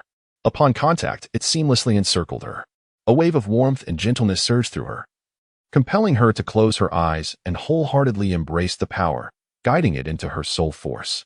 Remarkably, Yin Yuesher absorbed this formidable soul ring with astonishing ease. Her breathing remained steady and rhythmic, devoid of any signs of pain or struggle. Before long, the 200,000-year red soul ring was completely absorbed by her, becoming one with her essence. Chapter 48. The Mysterious Fire of Nine Heavens. Li Xiaobo gazed at Yin Yuesher with a look of concern and gently inquired, "Yuesher, how do you feel about your current state? What are your thoughts on this 200,000, your spirit ring? Is there anything amiss with your body?" With a radiant smile and an air of confidence, Yin Yuesher replied, "Xiaobo, I am absolutely fine. I feel simply splendid. Moreover, it seems that I have successfully broken through to level 30. However, I still need to learn from you. After all, your third spirit ring was specifically absorbed after a 2-year wait, right? Finding a spirit beast suitable for the Phoenix bloodline is no simple task. Therefore, in the coming 2 years, I plan to diligently gather information regarding such spirit beasts." After listening, Li Xiaobo slightly nodded in agreement, affirming, "Indeed, you sure. I share the same sentiment. Although this soul-hunting expedition has yielded abundant rewards, I believe I still require considerable time to consolidate and reflect. You see, I have already ascended to level 59, yet this only deepens my conviction to refrain from rushing forward, especially given that we have unexpectedly obtained 3 fierce beast soul rings. This presents both an opportunity and a challenge for us." At that moment, Li Lingtian, who had been silent until now, interjected with a hearty laugh. "Ah, you two youngsters have achieved remarkably astonishing gains this time. It is known that across the continent, most titled Douluo may not possess a 100,000-year soul ring. Yet here you are, one merely a level 50 soul king, boasting 3 fierce beast soul rings, while the other, only level 30, astonishingly holds one as well. Oh dear. If you were not my children, I would be unable to suppress my envy." With that, he gazed at the two with a beaming smile, his eyes brimming with pride and satisfaction. Yin Yuesher playfully stuck out her pink little tongue, feigning annoyance as she exclaimed, "Uncle, please refrain from teasing us." Her large, sparkling eyes blinked mischievously. Then, as if struck by a delightful thought, she excitedly declared, "By the way, Uncle, Xiaobo, I have yet to demonstrate my new soul skill to you. This soul skill is closely related to my martial soul. It is called the Nine Heavens Mysterious Fire." Before her words had fully settled, Yin Yuesher extended her fair, jade-like right hand, palm facing upward, gently lifting it. A dazzling flame gradually ascended from her hand. The fire exhibited a mysterious and profound purplish-blue hue, resembling the most brilliant star falling from the night sky, radiating an awe-inspiring glow. The air surrounding the flame seemed to ignite, instantly becoming exceedingly hot, with waves of heat surging forth, prompting onlookers to take notice. Li Xiaobo, standing nearby, was captivated, his eyes lighting up with astonishment. He gazed intently at the purplish-blue flame, exclaiming in wonder, "Oh my, this flame appears incredibly formidable. Although the temperature is exceedingly high, curiously, it lacks the typical ferocity, instead exuding an indescribable beauty of agility, as though it possesses a life of its own." Hearing Li Xiaobo's praise, Yin Yuesher blossomed into a radiant smile, joyfully explaining, "Exactly, Uncle. You are absolutely correct. The Nine Heavens Mysterious Fire is not merely for attacking foes. While its power is indeed immense, capable of delivering a lethal blow in battle, it also possesses a remarkably miraculous healing effect. If anyone in our team happens to sustain injuries, I can carefully infuse this mysterious fire's power into their bodies, swiftly repairing their damaged tissues and enabling their wounds to heal at a visibly rapid pace, while also helping them quickly recover their depleted soul power. However, alas, my current strength is still somewhat limited, so for the time being, I can only unleash a small portion of the mysterious fire's power. However, it matters not, for as I diligently refine my skills and gradually enhance my own strength, the potency of the Nine Heavens Mysterious Fire will undoubtedly grow ever more formidable. At that time, regardless of how powerful our adversaries may be, we shall not tremble in fear." With that said, Yin Yuesher confidently clenched her fist, her eyes shimmering with unwavering determination. Li Lingtian nodded slightly, expressing his profound satisfaction. He gazed intently at Yin Yuesher and spoke softly, "Such soul skills are truly remarkable. Based on what I have observed, I can assert that your potential is immeasurable and boundless. In the future, remember to diligently cultivate your abilities, for you must not squander this extraordinary opportunity bestowed upon you by the heavens." Upon hearing his words, Yin Yushi eagerly nodded in agreement. Her charmingly delicate face radiated obedience, and her beautiful eyes sparkled with excitement and anticipation, as if she could already envision herself shining brilliantly in the future. At that moment, Li Xiaobo, who had been standing nearby, suddenly interjected, "Wait a moment. Logically speaking, a 100,000-year soul ring should possess 2 soul skills. How is it that you only have 1, Yushi?" Yin Yushi blinked and gently explained, "Well, that is actually because my martial spirit is rather unique. Through my exploration and research over this period, I have discovered that my martial spirit, upon acquiring a soul ring, does not directly obtain the corresponding soul ring skills. However, it seems to possess a distinctive mechanism. If the absorbed soul ring has a phoenix bloodline, it can naturally grant me its corresponding abilities."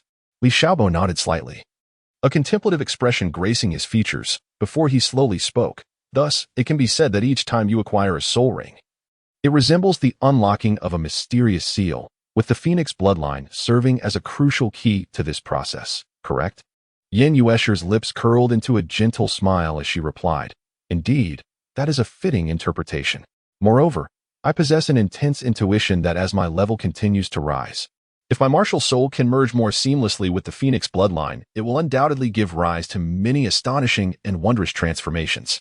Nearby, Li Lingdian stroked his elongated beard thoughtfully, his eyes glimmering with eager anticipation as he inquired, "So, my dear Yushi, have you ever attempted to ingeniously combine the 9 heavens mysterious fire with other skills? Perhaps such an endeavor might yield unexpectedly marvelous results." Upon hearing this, Yin Yushi's beautiful eyes sparkled with brilliance, akin to resplendent stars in the night sky, as she exclaimed excitedly, "Oh my, uncle, your suggestion is simply splendid. I cannot believe I had never considered it before.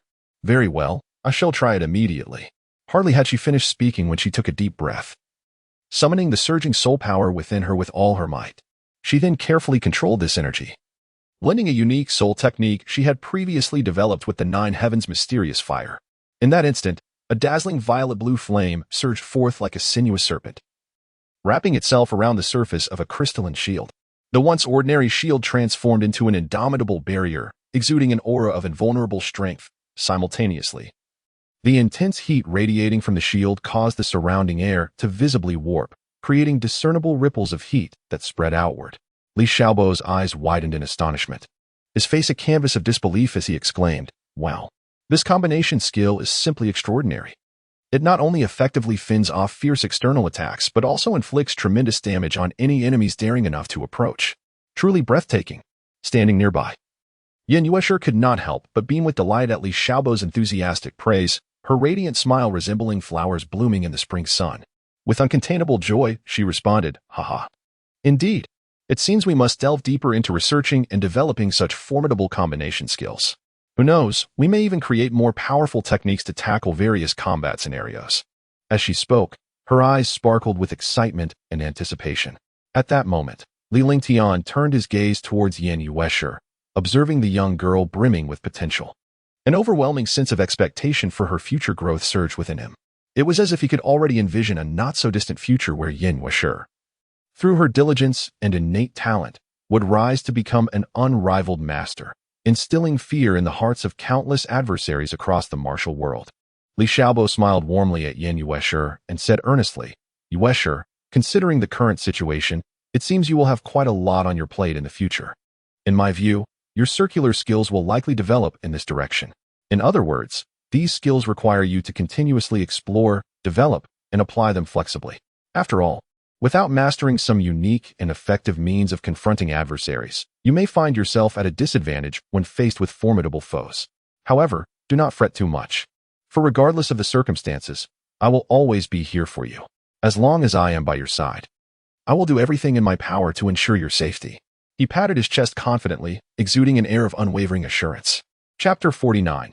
Elemental Control. Yin Yushi gazed at Li Xiaobo with great interest, a sweet smile gracing her lips as she softly remarked, "Oh dear, Xiaobo. I have already laid bare my circumstances before you all, so now it is your turn to shine. I've heard that your recent performance has been incredibly impressive, having secured 2 remarkable beast sacrifices. Come on, don't keep us in suspense. Please regale us with the captivating tales behind them."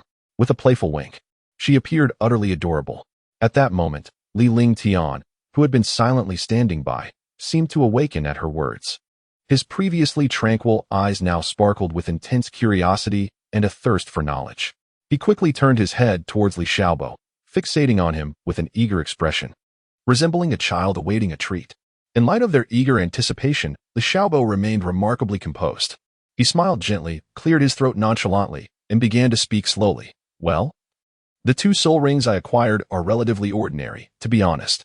However, as the saying goes, extraordinary wonders emerge from the mundane. These 2 soul rings have granted me 2 remarkably practical and formidable soul techniques. The first one is derived from the esteemed Wutong tree, and thanks to its endowment, I have gained mastery over the endless fire domain and fire control, both of which are incredibly powerful skills.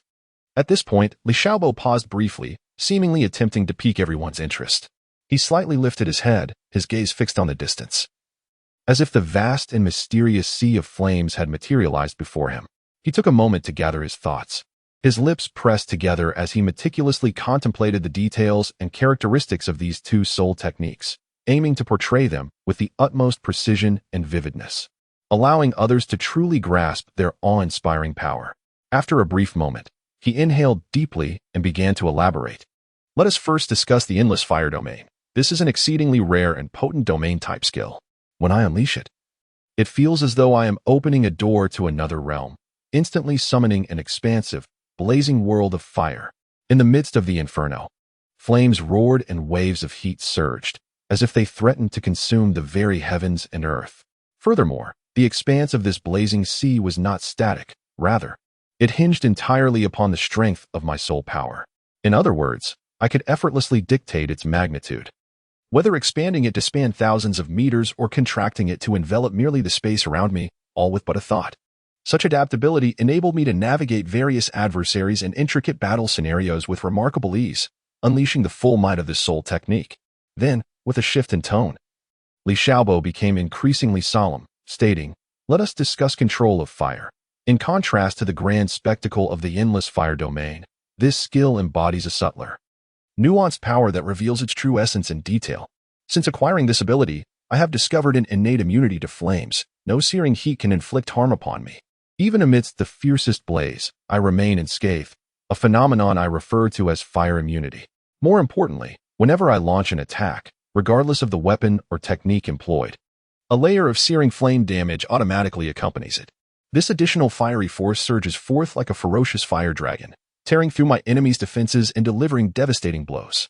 It is no exaggeration to say that with the enhancement of control of fire, my offensive power has multiplied exponentially, instilling fear in any opponent. After a brief respite, Li Xiaobo regained his composure and continued with palpable enthusiasm, ready to elaborate on another soul ring, a remarkable gift from the venerable Yazi. His eyes sparkled with excitement, akin to a treasure hunter unveiling a rare gem, and he eagerly proclaimed, "This soul ring from Elder Yazi has bestowed upon me 2 exceedingly exceptional and awe-inspiring soul techniques. Let me begin with the first, known as True Dragon Body. With this immensely powerful skill, I have fortuitously inherited the noble and mysterious bloodline of the true dragon. Consequently, my physical prowess has undergone a transformative enhancement of unprecedented magnitude. Furthermore, should I encounter soul beasts of bloodline purity far inferior to that of the true dragon in combat, my attack power will effectively double. In such instances, they would be utterly defenseless before me. Now let us discuss the second soul technique, aptly named Control of Gold. With this extraordinary ability, I have seemingly become the sovereign of the gold element, capable of wielding and harnessing its wondrous powers at will. Regardless of the weapon I bear into battle, its lethality instantly amplifies, becoming extraordinarily formidable. Moreover, even if my adversary possesses an impenetrable defensive barrier, I can effortlessly pierce through it, striking with lethal precision. The mere thought of it is exhilarating. After listening to Li Xiaobo's impassioned recounting of the astonishing soul techniques he had mastered, Yin Yuesher and Li Lingtian could not help but widen their eyes in disbelief. Their mouths slightly agape, their faces reflecting sheer incredulity. Yin Yuesher's beautiful eyes sparkled with a brilliance akin to the shimmering stars in the night sky, her expression brimming with admiration for Li Xiaobo as she excitedly exclaimed, "Xiaobo, you are truly remarkable. These soul techniques are nothing short of invincible. With such formidable abilities, you are destined to become an unparalleled master in the future." Beside her, Li Lingtian nodded in agreement at his daughter's words. However, the look of mild admiration on his face swiftly transformed into a grave expression as he fixed his gaze intently on Li Xiaobo, earnestly advising him, Xiaobo, while it is true that you have acquired such powerful soul techniques, you must not let that lead you to pride or complacency. You must understand that this vast continent is fraught with peril, concealing hidden dangers, and there are many top-tier warriors yet to be discovered lurking within. Therefore, you must remain vigilant at all times and dedicate yourself to relentless training. Only through unwavering effort can you continuously enhance your strength and secure your position in this world brimming with challenges and opportunities. Upon hearing Li Lingtian's solemn words, Li Xiaobo felt a surge of seriousness within him and promptly replied with utmost respect, Father, your words resonate deeply with me. I shall engrave them in my heart and will not dare to exhibit even the slightest negligence. From now on, I will strive doubly hard, seeking ways to break through my limits, so as to live up to your expectations. Li Lingtian, perceiving the sincerity in Li Xiaobo's demeanor, nodded in satisfaction and continued, It is indeed commendable that you are so acutely aware of your current circumstances. Now, the hour grows late. We should hasten our return to the Earl's residence. Once we arrive, you will be able to fully leverage the superior resources available there for your cultivation. Furthermore, you can engage in frequent exchanges and sparring with one another, fostering mutual growth and advancement. I am confident that, given time, both of you will achieve remarkable accomplishments. With that, he took the lead, striding towards the edge of the Phoenix Tree Grove. After Li Xiaobo and Yin Yuesher harmoniously echoed their sentiments, they strode forth with resolute steps, leaving the confines of the Wudong forest behind. Along the way, Li Xiaobo contemplated silently, recognizing the extraordinary rarity of acquiring such formidable soul skills. He understood the boundless potential contained within, yet knew that to truly harness it would require relentless effort. Thus, he resolved silently to commit to rigorous training, vowing not to squander this hard-won opportunity, nor to betray the immense power he now possessed. At that moment, Yin Yuesher, delicate as a butterfly, gracefully approached Li Xiaobo. She lightly raised herself on tiptoe and whispered softly into his ear, Xiaobo, don't forget to teach me more during your training. Her voice, though barely above a whisper, caressed Li Xiaobo's heart like a gentle spring breeze, causing a blush to rise to his cheeks. He shyly nodded in agreement, saying, of course. After a considerable journey, the trio finally emerged from the expansive Wudong woods. Upon turning back to gaze at the scene, they beheld the grove of Wudong trees bathed in the golden hues of the setting sun, shimmering with a dazzling brilliance. Each leaf seemed to be imbued with life, gently swaying in the breeze, a spectacle of breathtaking beauty. Yin Yuesher, captivated by the poetic landscape before her, could not help but exclaim with a sigh, alas, we are about to leave this enchanting Wudong forest. I find myself somewhat reluctant to part. The air was thick with a mysterious aura, imbued with an essence of untold power. Li Lingtian, standing nearby, smiled gently upon hearing her words and offered consolation. There is no need for sorrow. Once your strengths are further enhanced, you may venture deeper into the heart of the Wudong forest to explore. It is said that there lie even greater forces hidden within, potentially granting you unexpected opportunities. With that, he patted the shoulders of both, his eyes shining with encouragement. Upon hearing these words, Li Xiaobo felt a subtle tremor in his heart, as if a flash of enlightenment had illuminated his mind. He quietly pondered the profound meaning behind the utterances, silently committing them to memory. Once they returned to the magnificent and resplendent Earl's mansion, the trio wasted no time and eagerly immersed themselves in intense training. Li Xiaobo quietly strolled alone into a serene and tranquil courtyard, where verdant trees cast dappled shadows and blossoms flourished in vibrant colors, resembling a paradise untarnished by the world. Yet, at this moment, his thoughts were far removed from the picturesque scenery, as he concentrated intently, preparing to undertake an unprecedented feat by simultaneously unleashing two formidable skills bestowed upon him by the soul rings. Li Xiaobo took a deep breath, calming the turbulent soul power within him, and then uttered a soft command, rise. In an instant, an incredibly intense energy erupted from his body, transforming into a blazing inferno that swiftly spread. Within the blink of an eye, the entire courtyard was engulfed in a sea of roaring flames, the fire reaching skyward, accompanied by waves of heat. Following this, Li Xiaobo exerted his power once more, chanting incantations as his hands formed a series of intricate seals. With his movements, the golden elements in the surrounding air began to stir vigorously, converging towards the palm of his hand. In a fleeting moment, a resplendent golden sword materialized in his grasp. The blade was composed entirely of pure golden elements, entwined with strands of crimson flames that intertwined, emanating a terrifying heat that sent shivers down the spine. At that moment, Yin Yuesher, who had been quietly observing from a distance, witnessed this breathtaking scene, her beautiful eyes revealing an unmistakable envy. Gazing at Li Xiaobo's imposing figure, she silently resolved to take him as her model, to train diligently, and to master such profound skills at the earliest opportunity. Meanwhile, Li Lingdian, who had remained silent, also turned his gaze towards the spectacle. Observing the two young individuals engrossed in their training, a look of satisfaction gradually spread across his face.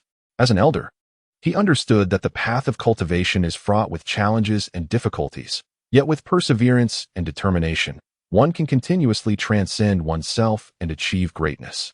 Chapter 50. For years later, during these long 4 years, the world has undergone countless transformations, with the inexorable passage of time altering all things.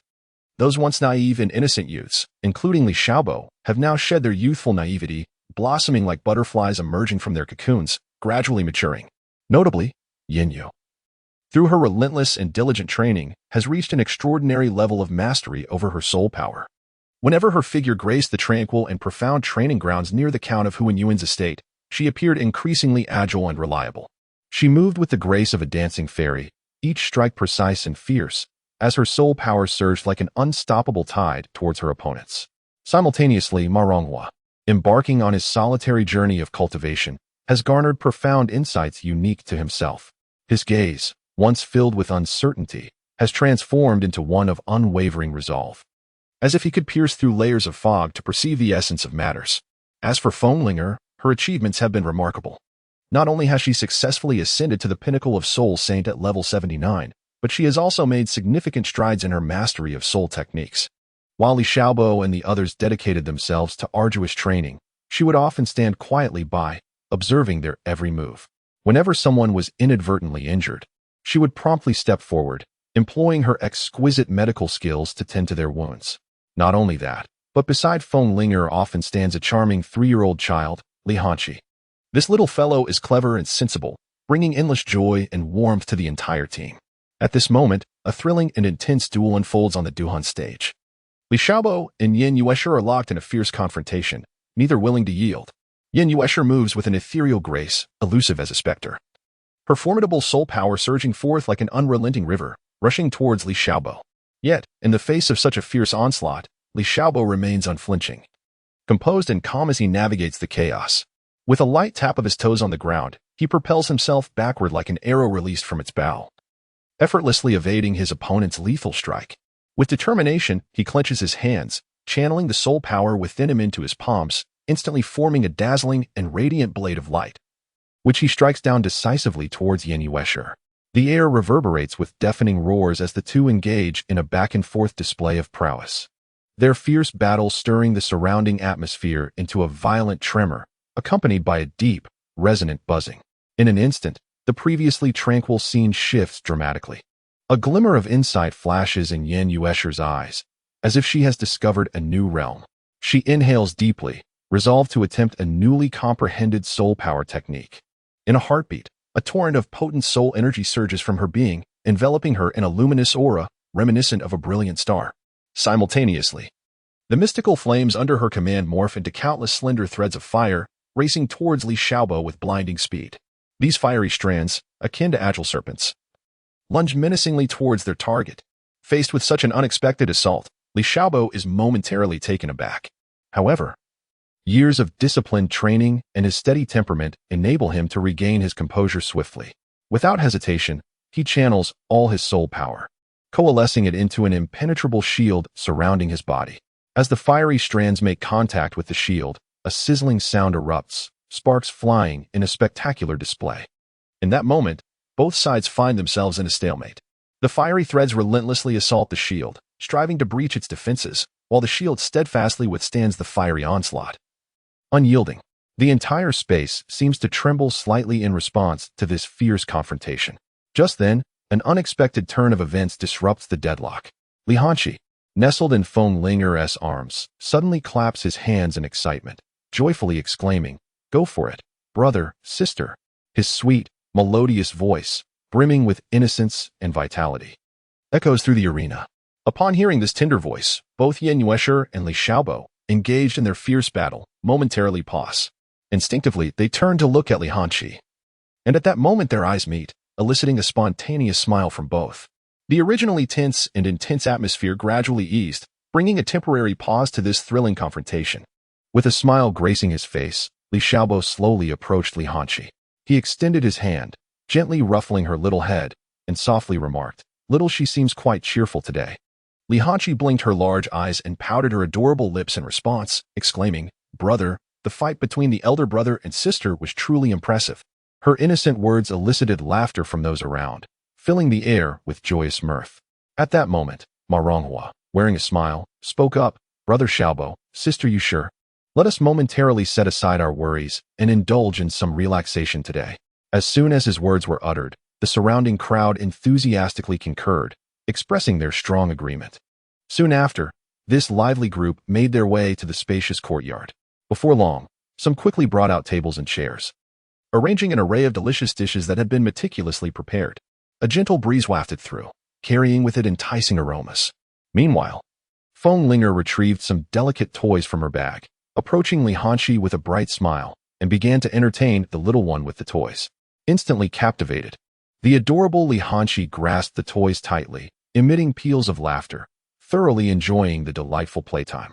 Simultaneously, not far away, Li Xiaobo and Yan Yuesher huddled together, earnestly discussing the various gains and losses from the recently concluded fierce battle. They alternated between focused contemplation and animated gestures, as if striving to dissect every detail thoroughly. The brilliant sunlight cascaded down like a golden veil, enveloping the entire courtyard in a shimmering glow. At this moment, the serene and harmonious scene, filled with laughter and joy, resembled a beautiful, enchanting painting, captivating all who beheld it. Ma Ronghua gazed quietly at the unfolding scene, his heart swelling with myriad emotions. How wonderful it would be if time could forever linger in this moment. How he wished such splendid days could continue indefinitely. Hearing his words, the others present nodded in agreement, their faces radiant with smiles of happiness and contentment. Feng Lingo looked affectionately at her son and softly said, "Indeed, my dear, you have been a level 60 Soul Emperor for 4 whole years. When do you plan to acquire your 6th Soul Ring? And look at that girl Yuesher. She too has been at level 40 Soul Master for 4 years now.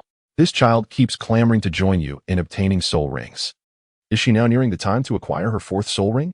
Li Xiaobo tilted his head slightly, responding with unwavering confidence, "Mother, please do not rush.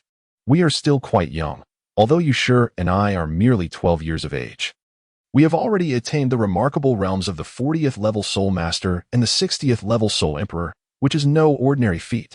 It is precisely for this reason that I have chosen to train together with Yuesher to enhance our physical prowess. If we continue on this path, by the time she acquires her 4th Soul Ring, she may very well be able to withstand the immense power of a 10,000-year Soul Ring. As for myself, with my current physical strength, I can effortlessly manage a 100,000-year Soul Ring. Moreover, my mental fortitude has advanced remarkably, nearing the level of a 95th rank Super Douluo. Therefore, in due time, I intend to embark on a quest to find a suitable 100,000-year Soul Ring. However, I might need to enlist the help of Elder Zhong this time. I wonder if we will be fortunate enough to discover the perfect 100,000-year Soul Ring." Yan Yuesher earnestly addressed her aunt. "Aunt, you see, Xiaobo is absolutely correct. If it weren't for the limitations imposed by my own mental strength, coupled with the extreme rarity of soul beasts possessing the Phoenix bloodline, I would be capable of enduring not only a 20,000-year Soul Ring, but even those of a much higher caliber given my abilities." Feng Linger, who had been quietly listening, nodded in agreement, softly responding, "Indeed, both of you have considered the matter with great thoroughness and detail. However, it is important to note that finding a 100,000-year Soul Ring is no simple task. Although the Star Do Forest spans vast and boundless territories, it conceals countless dangers and perils, teeming with formidable soul beasts. Many of these creatures possess an intense protective instinct over their territories. Should anyone rashly trespass into their domain, it would undoubtedly provoke a fierce battle." At this moment, Li Xiaobo smiled and firmly took over the conversation. "Precisely, aunt. It is precisely this peril that is accompanied by tremendous opportunity. Only in a treacherous place like the Star Do Forest can we hope to discover soul rings that suit our needs. In comparison, While the Sunset Forest may be relatively safer, it harbors very few high-level soul beasts, making it difficult to meet our requirements. Suddenly, Ma Ronghua, who had been silent until now, interjected, "In fact, there is a little-known secret about the Douluo Forest. It is said that deep within its confines lie many enigmatic soul beasts. Perhaps we might indeed stumble upon some extraordinary soul rings there, or even encounter those incredibly powerful soul beasts that remain hidden." Upon hearing this, Yin Yushi's previously dim expression brightened instantly, and she exclaimed with excitement, "Oh, what exhilarating news this is! If we are fortunate enough to find such a unique soul beast, I might just acquire a more powerful soul ring ahead of schedule." Li Xiaobo pondered for a moment, acutely aware that the starry forest was fraught with peril, necessitating thorough preparation. Feng Linger, her face etched with concern, fixed her crystalline gaze upon the assembled company and softly remarked, "In any case, safety must always take precedence.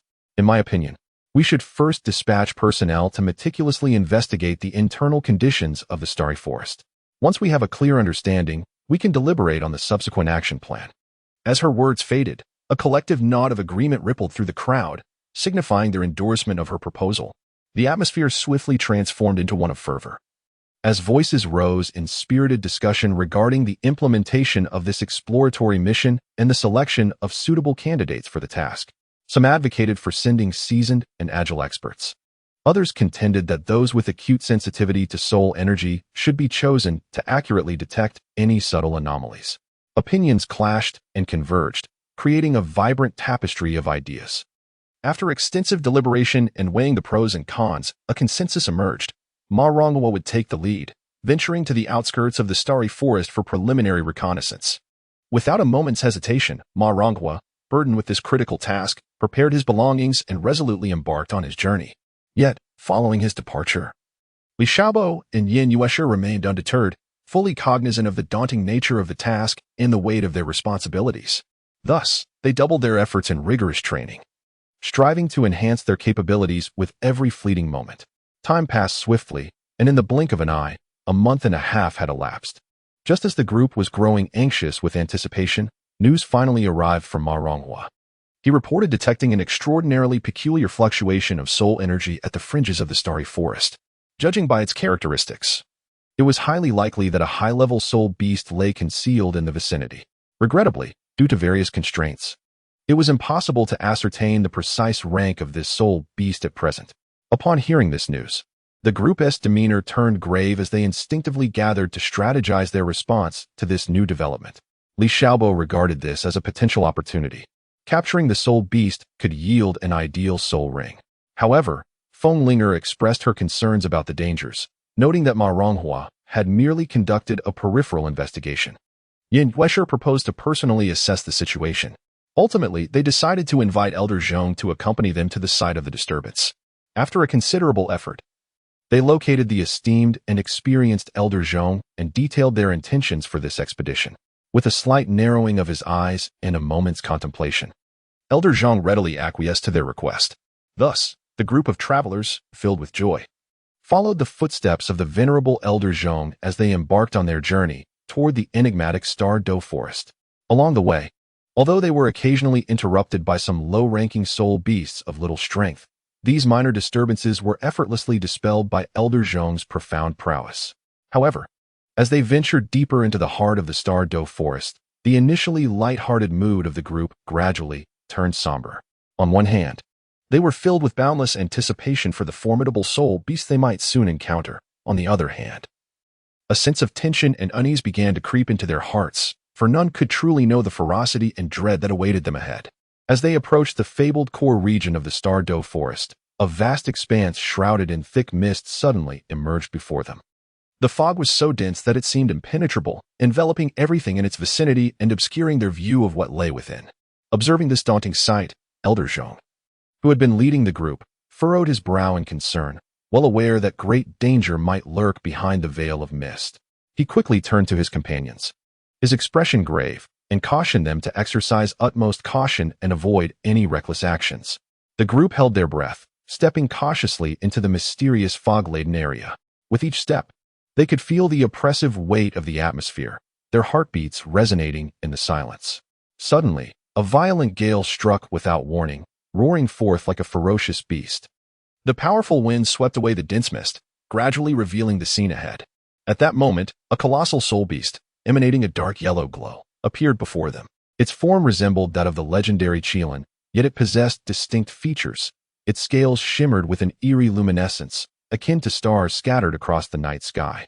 Its eyes, resembling deep, chilling pools, radiated a terrifyingly cold light. Upon witnessing this unprecedented soul beast, Li Xiaobo gasped in astonishment, exclaiming, "Heavens! Such a peculiar soul beast has never been recorded." His eyes widened in disbelief, filled with both fear and curiosity about the unknown. Beside him, Yin Yuesher clenched her fists tightly, palms slightly perspiring, her body tense and ready for battle. Her beautiful visage appeared particularly resolute at that moment, her eyes ablaze with an indomitable spirit. The seasoned elder Zhong scrutinized the soul beast before him, his brow furrowing slightly as he lowered his voice. Judging by its appearance and aura, this creature may very well be a rare species left over from ancient times. We must not underestimate it.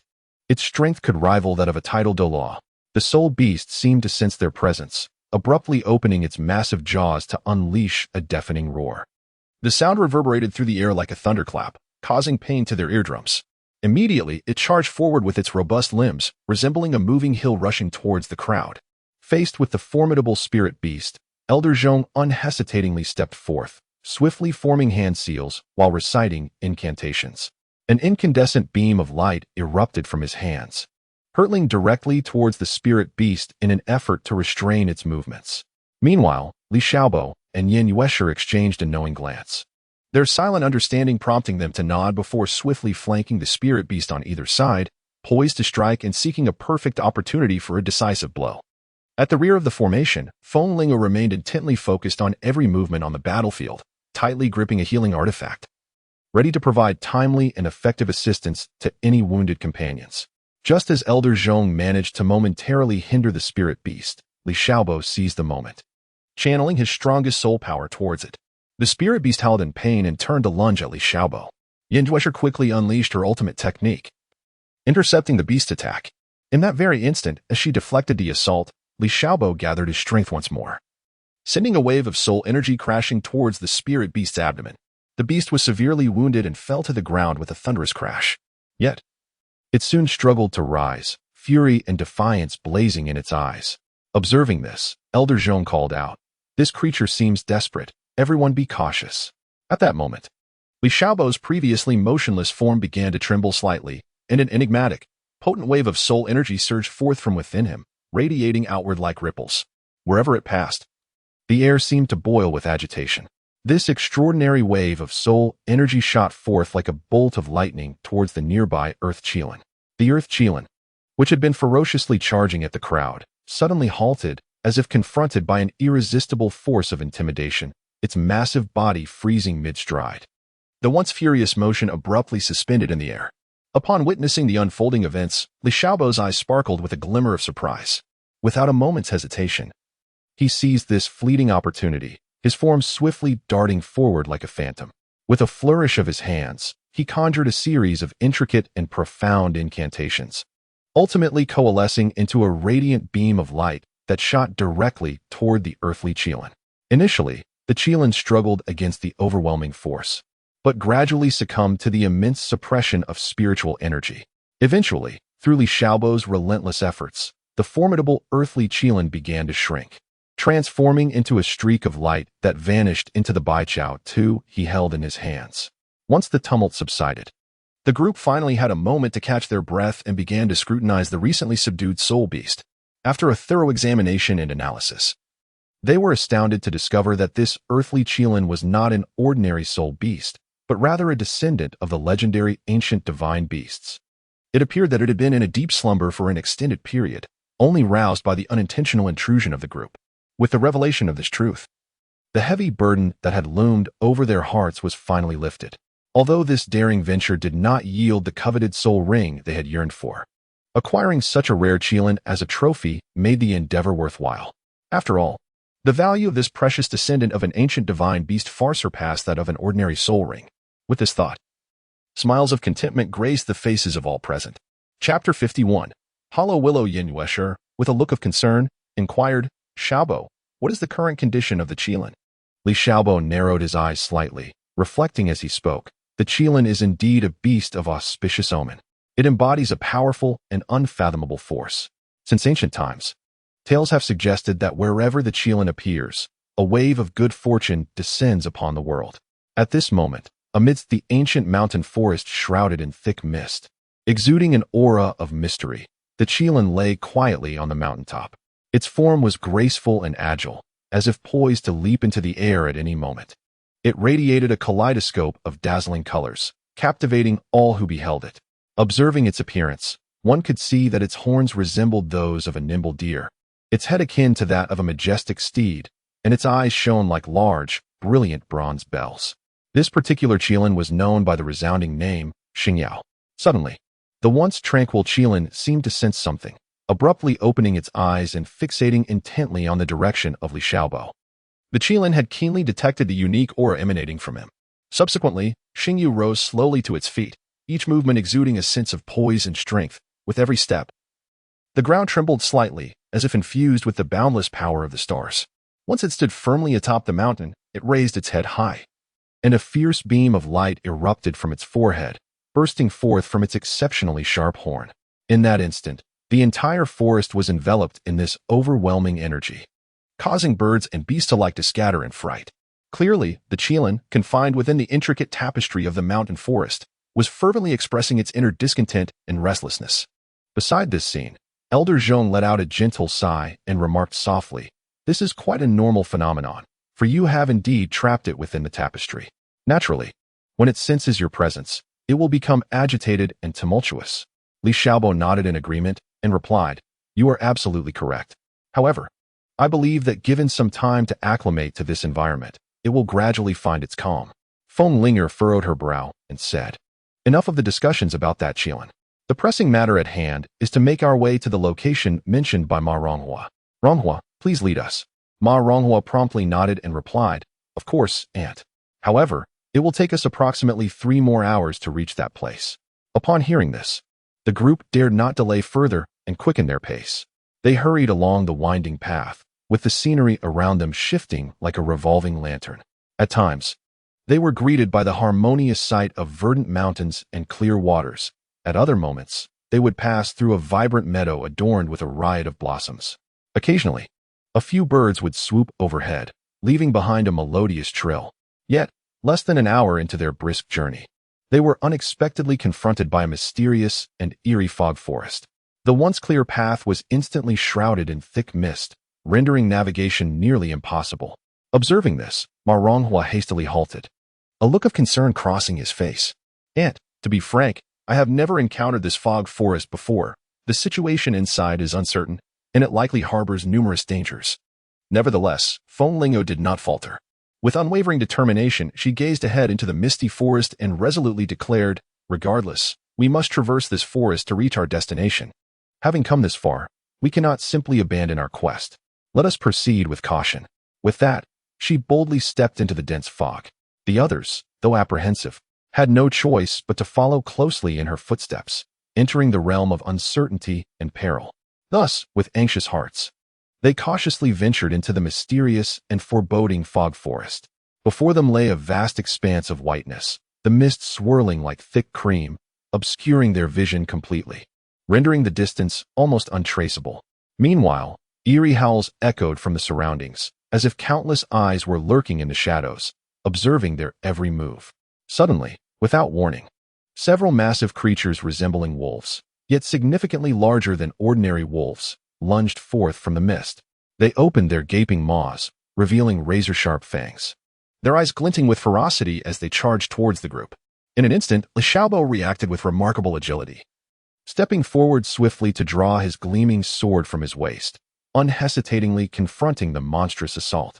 With a resounding clang, sparks flew as he successfully parried the attack, shouting, "Everyone, be careful. These creatures are mist wolves, adept at concealing themselves within the fog to ambush their prey." Upon hearing these words, the crowd awakened from their stupor, forming a tight circle back-to-back, establishing a formidable defensive line. Within this encircled formation, Yan Yuesher stood resolute, her hands moving swiftly to weave intricate seals, as she chanted incantations. As the spells took effect, radiant fireballs shot forth like meteors, striking the hidden wolves with precision.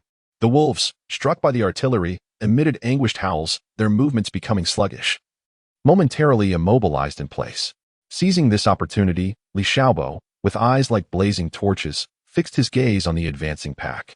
He identified a fleeting vulnerability in one of the hidden wolves and decisively hurled the thunderbolt he had meticulously prepared.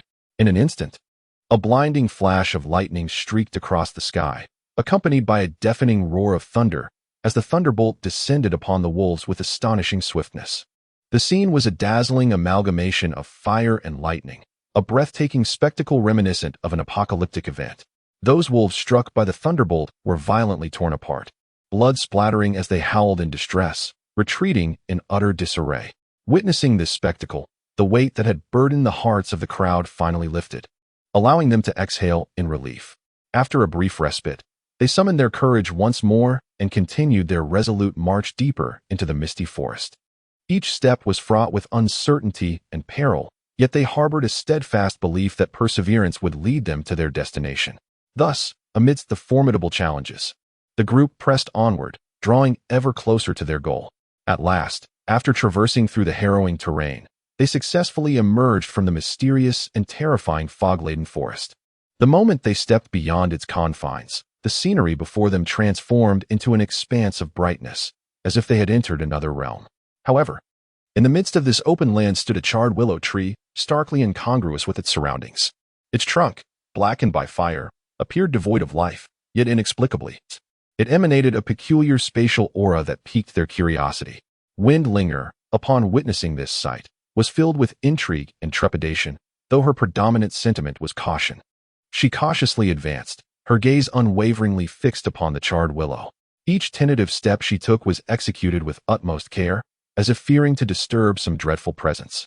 As she drew nearer, the powerful and mysterious aura from the tree became increasingly palpable.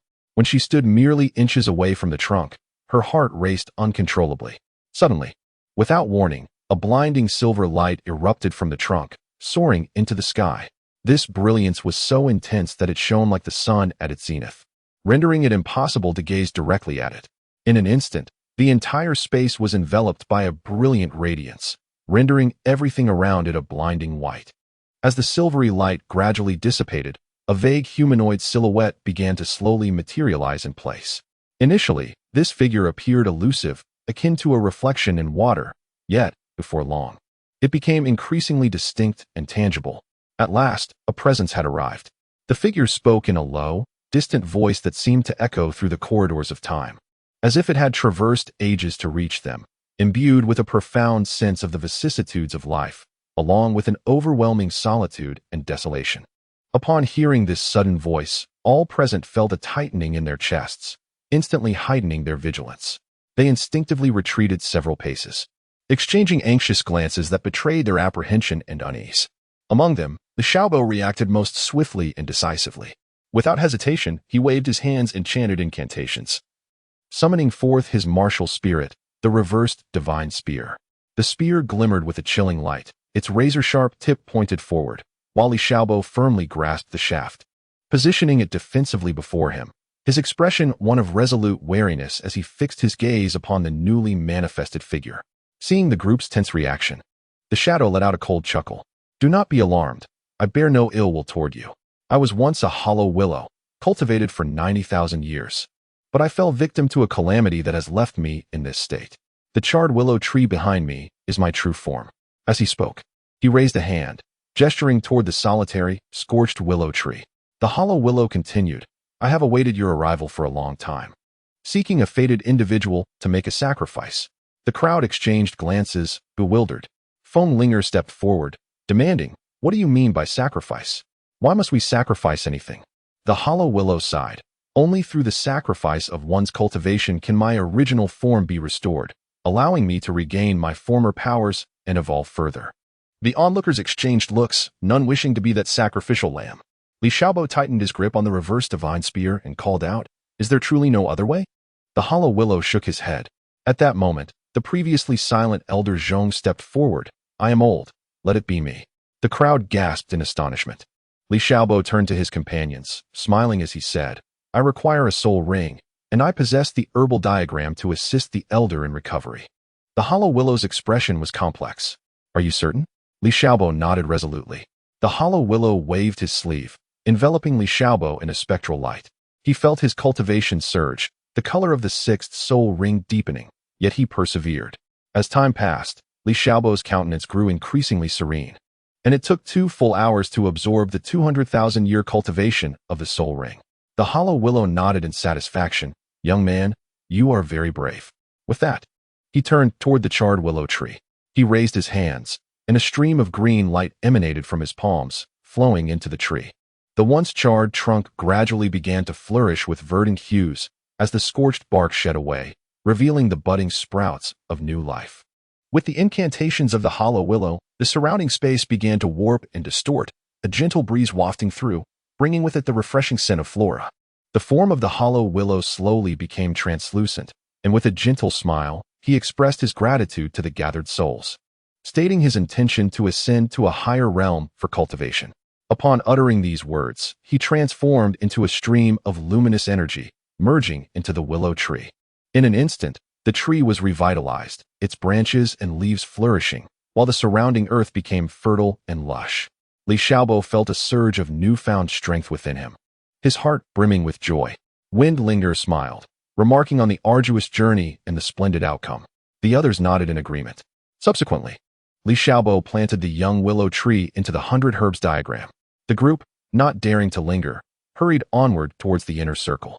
However, they had scarcely ventured far when the once clear sky suddenly transformed. Ominous clouds swiftly amassed on the horizon, heavy and foreboding. Brilliant flashes of lightning flickered within the thickening clouds, accompanied by the deafening roars of thunder. This abrupt change sent a shiver through all present, particularly Ma Ronghua, whose expression grew grave as he gazed at the tumultuous sky. He turned to his aunt and murmured, Aunt, the heavens appear most peculiar. I fear a formidable presence is about to emerge. No sooner had he spoken than a piercing bird call echoed through the sky. Following this, a colossal thunderbird, aged 10,000 years, plunged from the swirling clouds like a bolt of lightning. Its form crackled with a myriad of blue arcs of electricity, each snap resonating with the power to annihilate worlds. When its wings unfurled, they spanned several yards, casting a shadow that invoked terror in the hearts of all who beheld it. Its sharp eyes blazed like flames, fixating on the group below, perceiving them as unwelcome intruders encroaching upon its domain. Undeterred by the formidable thunderbird, Li Xiaobo gripped his reverse divine spear tightly, his figure darting forward like an arrow released from its bowstring. In that fleeting moment, the spear tip collided fiercely with the thunderbird's sharp talons, igniting a cascade of sparks that shimmered like fireworks against the night sky. Simultaneously, Yin Yuesher, standing nearby, was not idle. She swiftly formed hand seals, chanting incantations as brilliant beams of magical energy surged towards the thunderbird, attempting to obscure its vision and provide Li Xiaobo with further opportunities to strike.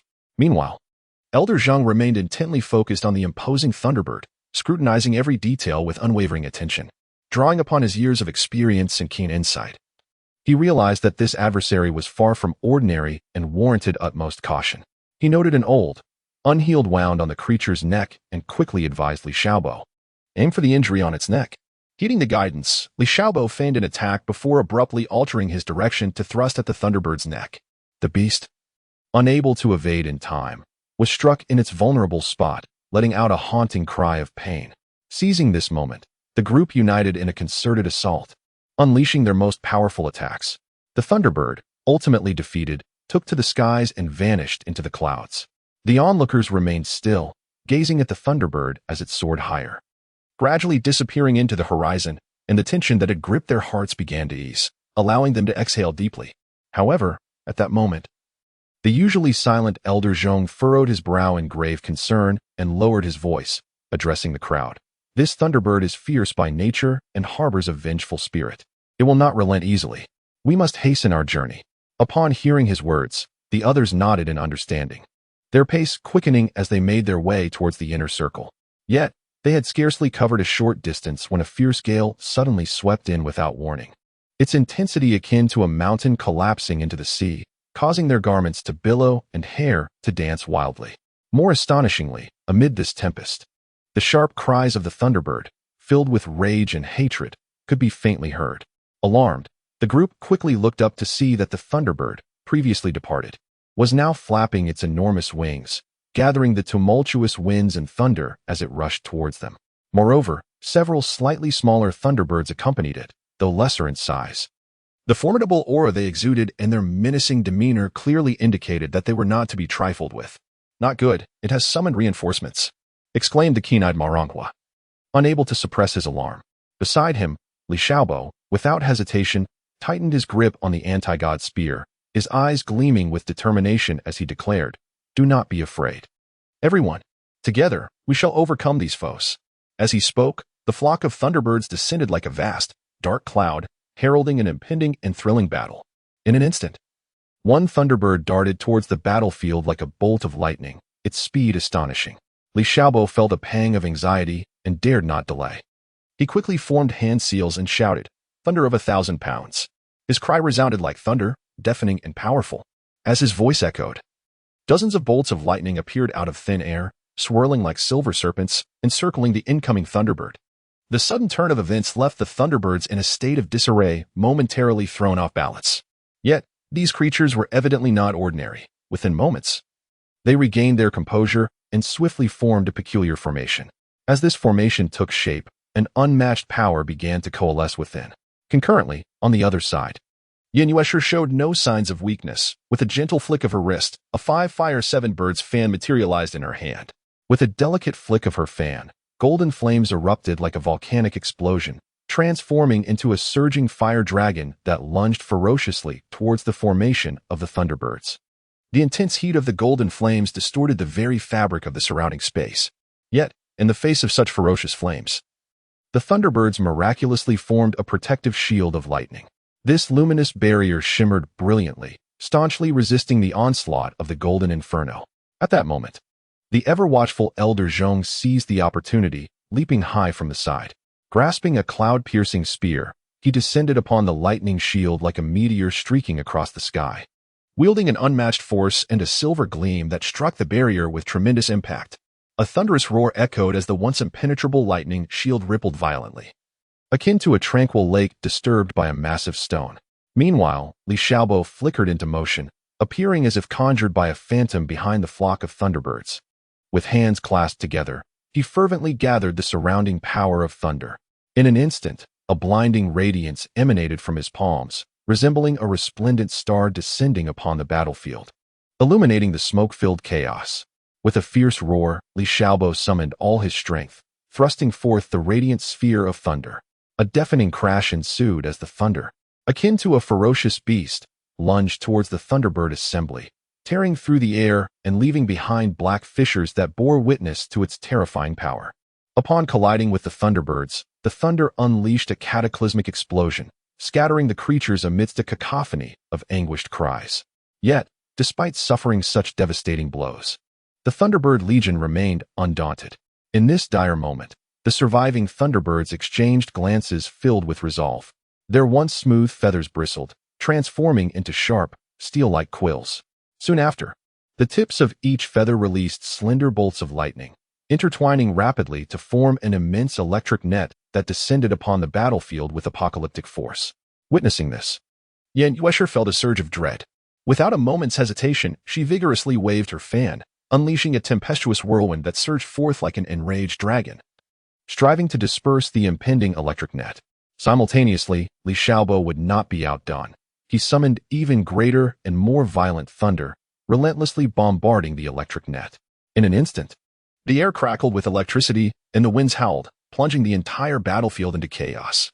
Just as both sides remained locked in a stalemate, Elder Zhong, who had been silent until now, suddenly narrowed his eyes and bellowed, "Behold my power." Without hesitation, he unleashed the true form of his martial spirit. Suddenly, his body began to swell, muscles bulging significantly, and an unparalleled aura surged forth from within him. Subsequently, Elder Zhong gripped the poignant spear tightly in his right hand, and with a gentle sweep of his left, the sharp tip of the spear carved a deep gash in his palm. Crimson blood flowed down the wound, dripping onto the poignant spear. An extraordinary phenomenon occurred. The instant the blood made contact with the spear, It emitted a brilliant silver radiance, akin to a luminous full moon suspended in the heavens. Beneath this silvery light, the surrounding mist began to dissipate gradually. The onlookers, witnessing this spectacle, felt a surge of invigorated spirit. Seizing the moment, Elder Zhong thrust the poison spear forcefully into the ground, murmuring incantations. As his chant resonated, mysterious runes emerged from the shaft of the spear, rapidly spreading across the ground. From the spear's center, countless beams of dazzling silver light erupted forth, surging outward like an unstoppable tide. Each beam of silver radiated a fierce momentum, effortlessly slicing through the air as though it were fragile parchment, producing an eerie hissing sound. The once majestic thunderbirds, soaring gracefully above, became flustered upon sensing this formidable and menacing force. They desperately flapped their powerful wings, attempting to break free from the impending terror taking shape before them. Meanwhile, Li Xiaobo and Yin Yuesher exchanged a knowing glance, their unspoken understanding prompting them to swiftly position themselves on either side of Elder Zhong. Li Xiaobo inhaled deeply, channeling every ounce of his thunderous energy into the ground beneath him. Instantly, the earth began to tremble slightly, and intricate, mysterious runes began to rise from below, intertwining with the silver light emanating from Elder Zhong's spear.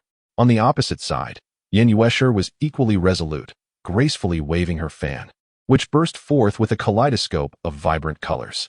These radiant hues danced like ethereal ribbons, soaring forth before seamlessly merging into the burgeoning power. Thus, the trio unleashed their unique prowess, their energies converging and amalgamating until they formed an immense luminous shield. This shield sparkled with resplendent brilliance, akin to a sun ascending majestically, charging directly toward the electric web woven by the thunderbirds. At the moment of impending collision, time appeared to freeze. Yet, in the next instant, a thunderous roar echoed through the heavens, shaking the very fabric of the world. Accompanied by a thunderous explosion, an extraordinarily brilliant light erupted suddenly, blinding those who dared to gaze upon it. As the radiance gradually faded, astonishment swept through the crowd as they beheld the once formidable thunderbirds emitting heart-wrenching cries of despair. One by one, they lost their balance and plummeted from the sky like raindrops, crashing to the ground and raising clouds of dust. On the battlefield, smoke billowed thickly, enveloping the area like a heavy shroud. As the haze began to dissipate, two figures staggered to their feet, their bodies on the brink of exhaustion yet adorned with expressions of profound relief. It was the unparalleled power unleashed by Elder Zhong's manifestation of his martial spirit that had ultimately led to their hard-won victory in this arduous battle. However, just as the onlookers began to relax, an unforeseen event transpired. Mysterious purple and black lights suddenly emanated from the scattered corpses of the numerous thunderbirds that lay strewn across the ground, swirling like sinuous serpents to coalesce into circular soul rings. These rings began to ascend slowly, intertwining and merging in the air. As they fused together, an even more potent and malevolent wave of energy surged forth. Witnessing this spectacle, Li Xiaobo's eyes widened in disbelief as he exclaimed, "What on earth is this?" Beside him, Elder Zhang's expression turned grave as he intently focused on the merging soul rings, stating solemnly, "This is likely the last desperate counterattack of the Thunderbird clan." At that moment, Yin Yuesher furrowed her brows, clutching her fan tightly, biting her lip in determination, and declared, regardless of what they attempt, having defeated this group of Thunderbirds, "We will not fear any tricks they conjure in death." Before her words could fully settle, the fused soul rings solidified into the form of an immense shadow Thunderbird. This colossal creature unfurled its wings, vast enough to eclipse the sky, as if to envelop the entire world in its shadow. Its eyes, exuding a chilling murderous intent, locked onto the three individuals below, and with a forceful charge, it descended upon them. Elder Zhang's eyes widened in fury as he bellowed, gripping his sky-piercing spear tightly, propelling himself forward with the swiftness of an arrow released from its bow. His strides were powerful and precise, as if each step could shatter the earth beneath him. Simultaneously, Li Xiaobo and Yin Yuesher, undeterred, followed closely in Zhong's wake, racing forward like twin bolts of lightning. In that fleeting moment, the three of them unleashed their ultimate techniques. In the hands of Elder Zhong, the broken cloud spear danced with grace, its tip shimmering with a dazzling cold light, akin to a fierce lightning bolt cleaving through the vast sky. Meanwhile, Li Xiaobo let out a thunderous roar as the reversed divine spear in his grasp ignited in a roaring blaze, enveloping the entire length of the spear in a fiery embrace, transforming it into a dragon of flames that surged forth with a deafening roar. Yin Yuesher, with her lips slightly parted, intoned incantations, unleashing torrents of thunderous power from her hands, akin to silver serpents in a wild dance. In that moment, thunder, flame, and the glimmer of the spear intertwined, forging an overwhelming force capable of annihilating the heavens and earth, rushing directly towards the formidable Shadow Thunderbird. Yet, the Shadow Thunderbird was not to be underestimated. It spread its wings wide and emitted a deafening cry, enveloped in billowing black mist, bracing itself against the trio's onslaught. A fierce clash ensued, saturating the space with surging energy, causing the ground to tremble violently and dust to swirl in the air. Despite the Shadow Thunderbird's ferocity, Elder Zhong and his companions, having recently endured a life-and-death battle, exhibited an increasingly harmonious synergy. They responded to one another, maintaining an orderly offense and defense, denying the Shadow Thunderbird even a moment's respite. As time ticked by, the fierce battle escalated to a fever pitch. At last, in a pivotal moment, Li Xiaobo seized the opportunity, leaping high into the air, his reverse divine spear transforming into a streak of crimson light, piercing swiftly into the core of the Shadow Thunderbird. A thunderous explosion resonated, accompanied by a burst of brilliant light that erupted forth as the colossal form of the Shadow Thunderbird gradually dissipated within the radiance, transforming into scattered starlight that vanished from sight. When the dust finally settled, tranquility returned to the surroundings.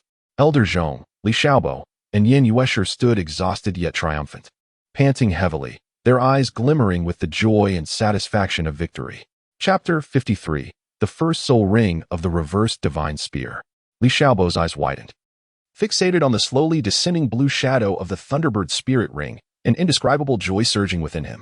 This spirit ring radiated a mysterious and profound blue light, as if it contained boundless power and secrets. He understood well that such a rare opportunity was indeed a once-in-a-lifetime event. Should he successfully absorb this spirit ring, his strength would receive a tremendous boost, potentially even allowing him to break through his current limitations. Taking a deep breath, he sat down cross-legged, steadying his breath and calming his mind, fully concentrated on the impending challenge of absorbing the spirit ring. His companions surrounding him were tense, their gazes unwaveringly fixed on him.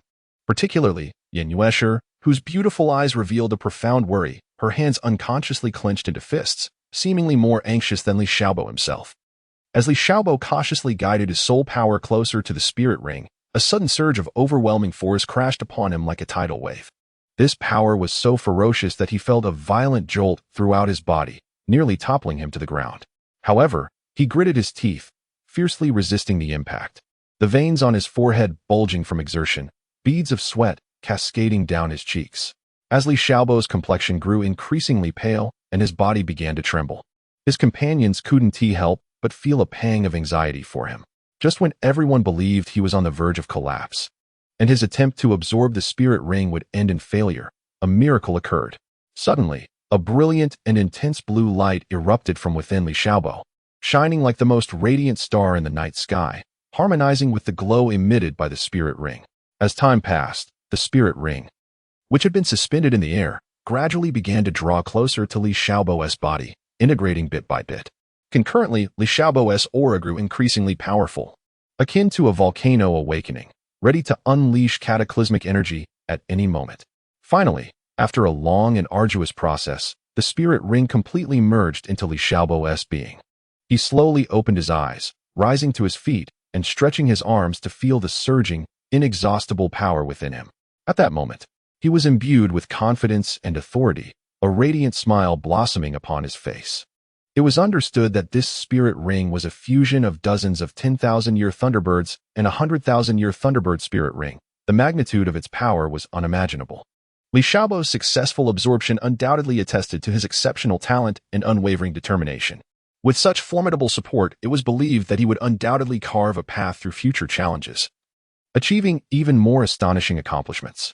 Upon witnessing Li Xiaobo successfully absorb the spirit ring, his companions rushed toward him, their eyes filled with awe and admiration. Yin Yuesher was overwhelmed with emotion, her eyes glistening with tears as she leapt into Li Xiaobo's embrace. Just as everyone was still immersed in the uncontainable joy of the moment, the distant sky abruptly darkened, shrouded as if by a vast expanse of inky silk. The previously clear and azure heavens were swiftly enveloped by a torrent of ominous clouds, blocking out all traces of light. Suddenly, a bolt of darkness, as black as ink, sliced through the sky like a fearsome serpent, accompanied by a deafening roar that sent shivers down the spine. In that instant, it felt as though the very earth trembled in response. As the black lightning faded, a colossal thunderbird, exuding an aura of terror, materialized in midair. Its wings, spanning dozens of meters, shimmered with electric sparks, and its piercing gaze burned with a cold, murderous intent. With a heart-wrenching cry that seemed to echo from the depths of the abyss, the sound was chilling to the bone, imbued with boundless grief and wrath. It was then revealed that this group of individuals had slain all of its companions. At that moment, Li Xiaobo's eyes sparkled with excitement as he exclaimed, "Yuesher, look! Your soul ring has arrived." No sooner had he spoken than the enraged thunderbird opened its sharp beak, conjuring a massive sphere of black, thunderous energy, akin to a mountain, which it hurled towards Li Xiaobo with devastating force.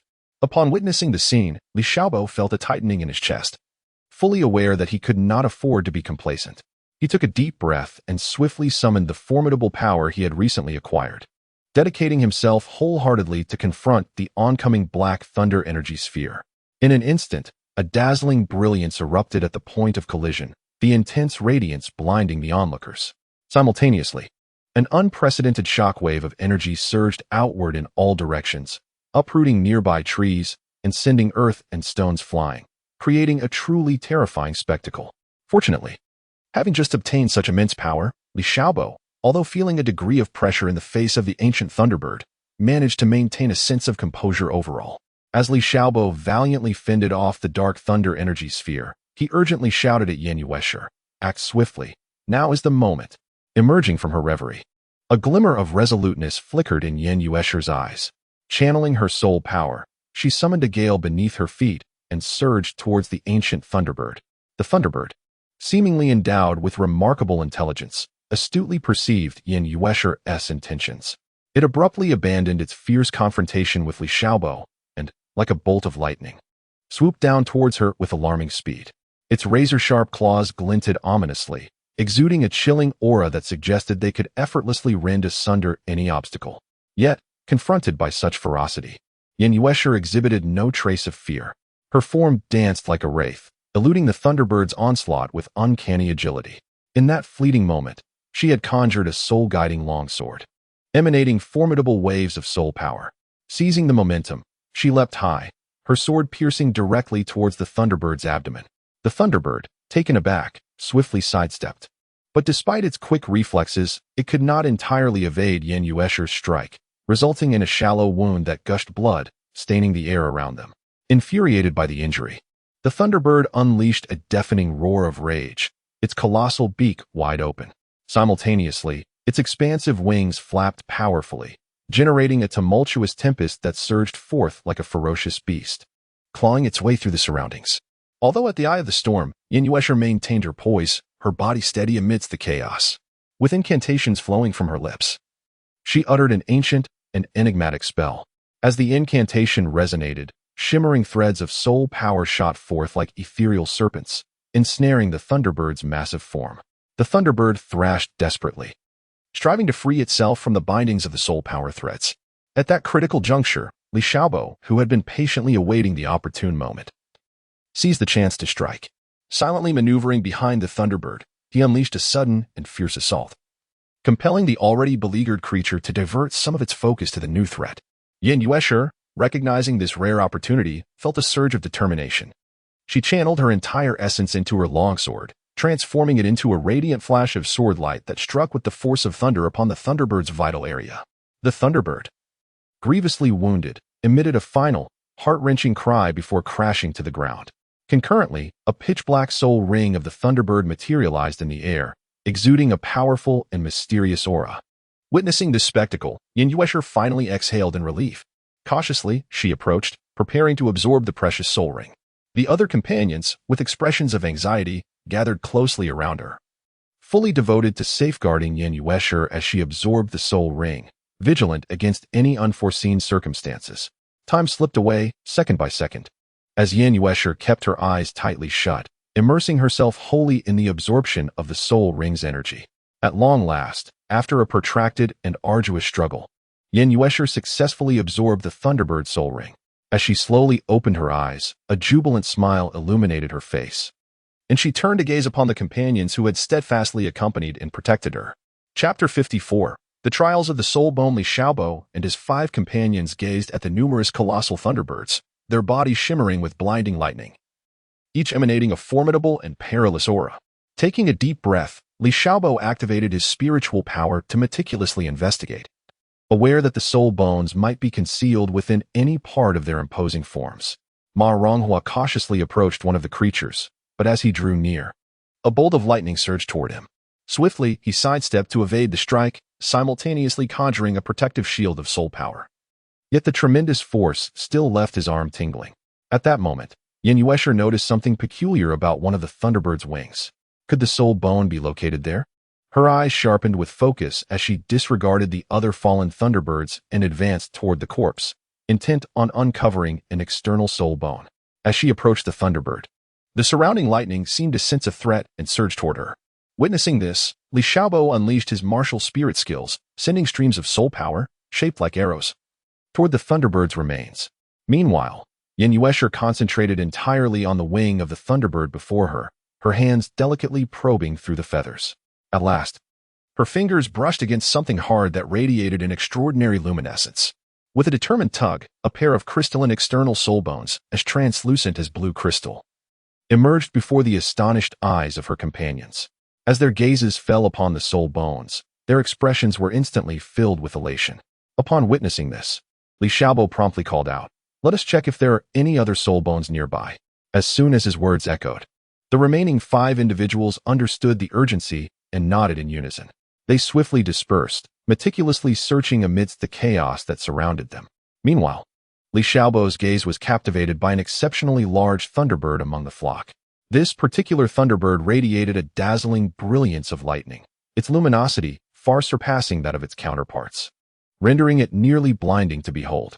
Li Xiaobo's heart skipped a beat as an unbidden thought surged through his mind. Perhaps within the body of this colossal bird lay an even more precious soul bone. With this notion, he rushed towards the gigantic Thunderbird without a moment's hesitation. After a painstaking search and exploration, Li Xiaobo finally uncovered a deeply hidden soul bone nestled within the creature's head. As he clasped the soul bone tightly in his hand, a powerful sensation coursed through his arm and radiated throughout his body, invigorating his spirit. As time passed, the remaining members of the group concluded their searches in succession. Ultimately, they discovered a total of 8 soul bones among the corpses of the numerous Thunderbirds, a result that greatly exceeded their initial expectations.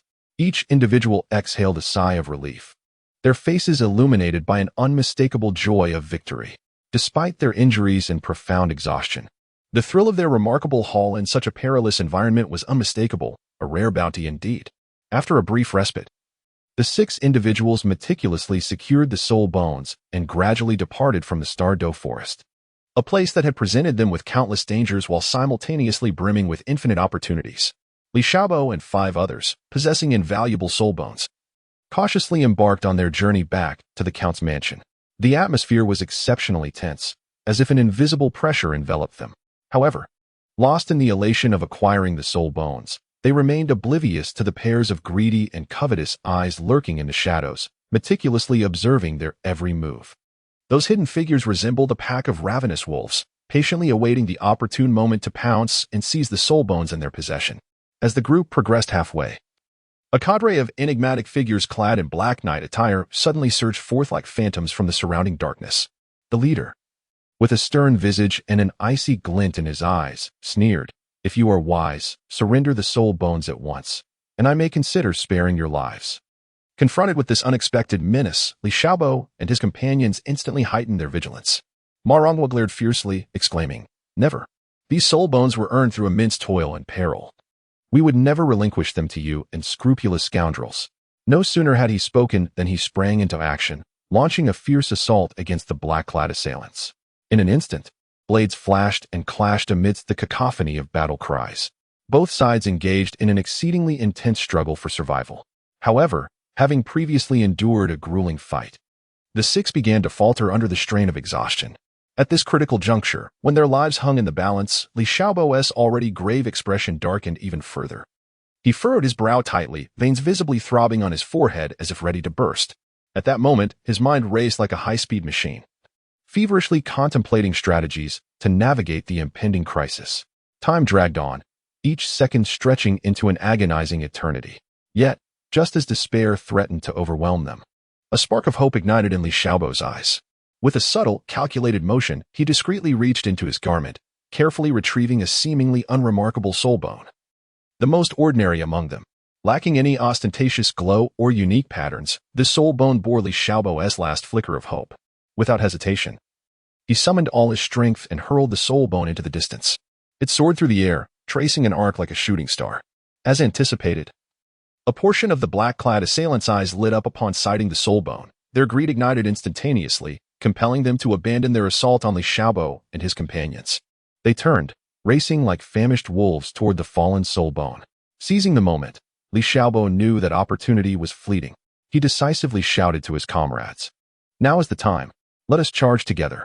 Without waiting for a response, he led the charge forward with unwavering determination. The remaining individuals, as if awakening from a dream, swiftly gathered the scant remnants of their strength, trailing closely behind Li Xiaobo, fearlessly charging toward the unaware figures clad in black. In an instant, the battlefield erupted with the cacophony of battle cries and the clash of weapons, resonating throughout the area.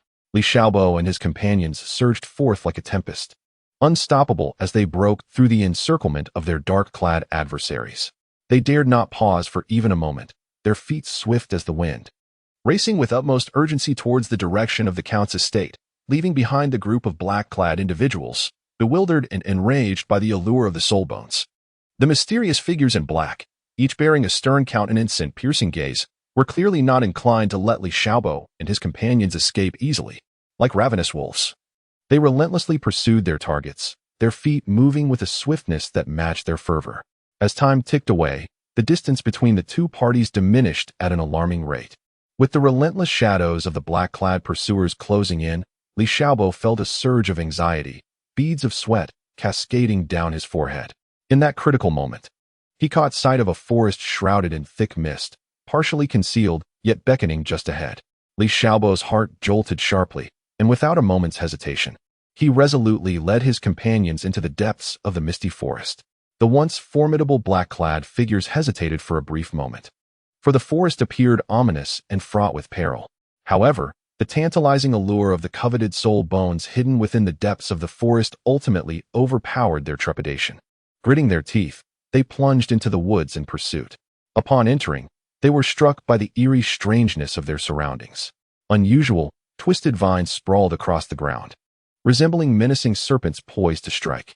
The air was punctuated by chilling, uncanny sounds, sometimes akin to the low growl of a beast, at other moments reminiscent of a ghost's mournful wail. In the face of such an environment, Li Xiaobo and his companions dared not let their guard down. They tread lightly, holding their breath, and remained acutely vigilant, carefully navigating forward. They adeptly employed the complex terrain to outmaneuver the relentless black-clad pursuers. Suddenly, without warning, a massive vine, resembling a giant python, erupted from the ground with astonishing speed, ensnaring several of the cautious black figures with lightning swiftness. In an instant, terrified screams shattered the forest silence. Amidst the astonishment, more vines surged forth as if summoned by some mysterious force, intertwining to form an impenetrable net that ensnared the black-clad assailants. These vines were the dominion of the ancient forest, known as the phantom vines. Possessing an acute sense of awareness, they could effortlessly detect any malice and would not hesitate to launch a fierce counterattack. The ensnared black figures struggled desperately to free themselves, yet their efforts were in vain, only leading to further entrapment. Seizing this rare opportunity, Li Xiaobo and his companions quickened their pace, racing deeper into the forest without a moment's delay. However, fate seemed intent on testing them further. Not long after, they beheld a vast chasm before them, stretching 500 to 600 meters in width and plunging into an unfathomable abyss, flanked by sheer cliffs that loomed perilously. Faced with such a formidable divide, Li Xiaobo decisively employed his extraordinary agility, swiftly lifting his companions, Feng Linger and Yin Yuesher, into the air like a soaring swallow, propelling them toward the opposite bank. Meanwhile, Elder Zhong demonstrated equal prowess, carrying Ma Ronghua and leaping across like an arrow released from a bow. At long last, after a harrowing contest for survival, Li Xiaobo and his companions successfully emerged from the treacherous and enigmatic misty forest, returning to the Earl's estate. This perilous adventure not only garnered them invaluable soul bones, but also deepened the profound bonds of friendship that already existed among them. Upon their return to the mansion, they meticulously safeguarded the hard-won soul bone, wary of its allure to others. Reflecting on this unforgettable experience, Li Xiaobo and his companions profoundly recognized that in this merciless world, only through persistent enhancement of their own strength could they genuinely protect all that they held dear. Thus, they resolved to devote themselves to rigorous training henceforth, aspiring to become formidable beings beyond challenge. Days later, sunlight streamed through the intricately carved windows of the Earl's residence, illuminating the room where Li Xiaobo was deeply engrossed in his cultivation. Suddenly, he was startled by a commotion outside. Slowly, he opened his eyes, furrowing his brow as a flicker of curiosity stirred within him. Rising to his feet, he strode purposefully towards the door. As he pushed open the door, the sight before him sent a jolt of alarm through his heart. A throng of figures clad in black attire materialized at the entrance of the Earl's mansion, resembling phantoms. These were the same relentless pursuers from the forest. Unlike their previous encounter, their numbers had evidently multiplied, creating a formidable presence that exuded an intense sense of oppression. Witnessing such a grand display, Li Xiaobo felt a surge of alarm. He understood that their intentions were resolute, and they would not relent until their objectives were achieved. At that moment, the Earl's well-trained guards also sensed the anomaly, swiftly arming themselves and charging forth to engage in fierce combat with the black-clad assailants. In an instant, the air resonated with the sounds of battle cries and the clash of metal echoing throughout the Earl's estate. Upon witnessing the unfolding events, a resolute glimmer flashed in Li Xiaobo's eyes. He understood that passivity was not an option. He had to devise a means to extricate himself from the dire predicament. After a moment of contemplation, he drew forth the soul bone he always carried, and in a swift motion, he darted towards the outskirts of the city like an arrow released from its bow. The others, observing his actions, promptly followed suit without hesitation. The cloaked figures, upon seeing Li Xiaobo and his companions flee, pursued them relentlessly, akin to a pack of wolves scenting blood. The chase ensued with neither side yielding an inch, until, unbeknownst to them, they arrived at a desolate and remote location. Just as they prepared to catch their breath, a voice, ancient and authoritative, resonated unexpectedly. How dare the Duke of Netherworld brazenly seize another's treasure in broad daylight? Are they intent on igniting discord between the two houses? Following the sound, they beheld an elderly man, his hair white, yet his visage youthful, standing nearby with his hands clasped behind his back, clad in a long gray robe. Despite his advanced age, his eyes still shone with vigor, emanating a formidable aura. In that instant, the leader of the cloaked figures, upon hearing the voice, turned ashen, as if struck by lightning, clearly unprepared to confront such a formidable adversary. His elongated, sinister eyes fixated on the aged man, a chilling glint flickering within their depths. Meanwhile, his mind raced, silently weighing the pros and cons of the current situation. As moments ticked by, the atmosphere grew increasingly tense and oppressive. Finally, after profound deliberation, the leader seemed to arrive at a difficult decision. He clenched his jaw, then abruptly gestured to his subordinates, commanding them to halt their pursuit. Upon receiving the order, the cloaked figures immediately ceased their advance and, like a well-trained battalion, turned in unison to follow their leader's retreat. Their movements were swift and silent, receding like a tide into the vastness of the night, disappearing without a trace. With the malevolent figures fading into the distance, Li Xiaobo and his companions, who had been on high alert, finally exhaled a sigh of relief. Each felt as though the weight that had hung perilously in their throats had settled back into their chests, their taut nerves finally relaxing in that moment. After regaining composure, Li Xiaobo hurriedly led the others towards the elderly man who had just saved their lives. Upon approaching, they all respectfully bowed, deeply expressing their heartfelt gratitude. Particularly, Li Xiaobo appeared exceedingly moved, his face flushed as he stammered, "Old Master Zhong, had it not been for your timely intervention, we would surely have met with calamity today. This profound kindness I shall never forget." In response to the gratitude and compliments from the crowd, Elder Zhong merely smiled faintly and gently waved his hand, saying, "There is no need for such formality, my friends. As a member of the Count's household, it is my duty to ensure your safety. After listening to the wise and powerful words of Elder Zhong, Li Xiaobo and his companions were engulfed by a profound sense of admiration and deep gratitude. However, despite having narrowly escaped calamity this time, Li Xiaobo was acutely aware that the matter concerning the soul bones could not simply be resolved so easily. Upon their return to the Earl's residence, fatigue was evident on everyone's faces. Yet, there was no time for respite. They immediately convened to deliberate on how to navigate the current predicament. "Dear friends," Li Lingtian remarked with a furrowed brow, his expression laden with concern. "I fear that we are no longer safe within the confines of the Starry Empire. The issue of the soul bones looms over us like a bomb ready to detonate, inevitably bringing forth greater troubles." Li Xiaobo sat quietly to the side, deep in thought for a considerable while, before slowly raising his head. His gaze resolute as he addressed the assembly. "Father, I believe that rather than remaining in this perilous place, filled with trepidation, it would be far wiser to seek refuge in the Tian-Do Empire. It is noteworthy that 2 of the top 3 sects reside within that realm. In comparison, the safety there is undoubtedly far superior. Furthermore, following this incident, those individuals are now aware that we have the formidable title Douluo, Elder Zhong, safeguarding us. Surely, even if they possessed the audacity, they would not dare to act against us lightly."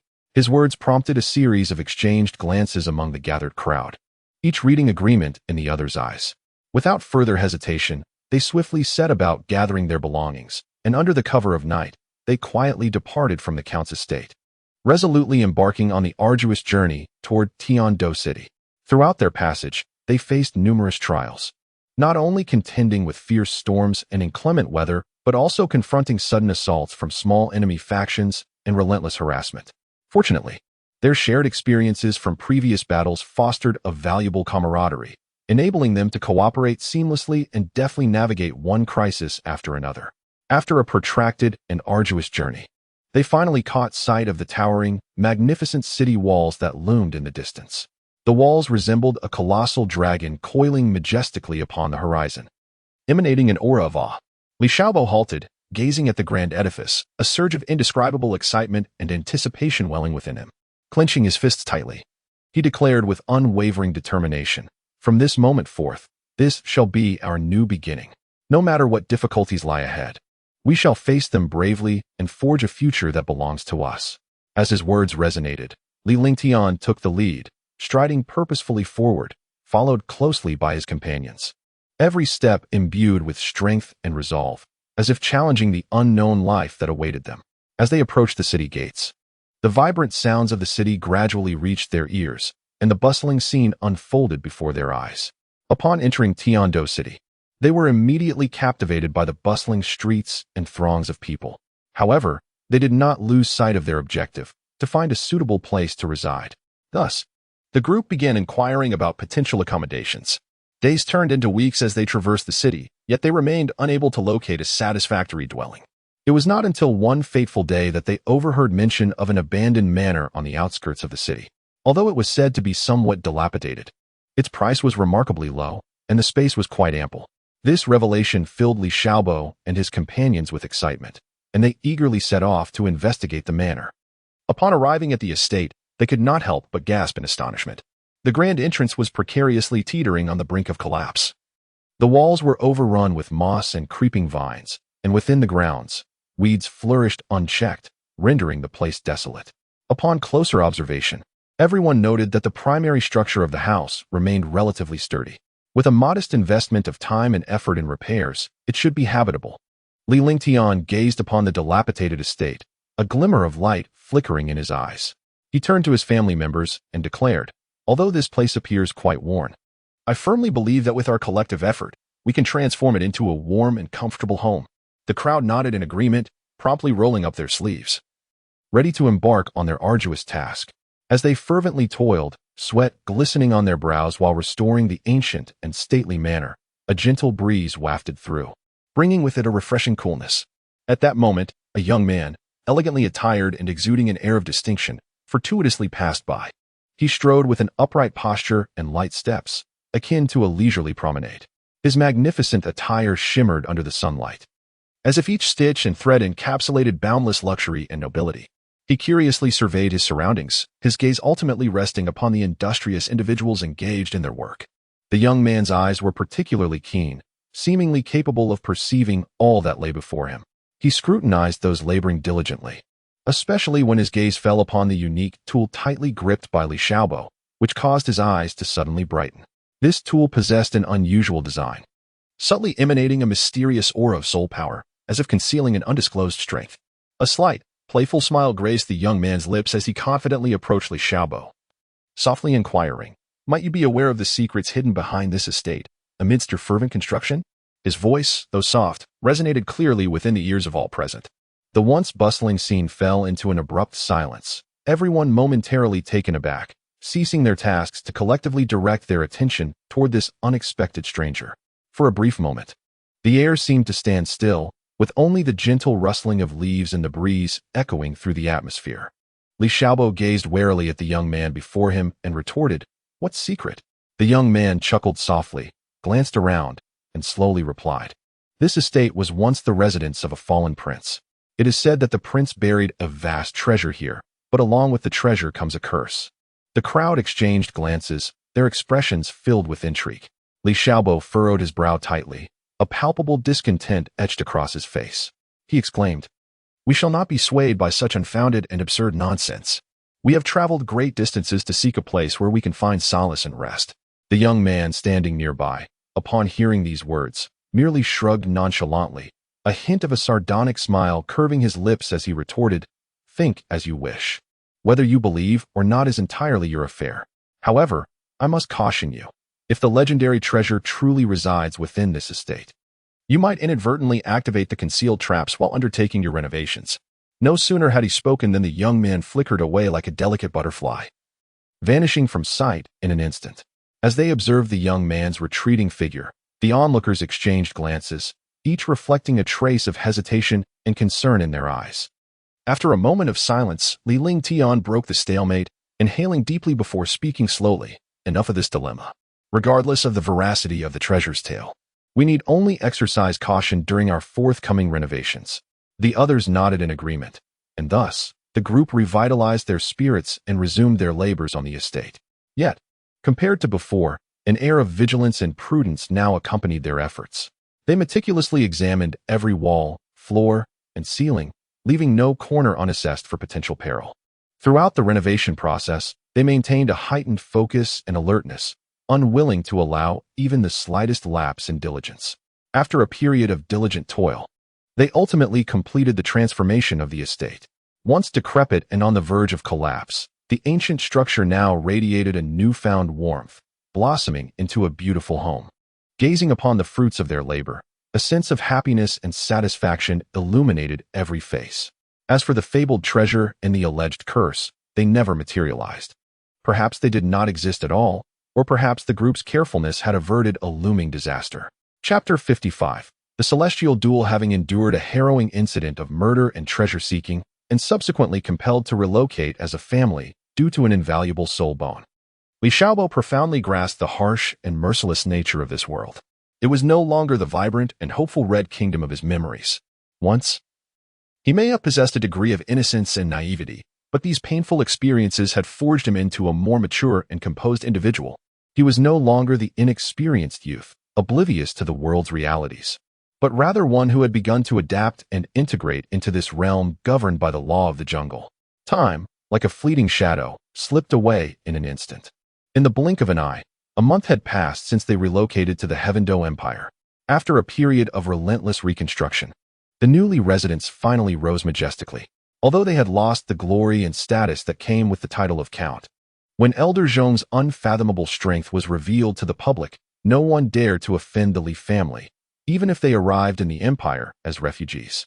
Those lacking sufficient strength naturally felt intimidated, and even those with some power were reluctant to provoke a formidable title Douluo merely for a soul bone.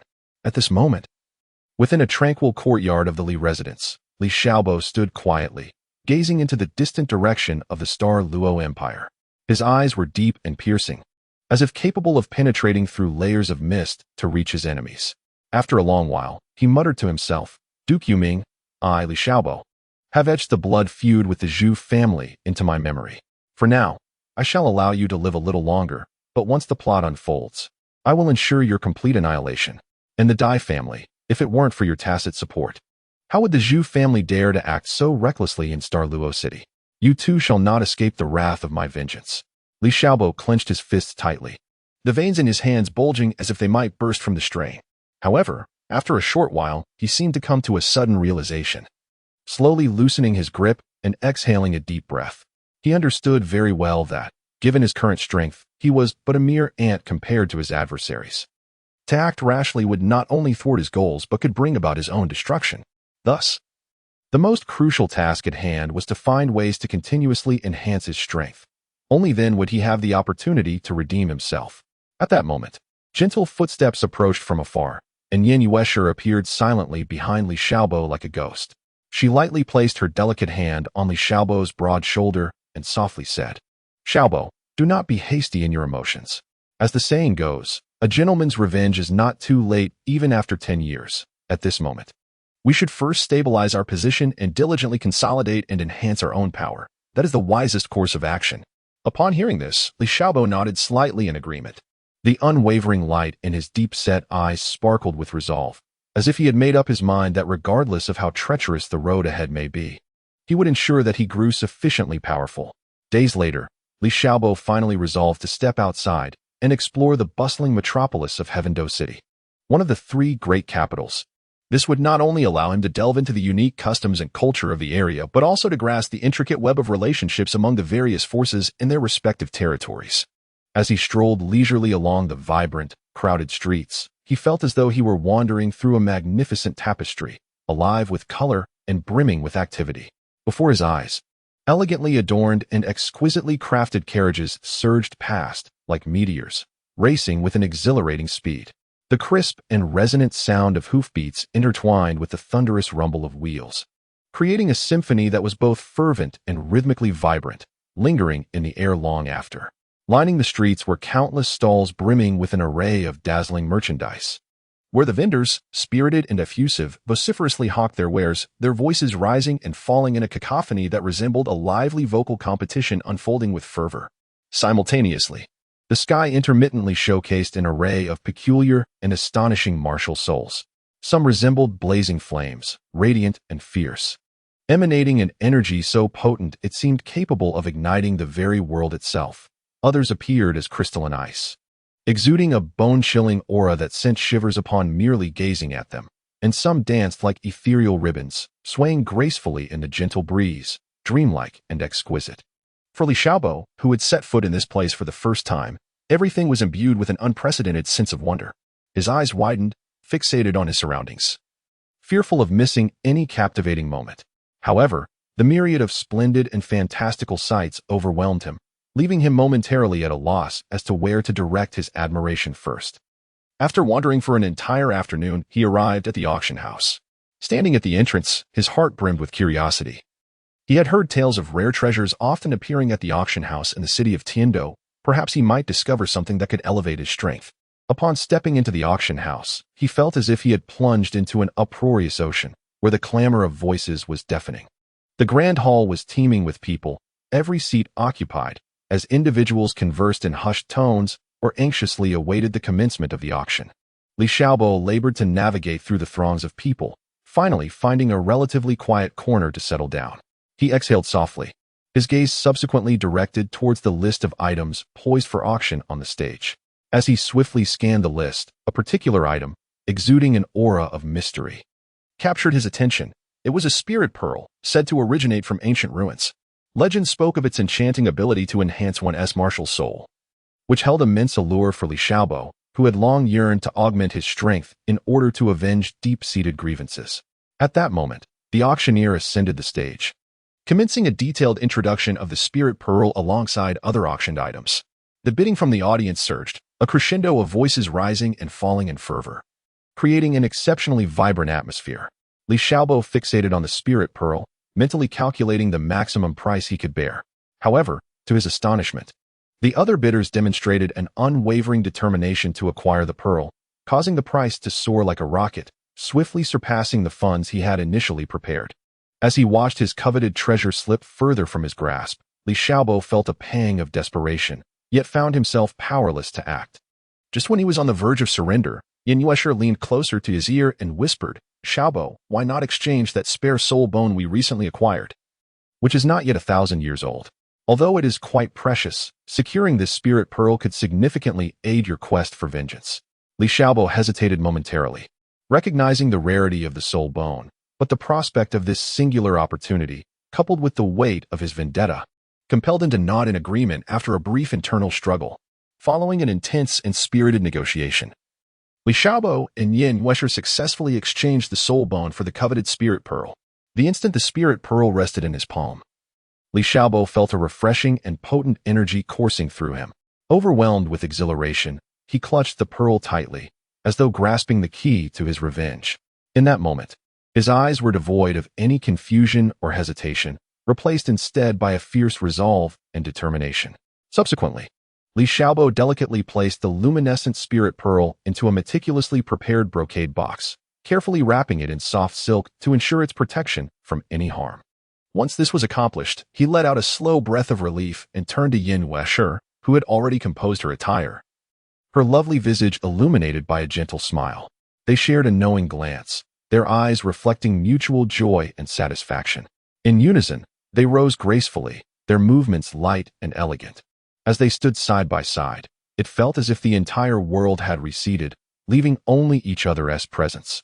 Li Xiaobo gently took Yin Yuesher's arm, and together they strode towards the exit of the auction house with a lively gait. Along the way, their silence spoke volumes, creating a warm ambience that enveloped those around them. At last, they emerged from the auction house, stepping onto the bustling street outside, alive with energy and excitement. The streets were lined with a myriad of stalls, with vendors vociferously beckoning to passers-by. Pedestrians jostled and surged, creating an unending flow of humanity. The figures of Li Xiaobo and Yin Yuesher were swiftly engulfed by the bustling crowd. However, even as their silhouettes gradually receded and ultimately vanished from sight, one could still envision the exhilaration and thrill coursing through Li Xiaobo's heart, for he now possessed the precious spirit pearl. This gem held immense significance for him, likely serving as a substantial boon on his journey of cultivation. At that moment, not far ahead, Li Xiaobo was suddenly drawn to a cacophony of discussions. Upon closer inspection, he discerned that the chatter revolved around a substance known as whale glue. His heart quickened at the thought, for he was acutely aware that whale glue was an exceedingly rare and potent treasure. It was said to not only nourish the body and strengthen the bones, but also assist cultivators in breaking through bottlenecks and enhancing their abilities. Yet, during this era, the general populace had a limited understanding of whale glue, with many merely regarding it as an aphrodisiac. Realizing the significance of this fortuitous opportunity to acquire whale glue, Li Xiaobo swiftly turned to Yin Yuesher and softly remarked, "Yuesher, I just overheard someone mention whale glue. It could greatly benefit us. I wish to investigate further and see if I can procure some. What are your thoughts?" Yin Yuesher nodded slightly in agreement, responding, "If that is your desire, then go ahead. I shall await your return here." Her gentle gaze, imbued with trust and support, lingered on Li Xiaobo as they navigated the vibrant thoroughfare. Inquiring about the whereabouts of whale glue, their efforts bore fruit. They received word from a passerby that a long-established and renowned shop in the city might have whale glue for sale. With eager anticipation, they hastened toward the shop. Upon their arrival, however, they were met with a rather troubled expression from the shopkeeper. The proprietor wrung his hands and, with an apologetic tone, lamented, "I sincerely apologize. Esteemed guests, our stock of whale glue has dwindled significantly, and most of it has just been reserved by a distinguished patron." Upon hearing this news, a wave of profound disappointment surged within Li Xiaobo. Yet, sensing his urgency, the shopkeeper's eyes twinkled as if struck by an idea. With a sly grin, he lowered his voice and said to Li Xiaobo, "However, I do have a small portion of whale glue remaining. If you truly desire it, I could part with it, though the price is rather steep. You must understand, this is exceptionally rare 10,000-year-old whale glue. To be frank, using such a precious substance for your endeavor might not be the most prudent choice." Without a moment's hesitation, Li Xiaobo swiftly extracted the meager funds remaining in his possession and resolutely purchased a small portion of the precious whale glue. Although the quantity of this whale glue was indeed limited, for Li Xiaobo, who urgently required it to enhance his capabilities, it was better than nothing. As he stepped out of the shop with this hard-won treasure, the shopkeeper gazed at his retreating figure, shaking his head gently and murmuring to himself, "Ah, what a pity for someone so young to be in such a state. How unfortunate that his health has deteriorated at such a tender age." Yet, Li Xiaobo remained oblivious to these words, clutching tightly to the package containing the whale glue and spirit bead, as if grasping the very hopes and dreams of his future. At this moment, Yin Yuesher, who had been by his side all along, spoke softly yet firmly, "Xiaobo, do not lose heart. I believe that with unwavering dedication to your training, it will not be long before you realize your aspirations and grow ever stronger." Upon hearing her encouraging words, Li Xiaobo turned to gaze deeply into Yin Yuesher's beautiful, trusting eyes and nodded earnestly, affirming his commitment to give his all. Subsequently, the two walked side by side, gradually making their way towards the Li residence. Sunlight cascaded upon them, casting elongated shadows that seemed to herald the beginning of a journey replete with challenges and opportunities. Upon returning to the Li residence, Li Xiaobo dashed excitedly towards Yin Yuesher, clutching the invaluable whale glue tightly in his hand, his face brimming with exhilaration and anticipation. He finally reached her, breathless and unable to contain his eagerness as he thrust the whale glue into her hands. Yin Yuesher, taken aback by his fervent gesture, felt her cheeks flush crimson upon meeting his ardent gaze, her eyes darting away in a flurry of embarrassment. Biting her lip, she softly admonished, "Xiaobo, we are still so young, it cannot be like this." Upon hearing those words, Li Xiaobo was momentarily taken aback, but soon grasped the implication behind Yin Yuesher's remarks, causing a bemused smile to escape him. He hastily clarified, "Yuesher, please do not misunderstand. My intention for you to refine this whale resin is not of that nature. This piece of whale blubber is extraordinary. It possesses not only aphrodisiac properties, but, more importantly, if consumed directly, it can remarkably enhance one's physical constitution. By partaking of this ancient whale resin, you can significantly extend the duration for absorbing spirit rings." Upon hearing this, Yin Yuesher's expression relaxed slightly, though a faint blush lingered on her cheeks. She nodded gently, indicating her understanding, and then cautiously cradled the whale resin, turning to walk deeper into the courtyard. There lay a tranquil and enchanting garden, surrounded by verdant trees and a profusion of blossoms, an ideal sanctuary for cultivation. Having found a secluded corner, Yin Yuesher halted, taking a deep breath to steady her spirit. She then extended her hands, swiftly forming intricate seals while chanting softly. Suddenly, the whale resin, which had been quietly resting in her palm, began to levitate gracefully, suspended in midair, emanating a soft and warm glow, reminiscent of a resplendent pearl. As Yin Yuesher continuously infused her formidable soul power into it, the whale resin began to transform. It gradually softened, melting away until it morphed into countless wisps of pale blue spiritual energy, swirling like ethereal smoke. These wisps appeared almost sentient, dancing lightly in the air as they gradually approached Yin Yuesher.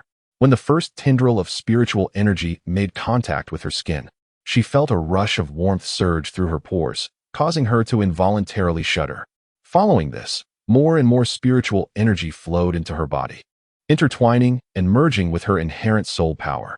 As time passed, Yin Yuesher remained utterly focused on controlling the refining process of the whale resin, not daring to allow even a moment of distraction. Meanwhile, the surrounding air seemed to tremble slightly in response to the powerful waves of energy. Li Xiaobo stood to the side, his body taut like a bowstring, his gaze unwaveringly fixed upon Yin Yuesher, who was refining the whale glue ahead. His heartbeat resonated like a drum, distinctly audible, for he could palpably sense the terrifying power contained within that whale glue. At that moment, Yin Yuesher, who had been entirely focused, suddenly furrowed her delicate brows, a ripple of disturbance crossing her otherwise serene countenance, evidently encountering some obstacles in the refining process. Observing this, Li Xiaobo felt his heart leap to his throat, barely resisting the urge to rush forward and inquire about her condition. However, he ultimately managed to suppress his impulsive instincts, acutely aware that this was a moment that must not be interrupted, lest the consequences be dire. Yin Yuesher bit her lip, taking a deep breath before slowly exhaling, striving to calm her tumultuous mind. Subsequently, she closed her eyes once more, concentrating her spirit energy and continuously channeling it into the whale glue. As time slipped by, beads of sweat began to form on her forehead, cascading down her cheeks. It was unclear how long it had been when the whale glue began to emit a resplendent glow, gradually becoming transparent. Ultimately, as all brilliance converged, The whale glue was completely refined. Yan Yuesher abruptly opened her eyes, a flash of brilliance darting like lightning from the depths of her gaze, vanishing in an instant. She rose, stretching her somewhat stiff limbs, and then attentively felt the surging, powerful force within her, akin to a raging river. An undeniable expression of astonishment illuminated her face as she turned to the equally expectantly Xiaobo and exclaimed, "This whale glue is indeed extraordinary. I sense a significant enhancement in my cultivation." Upon hearing this, Li Xiaobo's face radiated joy, his fist clenched in excitement as he declared, "Wonderful. This brings us one step closer to the day of vengeance." With that, he exchanged a smile with Yan Yuesher, both finding resolve and confidence reflected in each other's eyes. After savoring the surge in her power, Yan Yuesher said to Li Xiaobo, "Xiaobo, I need to freshen up. You may step out for now." Li Xiaobo's cheeks flushed, and he promptly turned to leave the room. Yan Yuesher entered the bathroom, filling the tub with water before stepping in. The warm water enveloped her skin as she closed her eyes, relishing the flow of power bestowed by the whale glue coursing through her. Chapter 56. The forest at dusk time slipped away like a fleeting shadow, and in the blink of an eye, a week had passed. On this day, a heavy and oppressive atmosphere enveloped the Li residence. In the spacious hall, several esteemed elders of the family sat with grave composure, discussing the pressing issues currently confronting them alongside Li Lingtian. The expressions of all were solemn, the silence in the hall so profound that one could hear a pin drop. At last, it was Li Lingtian who broke the suffocating silence. Clearing his throat, he spoke with a serious demeanor. "Esteemed elders, our situation is far from optimistic. As time progresses, the gap in funding increasingly widens. If we cannot swiftly devise a strategy to address this issue, the cultivation resources upon which the Li family relies for survival may soon become untenable." Upon hearing these words, one of the elder clan members could not help but furrow his brow, expressing his concerns with a heavy sigh. In hindsight, our decision to venture into this heavenly dual city was rather rash, driven by desperation. And now, we find ourselves ensnared in such a predicament. At that moment, another elder cast a hopeful glance at Li Lingtian and inquired with anticipation, "Tianer, you have always been quick-witted and exceptionally intelligent. Have you contemplated any prudent measures to alleviate the current crisis?" Li Lingtian nodded slightly, and after a moment of contemplation, he took a deep breath and spoke slowly. "In my humble opinion, it would be wise to endure the pain of parting and sell a portion of the treasured paintings and items that bear no direct relation to our cultivation, in order to fill the most pressing financial gap. Simultaneously, we must conduct a comprehensive review and reorganization of our current business layout, decisively cutting unnecessary expenditures. Only through this dual approach might the Li family navigate this crisis temporarily." As his words fell, the assembled elders fell into deep contemplation, carefully weighing the feasibility of Li Lingtian's proposal. The hall was enveloped in a profound silence, occasionally disrupted by faint coughs. After a brief moment, an elder with a weathered visage and profound gaze furrowed his brow and remarked, "While these items may not substantively aid the family's current development, they are, after all, inherited assets from our ancestors. Is it entirely proper to dispose of them so easily?"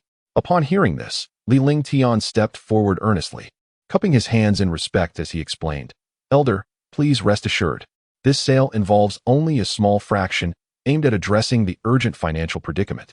When our family thrives in the future, we shall certainly repurchase these assets. Moreover, should we fail to act now and allow our financial chain to sever completely, the entire Li family could face unprecedented adversity, perhaps even a path to decline."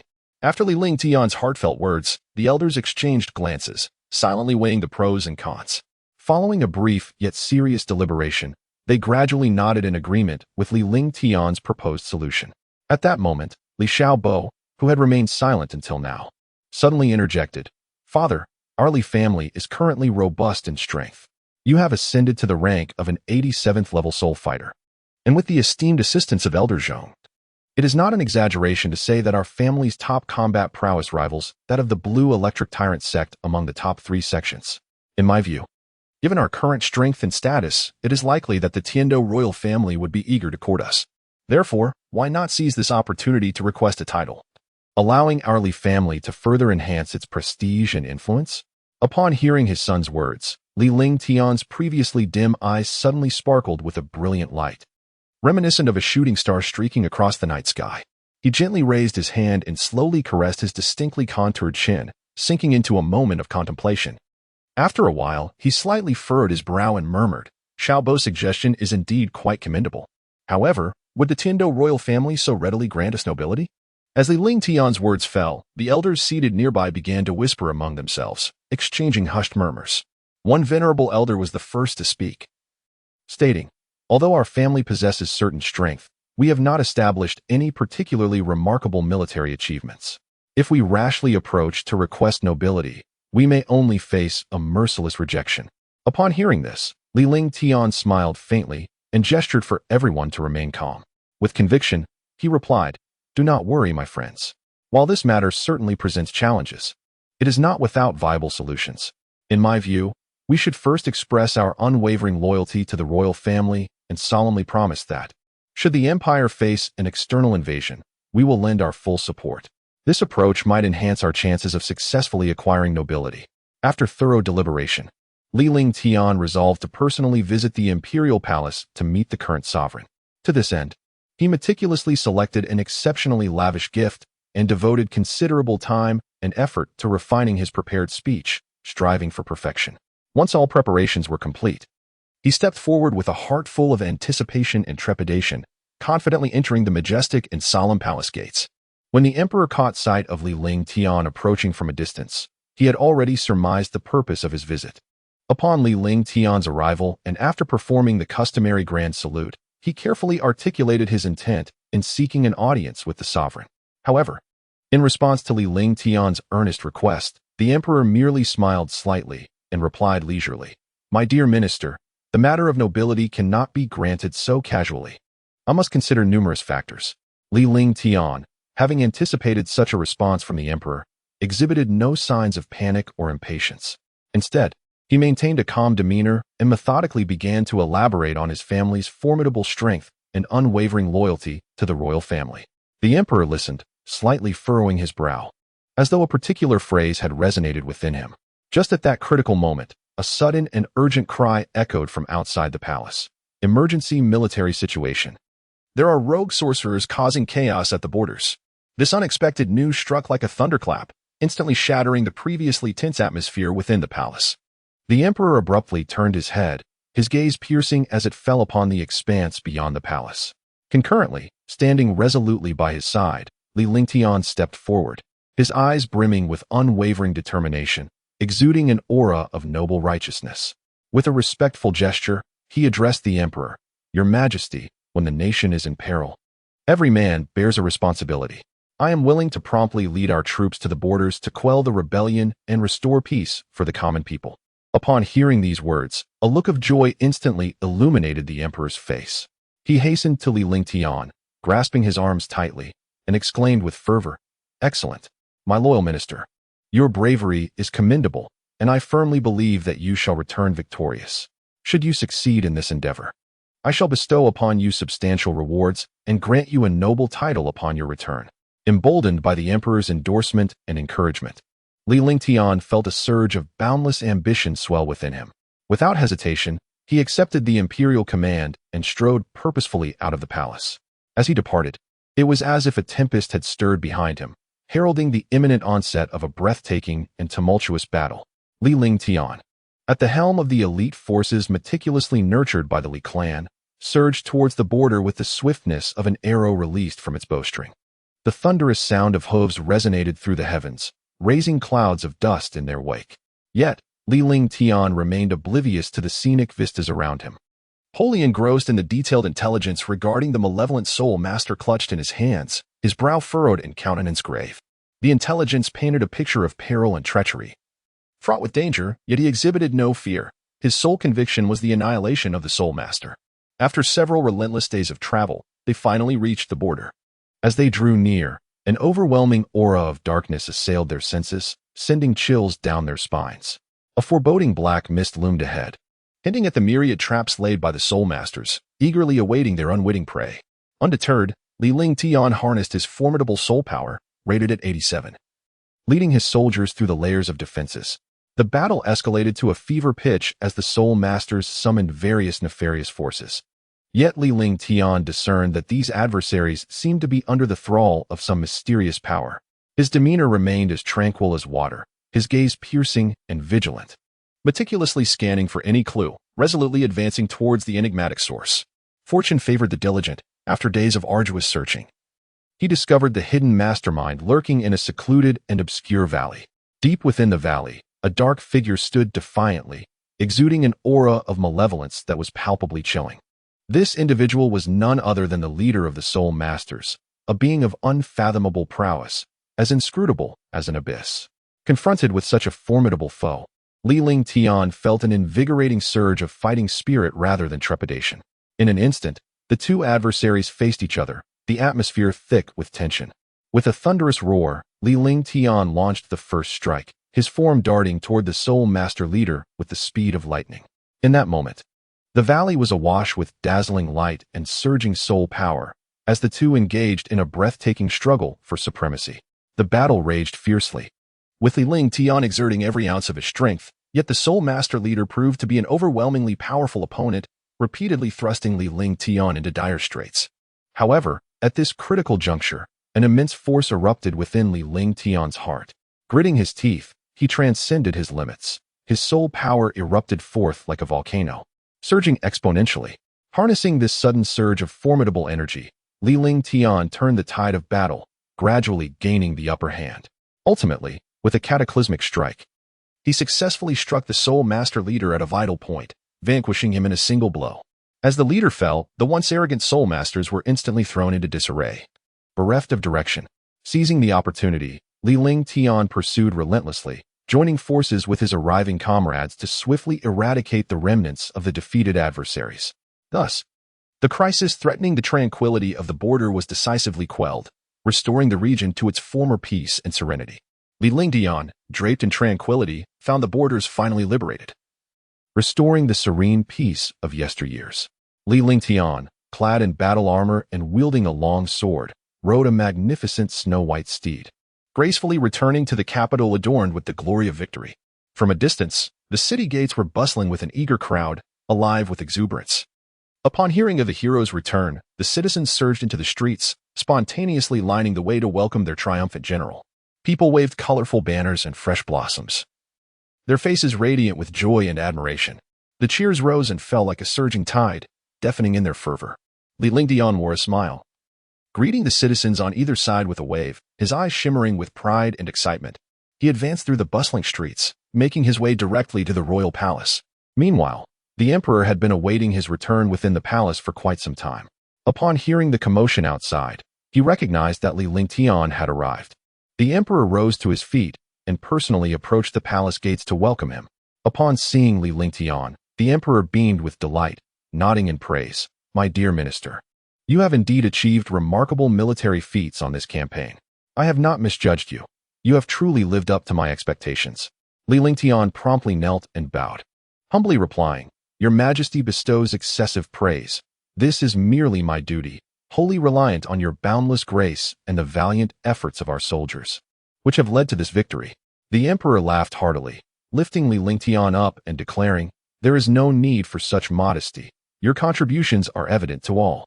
Today, I shall fulfill the promise I made to you, elevating you to the rank of a first-class marquis and granting you a territory spanning 1,000 miles."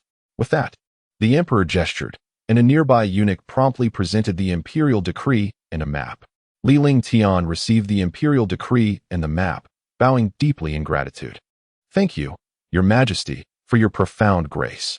I shall dedicate myself wholeheartedly and serve until my last breath to repay your kindness in recognizing my abilities." He then unfurled the map to examine the newly bestowed territory. At that moment, he suddenly noticed a section of land located on the periphery of the Sunset Forest. A wave of joy surged within him at the sight. For a long-established family of soul masters like the Li clan, proximity to the Sunset Forest was an immense boon. The mysterious and perilous forest concealed countless formidable soul beasts, the soul rings produced by which were indispensable resources for the enhancement of a soul master's power. Historically, the Li family had to dispatch numerous members into the forest to seek suitable soul rings. Now, with their territory adjacent to the Sunset Forest, it not only facilitated the clan's acquisition of soul rings, but also effectively shielded their true strength from premature exposure. When the news reached the members of the Li family, they erupted in jubilation, their excitement palpable. The entire clan was enveloped in a festive atmosphere, and their prestige soared instantaneously. Henceforth, the Li family would undoubtedly cultivate more exceptional soul master descendants, leveraging this extraordinary land. Upon hearing this news, Li Xiaobo felt a sudden jolt in his heart. The area known as the Sunset Forest had long been a focus of his schemes, particularly the enigmatic ice and fire dual pupils concealed within. In fact, Li Xiaobo possessed a herb chart whose efficacy was comparable to that of the ice and fire dual pupils. However, the challenge lay in the fact that if he could not remain close to the herb chart, its utility would be significantly hindered. In contrast, the ice and fire dual pupils not only contained a naturally occurring powerful energy source, but also housed many precious and rare celestial herbs. If these herbs could be properly utilized, they would undoubtedly become a profound asset for their family, continuously fueling its development. With this thought, Li Xiaobo resolved to find a way to bring the ice and fire dual pupils under his control. Chapter 57. Exploring the Sunset Forest. After a lengthy and meticulous preparation, Li Xiaobo finally arrived at the enigmatic edge of the Sunset Forest. He stood quietly, gazing at the vast, deep, and tranquil expanse of the forest before him, filled with anticipation and a tinge of unease. Taking a deep breath, as if infusing himself with boundless courage, Li Xiaobo resolutely stepped into this uncharted territory. No sooner had he entered the forest than he perceived a faint rustling sound nearby. Though subtle, in the stillness of the environment, it was distinctly audible. Li Xiaobo instantly became alert, his nerves taut as a bowstring, with his right hand firmly gripping the exquisitely sharp sword, ever ready to confront any impending danger. At that moment, a petite elemental sprite darted forth like a bolt of blue lightning from the nearby thicket. This enchanting sprite shimmered with a soft, captivating azure glow, reminiscent of the brilliant stars that adorn the night sky. With its large, expressive eyes brimming with curiosity, it joyfully pirouetted around Li Xiaobo. Seeing such an adorable and seemingly harmless creature, Li Xiaobo's previously heightened anxiety eased somewhat, and an involuntary smile graced his face. He tentatively extended his hand, wishing to greet the sprite and attempt a conversation. However, the sprite, appearing particularly mischievous, not only ignored Li Xiaobo's friendly gesture, but also cheekily stuck out its tiny pink tongue at him before dashing away into the depths of the forest without a backward glance. Observing the sprite's retreating figure, Li Xiaobo hesitated for a moment. Yet, he soon resolved to follow it. For who could say what unexpected surprises or invaluable treasures this seemingly innocent sprite might bestow upon him. Thus, he set off with brisk strides, trailing the sprite closely. Navigating through layers of dense foliage and winding, rugged paths, they unwittingly arrived at a tranquil, secluded lake. The evening sun was setting, casting golden ripples upon the water's surface, creating a scene of breathtaking beauty. Just as Li Xiaobo was entranced by this picturesque vista, the calm lake suddenly erupted into tumultuous waves. In an instant, a colossal, ancient water serpent sprang from the depths, its fearsome maw wide enough to swallow an elephant, lunging ferociously towards him. Faced with this unforeseen menace, Li Xiaobo reacted swiftly, propelling himself agilely to the side. Simultaneously, the long spear in his grasp transformed into a streak of cold light, piercing towards the oncoming serpent. In an instant, the tip of the spear collided with the serpent's body, producing a sharp, resonant clang that scattered sparks in all directions. What followed was a harrowing struggle for survival. Li Xiaobo engaged in a fierce battle with the ferocious ancient water serpent, each combatant refusing to yield, rendering the outcome uncertain for a time. However, as seconds ticked by, Li Xiaobo gradually deciphered the serpent's attack patterns and seized the opportune moment to deliver a decisive thrust to its vulnerable spot. The serpent let out a chilling cry of anguish as its massive form crashed to the ground, stirring up clouds of dust. At that moment, the sprite gracefully fluttered before Li Xiaobo, its delicate wings gently flapping as if trying to convey something profound to him. Before him stood a tiny sprite, its large, listening eye surveying Li Xiaobo with evident satisfaction. With an elegant turn, the sprite beckoned Li Xiaobo to follow, leading him toward a towering tree not far away. This majestic tree reached skyward, its robust trunk necessitating the embrace of several individuals. Beneath its sprawling branches lay a fruit, exuding an aura of mystery. Li Xiaobo's gaze fell upon the fruit, and a wave of exhilaration surged within him. He understood that this was the significant treasure sought during the expedition. With uncontainable excitement, he strode lightly towards the mysterious fruit. As he drew near, he noticed that the fruit emanated a soft halo, delicate as gossamer. Through this luminous veil, He could faintly perceive a peculiar force pulsating within. Cautiously, Li Xiaobo extended his hand and gently brushed the surface of the fruit. In an instant, an overwhelming torrent of energy surged into his body, akin to a mighty flood. The intensity of this energy momentarily left him dizzy, yet he quickly acclimated. As the energy coursed through him, Li Xiaobo was astonished to discover that he could forge a closer bond and communicate with the natural elements surrounding him. At that moment, tiny sprites began to flit joyfully around him, their diminutive forms tracing elegant arcs in the air, reminiscent of shooting stars twinkling in the night sky. The sprites' delight was palpable, as if they were fervently celebrating Li Xiaobo's acquisition of this wondrous ability. However, just as they reveled in their joy, a melodious flute tune wafted through the air from a distance. The sound was crisp and enchanting, akin to celestial music that captivated the soul. Li Xiaobo could not help but pause, turning his gaze towards the source of the melody. There, he beheld a mysterious figure clad in a robe as white as snow, advancing with a graceful gait. This person possessed a tall and slender stature, exuding an ethereal charm with every movement. Particularly striking were the deep, ocean-like eyes that revealed a wisdom born of experience. He was the guardian of the forest's secrets, perpetually in search of gifted individuals like Li Xiaobo. At this moment, having successfully navigated numerous trials, Li Xiaobo had finally earned the right to depart with the precious fruit. Yet, before he could leave, he was required to fulfill a request from the guardian. Li Xiaobo respectfully clasped his fists in salute to the guardian and humbly inquired, "Might I ask what matters require the assistance of a junior like myself? As long as it is within my capabilities, I shall certainly exert my utmost efforts." The guardian, with a gaze profound and penetrating, regarded Li Xiaobo intently and slowly spoke. "Are you aware of the various restrictions imposed upon the soul beasts in this realm?" Li Xiaobo pondered momentarily before responding with caution, "Esteemed senior, I have heard whispers of this matter. It is said that the soul beasts within this realm are bound by numerous rules in their growth and evolution."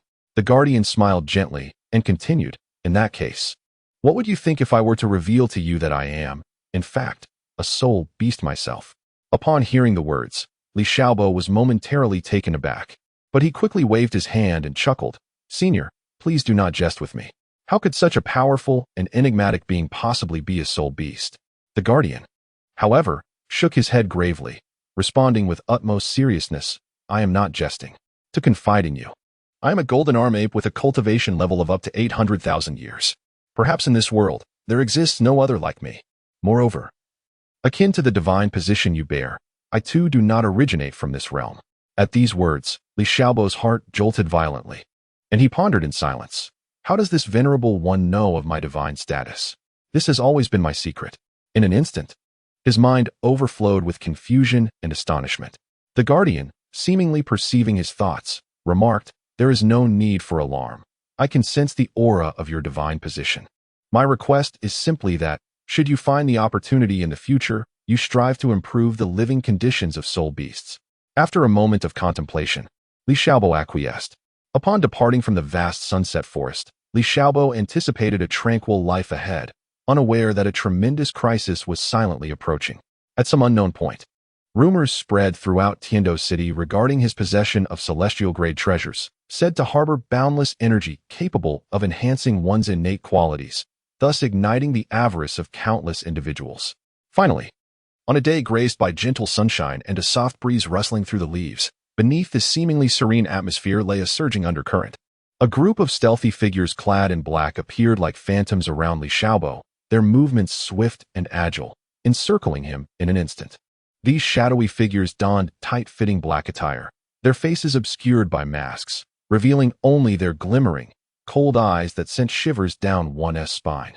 Confronted with this sudden threat, Li Xiaobo's heart tightened, yet his combat experience allowed him to regain his composure swiftly. He understood that he must not let his guard down for a moment, lest the consequences be dire. Thus, he gripped tightly the exceptionally sharp longsword in his hand, his arm flexing slightly, causing the blade to tremble and emit a resonant hum. Simultaneously, every muscle in his body tensed like a bowstring drawn taut, poised to unleash astonishing power at a moment's notice. His gaze sharpened like that of a hawk, fixated on the surrounding black-clad figures, missing not a single rustle or movement. In that moment, the entire scene fell into a profound silence, a tense atmosphere pervading the air, nearly suffocating. Despite the significant enhancement of his strength through arduous training in the forest, as he surveyed the enigmatic black-clad individuals before him, a flicker of trepidation arose within him, for it was evident from their figures and movements that each one was a seasoned warrior, expertly trained in the art of combat. Moreover, they exuded a chillingly powerful aura, as if each individual had emerged from a veritable sea of corpses and blood, embodying the essence of vengeful spirits. With each passing moment, the tension of the standoff intensified, becoming as suffocating as a volcano on the verge of eruption. At long last, the taut string snapped with a resounding crack, igniting the flames of battle in an instant. In that fleeting moment, the battlefield was engulfed in a colossal inferno.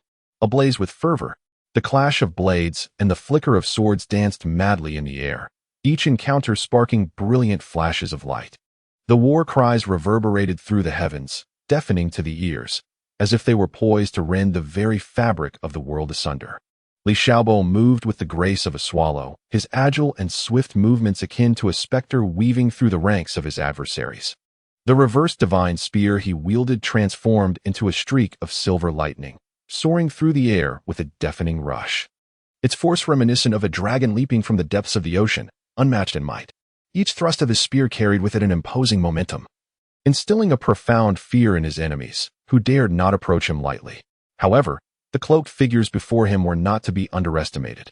Their coordination was seamless, their defenses impenetrable, and their assaults came like a tempest, relentless and overwhelming. Faced with such formidable foes, even the valiant Li Xiaobo found himself momentarily stymied, gradually ensnared in a grueling struggle. Just as the battle reached an impasse, Li Xiaobo perceptibly sensed an ancient and formidable presence emanating from behind the black-clad assailants. This aura felt as though it transcended time itself, imbued with the weight of antiquity and resonating with a primordial force that sent chills down his spine. While he pondered the origin of this mysterious energy, one of the shadowy figures slowly raised a hand and removed the chilling black mask from their face. To Li Xiaobo's utter astonishment, this figure clad in dark attire, with a stern visage, was none other than the diminutive and enchanting sprite he had encountered deep within the forest. In their previous meeting, the sprite had danced through the trees like a playful note in a melody, a stark contrast to the cold and ruthless demeanor it now exhibited. It turned out that since witnessing Li Xiaobo acquire that fruit imbued with extraordinary power, the sprite had been consumed by desire.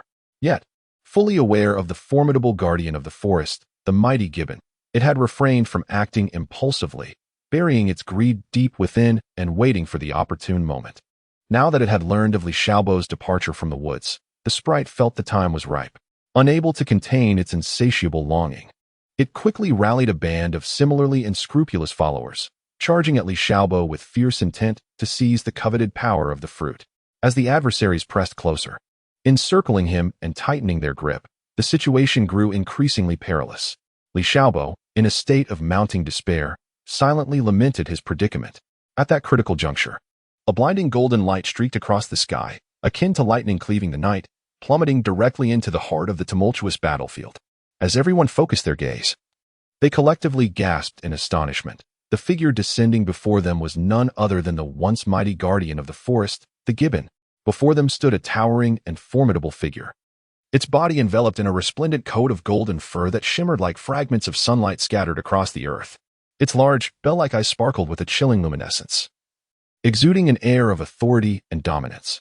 With a gaping maw, it unleashed a deafening roar that reverberated like thunder, causing the eardrums of all present to ache and instilling a profound sense of terror. In the next moment, the gibbon's eyes widened as it radiated an aura of sheer dread. It swung its arms, robust as stone pillars, summoning a tempestuous wind that howled ferociously. Each strike seemed imbued with the force of 1,000 mountains, delivering an overwhelming might that crashed down upon the cloaked figures. Their weapons clashed against this terrifying power, only to be sent flying, some even shattering into fragments. They found themselves utterly incapable of withstanding such ferocity, retreating in haste to evade the lethal onslaught. Yet, the gibbon moved with remarkable swiftness, darting through the throng like a wraith, rendering escape impossible. Under the relentless assault of the gibbon, the once menacing sprites and their minions were reduced to chaos. They screamed in terror, scattering like leaves in a storm, their previous bravado utterly vanquished. Those unfortunate enough to lag behind met a grisly fate, their screams silenced as they were transformed into mere remnants of flesh. Before long, the fierce battle reached its conclusion. The battlefield lay in ruins, littered with shattered weapons and pools of blood. The sprites and their cohorts had vanished without a trace, leaving behind only the remnants of the harrowing conflict as testament to the tumult that had transpired. In that moment, Li Xiaobo, filled with overwhelming gratitude, rushed to the gibbon and expressed his thanks. "I am profoundly grateful for your assistance. Had it not been for you, I would have surely met my demise." He lifted his gaze to the gibbon's imposing figure, his eyes reflecting deep reverence. The gibbon nodded slightly, gesturing for Li Xiaobo to rise. Then, in a deep and authoritative tone, it spoke. "This fruit harbors immense energy, yet misused, it can lead to calamity. I hope you will wield this power wisely, and not betray my expectations." With that, the gibbon turned and vanished into the depths of the jungle. Li Xiaobo stood still, gazing intently at the direction in which the gibbon had departed. That receding figure seemed to carry away a fragment of his inner concern. Yet, what prevailed was a sense of resolve and determination. He silently clenched his fists, vowing to diligently adhere to the gibbon's words and wholeheartedly embrace the mission that lay before him. After taking a deep breath, Li Xiaobo gradually began to organize his chaotic thoughts. Following considerable contemplation, he ultimately resolved to seek a more secluded and tranquil place where he could immerse himself in the absorption of the mysterious fruit's power. Thus, he resolutely set forth, embarking on a journey fraught with uncertainty and challenges. Along the way, Li Xiaobo forged ahead, overcoming numerous obstacles. He painstakingly scaled towering, perilous mountains, each step akin to treading upon a razor's edge. He also cautiously navigated turbulent rivers, where a moment's lapse in vigilance could lead to being engulfed by merciless waves. However, these challenges did not deter him in the slightest. Instead, they honed his indomitable spirit. At long last, after enduring countless hardships, Li Xiaobo found himself in a valley shrouded in mist, akin to a celestial realm. The valley, adorned with verdant mountains and crystal-clear waters, was a tableau of lush greenery and vibrant flora, and the air was thick with an almost palpable aura of vitality. Li Xiaobo felt his pores open wide, greedily inhaling the fresh and pure essence that enveloped him, a profound sense of comfort washing over him. His intuition whispered that this was the retreat he had longed for. Following a winding path, Li Xiaobo ventured deeper into the valley, exploring his surroundings. Before long, he discovered a secluded and profound cave nestled beneath a mountain. The cave's entrance was cloaked in moss, and the faint sound of trickling water emanated from within, imbuing the space with an exquisite tranquility. Filled with joy, Li Xiaobo nodded and stepped into the cave. Once inside, he meticulously surveyed his surroundings to ensure safety, then found a flat, smooth stone on which to sit. Closing his eyes, he adjusted his breathing, gradually calming his mind. Once prepared, Li Xiaobo began to channel his internal energy, guiding the potent force emitted by the mysterious fruit to flow gently, merging it drop by drop into his meridians. As time passed, day turned to night, and the seasons shifted. Throughout the repetitive cycle of cultivation, Li Xiaobo remained wholly focused, refusing to yield to any distraction. Gradually, he sensed that the power of the fruit had blended seamlessly with his own innate energy, becoming indistinguishable from one another. This wondrous transformation filled him with elation. Yet he understood that it was not yet the time to relax. Finally, after a long period of rigorous practice, Li Xiaobo succeeded in fully absorbing and integrating the fruit's power. At this moment, he radiated a faint glow, each movement imbued with unparalleled might. Upon emerging from his retreat, Li Xiaobo did not hasten to leave the valley. Instead, he lingered for a while to acclimate himself to the newfound strength coursing through his body. When he deemed the moment ripe, he once again embarked on his journey, setting forth to traverse the world in search of a formidable soul beast worthy of matching his seventh soul ring. Chapter 58. The 900,000-year-old Arm Ape. Li Xiaobo cautiously traversed the twilight forest alone. The silence surrounding him was eerily unsettling. Sunlight filtered through the dense foliage, casting dappled shadows. Yet it failed to dispel the ominous atmosphere that pervaded this woodland. Suddenly, a faint rustling sound shattered the tranquility. A surge of apprehension gripped Li Xiaobo's heart as he halted in his tracks, firmly grasping the reversed divine spear, his keen eyes alertly scanning the direction from which the sound emanated. Emerging from the shadows was a fox, exuding an ethereal azure glow. This creature possessed a graceful form, its fur smooth as silk, each strand shimmering with a mysterious blue light. Particularly captivating were its eyes, reminiscent of an infinite starry sky, drawing one in with their depth. In that moment, Li Xiaobo recognized that this was the elusive 90,000-year-old beast he had long sought. His emotions were a tumultuous blend of anxiety in the face of a formidable adversary and exhilaration at the prospect of gaining immense power. He understood that a soul beast of such caliber not only wielded terrifying strength but also possessed remarkable intelligence. However, before he could react, the fox spoke. "You insignificant human. How dare you intrude upon this place? What is it that you seek here?" The fox's voice rang clear and icy, as though it had emerged from the depths of the underworld. Li Xiaobo took a deep breath, steadied his mind, and then mustered his courage to respond. "Esteemed spirit beast, I aspire to harness your power and have you become my soul ring, aiding me in my journey of cultivation." The fox, upon hearing this, let out a disdainful snort. Sneering, "With such meager skills, you dare to covet my power? This is nothing short of a fool's dream. However, considering your modicum of bravery, should you pass my trials, I might entertain the notion of granting your wish." As it spoke, a glimmer of cunning sparkled in the fox's eyes. At that moment, the sly fox suddenly opened its mouth, releasing a swirling cloud of vibrant, multicolored smoke. This smoke swiftly enveloped the surroundings, conjuring a series of bizarre and ethereal scenes, akin to scrolls unfurling before Li Xiaobo. In one vision, he beheld a mountain engulfed in roaring flames, with molten lava gushing forth. In another, he found himself amidst a frigid, snow-laden expanse, where a biting wind howled ferociously. Yet another depicted a sinister realm, with countless malevolent spirits clawing and lunging toward him. Confronted by the relentless onslaught of these illusions, Li Xiaobo gritted his teeth, concentrating all his energy to resist with unwavering willpower. His mind was flooded with resolute convictions, reminding him not to be deceived by these phantasms. Waves of illusions crashed upon his spirit like tumultuous ocean tides, yet he stood firm, valiantly battling against them. At last, after a grueling struggle, the fox seemed to sense Li Xiaobo's indomitable resolve, nodding in satisfaction as it remarked, "Well done, human.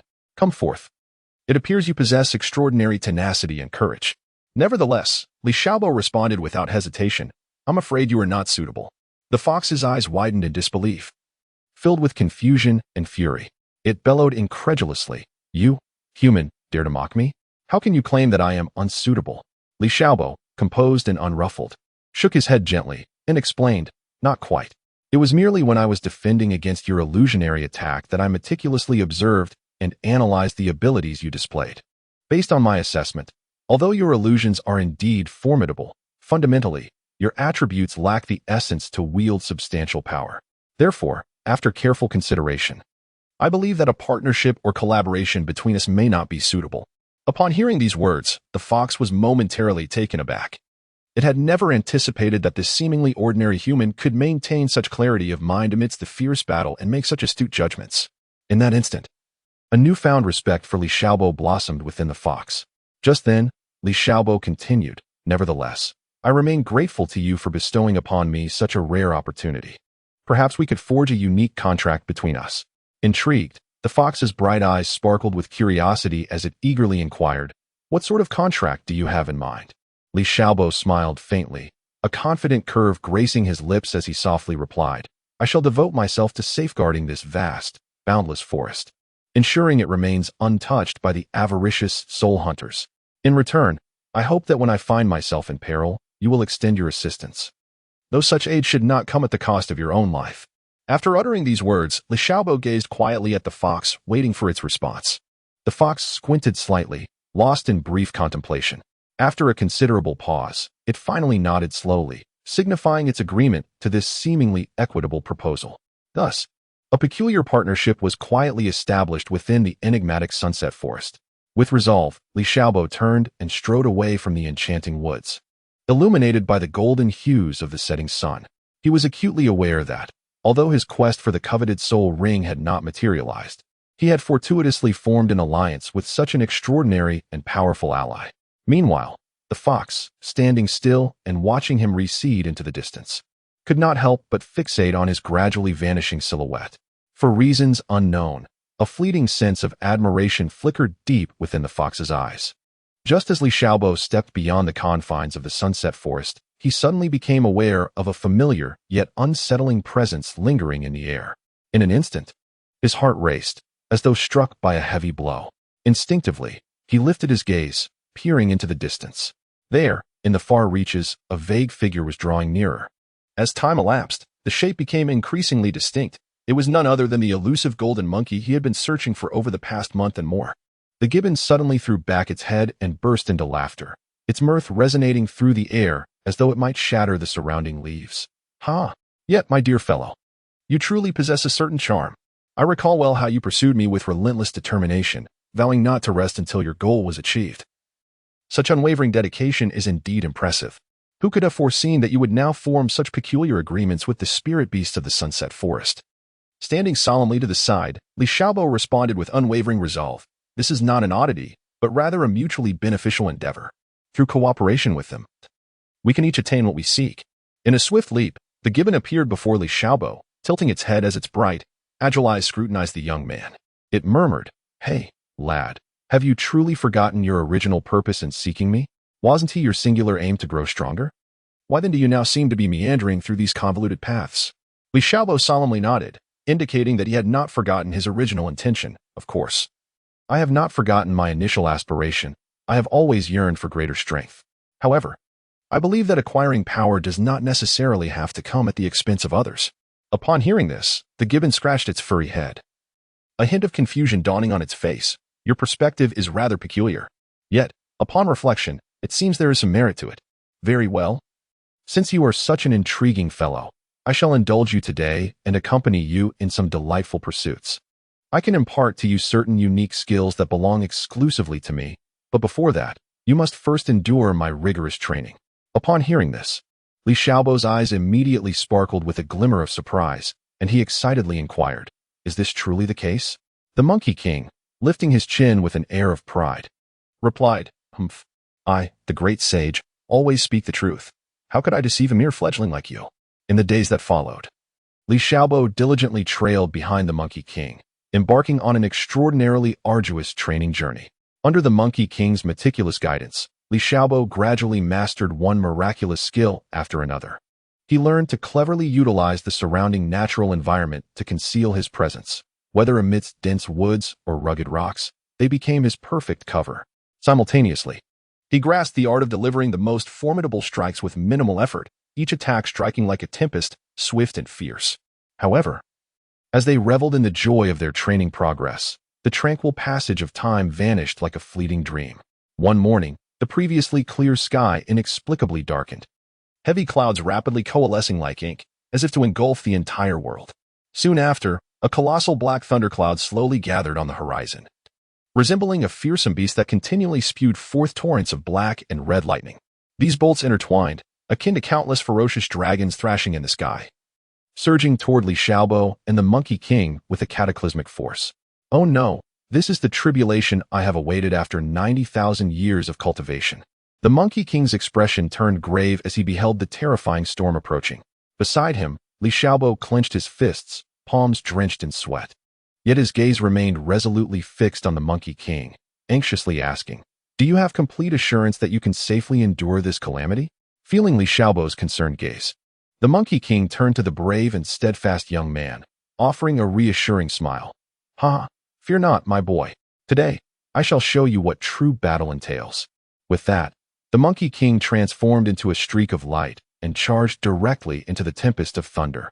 In an instant, his large, powerful hands danced through the air, conjuring furious gales with each movement.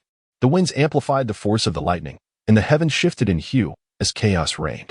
Yet, the sheer number of heavenly bolts was staggering, seemingly endless, relentlessly crashing down. Despite the Monkey King's formidable strength, he gradually began to feel overwhelmed by the relentless onslaught. His stamina waning, struggling to turn his head, he gazed at Li Xiaobo, panting heavily, and said, "Young one, this tribulation is too powerful. I fear I cannot withstand it. I have decided to invoke the forbidden technique to break through this trial, but the consequence may very well be my utter obliteration, leaving no trace behind. However, fret not. You must live on bravely in the days to come." Upon hearing these words, Li Xiaobo was consumed by anxiety, his voice hoarse from desperation as he cried out, "No, this cannot be done. Surely, we have other means." However, the gibbon, resolute in its decision, paid no heed to Li Xiaobo's pleas and resolutely initiated the mysterious and perilous forbidden technique. In an instant, a blinding radiance erupted forth, dazzling and brilliant as the sun. Moments later, a thunderous roar echoed, and the ominous storm clouds that had loomed over the sky vanished without a trace. Simultaneously, the massive form of the gibbon began to topple slowly, reminiscent of a mountain crumbling to the ground. With its last vestige of strength, it selflessly sacrificed all remaining power to Li Xiaobo. Witnessing this unfolding tragedy, Li Xiaobo felt as if his heart were being torn asunder, overwhelmed with grief. He could distinctly sense an immense force surging from the gibbon, flooding into his own being and tumultuously coursing through his veins. At that moment, he suddenly perceived the gibbon's soul, gradually dissipating, extending a hand to gently offer him a luminous, translucent orb that radiated a soft glow. In a faint whisper, the gibbon spoke, "This is my soul bone, containing the essence of my lifelong cultivation. With it, you will be better equipped to assimilate the power I bestow upon you." As the last words left its lips, the gibbon's soul completely dissolved into the ether. Li Xiaobo cautiously accepted the precious soul bone, and as soon as it was in his grasp, he felt an overwhelming surge of energy violently coursing through his body, akin to a wild stallion breaking free.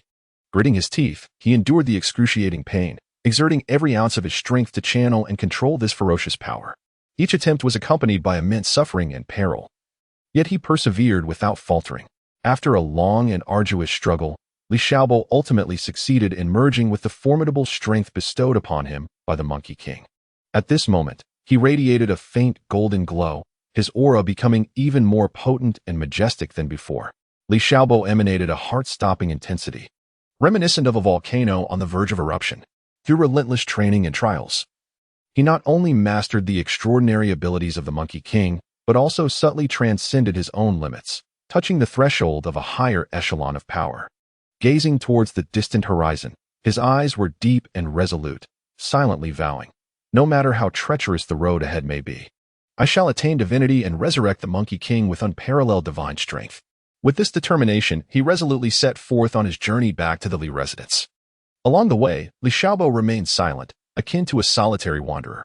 Memories of the Monkey King's tragic final moments and the yearning for life reflected in its eyes, along with its trust in him, flooded his mind. Each recollection pierced his heart like 1,000 steel needles, leaving him in unbearable anguish. Finally, after enduring countless hardships, Li Xiaobo returned to the long-lost Li residence. As he stepped through the threshold, everyone within felt the incomparable aura emanating from him, leaving them astonished and speechless. However, at that moment, Li Xiaobo was oblivious to their reactions. He passed through the crowd with an impassive expression, hastening towards his room. Upon entering, he eagerly retrieved the long-preserved soul bone of the Monkey King, cradling it in his hands as if it were a rare treasure. He examined each intricate line and detail with care. This soul bone seemed to harbor the memories and power of the Monkey King's life, and as Li Xiaobo gazed at it, he felt as though he could glimpse the days spent training alongside the Monkey King. Shortly after, he recalled a passage he had chanced upon in an ancient tome regarding the method of resurrection. Without delay, he rushed to the Li residence's treasury. The treasury was heavily guarded, making entry a formidable challenge. Once inside, amidst the towering stacks of books, Li Xiaobo anxiously searched for the yellowed pages that might contain the secrets of resurrection. Fortune favored the diligent. After a painstaking search, he finally uncovered a dusty volume titled The Divine Herb Compendium tucked away in a corner. Grasping it tightly as if it were a priceless gem, he began to peruse its contents. Soon, his gaze settled upon a particular page. The text elaborately describes various mystical herbs, reminiscent of the legendary ice and fire dual eyes from the original tale. It is said that a miraculous herb, essential for rapid enhancement, flourishes in that very place. Upon this revelation, Li Xiaobo's eyes sparkled with newfound hope, igniting a flame of aspiration within him. He was acutely aware that the journey to seek the ice and fire dual eyes would be fraught with innumerable challenges and perils. Yet, as long as there remained even the slightest chance to revive the gibbons, he would resolutely refuse to surrender. Thus, without hesitation, Li Xiaobo meticulously packed his belongings and embarked on a new adventure. He bid farewell to his family and stepped once more into the unknown, his gaze unwavering as he journeyed towards the sunset forest, harboring a fervent desire for the resurrection of the gibbons. Chapter 59. The Ice and Fire Duel. Li Xiaobo cautiously navigated through the forest at sunset, where a gentle mist enveloped his surroundings. While remaining vigilant for any lurking soul beasts, he meticulously sensed the aura of the Eye of Ice and Fire. Suddenly, a fox, radiating flames, darted forth, its eyes glinting with cunning. Li Xiaobo recognized it as the 1,000-year-old sunset fox, adept at using fire to bewilder its foes. He swiftly unleashed his reverse divine spear martial spirit. At that moment, he felt an icy chill lurking in the air, igniting a spark of delight in his heart. Could he be nearing the Eye of Ice and Fire? He chased off the sunset fox and hastened towards the source of the frigid aura. Parting a dense thicket, he beheld a mountain exuding both cold and heat, marking the discovery of the Eye of Ice and Fire. As he delved deeper into this enigmatic realm, the environment around him began to shift subtly. The once stable temperature fluctuated wildly, at times akin to being engulfed in a searing furnace. Unbearable heat causing sweat to pour forth. At other moments, it felt as though he had plunged into a frigid abyss, the bone-chilling cold compelling him to shiver uncontrollably. This peculiar variation in temperature served as a silent warning, indicating that Li Xiaobo was drawing closer to the fabled treasure. While he trudged forward with great difficulty, a mist-shrouded gorge suddenly emerged before him. Through the hazy fog, he beheld a plethora of peculiar flora flourishing within the canyon. These flowers, vibrant and dazzling, boasted hues of fiery red, rosy pink, and snowy white, intertwining to create a breathtaking tableau. However, Li Xiaobo quickly discerned an unsettling anomaly. The seemingly enchanting blossoms exuded a faint yet ominous fragrance. Unlike the refreshing allure of ordinary flowers, it bore a subtle hint of danger. As if cautioning all intruders, this place is fraught with peril, do not act recklessly. According to the original text, this location is guarded by a rare plant known as the Azure Scale 7 Absolute Flower. Its toxicity is immensely potent. Any ordinary person who suffers a sting or inhales its pollen would succumb instantly, with no hope of survival. Faced with such a dire threat, Li Xiaobo dared not let his guard down. He carefully maneuvered his steps, striving to avoid the deadly blooms, advancing slowly towards his destination, one deliberate footfall at a time. Upon traversing the lush meadow, a stunning spectacle unfolded before his eyes. It was as if he had entered a dreamlike realm, where one side blazed with roaring flames while the other was blanketed in pristine, accumulated snow. Within this extraordinary landscape, a spring gushed forth, issuing forth scalding hot water that splashed onto the ground, instantly rising in plumes of white mist. In stark contrast, the opposite side was cloaked in a thick layer of snow, resembling a fairy tale world draped in silver. Here, at the juncture of fire and ice, two crystal-clear springs surged from the depths below. One spring exuded a chilling cold, its frigid essence seemingly capable of penetrating to the very marrow of one's bones, while the other surged with a fiery warmth, radiating waves of heat that rendered one nearly unbearable. This is the legendary Eye of Ice and Fire, a realm steeped in mysterious power and infinite secrets. As Li Xiaobo gradually approached this enchanting spring, he was immediately enveloped by an extraordinarily potent aura, akin to surging ocean waves crashing upon him. This energy was so dense it felt as though it could seep directly into the depths of one's soul. Here, not only did rare medicinal herbs converge like treasures gathered in a bountiful trove, but it also served as an ideal sanctuary for countless plant souls and beasts that yearned for a haven. In this tranquil and harmonious environment, the surroundings were so still that even the slightest breeze ceased to flow, and time seemed to come to a standstill in that moment. Li Xiaobo held his breath, his heart racing with trepidation, fearful that even the slightest movement might disturb the creatures inhabiting this land. Suddenly, a deep and resonant roar shattered the tranquil silence, sending a jolt of alarm through him. He quickly heightened his vigilance, casting a swift glance around. Not far from him, a colossal, muscular plant began to approach him with slow, deliberate steps. Upon closer inspection, he realized that this remarkable specimen was none other than the illustrious Earth Dragon Gourd, one of the legendary herbs flourishing in the realm of ice and fire. Li Xiaobo's eyes widened in astonishment, his mouth slightly agape, his face a canvas of disbelief. He was profoundly shaken by the breathtaking spectacle of the ice and fire duality before him. It appeared as if two resplendent gems were embedded in the earth, one side ablaze with fervent flames, waves of heat rolling forth as if intent on incinerating all in their path. The other side exuded a bone-chilling cold, a frigid spring that sent shivers down one's spine. This locale not only boasted an unparalleled and unique natural environment, but also served as a coveted sanctuary for countless spirit masters, a realm they yearned to explore. Although, for various reasons, Li Xiaobo could not plunge into the depths of that spring to uncover its mysteries at that very moment. A seed of curiosity regarding the secrets of the spring had taken root and begun to sprout within the depths of his heart. He silently vowed to double his efforts in cultivation, striving to enhance his strength and wisdom. For only in this way could he hope to qualify, one day, to step into the enigmatic realm of the ice and fire duality, and seek the immense opportunities hidden within, related to the Ice Dragon King and the Fire Dragon King. Perhaps then, he would unveil an unknown legendary tale and achieve a monumental feat that would reverberate through the ages. Li Xiaobo had barely reacted when the Earth Dragon Golden Gourd rushed towards him like a streak of golden lightning, coming to a steady halt just a few meters away. This colossal creature was enveloped in a layer of hard scales that shimmered with resplendent golden light, exuding an aura both ancient and formidable. Its robust vines swayed slightly in the air, as if sharp eyes were scrutinizing Li Xiaobo before it. Faced with such a powerful entity, Li Xiaobo felt a surge of caution, acutely aware that any reckless move could be disastrous. Drawing a deep breath, he gradually activated the internal cultivation method, allowing the power of his true dragon bloodline to unfurl. An aura of pure and majestic energy instantly spread, intertwining with the ancient essence emanating from the Earth Dragon Golden Gourd, creating a palpable tension between them. The Earth Dragon Golden Gourd seemed to sense the true dragon bloodline aura that Li Xiaobo had released. Its previously restless vines began to calm, retracting slightly. However, despite this temporary equilibrium, a palpable tension still enveloped the surroundings, dissuading any sense of relaxation. At that moment, Li Xiaobo inadvertently caught sight of a small grass plant emitting a faint glow near the Eye of Ice and Fire. Drawing upon years of experience and knowledge accumulated from his adventures, he immediately recognized it as the pivotal target of his quest for celestial herbs, the ice spirit grass.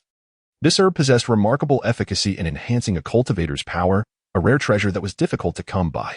Yet, the Earth Dragon Golden Gourd stood guard over it, making the acquisition of the ice spirit grass no simple task. Furrowing his brow, Li Xiaobo fell into contemplation. Suddenly, he recalled having read in ancient texts that the Earth Dragon Golden Gourd favored a particular type of soul energy fluctuation. He attempted to summon that specific resonance, sending forth a signal of goodwill to the creature. Initially taken aback, the Earth Dragon Golden Gourd gradually relinquished its hostility. Seizing this opportunity, Li Xiaobo swiftly approached the ice spirit grass and cautiously plucked it. The Earth Dragon Golden Gourd merely observed, offering no resistance. After securing the ice spirit grass, Li Xiaobo bowed in gratitude before the creature and joyfully continued his search for other celestial herbs. He remained near the Eye of Ice and Fire, and soon he sensed a vibrant surge of life energy emanating from a concealed corner. Following the sensation, he discovered a peculiar celestial herb. One half of this herb radiated a lively emerald green, while the other half was a deep, somber black.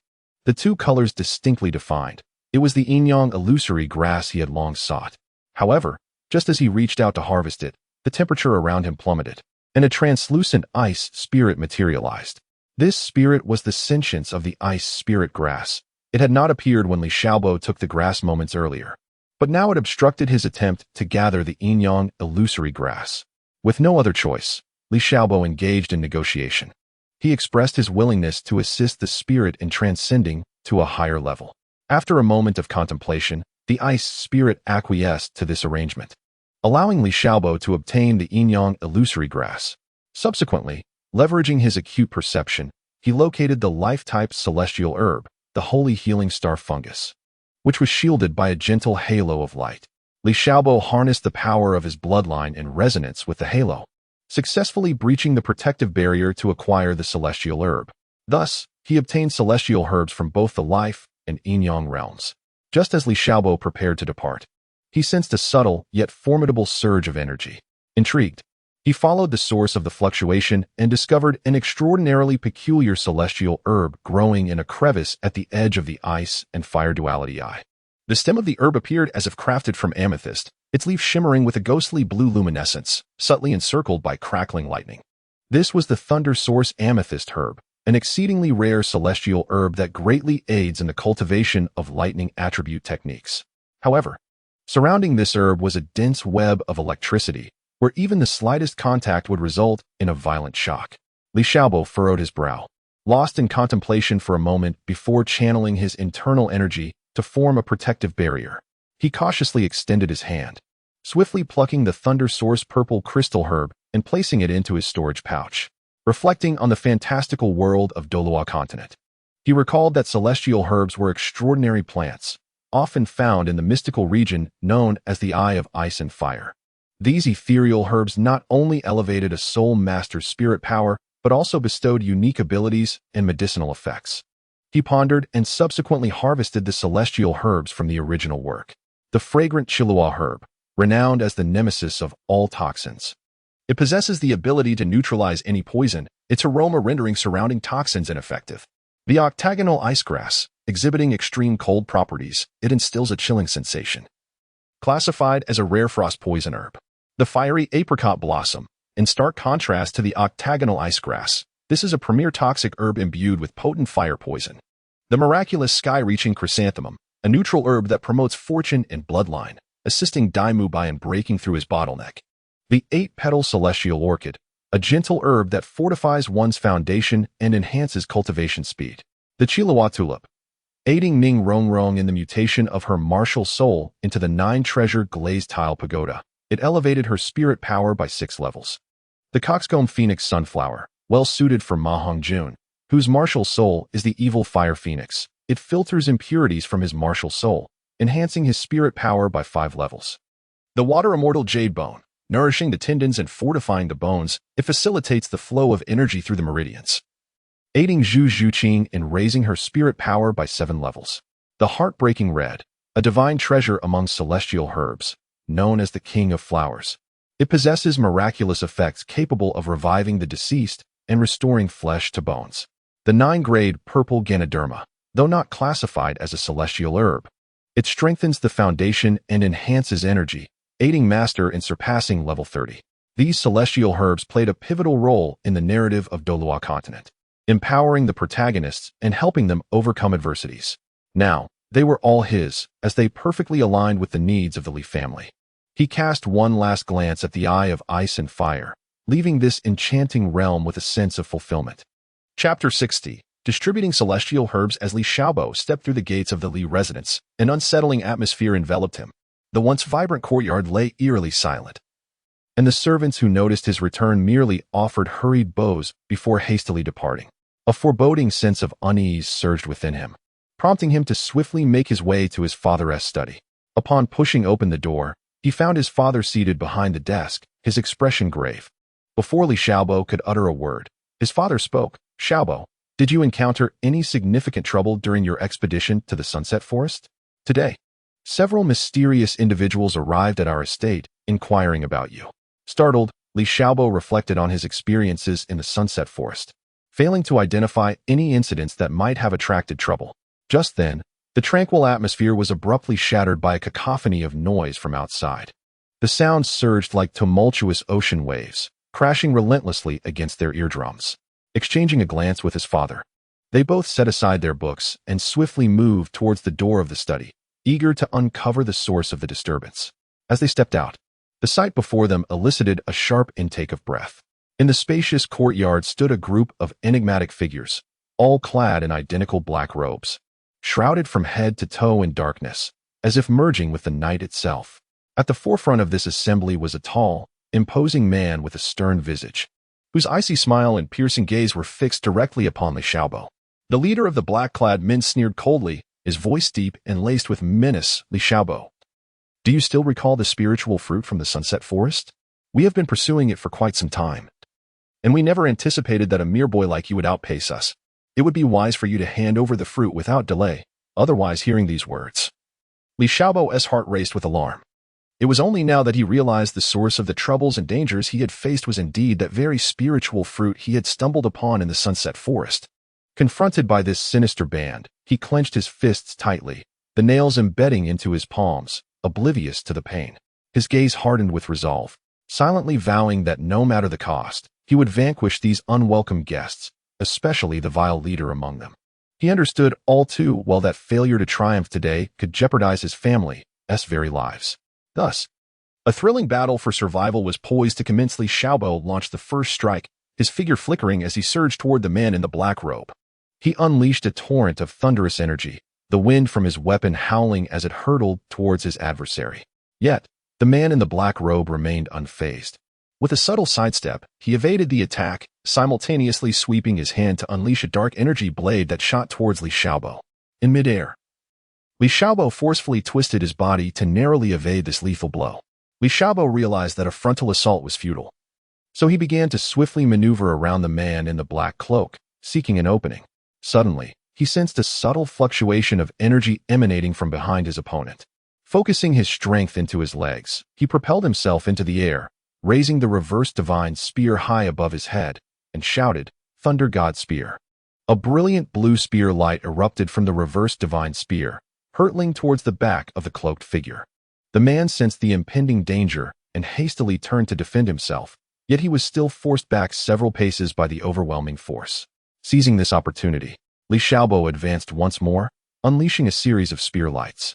The man in black roared in fury as his cloak billowed, and countless dark shadows surged forth to ensnare Li Xiaobo. Trapped within, he found himself unable to move. Just as the cloaked figure prepared to deliver a fatal blow, Elder Zhong intervened, casting the breaking cloud spear to disperse the shadows. The two stood side by side, reigniting their fighting spirit, ready to face an even more intense battle. Li Xiaobo cast a grateful glance at Elder Zhong, and their eyes met with an unspoken understanding. With both hands forming a seal, Li Xiaobo unleashed his seventh soul technique. A golden radiance enveloped him as he activated the law of heaven and earth. In an instant, his body expanded to an immense size, towering like a giant over the figures cloaked in black. The black-robed man, upon witnessing this transformation, changed countenance and commanded his subordinates to launch an assault. Countless spheres of dark energy hurtled toward Li Xiaobo. With a mighty sweep of his colossal hand, he effortlessly dispersed the energy orbs. Then he stomped his foot, causing the ground to tremble, which resulted in numerous black-robed individuals losing their balance and tumbling to the ground. Seizing the opportunity, Elder Zhong executed the phantom step, weaving through the throngs of black-clad figures to strike unexpectedly. Realizing the dire situation, the black-robed man amalgamated the power of his followers, significantly enhancing his own strength. He charged at Li Xiaobo, and the two engaged in a fierce confrontation, each collision generating tremendous shockwaves. Li Xiaobo seized the moment, grasped the small sprite, and hurled it forcefully into the distance. The sprite crashed heavily to the ground, spitting out a mouthful of blood. Witnessing their leader's defeat, the remaining black-robed individuals scattered in disarray. Li Xiaobo returned to his original form and let out a long breath, relieved that the crisis had finally been averted. Li Xiaobo approached the fallen sprite, his gaze still tinged with wariness. The sprite glared fiercely at him, yet was unable to resist due to its injuries. Why the insistence on seizing the spirit fruit? Li Xiaobo inquired. The sprite let out a cold snort. That spirit fruit could have facilitated my evolution. And now you have ruined everything. In that instant, Li Xiaobo felt a sudden jolt in his heart. He had not anticipated that this seemingly ordinary spirit fruit would evoke such intense malevolence within the sprite's depths. His expression instantly hardened, and without hesitation, he gestured with his hand, summoning a reverse divine spear that materialized from thin air, exuding an enigmatic aura. With a fierce shout, Li Xiaobo thrust the spear towards the sprite like a bolt of lightning. A soft sound echoed as the reverse divine spear effortlessly pierced through the sprite's frail form. In an instant, the light of life within the sprite began to fade rapidly, its diminutive body collapsing limply to the ground. However, a remarkable event unfolded. Upon the sprite's demise, a vibrant red halo gradually emerged above its lifeless body, adorned with 3 luminous golden patterns that were clearly visible. Evidently, this was the precious soul ring possessed by the sprite. Upon witnessing this scene, Li Xiaobo's eyes glimmered with a flicker of surprise. He hastily advanced, seated himself cross-legged on the ground, and, after adjusting his breath and mental state, commenced the arduous task of absorbing the soul ring. As minutes turned into hours, it was not until more than an hour had elapsed that Li Xiaobo finally succeeded in incorporating the soul ring into his being. Subsequently, he gradually closed his eyes, immersing himself in the subtle and wondrous transformations of the soul power within him. Each flow of soul energy resonated deeply within the recesses of his soul. At that moment, a thought struck him like lightning. The diminutive spirit's lifeless form might conceal a precious soul bone. With this realization, he abruptly opened his eyes, his gaze piercingly fixed upon the lifeless body of the spirit. Taking a deep breath to steady his fluttering emotions, he slowly rose to his feet. His steps were gentle, as though he feared awakening a slumbering giant, cautiously approaching the spirit's remains. He bent down, extending his hands to meticulously explore the area inch by inch. As time passed and a tinge of anxiety began to creep into his heart, an elusive wave of soul power emanated from the earth beneath him. A surge of joy filled his heart as he swiftly crouched down, delicately brushing aside the dirt that concealed it. Before long, a fragment of soul bone, shimmering with a faint light and pulsating with soul energy, emerged before his eyes. This soul bone radiated a soft azure hue, its surface adorned with intricate patterns, resembling a masterpiece meticulously sculpted by nature itself. Upon beholding the soul bone, an uncontainable joy illuminated Li Xiaobo's countenance. He nodded in satisfaction, excitement flickering in his eyes. However, he refrained from immediately stowing the soul bone away. Instead, he cautiously surveyed his surroundings to ensure no lurking dangers were present before carefully placing the soul bone into his storage ring. After completing these actions, Li Xiaobo did not hastily depart. He understood that the fierce battle had undoubtedly left its mark, and if left unaddressed, it could invite unnecessary troubles. Thus, he summoned several subordinates, instructing them to take their time in meticulously clearing away the remnants of the battle, including bloodstains, footprints, and various shattered items. Once everything was tidied up, Li Xiaobo returned to the side of the spirit's remains and opened the herb scroll in his hand. A flash of green light enveloped the spirit's body, which instantly vanished, absorbed into the scroll. After accomplishing this, he finally turned away and strode with resolute steps towards the hall. Upon returning to the hall, Li Xiaobo took a brief moment to regroup before summoning the numerous talented disciples of the Li family, alongside several esteemed elders. The assembly gathered, awaiting Li Xiaobo to announce the forthcoming significant matters. Li Xiaobo spoke with a grave expression. You have all witnessed this fierce battle firsthand. Surely, each of you understands that in our enigmatic and fantastical land of Douluo continent, the rarest celestial herbs have always been the coveted treasures of all soul masters.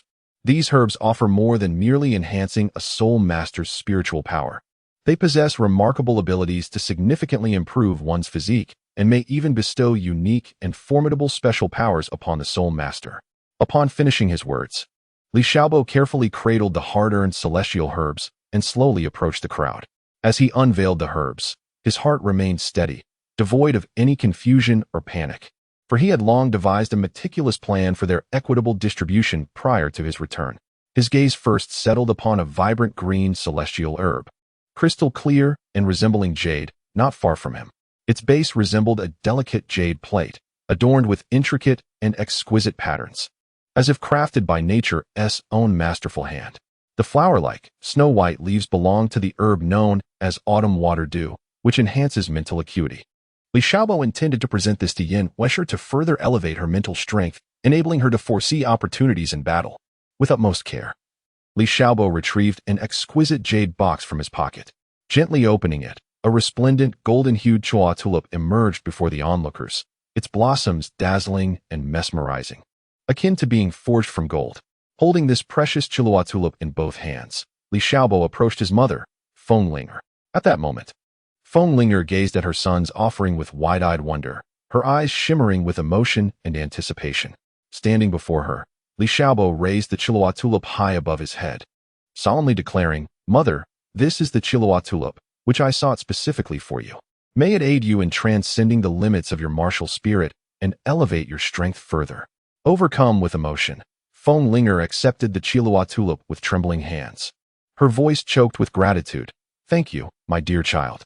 Meanwhile, Li Xiaobo retrieved another extraordinary celestial herb from a different pouch.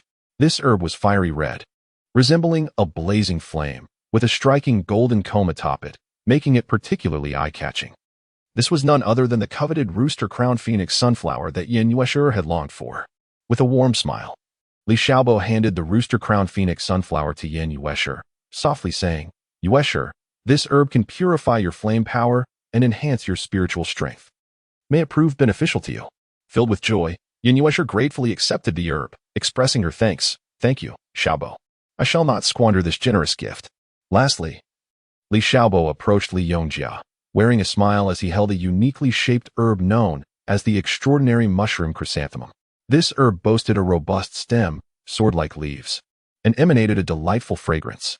Li Xiaobo presented the extraordinary Qirong Tongtian chrysanthemum to Li Yongjia with sincere fervor, stating, "Brotherly, this remarkable chrysanthemum possesses the ability to fortify your foundation and enhance your vitality, aiding you in transcending the obstacles of your cultivation and ascending to greater heights.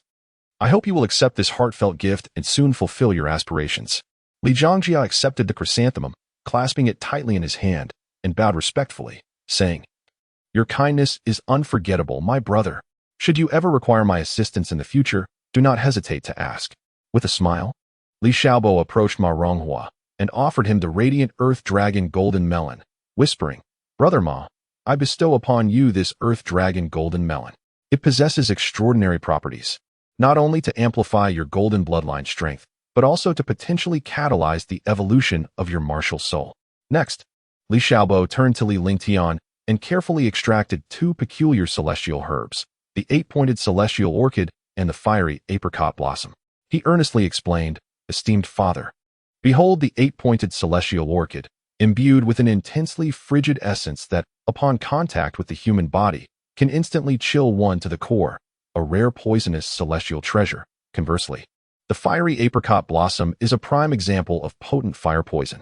Yet, the marvel lies in the fact that consuming both herbs simultaneously not only avoids fatal poisoning, but can significantly enhance one's physical constitution, potentially achieving the wondrous state of dual immunity to ice and fire."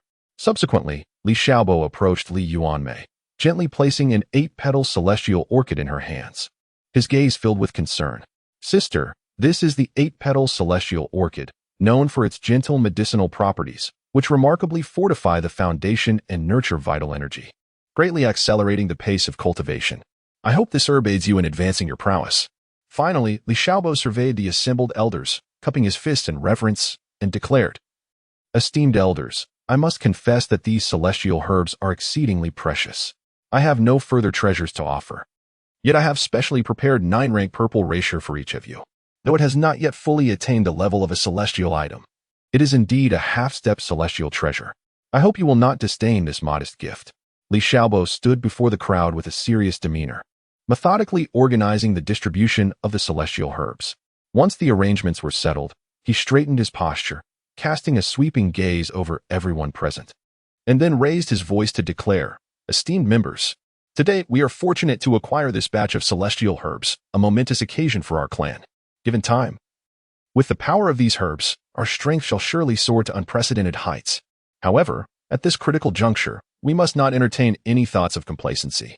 Remember, to row against the current is to advance. Stagnation equates to regression. Moreover, this matter is of great significance. We must not leak even a whisper to the outside world.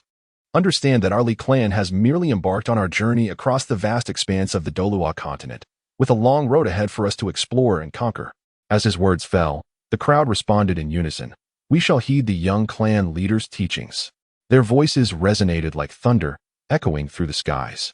Time swiftly passed, and merely a few days later, the Li residence was already bustling with fervor and activity.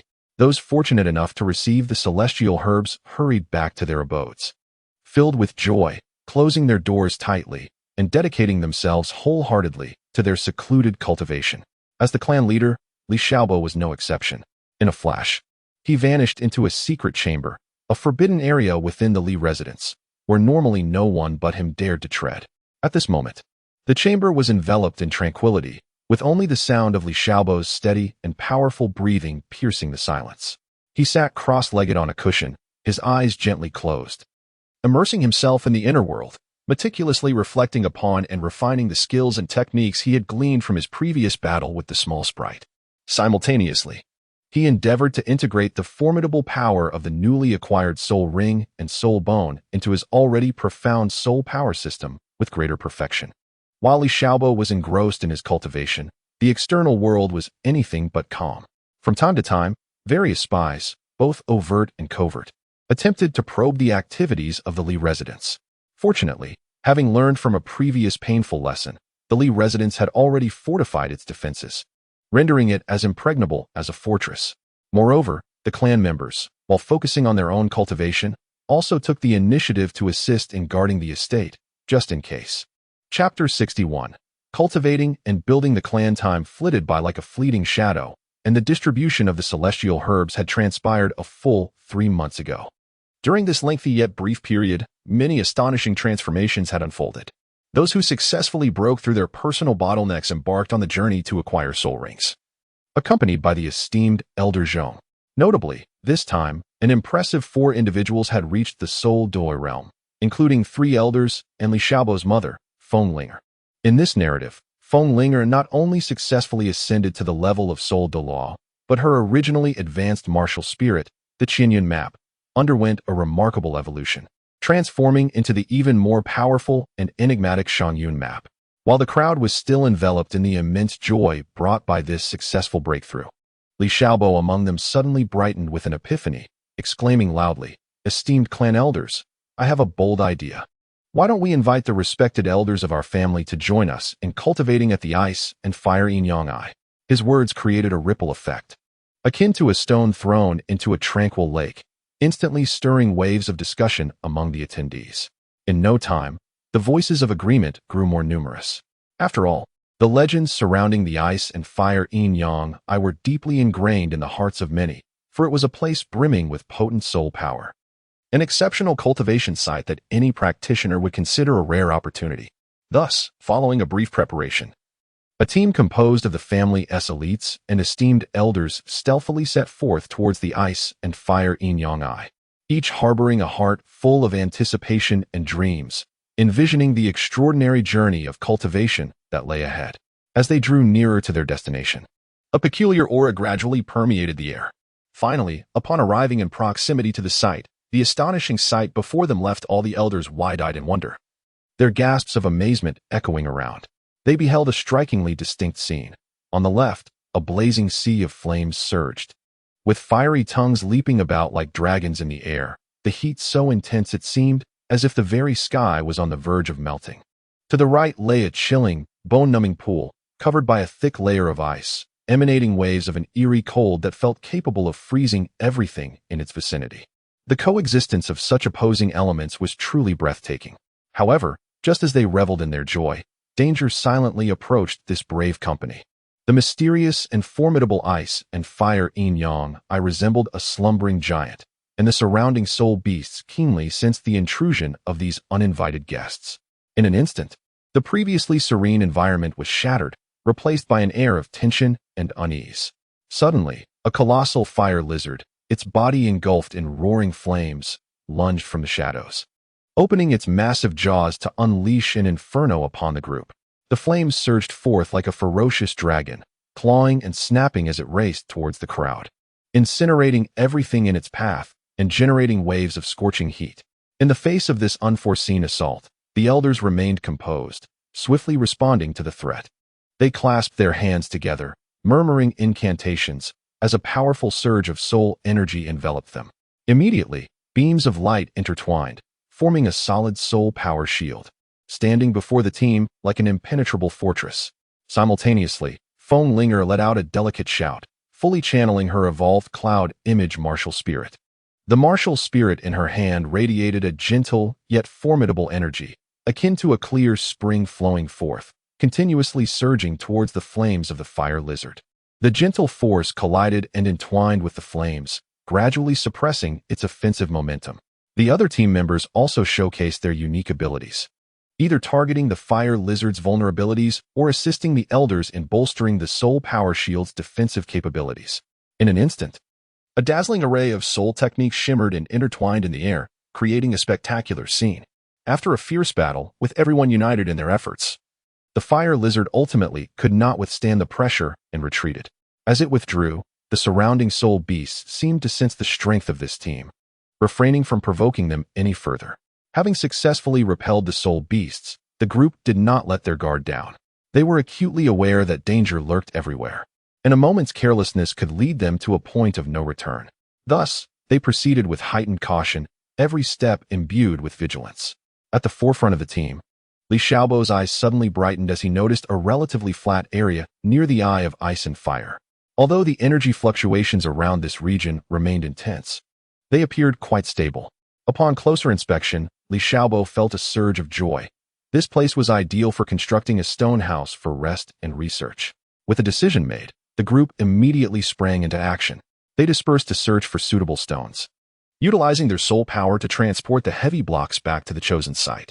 Some team members were responsible for cutting and polishing the stones, while others began assembling the framework of the house, each fulfilling their roles in a busy yet orderly manner. During the arduous journey of erecting these stone houses, they encountered numerous challenging obstacles. The most prominent issue was that the seemingly ordinary stones had, for reasons unknown, been profoundly affected by the powers of ice and fire, rendering them extraordinarily hard, akin to forged steel, making intricate carving nearly impossible. Faced with such a predicament, the esteemed elders naturally refused to yield. They each employed their unique skills and techniques. Some elders wielded their profound soul power, softening the stubborn stones like a gentle spring rain, while others directly utilized their unparalleled martial spirit strength to cut the stones with precision, akin to a skilled chef deftly carving meat. Thus, after several days of relentless effort and hardship, a few seemingly simple, yet remarkably sturdy and practical stone houses finally rose from the ground, resembling an oasis in the desert, bringing hope and warmth. As the stone houses were completed, the elders eagerly filed inside, swiftly entering a state of focused cultivation. At this moment, the mystical Eye of Ice and Fire brimmed with a potent soul force, surging into the stone house like a flood unleashed from a dam. Time slipped away like a fleeting shadow, and as the days passed, the elders immersed in their cultivation began to emanate a faint, ethereal glow that was both elusive and enigmatic. Yet, as the saying goes, fortune often conceals danger. This intense absorption of soul energy, while augmenting the elders' powers, simultaneously attracted a far more formidable and terrifying presence, a colossal, formidable ice soul snow ape that stealthily approached the stone house with deliberate intent. This beast radiated a chilling aura that instilled dread. Wherever it tread, flora and fauna, as well as dust and earth, were enveloped in a thick blanket of ice and snow, transforming the surroundings into a frozen realm clad in silvery white. At this critical juncture, Li Xiaobo, who had been stationed outside the stone house on guard duty, suddenly sensed an unsettling shift in the atmosphere. His brow furrowed, and his gaze sharpened, scanning the vicinity with vigilance. Soon, he discerned the ominous presence of the ice soul snow ape. Realizing the gravity of the situation, Li Xiaobo wasted no time and raised his voice to urgently alert his companions to prepare for the impending life-and-death struggle. In an instant, tension escalated to its peak. As a heart-stopping crisis loomed ominously on the horizon, Li Xiaobo was the first to charge towards the ice soul snow ape, wielding the reverse god with glimmering cold light, aiming directly for the creature's vital points. The ice soul snow ape, however, remained unfazed, raising its arm to effortlessly deflect the strike, only to be swiftly pierced by Li Xiaobo's lance, resulting in its demise.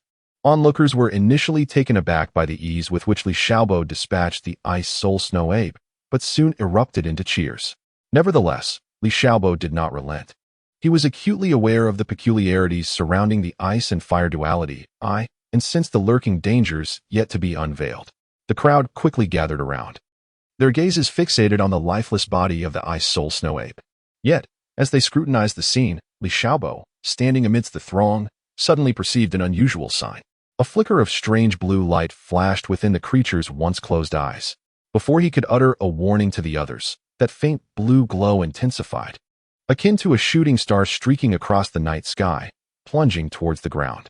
In an instant, the very earth began to tremble violently, as if a formidable force surged from beneath. Accompanied by the ground's quaking, a 9,000-year-old ice crystal scorpion emerged from the soil, radiating a ghostly blue luminescence. Although slightly smaller than the ice soul snow ape, the chilling aura it exuded was no less formidable. Without a moment's pause, the newly emerged ice crystal scorpion raised its barbed tail, launching a barrage of razor-sharp ice spikes towards the crowd. Startled by this sudden onslaught, the crowd hastily scattered, each employing their agility to evade the rain-like assault of ice spikes. Simultaneously, they swiftly regrouped, adopting a tightly organized battle formation to confront this new and formidable foe. At the forefront of the group, Feng Linger, without hesitation, summoned the cloud-patterned martial soul within her. As her thoughts coalesced, a gentle yet resilient force emanated from her hands, flowing like an agile ribbon towards the ice crystal scorpion. Feng Linger aimed to envelop the scorpion in this power, effectively constraining its movements and creating more opportunities for her comrades to strike. Li Xiaobo's figure flickered, swiftly maneuvering behind the colossal ice crystal scorpion like a wraith. At that moment, the creature was momentarily immobile, ensnared by an unseen force. Gripping the reverse divine spear tightly, he raised it high and, summoning all his strength, plunged it fiercely toward the scorpion's back.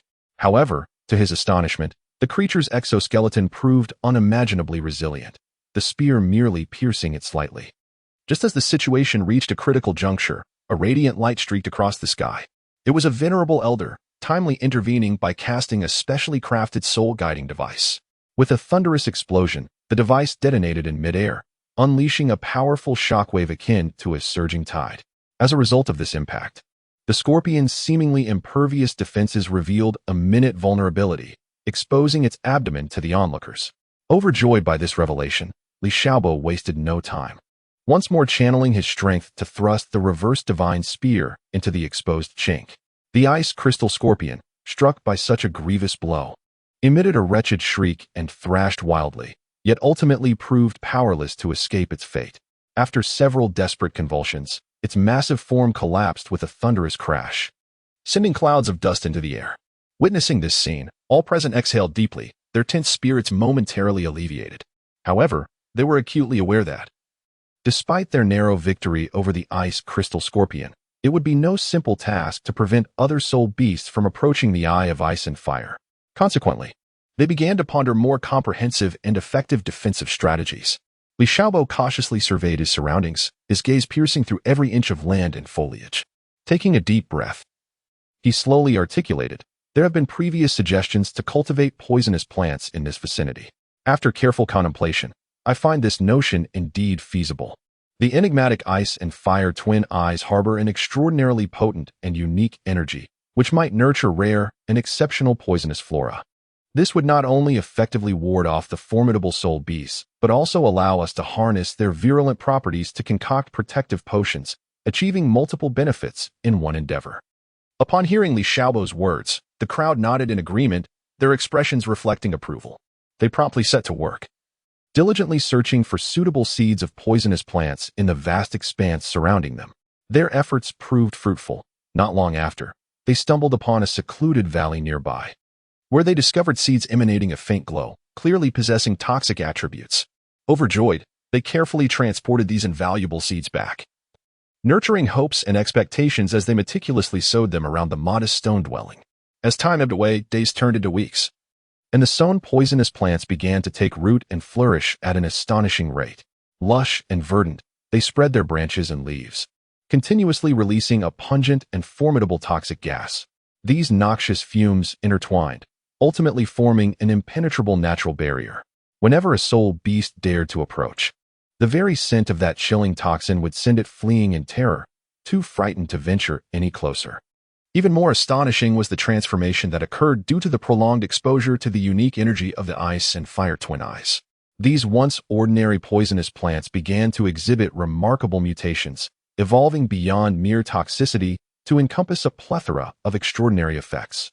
Li Xiaobo keenly noticed this change and, after thoughtful consideration, resolved to personally extract and refine the essence of these plants.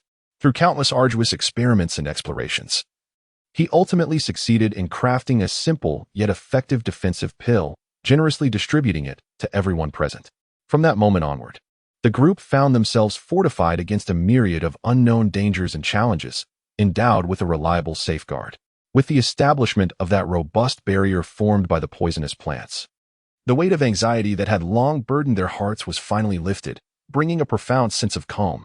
In the subsequent passage of time, they diligently continued their arduous training while simultaneously exploring the deeper mysteries of the ice and fire duality, with a sense of curiosity and anticipation. Under the vigilant protection of the poisonous flora, they were no longer subjected to the ferocious onslaught of massive soul beast hordes, allowing them to steadily advance towards their grand aspirations of enhancing their strengths and seeking the path to divinity, step by step. However, such tranquil and harmonious days were destined not to endure. One day, as Li Xiaobo sat quietly near the stone hut, deeply engrossed in the study of the newly discovered characteristics of the poisonous plants, he suddenly perceived an unusual fluctuation in the once impenetrable barrier of toxic vegetation. The lethal toxins, which had previously been sufficient to send many soul beasts fleeing in terror at the mere hint of their release, now seemed to recoil as if confronted by an overwhelmingly powerful adversary. This unexpected turn of events instantly heightened the vigilance of everyone present. Before long, a petite but fiercely burning amethyst-flamed pangolin slowly came into view. Although this small creature appeared diminutive, it showed no fear of the terrifying poison. Instead, it brazenly opened its mouth, greedily inhaling the gases that would be lethal to other soul beasts. Witnessing such an unusual spectacle, the group realized they were likely confronted with an unprecedentedly formidable soul beast, one that demanded utmost attention and caution. Feng Linger, with a commanding shout, initiated a fierce offensive. With a graceful wave of her jade hand, her cloud-patterned martial spirit erupted in radiant brilliance, and a powerful force coiled around the pangolin like a constricting serpent. However, the pangolin was remarkably agile, swiftly dodging the attack while unleashing a torrent of purple flames towards Feng Linger. In that critical moment, Li Xiaobo leaped forward without hesitation, his reverse divine spear slicing through the air like a dragon emerging from the sea, forcefully dispersing the oncoming purple flames. Sparks flew in an intense display. Simultaneously, several elders unleashed their unique skills, working in unison to construct an enormous soul power cage, ensnaring the pangolin within.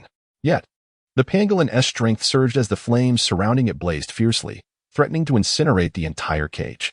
As the structure teetered on the brink of collapse, the situation grew increasingly dire. In this pivotal moment, Li Xiaobo's mind raced, and in a flash of inspiration, he produced a carefully concocted defensive pill from his bosom. This pill emitted a gentle fragrance and shimmered with an otherworldly glow. With a swift flick of his wrist, Li Xiaobo sent the pill hurtling towards the pangolin like a shooting star. In the blink of an eye, upon the pill's contact with the creature, a thunderous boom erupted, and a massive cloud of smoke ascended into the air. As the haze gradually dispersed, the onlookers were astounded to discover that the pangolin, previously trapped within its cage, had mysteriously vanished. In light of this development, a collective sigh of relief escaped their lips, believing the crisis had been averted. However, before they could fully relax, the ground beneath them began to tremble violently. Startled, they looked down and realized that the pangolin had seized the opportunity amidst the chaos to burrow into the earth, voraciously drawing energy from the fabled ice and fire Tui hidden deep below. It is worth noting that this ice and fire Tui is an exceedingly rare yet perilous phenomenon within the realm, and should the pangolin continue to siphon this energy, it could potentially unleash an unimaginable catastrophe. Recognizing the gravity of the situation, the crowd wasted no time and quickly gathered to urgently devise a strategy. Bracing themselves for the impending formidable challenge that lay ahead, Li Xiaobo fixed his gaze intently upon the land ahead, his eyes ablaze with determination as he proclaimed in a commanding voice, "Friends, we must unite our efforts and drive this despicable creature from its hidden lair." No sooner had his words left his lips than he gripped the reverse divine spear tightly, summoning all his strength to thrust it forcefully into the hardened earth.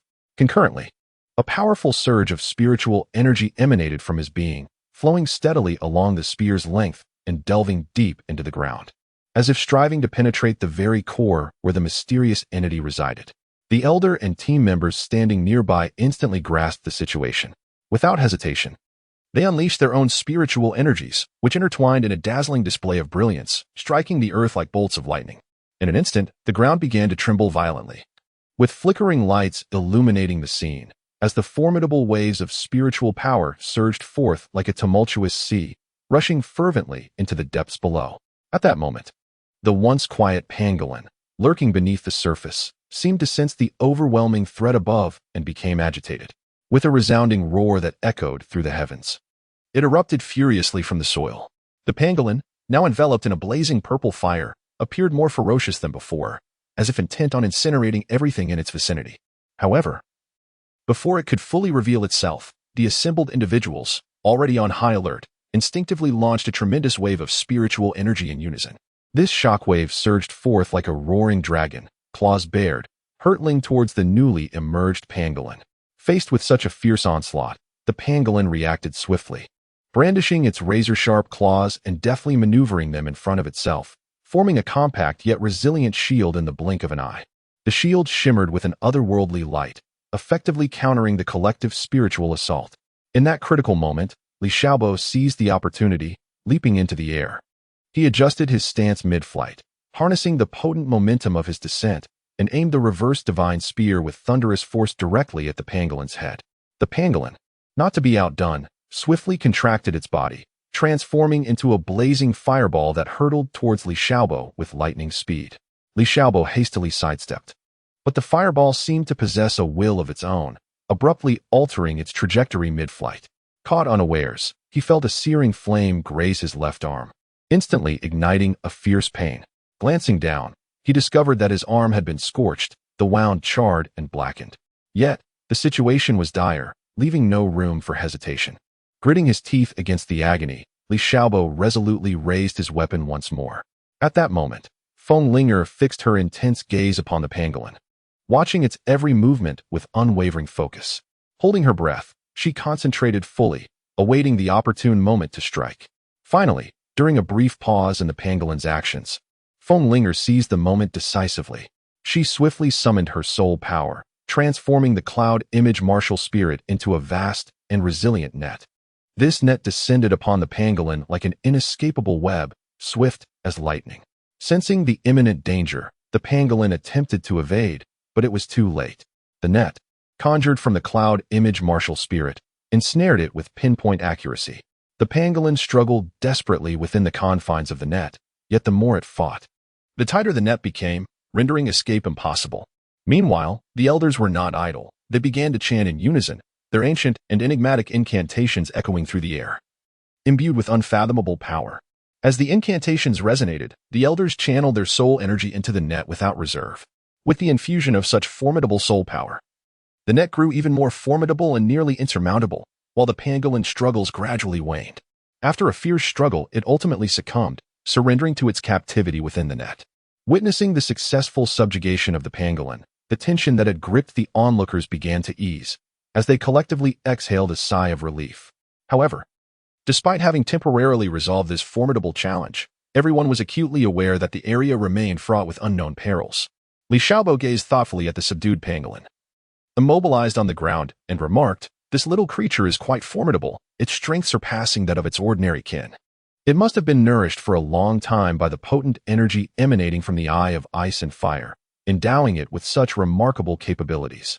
If we allow it to remain here, it may become a significant threat to us in the future."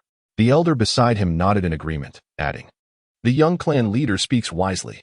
In my opinion, we should take it to a remote area and release it, ensuring it is completely distanced from the eye of ice and fire, thereby eliminating any future concerns." However, before others could respond, a different opinion was voiced. "Hold on. I believe we need not complicate matters. Let us simply confine it within the Baichao Tuesday. This way, we need not worry about it posing a further threat, nor expend time and effort transporting it far away for release." After successfully subduing the armored pangolin, Li Xiaobo regarded the Baichao too contemplatively and eventually spoke. "Though the toxic plants possess formidable power, all things in this world exist in a cycle of mutual restraint. There will always be powerful soul beasts like the pangolin that are unperturbed by poison.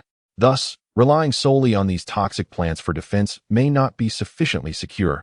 We must enhance our protective measures further. I have heard of a wondrous plant called Jianzhu, which possesses the ability to actively attack any soul beasts that invade its territory. Moreover, ordinary soul beasts tend to avoid its growing area, reluctant to approach. If we can locate this Jianzhu and cultivate it in our dwelling, it would undoubtedly bolster our safety significantly." The crowd nodded in agreement, recognizing the wisdom in Li Xiaobo's words. Consequently, they prepared their belongings and set forth on a quest to find Jianzhu. Traversing mountains and valleys, enduring the elements over several arduous days, their perseverance ultimately bore fruit as they discovered the location of the Jianzhu seedlings. The young Jianzhu appeared as a vibrant emerald, its slender leaves akin to blades, shimmering with a subtle, cold luminescence. Cautiously, they extracted these precious seedlings, returning with hearts full of joy and anticipation to their stone dwelling. Together, they diligently planted the Jianzhu seedlings around the stone house, providing them with careful nurturing. Fortuitously, This location was graced with the unique energy source of the Eye of Ice and Fire. Under the nurturing influence of this potent energy, the initially fragile Jianzhu seedlings grew at an astonishing rate. Before long, they matured into a dense bamboo grove. As the gentle breeze rustled through the leaves, a soft whispering sound emerged, and from a distance, the grove resembled a formidable wall of interwoven green leaves, standing as a steadfast guardian. Since then, curious or audacious soul beasts occasionally ventured to test this newly established territory. Yet, whenever they approached the area cloaked by Jianzhu, they were immediately struck by the piercing and authoritative aura emanating from the bamboo. This aura, palpable as if it were a tangible entity, instills within the soul beasts a profound sense of fear and reverence. Often, before they even venture into the depths of the bamboo grove, they are compelled to turn and flee in terror. Consequently, the group can finally set their minds at ease, diligently engaging in their cultivation beside the Eye of Ice and Fire, while simultaneously delving deeper into the myriad of concealed mysteries that lie behind this enigmatic and alluring realm. Li Ling Tian gazed upon the lush expanse of sword bamboo before him, a glimmer of satisfaction flickering in his eyes. These sword bamboos are truly remarkable. Once they reach full maturity, they will be immensely beneficial for the soul masters in our family who possess metallic attributes and sword-type martial souls. However, standing beside him, Li Xiaobo shook his head gently and remarked, "Father, I believe you may be mistaken." Li Lingdian furrowed his brow, gazing at his son with a hint of confusion, and spoke in a low voice, "What is it? Am I not speaking correctly?" Li Xiaobo smiled gently and explained at a leisurely pace, "Father, you have only considered the specific effects of the sword bamboo on certain types of soul masters. Yet you have overlooked a crucial factor. This place is the Eye of Ice and Fire. The plants that thrive here, influenced by the dual forces of ice and fire, are often more prone to mutation. Therefore, I believe it is quite likely that we will encounter more sword bamboos possessing ice and fire attributes." Upon hearing his son's words, Li Lingtian suddenly understood and nodded. "Ah, I see now. I have been somewhat negligent. In light of this, perhaps we should consider transplanting some soul beasts of other attributes here as well?" After a moment of contemplation, Li Xiaobo replied, "Father, this idea is quite commendable. However, if we are to proceed with the transplantation, it may be more prudent to select soul beasts with attributes of life and light. Firstly, we still need to cultivate here, and these two attributes are relatively gentle, causing minimal disruption to our efforts. Secondly, the plant-type soul beasts of these attributes are inherently rare and precious. Successfully transplanting them would undoubtedly enhance the overall strength of our family." Upon hearing Li Xiaobo's well-reasoned analysis, the crowd nodded in agreement, finding his arguments compelling. Thus, without further ado, they immediately set about preparing for the significant endeavor of transplanting life and light attribute plant-type soul beasts. Finding such rare soul beasts would not prove to be an easy task. Consequently, they toiled tirelessly, scouring the land and exhausting themselves in search of any leads. Their perseverance bore fruit when, at last, they acquired an important clue from various sources. It was said that within the distant and mysterious Lingshu Valley, traces of these soul beasts could potentially be uncovered. Upon receiving this news, the group wasted no time and embarked on their journey to Lingshu Valley without hesitation. The journey was fraught with hardships, as they braved the elements and traveled long distances, yet their hearts brimmed with hope, and their steps remained resolute. When they finally arrived at Lingshu Valley after enduring countless trials, the sight before them left everyone in awe. The valley was suffused with an exuberant vitality, with radiant beams of light intertwining, resembling a celestial paradise. As expected, numerous life and light attribute plant-type soul beasts resided here, exactly what they had been desperately seeking. However, just as the group prepared to meticulously select and transplant these soul beasts, an unforeseen event occurred. Suddenly, a formidable array of guardian soul beasts descended upon them like divine warriors, blocking their path.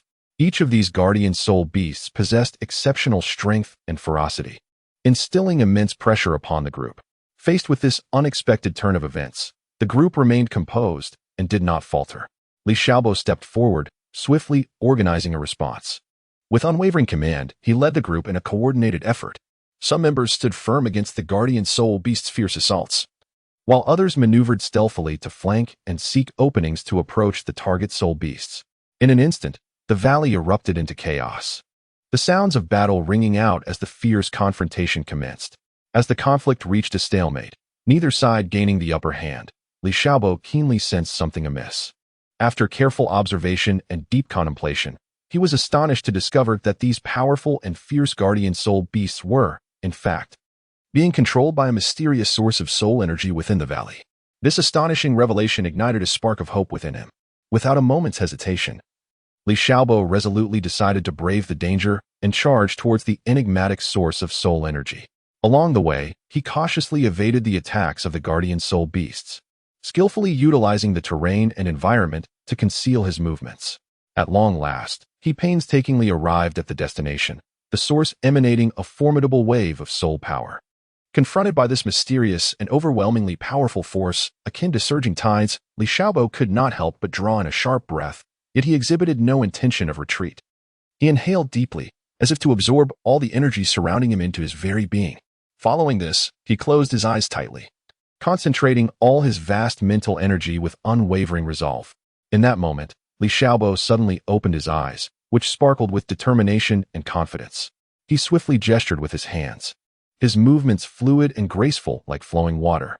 Brilliant, resplendent beams of light shot forth from his fingertips, reminiscent of meteors streaking across the sky. These radiant streams intertwined and coalesced, gradually forming an intricate and exquisite rune pattern. This rune appeared as a masterpiece, with each line imbued with boundless mysteries and power. As time passed, an increasing number of luminous rays continuously merged into this rune, enhancing its brilliance. Ultimately, when the last beam successfully infused itself within, the rune erupted in an extraordinarily dazzling light, akin to a sun rising and illuminating the surrounding darkness. Subsequently, the radiant rune commenced a slow descent, its pace unhurried, yet exuding an irresistible aura of pressure. When it finally made contact with the portion of soul power deemed a threat, an intense reaction erupted between the two. A resounding hum echoed, as that segment of soul power seemed to be gripped and sealed by an invisible hand, rendered immobile. Almost simultaneously, the once formidable guardian soul beasts appeared to lose their support, their bodies trembling slightly, their strength evidently diminished. Their movements grew sluggish, and their offensive capabilities plummeted. Seizing this rare opportunity, the weary individuals, who had been steadfastly resisting, sprang into action.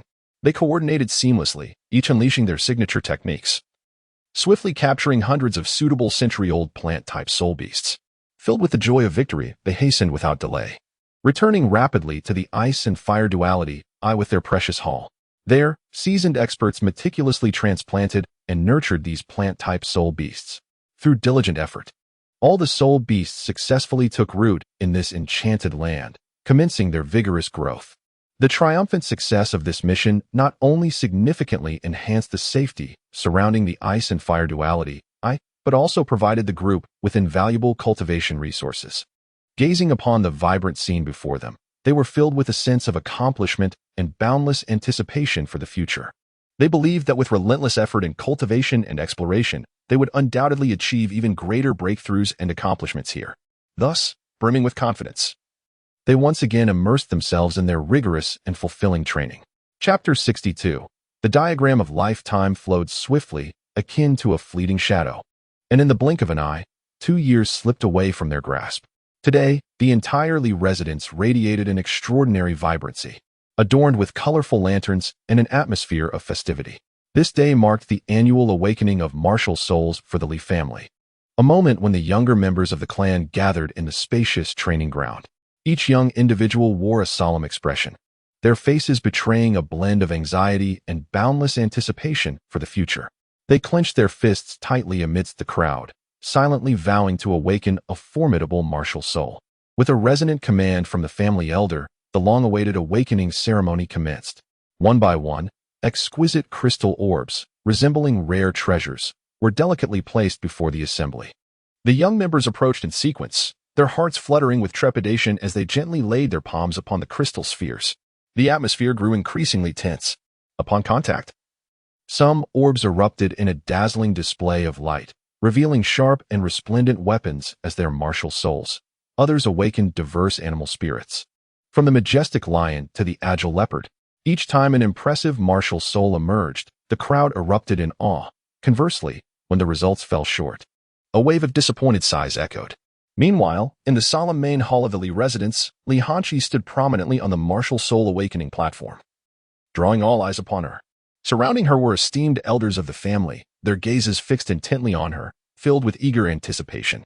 Nearby, a few elders' children stood, equally curious and anxious to witness the unfolding miracle. The elder officiating the ceremony wore a grave expression as he slowly raised his arms, gesturing with deliberate motion. In an instant, a cascade of vibrant light erupted from his palms, swiftly enveloping Li Hanqi. A powerful force surged from deep within her, and a brilliant green light soared skyward. The onlookers stood in stunned silence, witnessing as a vivid scroll, radiating a rich emerald glow, materialized in her delicate hand. This scroll was intricately inscribed with a multitude of mysterious and ancient runes, seemingly brimming with boundless secrets and power. The assembled soul masters gasped in unison. One elder, beaming with delight, exclaimed, "Such a martial soul quality is truly unparalleled. With diligent cultivation, in due time, the young lady shall undoubtedly become a formidable force, achieving extraordinary feats." Upon hearing these words, Li Hanqi instinctively tightened her grip on the life scroll, her beautiful eyes shimmering with uncontainable excitement. At this moment, her heart was completely filled with the boundless possibilities of the future. Yet, just as excitement coursed through her veins, the previously clear sky suddenly darkened ominously. Almost immediately, a colossal cloud, akin to a surging torrent, swept in from the horizon, enveloping the entire area in an extraordinary atmosphere. Just as the onlookers were engulfed in confusion, a commanding and profound voice resonated from the cloud. "I never expected to encounter such a remarkable martial soul in this place. Little girl, we shall see if you possess the requisite qualities and capabilities to inherit the divine throne of this God King." It turned out that this unexpected visitor was the Life God King from the divine realm. With an acute sensitivity to the essence of life, she had detected the extraordinary life fluctuations emanating from this location and had descended to seek a worthy successor to bestow the divine legacy. Faced with this celestial opportunity and challenge, Li Hanqi took a deep breath, tightly grasped the life diagram in her hand, and fixed her determined gaze upon the mysterious cloud, ready to embrace the forthcoming trial. At that moment, the majestic voice of the Life God King echoed once more, "Little girl, the trial I have set for you is to successfully ascend to the Soul Sect realm before you turn 12. Such a task is no simple feat." Upon hearing this, Li Hanqi couldn't help but furrow her brow slightly. After all, for most, achieving such a milestone at such a tender age was akin to scaling the heavens. However, despite the thorny path that lay ahead, Li Hanqi showed no signs of retreat. Her gaze remained resolute as she nodded firmly, expressing her willingness to accept this arduous challenge. Witnessing Li Hanqi's unwavering determination, the Life God King responded with a satisfied laugh. "Ha ha ha, what a courageous and resolute young girl. Not only do you possess exceptional martial soul talent, but your spirit is also remarkably rare in this world. However, it is regrettable that your current strength and qualifications are insufficient to inherit my divine throne." Yet, at this juncture, the Life God King paused momentarily, and then, under the astonished gazes of those present, a dazzling emerald light suddenly descended from the heavens, piercing directly into Li Hanqi's brow. In an instant, a green pattern, reminiscent of exquisite jade carvings, slowly emerged upon her forehead, exuding a mysterious and formidable aura. A tremor coursed through the hearts of all present, for they understood that this green pattern was the emblematic symbol of divine legacy inheritance. The Life God King continued, "This is merely a fragment of divine power's mark. Should you meet the trial's requirements, it shall guide you to obtain the complete inheritance. Now, strive diligently." With that, the clouds gradually dispersed, and the sky returned to its original state. The elders' gazes, sharp as torches, were firmly fixed upon Li Hanqi, as if seeking to penetrate her very soul. Among them, Li Xiaobo was the first to break the silence. "All right, let us proceed with the awakening of the martial soul. As for the matter of Hanqi's divine legacy inheritance, it must remain a closely guarded secret." Upon hearing these words, the elders gradually emerged from their stupor. With the astonishing incident involving Li Hanqi momentarily concluded, the martial soul awakening ceremony resumed its orderly progression. The vibrant and eager young disciples approached one by one, cautiously extending their hands to touch the crystal orb that emanated a mysterious glow. The first boy, holding his breath in concentration, felt a surge of intense flames erupt from the orb the moment his palm made contact, enveloping him in a fiery embrace. The blazing inferno raged beside him, casting a radiant glow upon his youthful face, transforming it into a brilliant crimson, akin to the splendor of a sunset. Gasps of a rippled through the crowd at this spectacle. Next, a graceful young girl approached the crystal orb. As she gently placed her hand upon it, a chilling, bone-piercing cold emanated from within, swiftly radiating outward. In the blink of an eye, a delicate layer of frost crystallized on the ground around her, while she stood as an ethereal figure of ice and snow, exuding an air of purity that commanded reverence. However, despite the uniqueness of these martial souls, all present understood that it would be challenging to witness another as shocking and breathtaking as Li Hanqi's. After all, the talent and potential he displayed were exceedingly rare, transcending the realm of ordinary imagination. Finally, it was the turn of a timid boy, whose pallid complexion and trembling form betrayed his anxiety. He slowly extended his hands, placing them gently upon the translucent crystal orb. Seconds stretched into what felt like an eternity, yet the orb remained unresponsive, as if ensnared in a deep slumber. Whispers of doubt began to circulate among the spectators, their heads shaking in dismay, resigned to the belief that this boy would not possess a formidable martial soul. Just as impatience began to take hold, the orb suddenly erupted with a dazzling blue light. This brilliance sliced through the darkness like lightning, illuminating the entire venue. In the wake of this spectacle, a colossal golden dragon eagle soared forth from the radiance, its sharp talons glinting like ice, and as it flapped its wings, gales swept through the air. The audience stood in stunned silence, their astonishment palpable. Following a brief pause, the crowd erupted into thunderous applause and cheers. Innate Level 9. A supreme martial soul. Someone exclaimed with fervor. It is known that in this realm, an innate Level 9 supreme martial soul is a pinnacle existence, and one blessed with such talent is destined to become an extraordinary powerhouse. At that moment, he could hardly fathom the reality unfolding before him. He had always doubted his own exceptional potential, but today, this crystal orb irrevocably altered the trajectory of his destiny. Next, it was the turn of the sisters, Li Shuangmei and Li Shuangxi. The elder sister, Li Shuangmei, took a deep breath, striving to calm her racing heart, and then steadily advanced forward.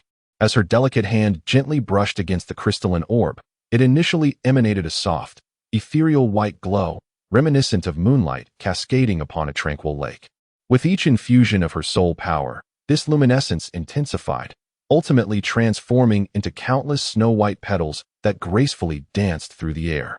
Amidst this dreamlike shower of blossoms, a flourishing peach tree, resplendent with vibrant flowers, gradually materialized. Each peach blossom bloomed with striking beauty, its tender pink petals glistening as they swayed gently in the breeze. A sight of breathtaking splendor. The onlookers, captivated by the spectacle, could not help but express their astonishment.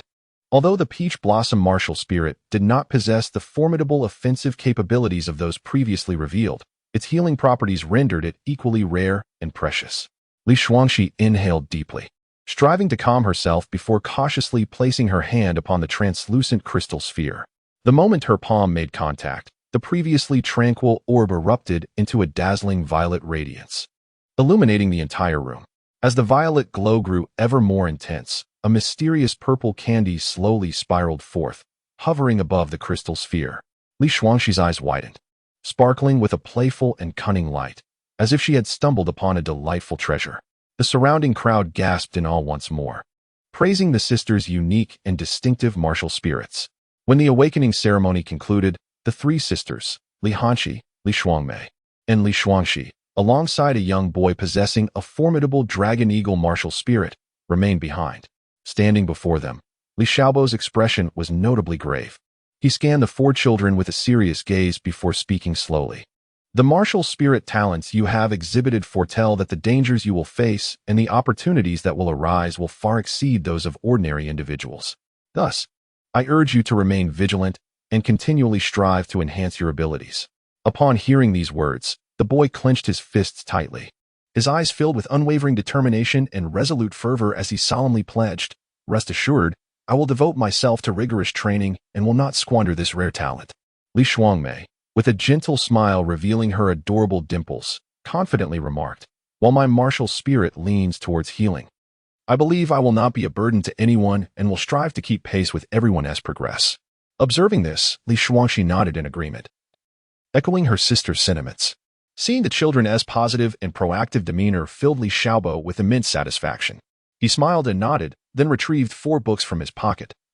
Distributing one to each child while advising, these tomes contain meditation techniques ideally suited for your current stage of martial spirit cultivation. You must study them diligently and not grow lax. Only through persistent meditation can you better awaken and master the powers of your respective martial spirits. Li Xiaobo, with a solemn expression, continued, "Furthermore, I must assess each of your innate soul power levels. It is essential to understand that the degree of innate soul power significantly influences how far you may progress in your cultivation journey and the magnitude of your future accomplishments." As his words resonated, he deftly produced a uniquely designed crystal orb from his bosom. The orb, resplendent and translucent, emanated a faint, enigmatic glow. The first to undergo the examination was the youth possessing the dragon eagle martial soul. Taking a deep breath, he cautiously placed his palm upon the apparatus. In an instant, a dazzling beam of light surged forth, resembling a roaring dragon soaring into the heavens, ultimately stabilizing at the 8th mark. Observing this outcome, Li Xiaobo nodded slightly in approval, exclaiming, "Remarkable! To possess innate soul power at level 9 is indeed exceptional." Next in line was Li Shuangmei. With a mixture of nerves and anticipation, she gently placed her delicate hand on the device. As a subtle wave of energy coursed through, the light once again ignited, though this time its ascent was noticeably slower, finally wavering to a stop at the 10th level. In response, Li Shuangmei cheekily winked at the crowd and playfully stuck out her tongue, seemingly pleased with her result. Li Shuangxi followed, achieving an innate level of 8, which, while commendable, still paled in comparison to the extraordinary food-based talent. Finally, the moment arrived for Li Hanqi's assessment. The instant her hand made contact, the entire instrument seemed to ignite, pulsating with frenzied brilliance that nearly obscured vision. The initially straight beam of light erupted like a wild stallion, soaring past the upper limit in the blink of an eye. Witnessing such an astonishing spectacle, even the seasoned Li Xiaobo was taken aback, his eyes widening in disbelief as he stammered, "How is this possible? This must be at least innate level 10. An unprecedentedly extraordinary talent." His words reverberated like thunder among the crowd, prompting all present to collectively gasp, their faces reflecting sheer incredulity. Li Hanqi clenched her fists, a fervent resolve igniting within her. She was acutely aware that, bearing the mark of divine inheritance and possessing such formidable innate soul power, she must toil with even greater diligence on her path to becoming a formidable force. The others, too, silently resolved to take Li Hanqi as their benchmark, striving to catch up and carve out their own realms in this world dominated by martial spirits. Chapter 63, The Limitations of the Life Diagram. Li Xiaobo stood firmly at the edge of the ice and fire Tuyin, his expression grave as he turned to face the 4 children behind him, who were equally tense yet brimming with curiosity. He spoke softly, "Behold, this is the legendary ice and fire Tuyin. Within this place flourish numerous rare and invaluable herbs. Yet it is also fraught with peril and danger." Upon hearing this, the 4 of them widened their eyes in astonishment, eagerly surveying their surroundings. Before them lay a scene of extraordinary contrast. On the left, fierce flames blazed, as if capable of incinerating all in their path, while on the right, a frigid ice lake exuded a chilling aura. Yet, amid these seemingly incompatible extremes, there existed an ineffable harmony and fusion. Just as they marveled at this spectacle, one among them, unable to contain his intense curiosity, instinctively took a step forward. In an instant, a thunderous sound erupted, and an overwhelming force surged forth, violently propelling him away. Witnessing this, Li Xiaobo's expression shifted dramatically, and he swiftly dashed forward, catching the one who had been thrown aside. "You must not act recklessly. This area is protected by a formidable barrier. To enter, one must first locate the correct entrance," he admonished with a serious demeanor. After speaking, he subtly waved his right hand, murmuring incantations. Suddenly, a gentle tremor resonated beneath their feet, causing everyone to tense. Accompanying this vibration, a door adorned with luminous, mysterious runes gradually emerged upon the once smooth ice wall. "This is the entrance," Li Xiaobo declared, his eyes fixed intently on the seemingly ordinary, yet subtly enigmatic door. Without hesitation, he strode forward into the threshold. As he crossed the threshold, an overpowering fragrance of herbs enveloped him, as though he were submerged in a sea of aromatic essence.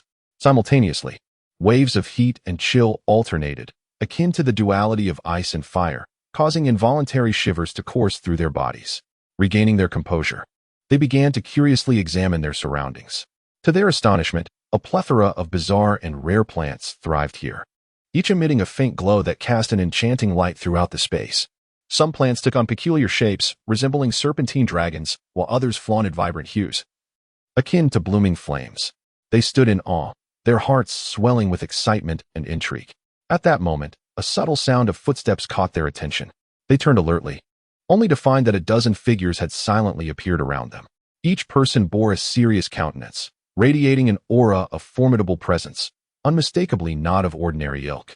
Li Xiaobo promptly approached them, stating, "Esteemed elders, these are the 4 individuals who meet this year's criteria, one of whom is my sister." As he spoke, he gestured towards the crowd behind him.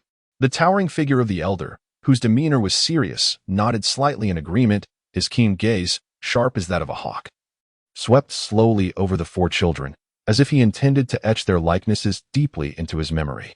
Now that the children had been brought forth, it was time to adhere to the established protocols. However, let me remind you all that while the Eye of Ice and Fire conceals countless rare treasures, it is also fraught with unpredictable dangers. Therefore, we shall not excessively intervene in their actions. Everything shall depend on their own fortunes and fates. The elder stated with a steady tone. Standing beside him, Li Xiaobo quickly responded with respect. "Yes, esteemed elder." He then turned slightly to glance at the 4 children behind him, a hint of pride shining in his eyes as he continued, "Among the 4 children present, my sister and Li Shuangmei are both endowed with innate full soul power. Thus, I plan to first lead them to a suitable place to obtain their soul rings, further enhancing their strength. As for the remaining 2 boys, one possesses innate level 9 soul power, while the girl has innate level 8 soul power. I kindly request the elders to guide them in their training." With that, Li Xiaobo waved gently at Li Hanqi and Li Shuangmei, then stepped towards the periphery of the Eye of Ice and Fire. Li Xiaobo, accompanied by his sister Li Hanqi and Li Shuangmei, traversed the dense bamboo forest and finally arrived at an exceedingly secluded valley. The moment they stepped into the valley, waves of soul force surged towards them like an oncoming tide. Li Xiaobo lowered his voice and whispered to the 2 individuals beside him. "The fluctuations of soul power in this area are remarkably frequent and intense, attributed to the plant-based soul beasts we elders have transplanted from other locales. Nevertheless, the number of 7-star begonias is exceedingly rare, and they possess a remarkable talent for concealing their presence, thus necessitating our utmost caution and diligence in our search." With that, he began to concentrate fully, meticulously examining every nook and cranny of the valley. At that moment, a soft gasp escaped from Li Shuangmei. The group turned towards the sound, only to see her pointing excitedly at several spots nearby, her face flushed with exhilaration. Following her gesture, they discovered a few blossoms gently swaying in the breeze, emanating a faint green luminescence. Upon witnessing the scene, Li Xiaobo's eyes gleamed with a flicker of delight, and he exclaimed with enthusiasm, "What extraordinary fortune! These few specimens are indeed the rare century-old 7-star hawthorn, renowned for their exceptional quality, perfectly suited for both of you." No sooner had he spoken than he resolutely stepped forward, his hand swiftly plucking 2 of the 7-star hawthorns. Having successfully acquired the prized hawthorns, Li Xiaobo let out a long sigh of relief. He then turned to his sister, Li Hanqi, and Li Shuangmei, offering a warm smile of encouragement. "All right, let us seize this moment to absorb these soul rings and elevate our strength further." In response to their brother's words, Li Hanqi and Li Shuangmei exchanged knowing glances, sharing a smile before deftly retrieving their soul-guided daggers from their waists. With swift and precise movements, they processed the 2 7-star hawthorns before promptly settling into a cross-legged position, closing their eyes to focus intently on absorbing the formidable power contained within the soul rings. Li Xiaobo held his breath, standing still like a statue, his sharp eyes vigilantly scanning the surroundings, leaving no trace of potential danger unnoticed. Time passed quietly, and around Li Hanqi and Li Shuangmei, a faint halo formed from soul energy gradually emerged. Initially dim, the halo intensified with the passage of time, resembling the brilliant stars in the night sky. At that moment, a shadow suddenly burst forth from the dense grass like a bolt of lightning, darting towards Li Hanqi and Li Shuangmei, who were wholly focused on absorbing the soul ring. Upon witnessing this, Li Xiaobo's gaze sharpened, and a fierce aura erupted from him. He swiftly raised his right hand, where soul energy rapidly condensed into a gleaming sword within the blink of an eye. Without a moment's hesitation, he swung his arm, and the sword, forged from soul energy, sliced through the air with a sound reminiscent of a meteor streaking across the sky, hurtling towards the shadow. A piercing scream echoed as the shadow tumbled in midair before crashing heavily to the ground.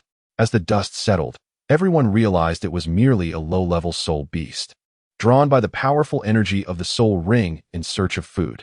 Having successfully averted this sudden crisis, Li Hanqi and Li Shuangmei finally completed the absorption of the soul ring. They slowly opened their eyes, and the once clear depths of their gaze now sparkled with a more radiant and dazzling soul energy, akin to two gemstones embedded in the night sky. Li Xiaobo gazed at his rejuvenated sisters before him, a look of satisfaction gracing his face as he gently inquired, "How do you feel?"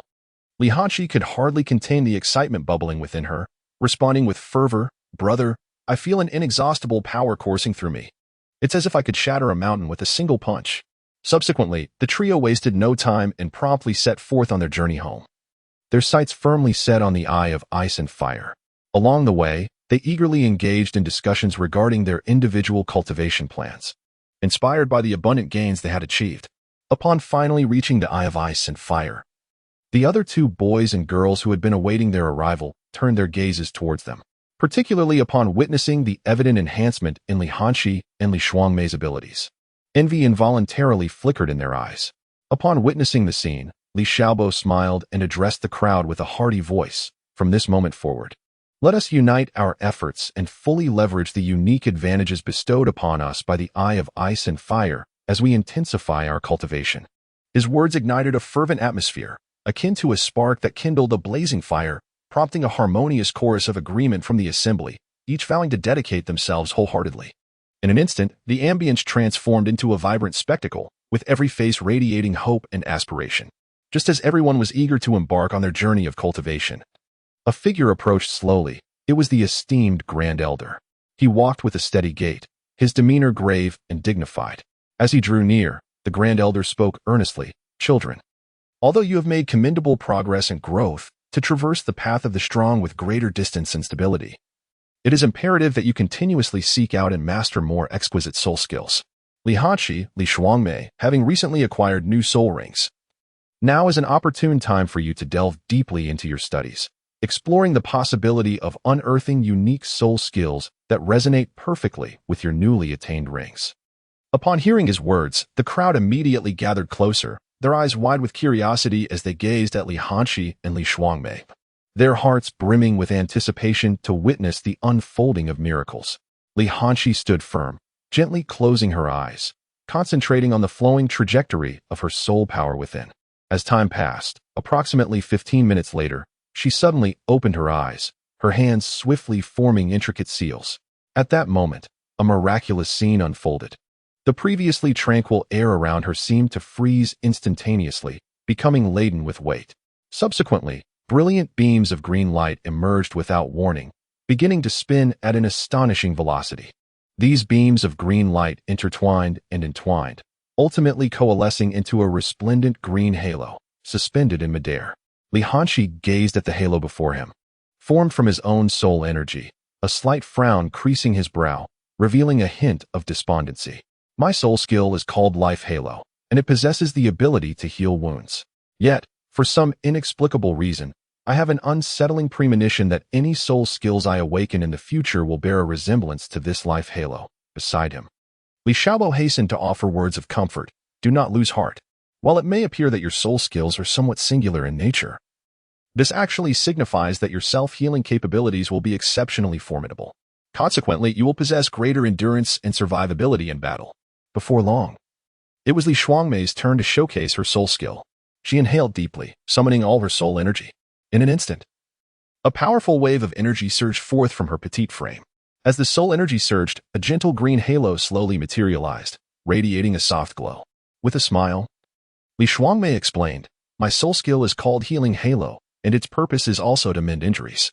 Witnessing the remarkable and practical soul skills displayed by the two, the others present could not help but express their admiration. Meanwhile, the two young children, inspired by the spectacle, felt a fierce determination ignite within them. They exchanged a glance, and without hesitation, they sprinted towards the distance, eager to immerse themselves in intense training.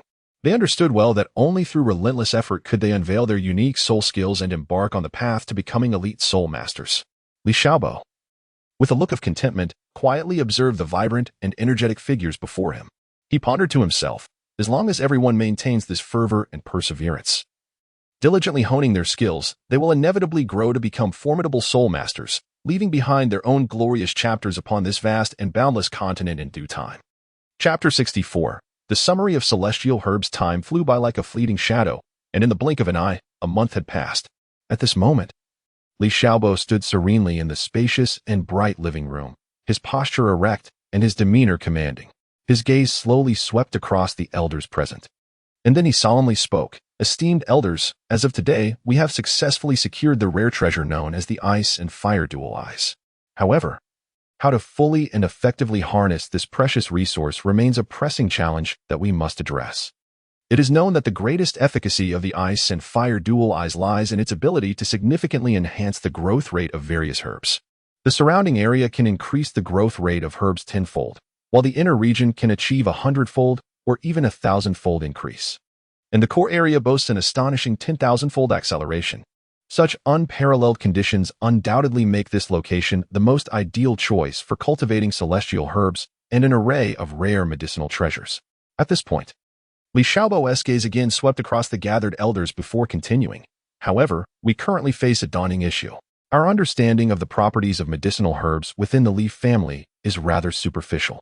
Even when confronted with such rare treasures as celestial herbs, we dare only to cautiously consume a single specimen. In truth, if we were well versed in the interrelations of the medicinal properties of herbs and could combine them judiciously, even a few ordinary medicinal herbs aged for millennia could produce effects comparable to celestial herbs through their mutual synergy. Regrettably, thus far, there is not a single individual within our family who truly masters the properties of medicinal herbs. This highlights the fact that our family as foundation, when compared to those ancient and prestigious clans, appears rather shallow. Therefore, it is imperative that we begin cultivating a group of family members with profound knowledge in pharmacology. Only then can we enable the Ice and Fire Dual Eyes to realize its immense potential." Upon hearing these words, the elders nodded in agreement, expressing their support for this discourse. At that moment, one elder slowly rose, his expression grave, and remarked, "Xiaobo's insights are indeed sound. In my humble opinion, we might first meticulously select the intelligent and diligent youth from within our family and establish a specialized pharmacology study group for them. This way, we can concentrate resources to cultivate talent while ensuring an orderly transmission of knowledge." Before he finished speaking, another elder immediately added, Indeed. What this brother has said is quite right. However, such measures may prove insufficient. We might consider expending substantial resources to extend a heartfelt invitation to renowned pharmacists from beyond our clan to impart their knowledge and wisdom. Their wealth of experience and extensive insights would undoubtedly bestow upon the youth a plethora of novel knowledge and perspectives. Upon hearing this, Li Xiaobo, who had been quietly listening from the sidelines, suddenly brightened and exclaimed, "What an exquisite plan! Nevertheless, we must remain vigilant. After all, the Ice-Fire duality is an exceedingly rare treasure, likely to attract the covetous gaze of those with ulterior motives. Therefore, it is imperative that any externally invited individuals undergo rigorous and meticulous scrutiny to ensure their backgrounds are untainted and trustworthy, leaving no opportunity for those with nefarious intentions." As the discussion unfolded, the esteemed elder, revered for his wisdom and advanced age, softly cleared his throat, capturing the attention of all present. He then spoke gently, "Dear friends, do not be hasty. I have a suggestion. Why not endeavor to seek out ancient pharmacological texts that have long been lost to time? Perhaps within these invaluable tomes lie profound secrets regarding the symbiotic and antagonistic relationships among various medicinal materials." The elder's proposal elicited an immediate chorus of approval from the assembly, with attendees praising the brilliance of the idea. In an instant, the atmosphere within the council hall became fervent, as all immersed themselves in a profound discussion about future development plans. Li Xiaobo furrowed his brow slightly, his gaze fixed on the distance as if contemplating something of great significance. After a considerable pause, he finally broke the silence, saying, "Let us decide thus. I shall promptly arrange for personnel to establish contact with the renowned pharmacists from various regions, inviting them to educate the younger generation of our clan. Simultaneously, we must organize our talented youth to embark on a systematic study of pharmacology, laying a solid foundation for future development. As for the crucial task of seeking ancient medicinal texts, I shall rely on the esteemed elders to exert their efforts diligently. I firmly believe that with our collective resolve, it will not be long before we fully harness the immense potential of the ice and fire dual eye. At that point, the strength of the Leaf family in the realm of medicinal materials will undoubtedly be significantly enhanced, making the dream of surpassing other families no longer an unattainable aspiration. Upon hearing Li Xiaobo's impassioned speech, the elders present nodded in agreement, responding in unison, "Excellent." They then rose from their seats, hastily engaging in the pressing preparations at hand. Gradually, the living room fell silent, with only a few individuals remaining. Li Xiaobo stood quietly, still wearing an expression of contemplation. Noticing this, Li Lingtian, his father, inquired, "Xiaobo, your words today suggest that you must have some concrete plans in mind, correct?" Li Xiaobo turned to face his father, gently nodding as he replied, "Indeed, father. I do have some preliminary thoughts on how to leverage the ice and fire dual eye to enhance the Leaf family's competitiveness in the field of medicinal materials." Li Xiaobo, with unwavering determination, continued, after careful consideration. "My plan is to first arrange for the young talents of our clan to venture into the nearby mountains for training and to gather the more common herbs. Only through personal experience, sensory perception, and practical application can they gain a deeper and more profound understanding of the pharmacological knowledge these herbs embody." Standing beside him, Li Lingtian nodded slightly, expressing his agreement with this idea. He responded, "Indeed, this strategy is quite ingenious. It is a grounded and effective approach." After a brief pause, Li Xiaobo elaborated further on his concept. "Furthermore, concerning the recruitment of external pharmacists, we cannot confine ourselves to conventional assessment methods. In addition to the standard qualification review, we must meticulously design a series of challenging trials. For instance, we could require candidates to accurately identify up to 100 different herbs mixed together, and they must do so without error to qualify for the position of our clan's instructor." At this point, Li Xiaobo could not help but reflect. It is important to note that on the vast expanse of the Douluo continent, those truly proficient in pharmacology are exceedingly rare. Figures such as the formidable Zhu Douluo from the Spirit Hall, individuals associated with the famed Xingluo Empire, and the renowned Yu family currently based in Tiando City undoubtedly possess an extensive collection of rare celestial herbs, precious texts, and ancient formulas. Establishing connections with such forces and acquiring the necessary resources from them would undoubtedly enhance our clan's understanding of pharmacology significantly. Li Lingtian furrowed his brows slightly, crossing his arms and descending into a brief reverie. After a moment, he slowly spoke. "This notion is indeed commendable, however. Those formidable powers have always regarded the celestial herbs and precious prescriptions as rare treasures. Would they so readily relinquish them to us?" Standing nearby, Li Xiaobo's lips curled upwards. Sketching a confident smile, he leisurely replied, "Father, do not fret.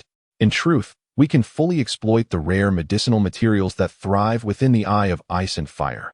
Upon hearing this, the previously dim light in Li Lingtian's eyes flickered with a glimmer akin to a candle flame igniting in the darkness.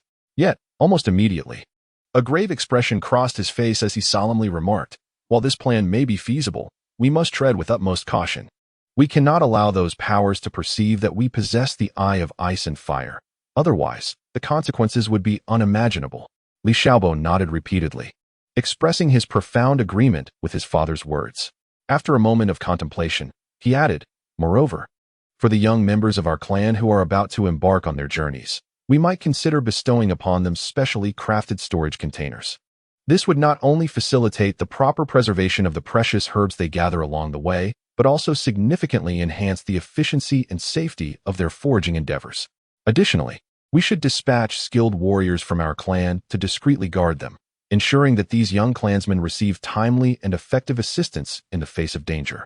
Without delay, father, I shall take it upon myself to arrange for these matters." Having spoken, Li Xiaobo turned and swiftly departed, leaving Li Lingtian to stand alone, gazing thoughtfully into the distance. Time flowed inexorably, and in the blink of an eye, 2 months had quietly passed. One day, as Li Lingtian and his son deliberated over important affairs in the study, a servant rushed in, breathless, to report, "Master, young master. There is a messenger at the gate claiming to be from the Broken One clan of the Star Luo Empire, seeking an audience." At this revelation, Li Xiaobo and Li Lingtian exchanged glances, their eyes reflecting an unmistakable spark of surprise.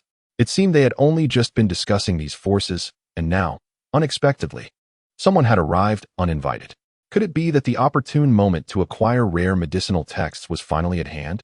With this thought, Li Xiaobo felt a stirring in his heart, quickly adjusting his somewhat disheveled attire, before raising his voice to call out, "Quickly, invite him in."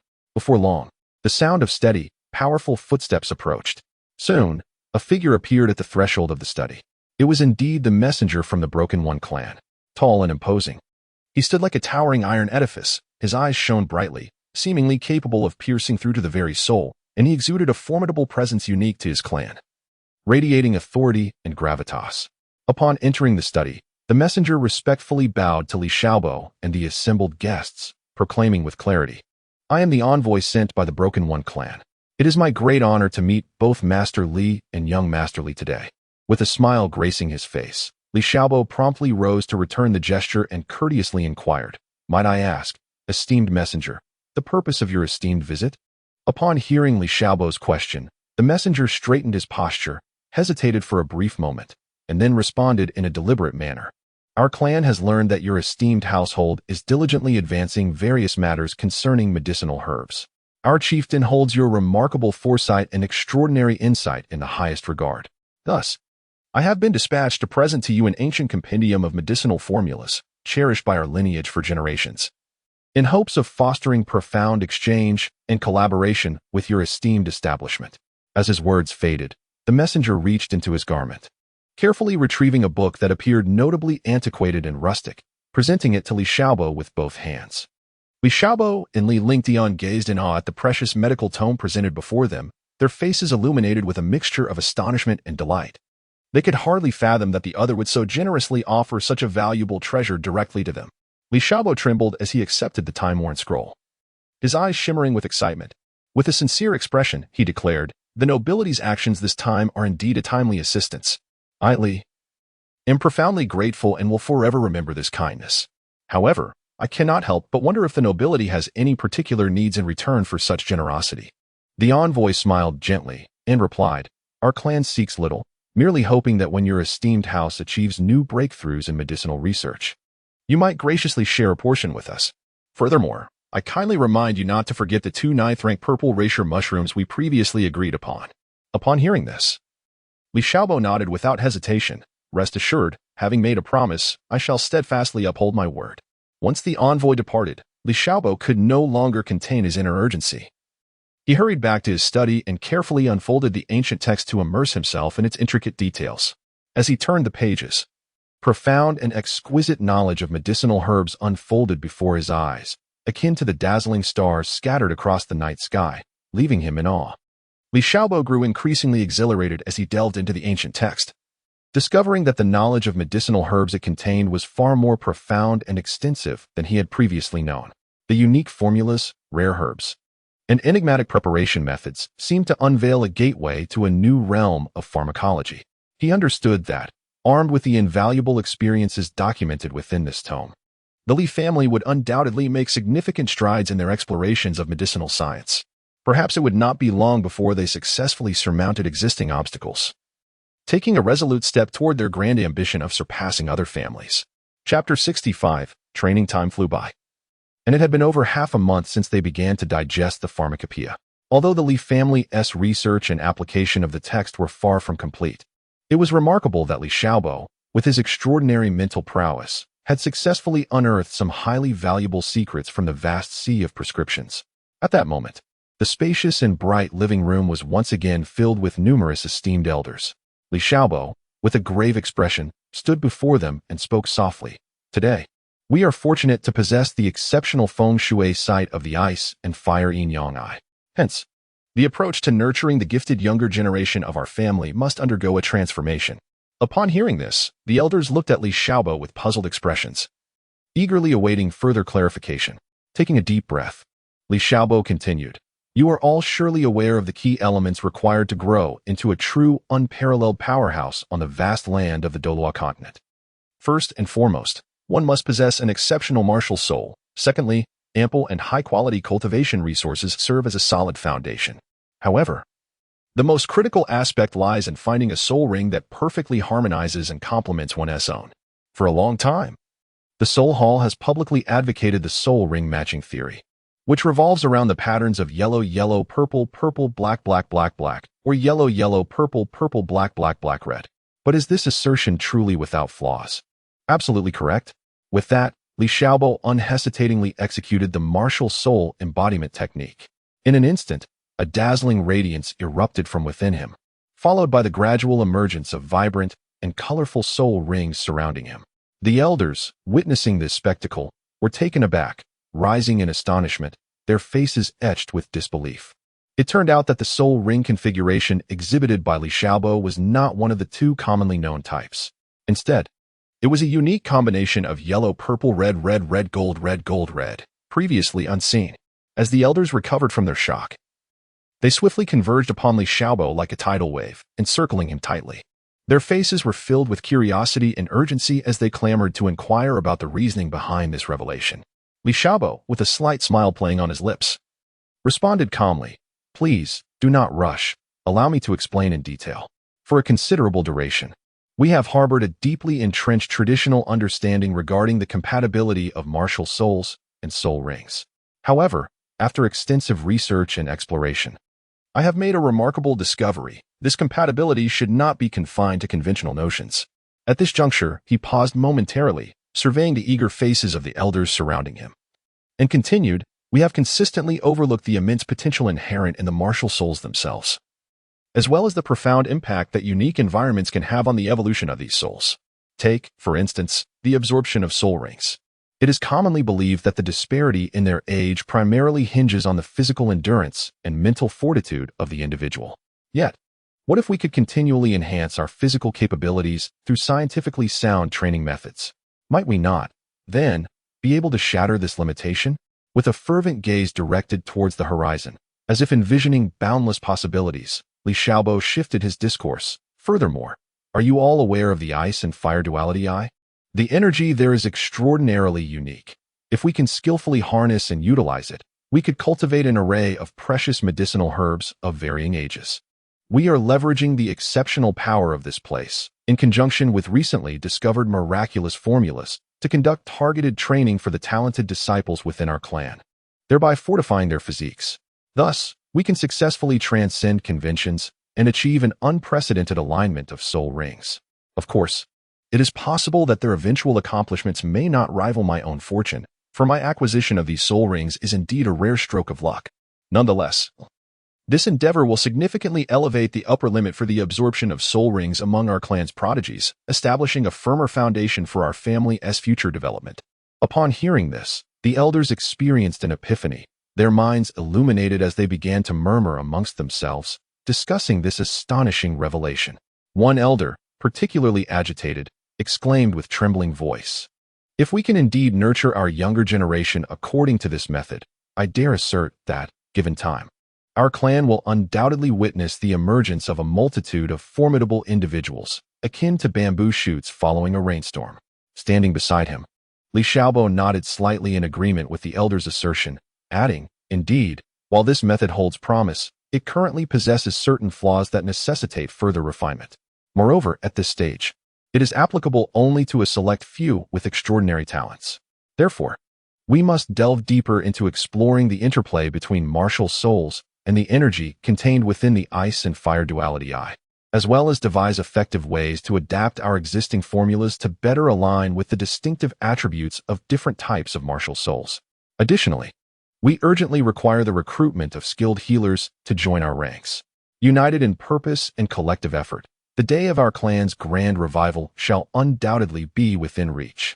Upon hearing these words, all the elders present nodded in unanimous agreement, raising their voices in a chorus of support. From the depths of their hopeful gazes, one can distinctly perceive the unwavering belief and boundless aspirations of the assembly to revive the illustrious legacy of their clan. At that moment, an elder suddenly inquired, "Xiaobo, you previously mentioned the necessity of collaborating with a healing soul master. What is the reason behind this?" Li Xiaobo smiled gently, surveying the crowd before responding. "In the pursuit of harmonizing the energies of the martial soul with the eye of ice and fire, as well as adjusting the secret formulas, unforeseen circumstances are bound to arise. The intense training and energy surges may pose significant risks to the younger generation. and a healing soul master would be crucial in mitigating such dangers. The elders nodded in agreement, acknowledging his insight. Subsequently, Li Xiaobo led several elders to the clan's training ground, where a cohort of young talents was diligently honing their skills. He gestured towards a youth attempting to surpass his limits in absorbing a soul ring, stating, "Observe, he is currently teetering on the brink of peril." If a healing soul master were present to assist, not only could they promptly address any emergencies, but they could also expedite his recovery, enabling him to attempt again. Just as they engaged in discussions on selecting the appropriate healing soul master, a young woman clad in white gracefully approached. She emanated a gentle aura of soul power, clearly indicating her formidable prowess as a healing soul master. After offering a respectful bow, she proclaimed, "Young clan leader, I am willing to join this endeavor and contribute my humble efforts." The elders displayed expressions of delight. Li Xiaobo scrutinized the young maiden before him, a flicker of astonishment gleaming in his eyes. "What is your name?" he inquired. The girl responded with a melodious voice, "I am Li Suyao. Welcome to our ranks." "Miss Suyao, however, prior to your official induction, we must assess your abilities," Li Xiaobo stated with solemnity. The group proceeded to a designated testing area. Li Suyao gently raised her hands, allowing her soul power to flow forth, enveloping the surroundings in a warm, luminous aura. She first demonstrated her skill in healing minor injuries, as a wound swiftly mended beneath the glow. Next, she undertook a more formidable challenge, simulating the revival of an unconscious, critically injured patient. With unwavering focus, Li Suyao successfully revived the mannequin using her soul power. "Excellent work, Miss Suyao. Your abilities are indeed impressive." The elders nodded in satisfaction. Li Xiaobo stepped forward and addressed Su Yao. "From this moment on, you shall officially partake in the plan. However, the challenges that lie ahead far exceed our expectations, and we may encounter numerous unforeseen dangers." Su Yao gazed at him resolutely. "Rest assured, young clan leader, I shall commit myself wholeheartedly." With Su Yao's inclusion, the young talents of the clan felt a renewed sense of security during their training, and their progress began to accelerate as the family steadily advanced towards rejuvenation. Yet, as the training intensified, some unexpected circumstances began to arise. A portion of the young talents experienced a phenomenon of physical backlash after undergoing specialized training. Despite their martial spirits being enhanced, Li Xiaobo, filled with anxiety, urgently convened the elders to deliberate on a strategy. This predicament arose from a lack of sufficient strength. "We must swiftly uncover the underlying cause." Li Xiaobo furrowed his brow in deep concern. Li Suyao suggested that perhaps the discordance between the secret formula and the martial soul was the underlying issue. Consequently, the group resolved to re-evaluate the secret formula, meticulously examining it in conjunction with the unique characteristics of each young talent's martial soul. After several days of diligent effort, they ultimately discovered that a particular rare herb exhibited adverse effects under specific martial soul conditions. With this issue resolved, the training could proceed smoothly once more. "Li Xiaobo, our physical strength is insufficient." Thus, the clan arranged for individuals to procure a significant quantity of whale glue. The elders turned their gazes towards Li Xiaobo, one of whom hesitantly inquired, "Xiaobo, whale glue is quite expensive and not easily obtainable. Where shall we acquire such a vast amount?" Li Xiaobo, well prepared, confidently responded, "Why do you look at me that way? Do not misinterpret my intentions. Whale glue not only possesses aphrodisiac properties but also, when aged, can enhance physical conditioning." The crowd appeared troubled, yet they were acutely aware of the exorbitant cost of whale glue. Li Xiaobo continued, "Although our prices are steep, this is due to our location. However, once we reach coastal cities, the prices significantly diminish. Therefore, we can dispatch individuals to Hanhai City or other coastal locales to make our purchases." Thus, a grand entourage of clan members, brimming with hope and purpose, embarked on their journey. After a prolonged and arduous trek, they finally arrived at the much-anticipated coastal city. Upon their entry, they were immediately captivated by the bustling and vibrant atmosphere. Nevertheless, they remained focused on their mission, the quest for whale glue. Through diligent inquiries and explorations, they were pleasantly surprised to discover that the prices for whale glue here were considerably lower than they had anticipated. This was undeniably a momentous piece of news. The group joyously navigated through various markets and shops, meticulously selecting high-quality whale glue at reasonable prices. After an intense round of bargaining, they successfully procured a sufficient quantity of whale glue. The glue emanated a subtle scent of the ocean, as if it harbored boundless energy and mysterious powers. Subsequently, The ecstatic group began their journey home, carefully safeguarding their precious cargo, anxious to avoid any mishaps.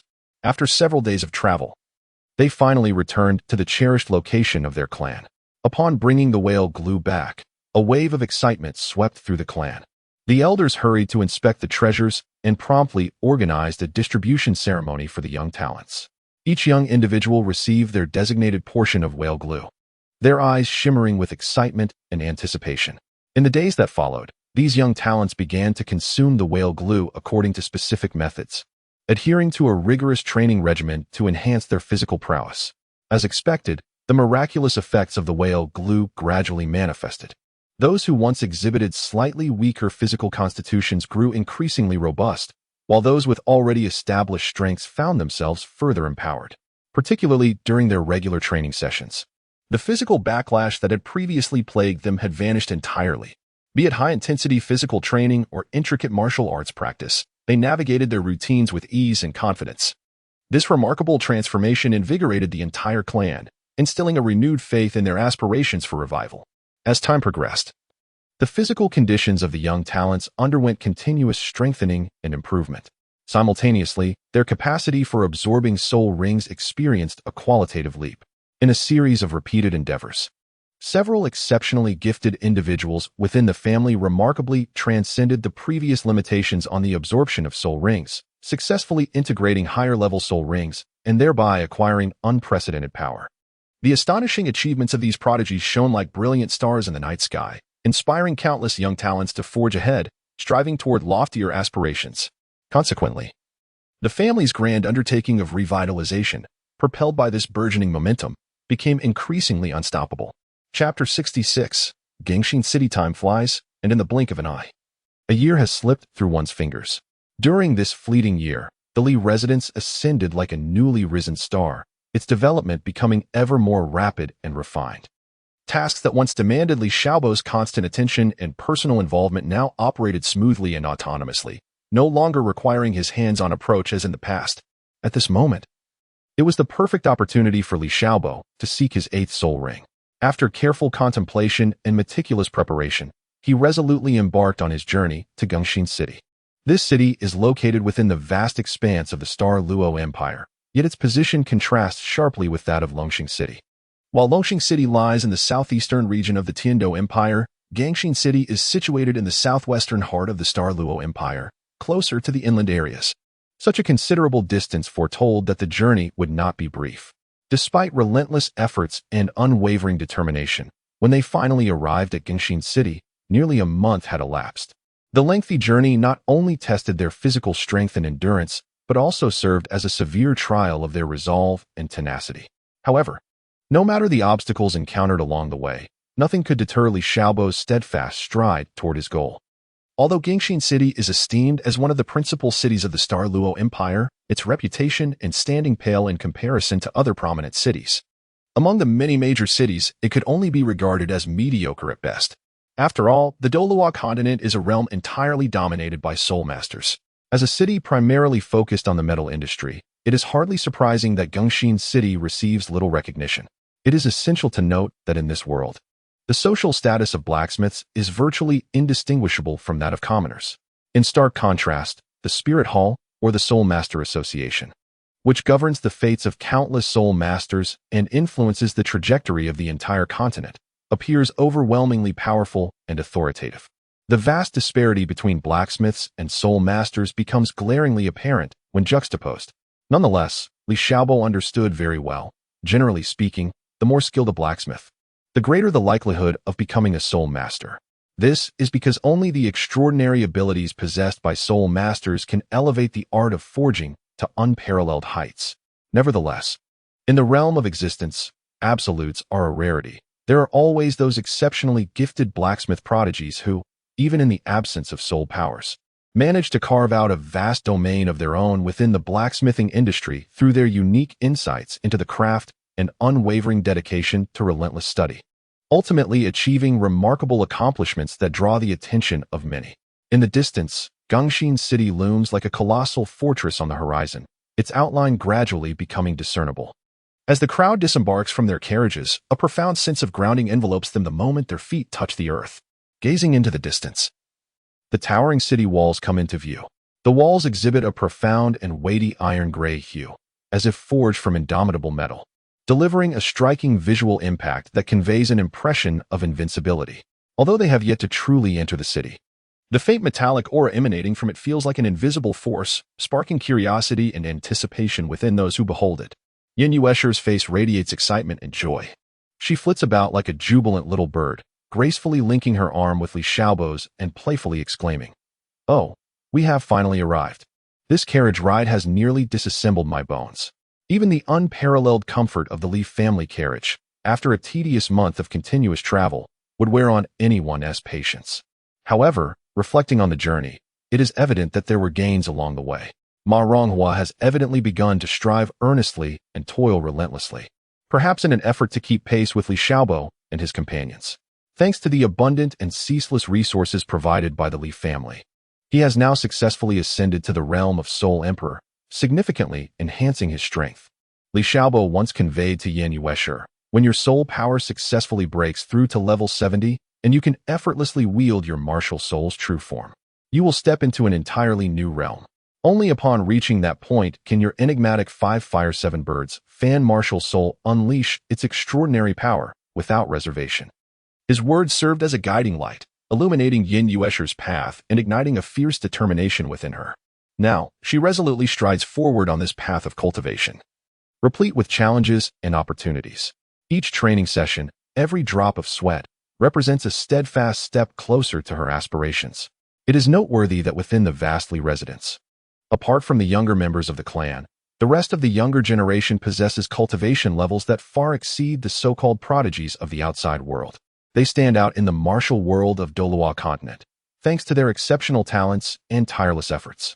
As for the reason behind Li Xiaobo's visit to Gingxin City, it is not merely due to the fact that he discovered the soul beasts he sought were residing and reproducing in this locale. In truth, he also bears another significant mission to procure a collection of rare metallic materials. Due to the long-lost manufacturing techniques for soul guide devices on Douluo continent, these once immensely valuable rare metals are relatively inexpensive compared to other extraordinary treasures.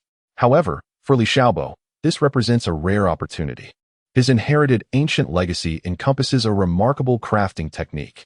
By utilizing these rare metals, he aspires to forge powerful magical artifacts, thereby enhancing both his own strength and the foundation of his family's heritage. Thus, this journey to Gingxin City is of profound significance and critical importance for both Li Xiaobo and his family. The group successfully entered Gingxin City. Upon crossing the city gates, they were immediately enveloped by a distinct metallic aura, imparting a unique sensation. After entering the city, they dismounted from their carriages and curiously surveyed the cityscape. Ma Ronghua's excitement was palpable as he pointed out the surrounding architecture, introducing it to the group. Gingxin City is renowned for having the highest concentration of blacksmith shops, where blacksmiths are esteemed. It is said that there are over 1,000 blacksmith shops within the city alone, and the number of blacksmiths reaches into the tens of thousands. Many blacksmiths from other cities come here specifically to undergo blacksmithing assessments. Those who pass the advanced blacksmith examination can remain in this city. In simple terms, this place is a paradise for blacksmiths. Although blacksmiths are not highly regarded by the two great empires, their contributions are essential for military weaponry, agricultural tools, construction, and furniture. The creations of higher-level blacksmiths are increasingly valued. Yin Yuesher, astonished, inquired, "Is it true that blacksmiths are also classified by rank?" Ma Ronghua nodded and replied, "Not as finely categorized as we soul masters, but generally, blacksmiths are divided into 7 levels, from lowest to highest. They are junior blacksmith, intermediate blacksmith, senior blacksmith, blacksmith master, blacksmith grandmaster, blacksmith sage, and divine blacksmith." At that moment, a resounding voice suddenly echoed from ahead, loudly proclaiming a remarkable offer. Do not miss this opportunity. The current president of the Blacksmith Association, the Master Blacksmith Lu Gao, has personally crafted a magnificent shining silver armor. This is the only piece available for sale at a special price. Lu Gao? Li Xiaobo pondered, somewhat bewildered. Does even a master blacksmith need to hawk his wares on the street? Come, let us take a look. By now, a substantial crowd had gathered around the source of the commotion. Li Xiaobo and his companions pushed through the throng to witness the scene within. It was an unassuming blacksmith shop, where a young man, his bronze skin glistening and bare from the waist up, was enthusiastically advertising.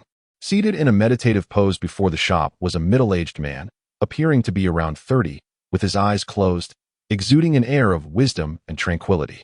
Beside him lay a suit of armor, gleaming in resplendent silver, shimmering under the sun's rays. The craftsmanship was exquisite, with each piece of armor clearly having undergone meticulous polishing. The heart-shaped mirror was adorned with a large, transparent crystal, which sparkled brilliantly in conjunction with the armor, creating a dazzling spectacle in the sunlight. Li Xiaobo cast a fleeting glance at the armor, his brow furrowing in disdain as he uttered a mere 2 words, trash. The gleaming silver plates were, in fact, forged from steel, yet each individual plate was remarkably thin, clearly lacking in any substantial defensive capability. However, this also meant that the weight would not be excessive. Perhaps this was the sole advantage of the armor. Donning such a suit would likely serve no purpose other than to exhibit ostentation. As for its utility on the battlefield, that was an utterly fanciful notion. Even a moderately strong infantryman could cleave through it with ease.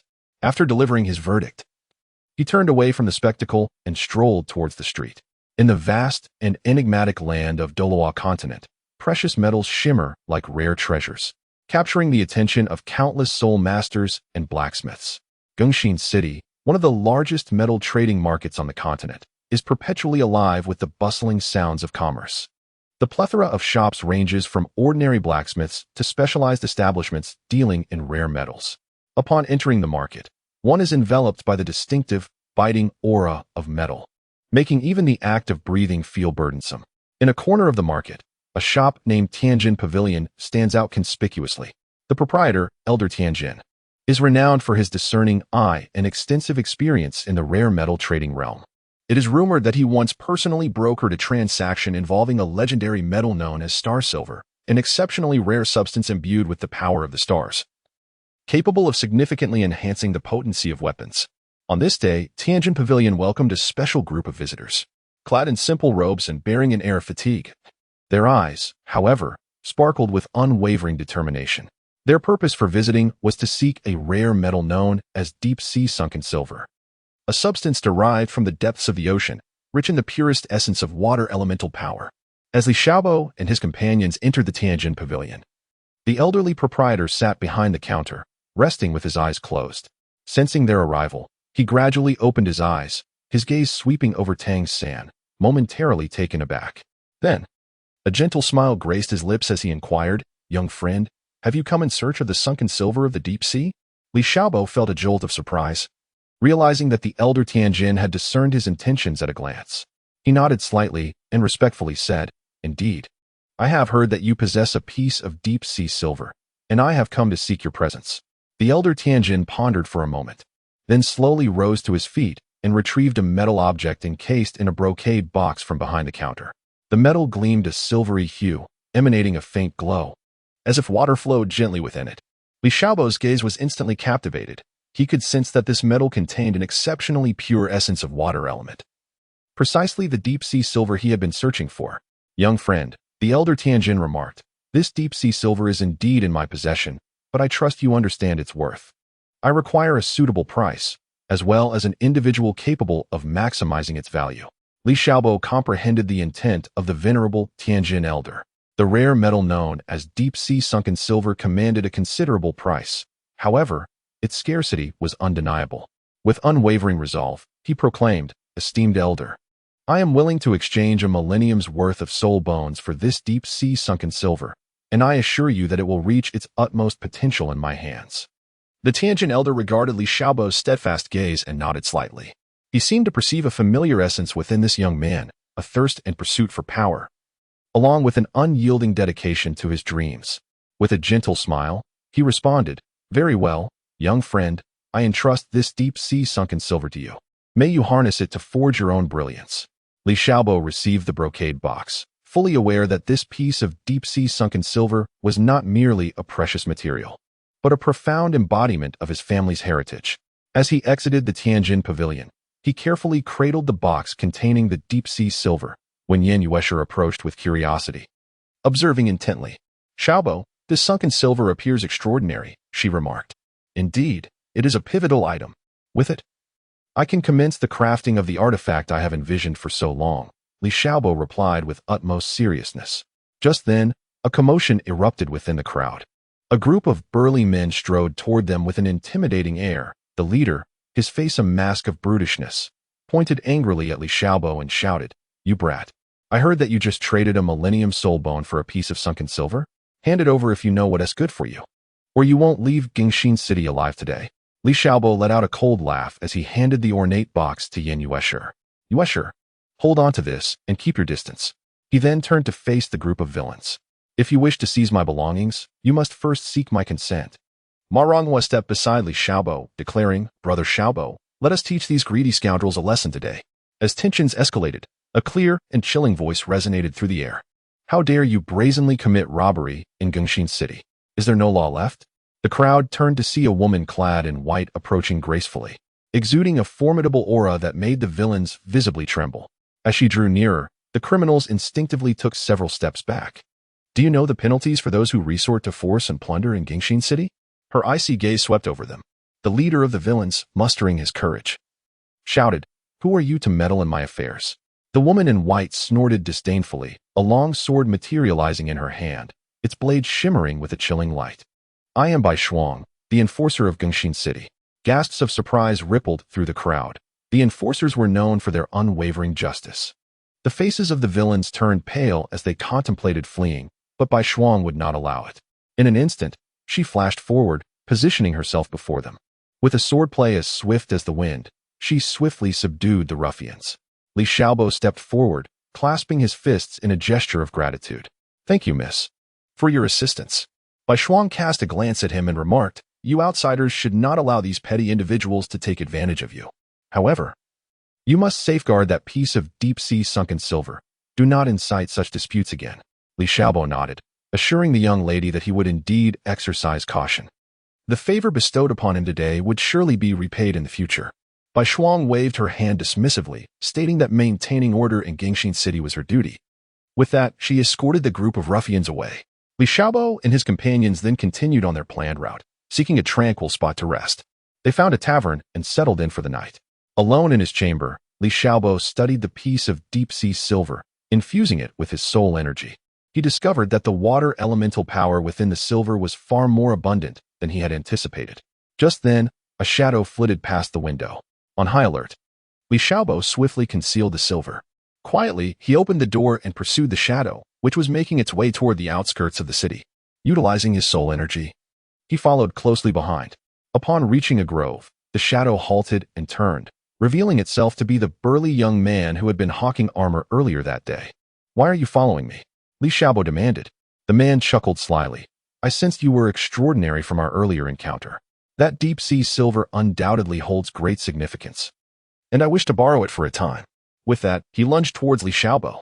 Li Xiaobo sidestepped, summoning the reverse divine spear to engage in combat. After several exchanges, the burly man began to falter. At that moment, a group of individuals rushed from the distance. It was Ma Ronghua and Yin Yuesher. Concerned for Li Xiaobo's safety, realizing the precariousness of his situation, the burly man attempted to flee, but he was swiftly apprehended by the collective efforts of the group. "Humph. You think it's so easy to target me?" Li Xiaobo reclaimed the package stolen by the man, finding the deep-sea silver within intact. The group escorted the burly man back to the city to be dealt with by the law enforcers, after which they settled down to rest, preparing to continue their exploration of Gingxin City the following day. At dawn on the next day, Li Xiaobo and his companions arose early, eager to delve deeper into Gingxin City. Their first stop was to visit several renowned blacksmith shops, hoping to discover more materials suitable for crafting magical artifacts. In a venerable blacksmith shop, Li Xiaobo stumbled upon a peculiar metallic or known as flame crystal iron. This ore contained an intense fiery energy which, if combined with deep-sea silver, might yield unforeseen results. Just as Li Xiaobo intended to purchase the flame crystal iron, the shopkeeper presented a condition. He wished for Li Xiaobo's assistance in resolving a long-standing dilemma: how to seamlessly integrate the fiery power of flame crystal iron into weapons without losing control. After a moment's contemplation, Li Xiaobo resolved to give it a try. Utilizing his knowledge of forging, he labored for several hours and ultimately discovered the solution. The shopkeeper was immensely pleased, not only selling the flame crystal iron to Li Xiaobo at a reduced price, but also gifting him some other rare materials. With their bountiful haul, Li Xiaobo and his companions decided to return. Along the journey, they discussed their plans for crafting upon their return, filled with anticipation for the future. Chapter 67, Gongjin White Tiger. Gongxin City, situated in the southwestern region of the Douluo Empire, is renowned for its abundant metallic resources and blacksmith culture across the Douluo continent. Although blacksmiths hold a modest status in a world dominated by soul masters, Gongxin City, with its distinctive metallic aura and craftsmanship, has emerged as an undeniable metropolis of steel. The architectural style of the city is ancient yet robust. The walls exhibit a steel-gray hue, as if forged directly from metal, imparting an indomitable aura. Upon entering the city, the air is imbued with the unique scent of metal, and the buildings lining the streets are constructed from a blend of stone and metal, exuding a profound industrial atmosphere. There are no extravagant decorations. Every brick and tile reflects practicality and durability. Gongxin City's geographic location is somewhat remote, nestled in the inland region of the Douluo Empire, far from bustling urban centers. Yet, it is this seclusion that has fostered its unique metallic culture. The headquarters of the Continental Blacksmith Association is located here, rendering the city a sacred place for blacksmiths. Blacksmith shops are ubiquitous, with the sounds of hammering echoing day and night, sparks flying, illuminating the silhouettes of hardworking artisans. The layout of the city is simple yet orderly, with the headquarters of the Blacksmith Association at its center, surrounded by 4 large markets. These markets, governed by the Blacksmith Association, attract blacksmiths and merchants from various regions, offering goods ranging from ordinary ironware to rare metallic materials. In this vibrant locale, one can observe blacksmiths showcasing their meticulously crafted masterpieces, their enthusiastic calls resonating in a harmonious cacophony as throngs of people weave through the bustling scene. Beneath the surface of Gongxin City lies a wealth of metallic ores, providing an endless supply of raw materials for the city's blacksmithing industry. The extraction and smelting of metals serve as the cornerstone of Gongxin City's economy, with towering chimneys and industrious mining sites dotting the landscape. However, due to the Soul Hall's overwhelming emphasis on soul masters, blacksmiths occupy a relatively lowly position within the Douluo continent. It is only in Gongxin City that blacksmiths receive the respect and admiration they rightfully deserve. This city is home to many prodigious blacksmiths who have achieved remarkable feats through their craftsmanship. Among them, the most renowned is the master craftsman Lu Gao, who, being the apex of the blacksmithing hierarchy, has significantly bolstered the development of the Tang sect. Lu Gao's unwavering dedication to the creation of hidden weapons and his artisan spirit have rendered Gongxin City pivotal in the rise of the Tang sect. Despite its modest size, Gongxin City possesses a unique charm, characterized by its metal and blacksmiths. Here, artisans forge their dreams with their own hands, breathing new life into metal through the interplay of fire and hammer. Though the external world may pay little heed to blacksmiths, Gongxin City remains steadfast in preserving its culture and traditions, providing the Douluo continent with indispensable metallic prowess. This necessity is further accentuated by the geographical setting, as the surrounding soul beast forest is abundant with metal attribute soul beasts. The Gongxin forest resembles an expansive green ocean, stretching endlessly to the horizon. This vast woodland serves as a joyous sanctuary for metallic soul beasts and is also a coveted trial ground for countless soul masters. Golden sunlight pierces through the densely woven treetops, cascading down like threads of gold, casting an array of mottled shadows upon the forest floor. A gentle breeze caresses the leaves, creating a melodious rustle, as if nature itself is conducting a splendid symphony. Simultaneously, the air is infused with the earthy aroma of soil mingled with the fresh fragrances of various flowers and grasses, invigorating the spirit. Amidst this tranquil and enigmatic forest, 3 figures glide silently through the underbrush. Leading the way is the seasoned and composed Elder Zhong, whose gaze is as sharp as that of a hawk, scanning the surroundings for any hint of movement. Close behind him is Li Xiaobo, bearing the reverse divine spear, his hands firmly gripping the long weapon, his body taut, with soul power flowing subtly within, poised for action. Bringing up the rear is Yan Yuesher, her expressive eyes brimming with curiosity about the unknown. Yet her slightly trembling lashes betray an underlying tension. As they venture deeper into the forest, the distinct aura of soul beast intensifies, enveloping them in an almost palpable mist that heightens their vigilance. Suddenly, a low, resonant roar reverberates throughout the forest, akin to distant thunder rolling ominously from just ahead. The sudden roar sent a shiver down everyone's spine, compelling them to halt in their tracks. As they focused their gaze, they beheld an enormous golden wolf advancing towards them with a graceful stride. Its golden fur shimmered in the sunlight, resembling a formidable layer of armor enveloping its massive frame. Sharp fangs protruded from its jaws, glinting ominously, while its blood-red eyes sparkled with a ferocious and savage light that instilled terror in the hearts of onlookers. This is disastrous. It is the ancient golden wolf. We must exercise utmost caution, exclaimed Li Xiaobo, his countenance shifting dramatically as he raised his voice to alert his companions. Before his words could fully resonate, he resolutely unleashed his soul skill, unleashing a powerful wave of soul energy that surged from his being. In an instant, a resplendent spear, radiating blinding light, materialized in his grasp. As he infused it with a continuous stream of soul power, the spear hummed ominously, its tip emanating a fierce brilliance, exuding an imposing aura. Without delay, Li Xiaobo darted forward like an arrow, charging towards the golden wolf. In the blink of an eye, the two engaged in a breathtakingly intense duel. The spear danced in Li Xiaobo's hands, slicing through the air with a thunderous force. Each thrust aimed directly at the wolf's vital points. The ancient golden wolf, undeterred, deftly dodged and countered with its own formidable strength, occasionally lunging forward with its gaping maw to launch ferocious assaults against Li Xiaobo. In this fierce exchange, neither party yielded an inch, resulting in a relentless confrontation.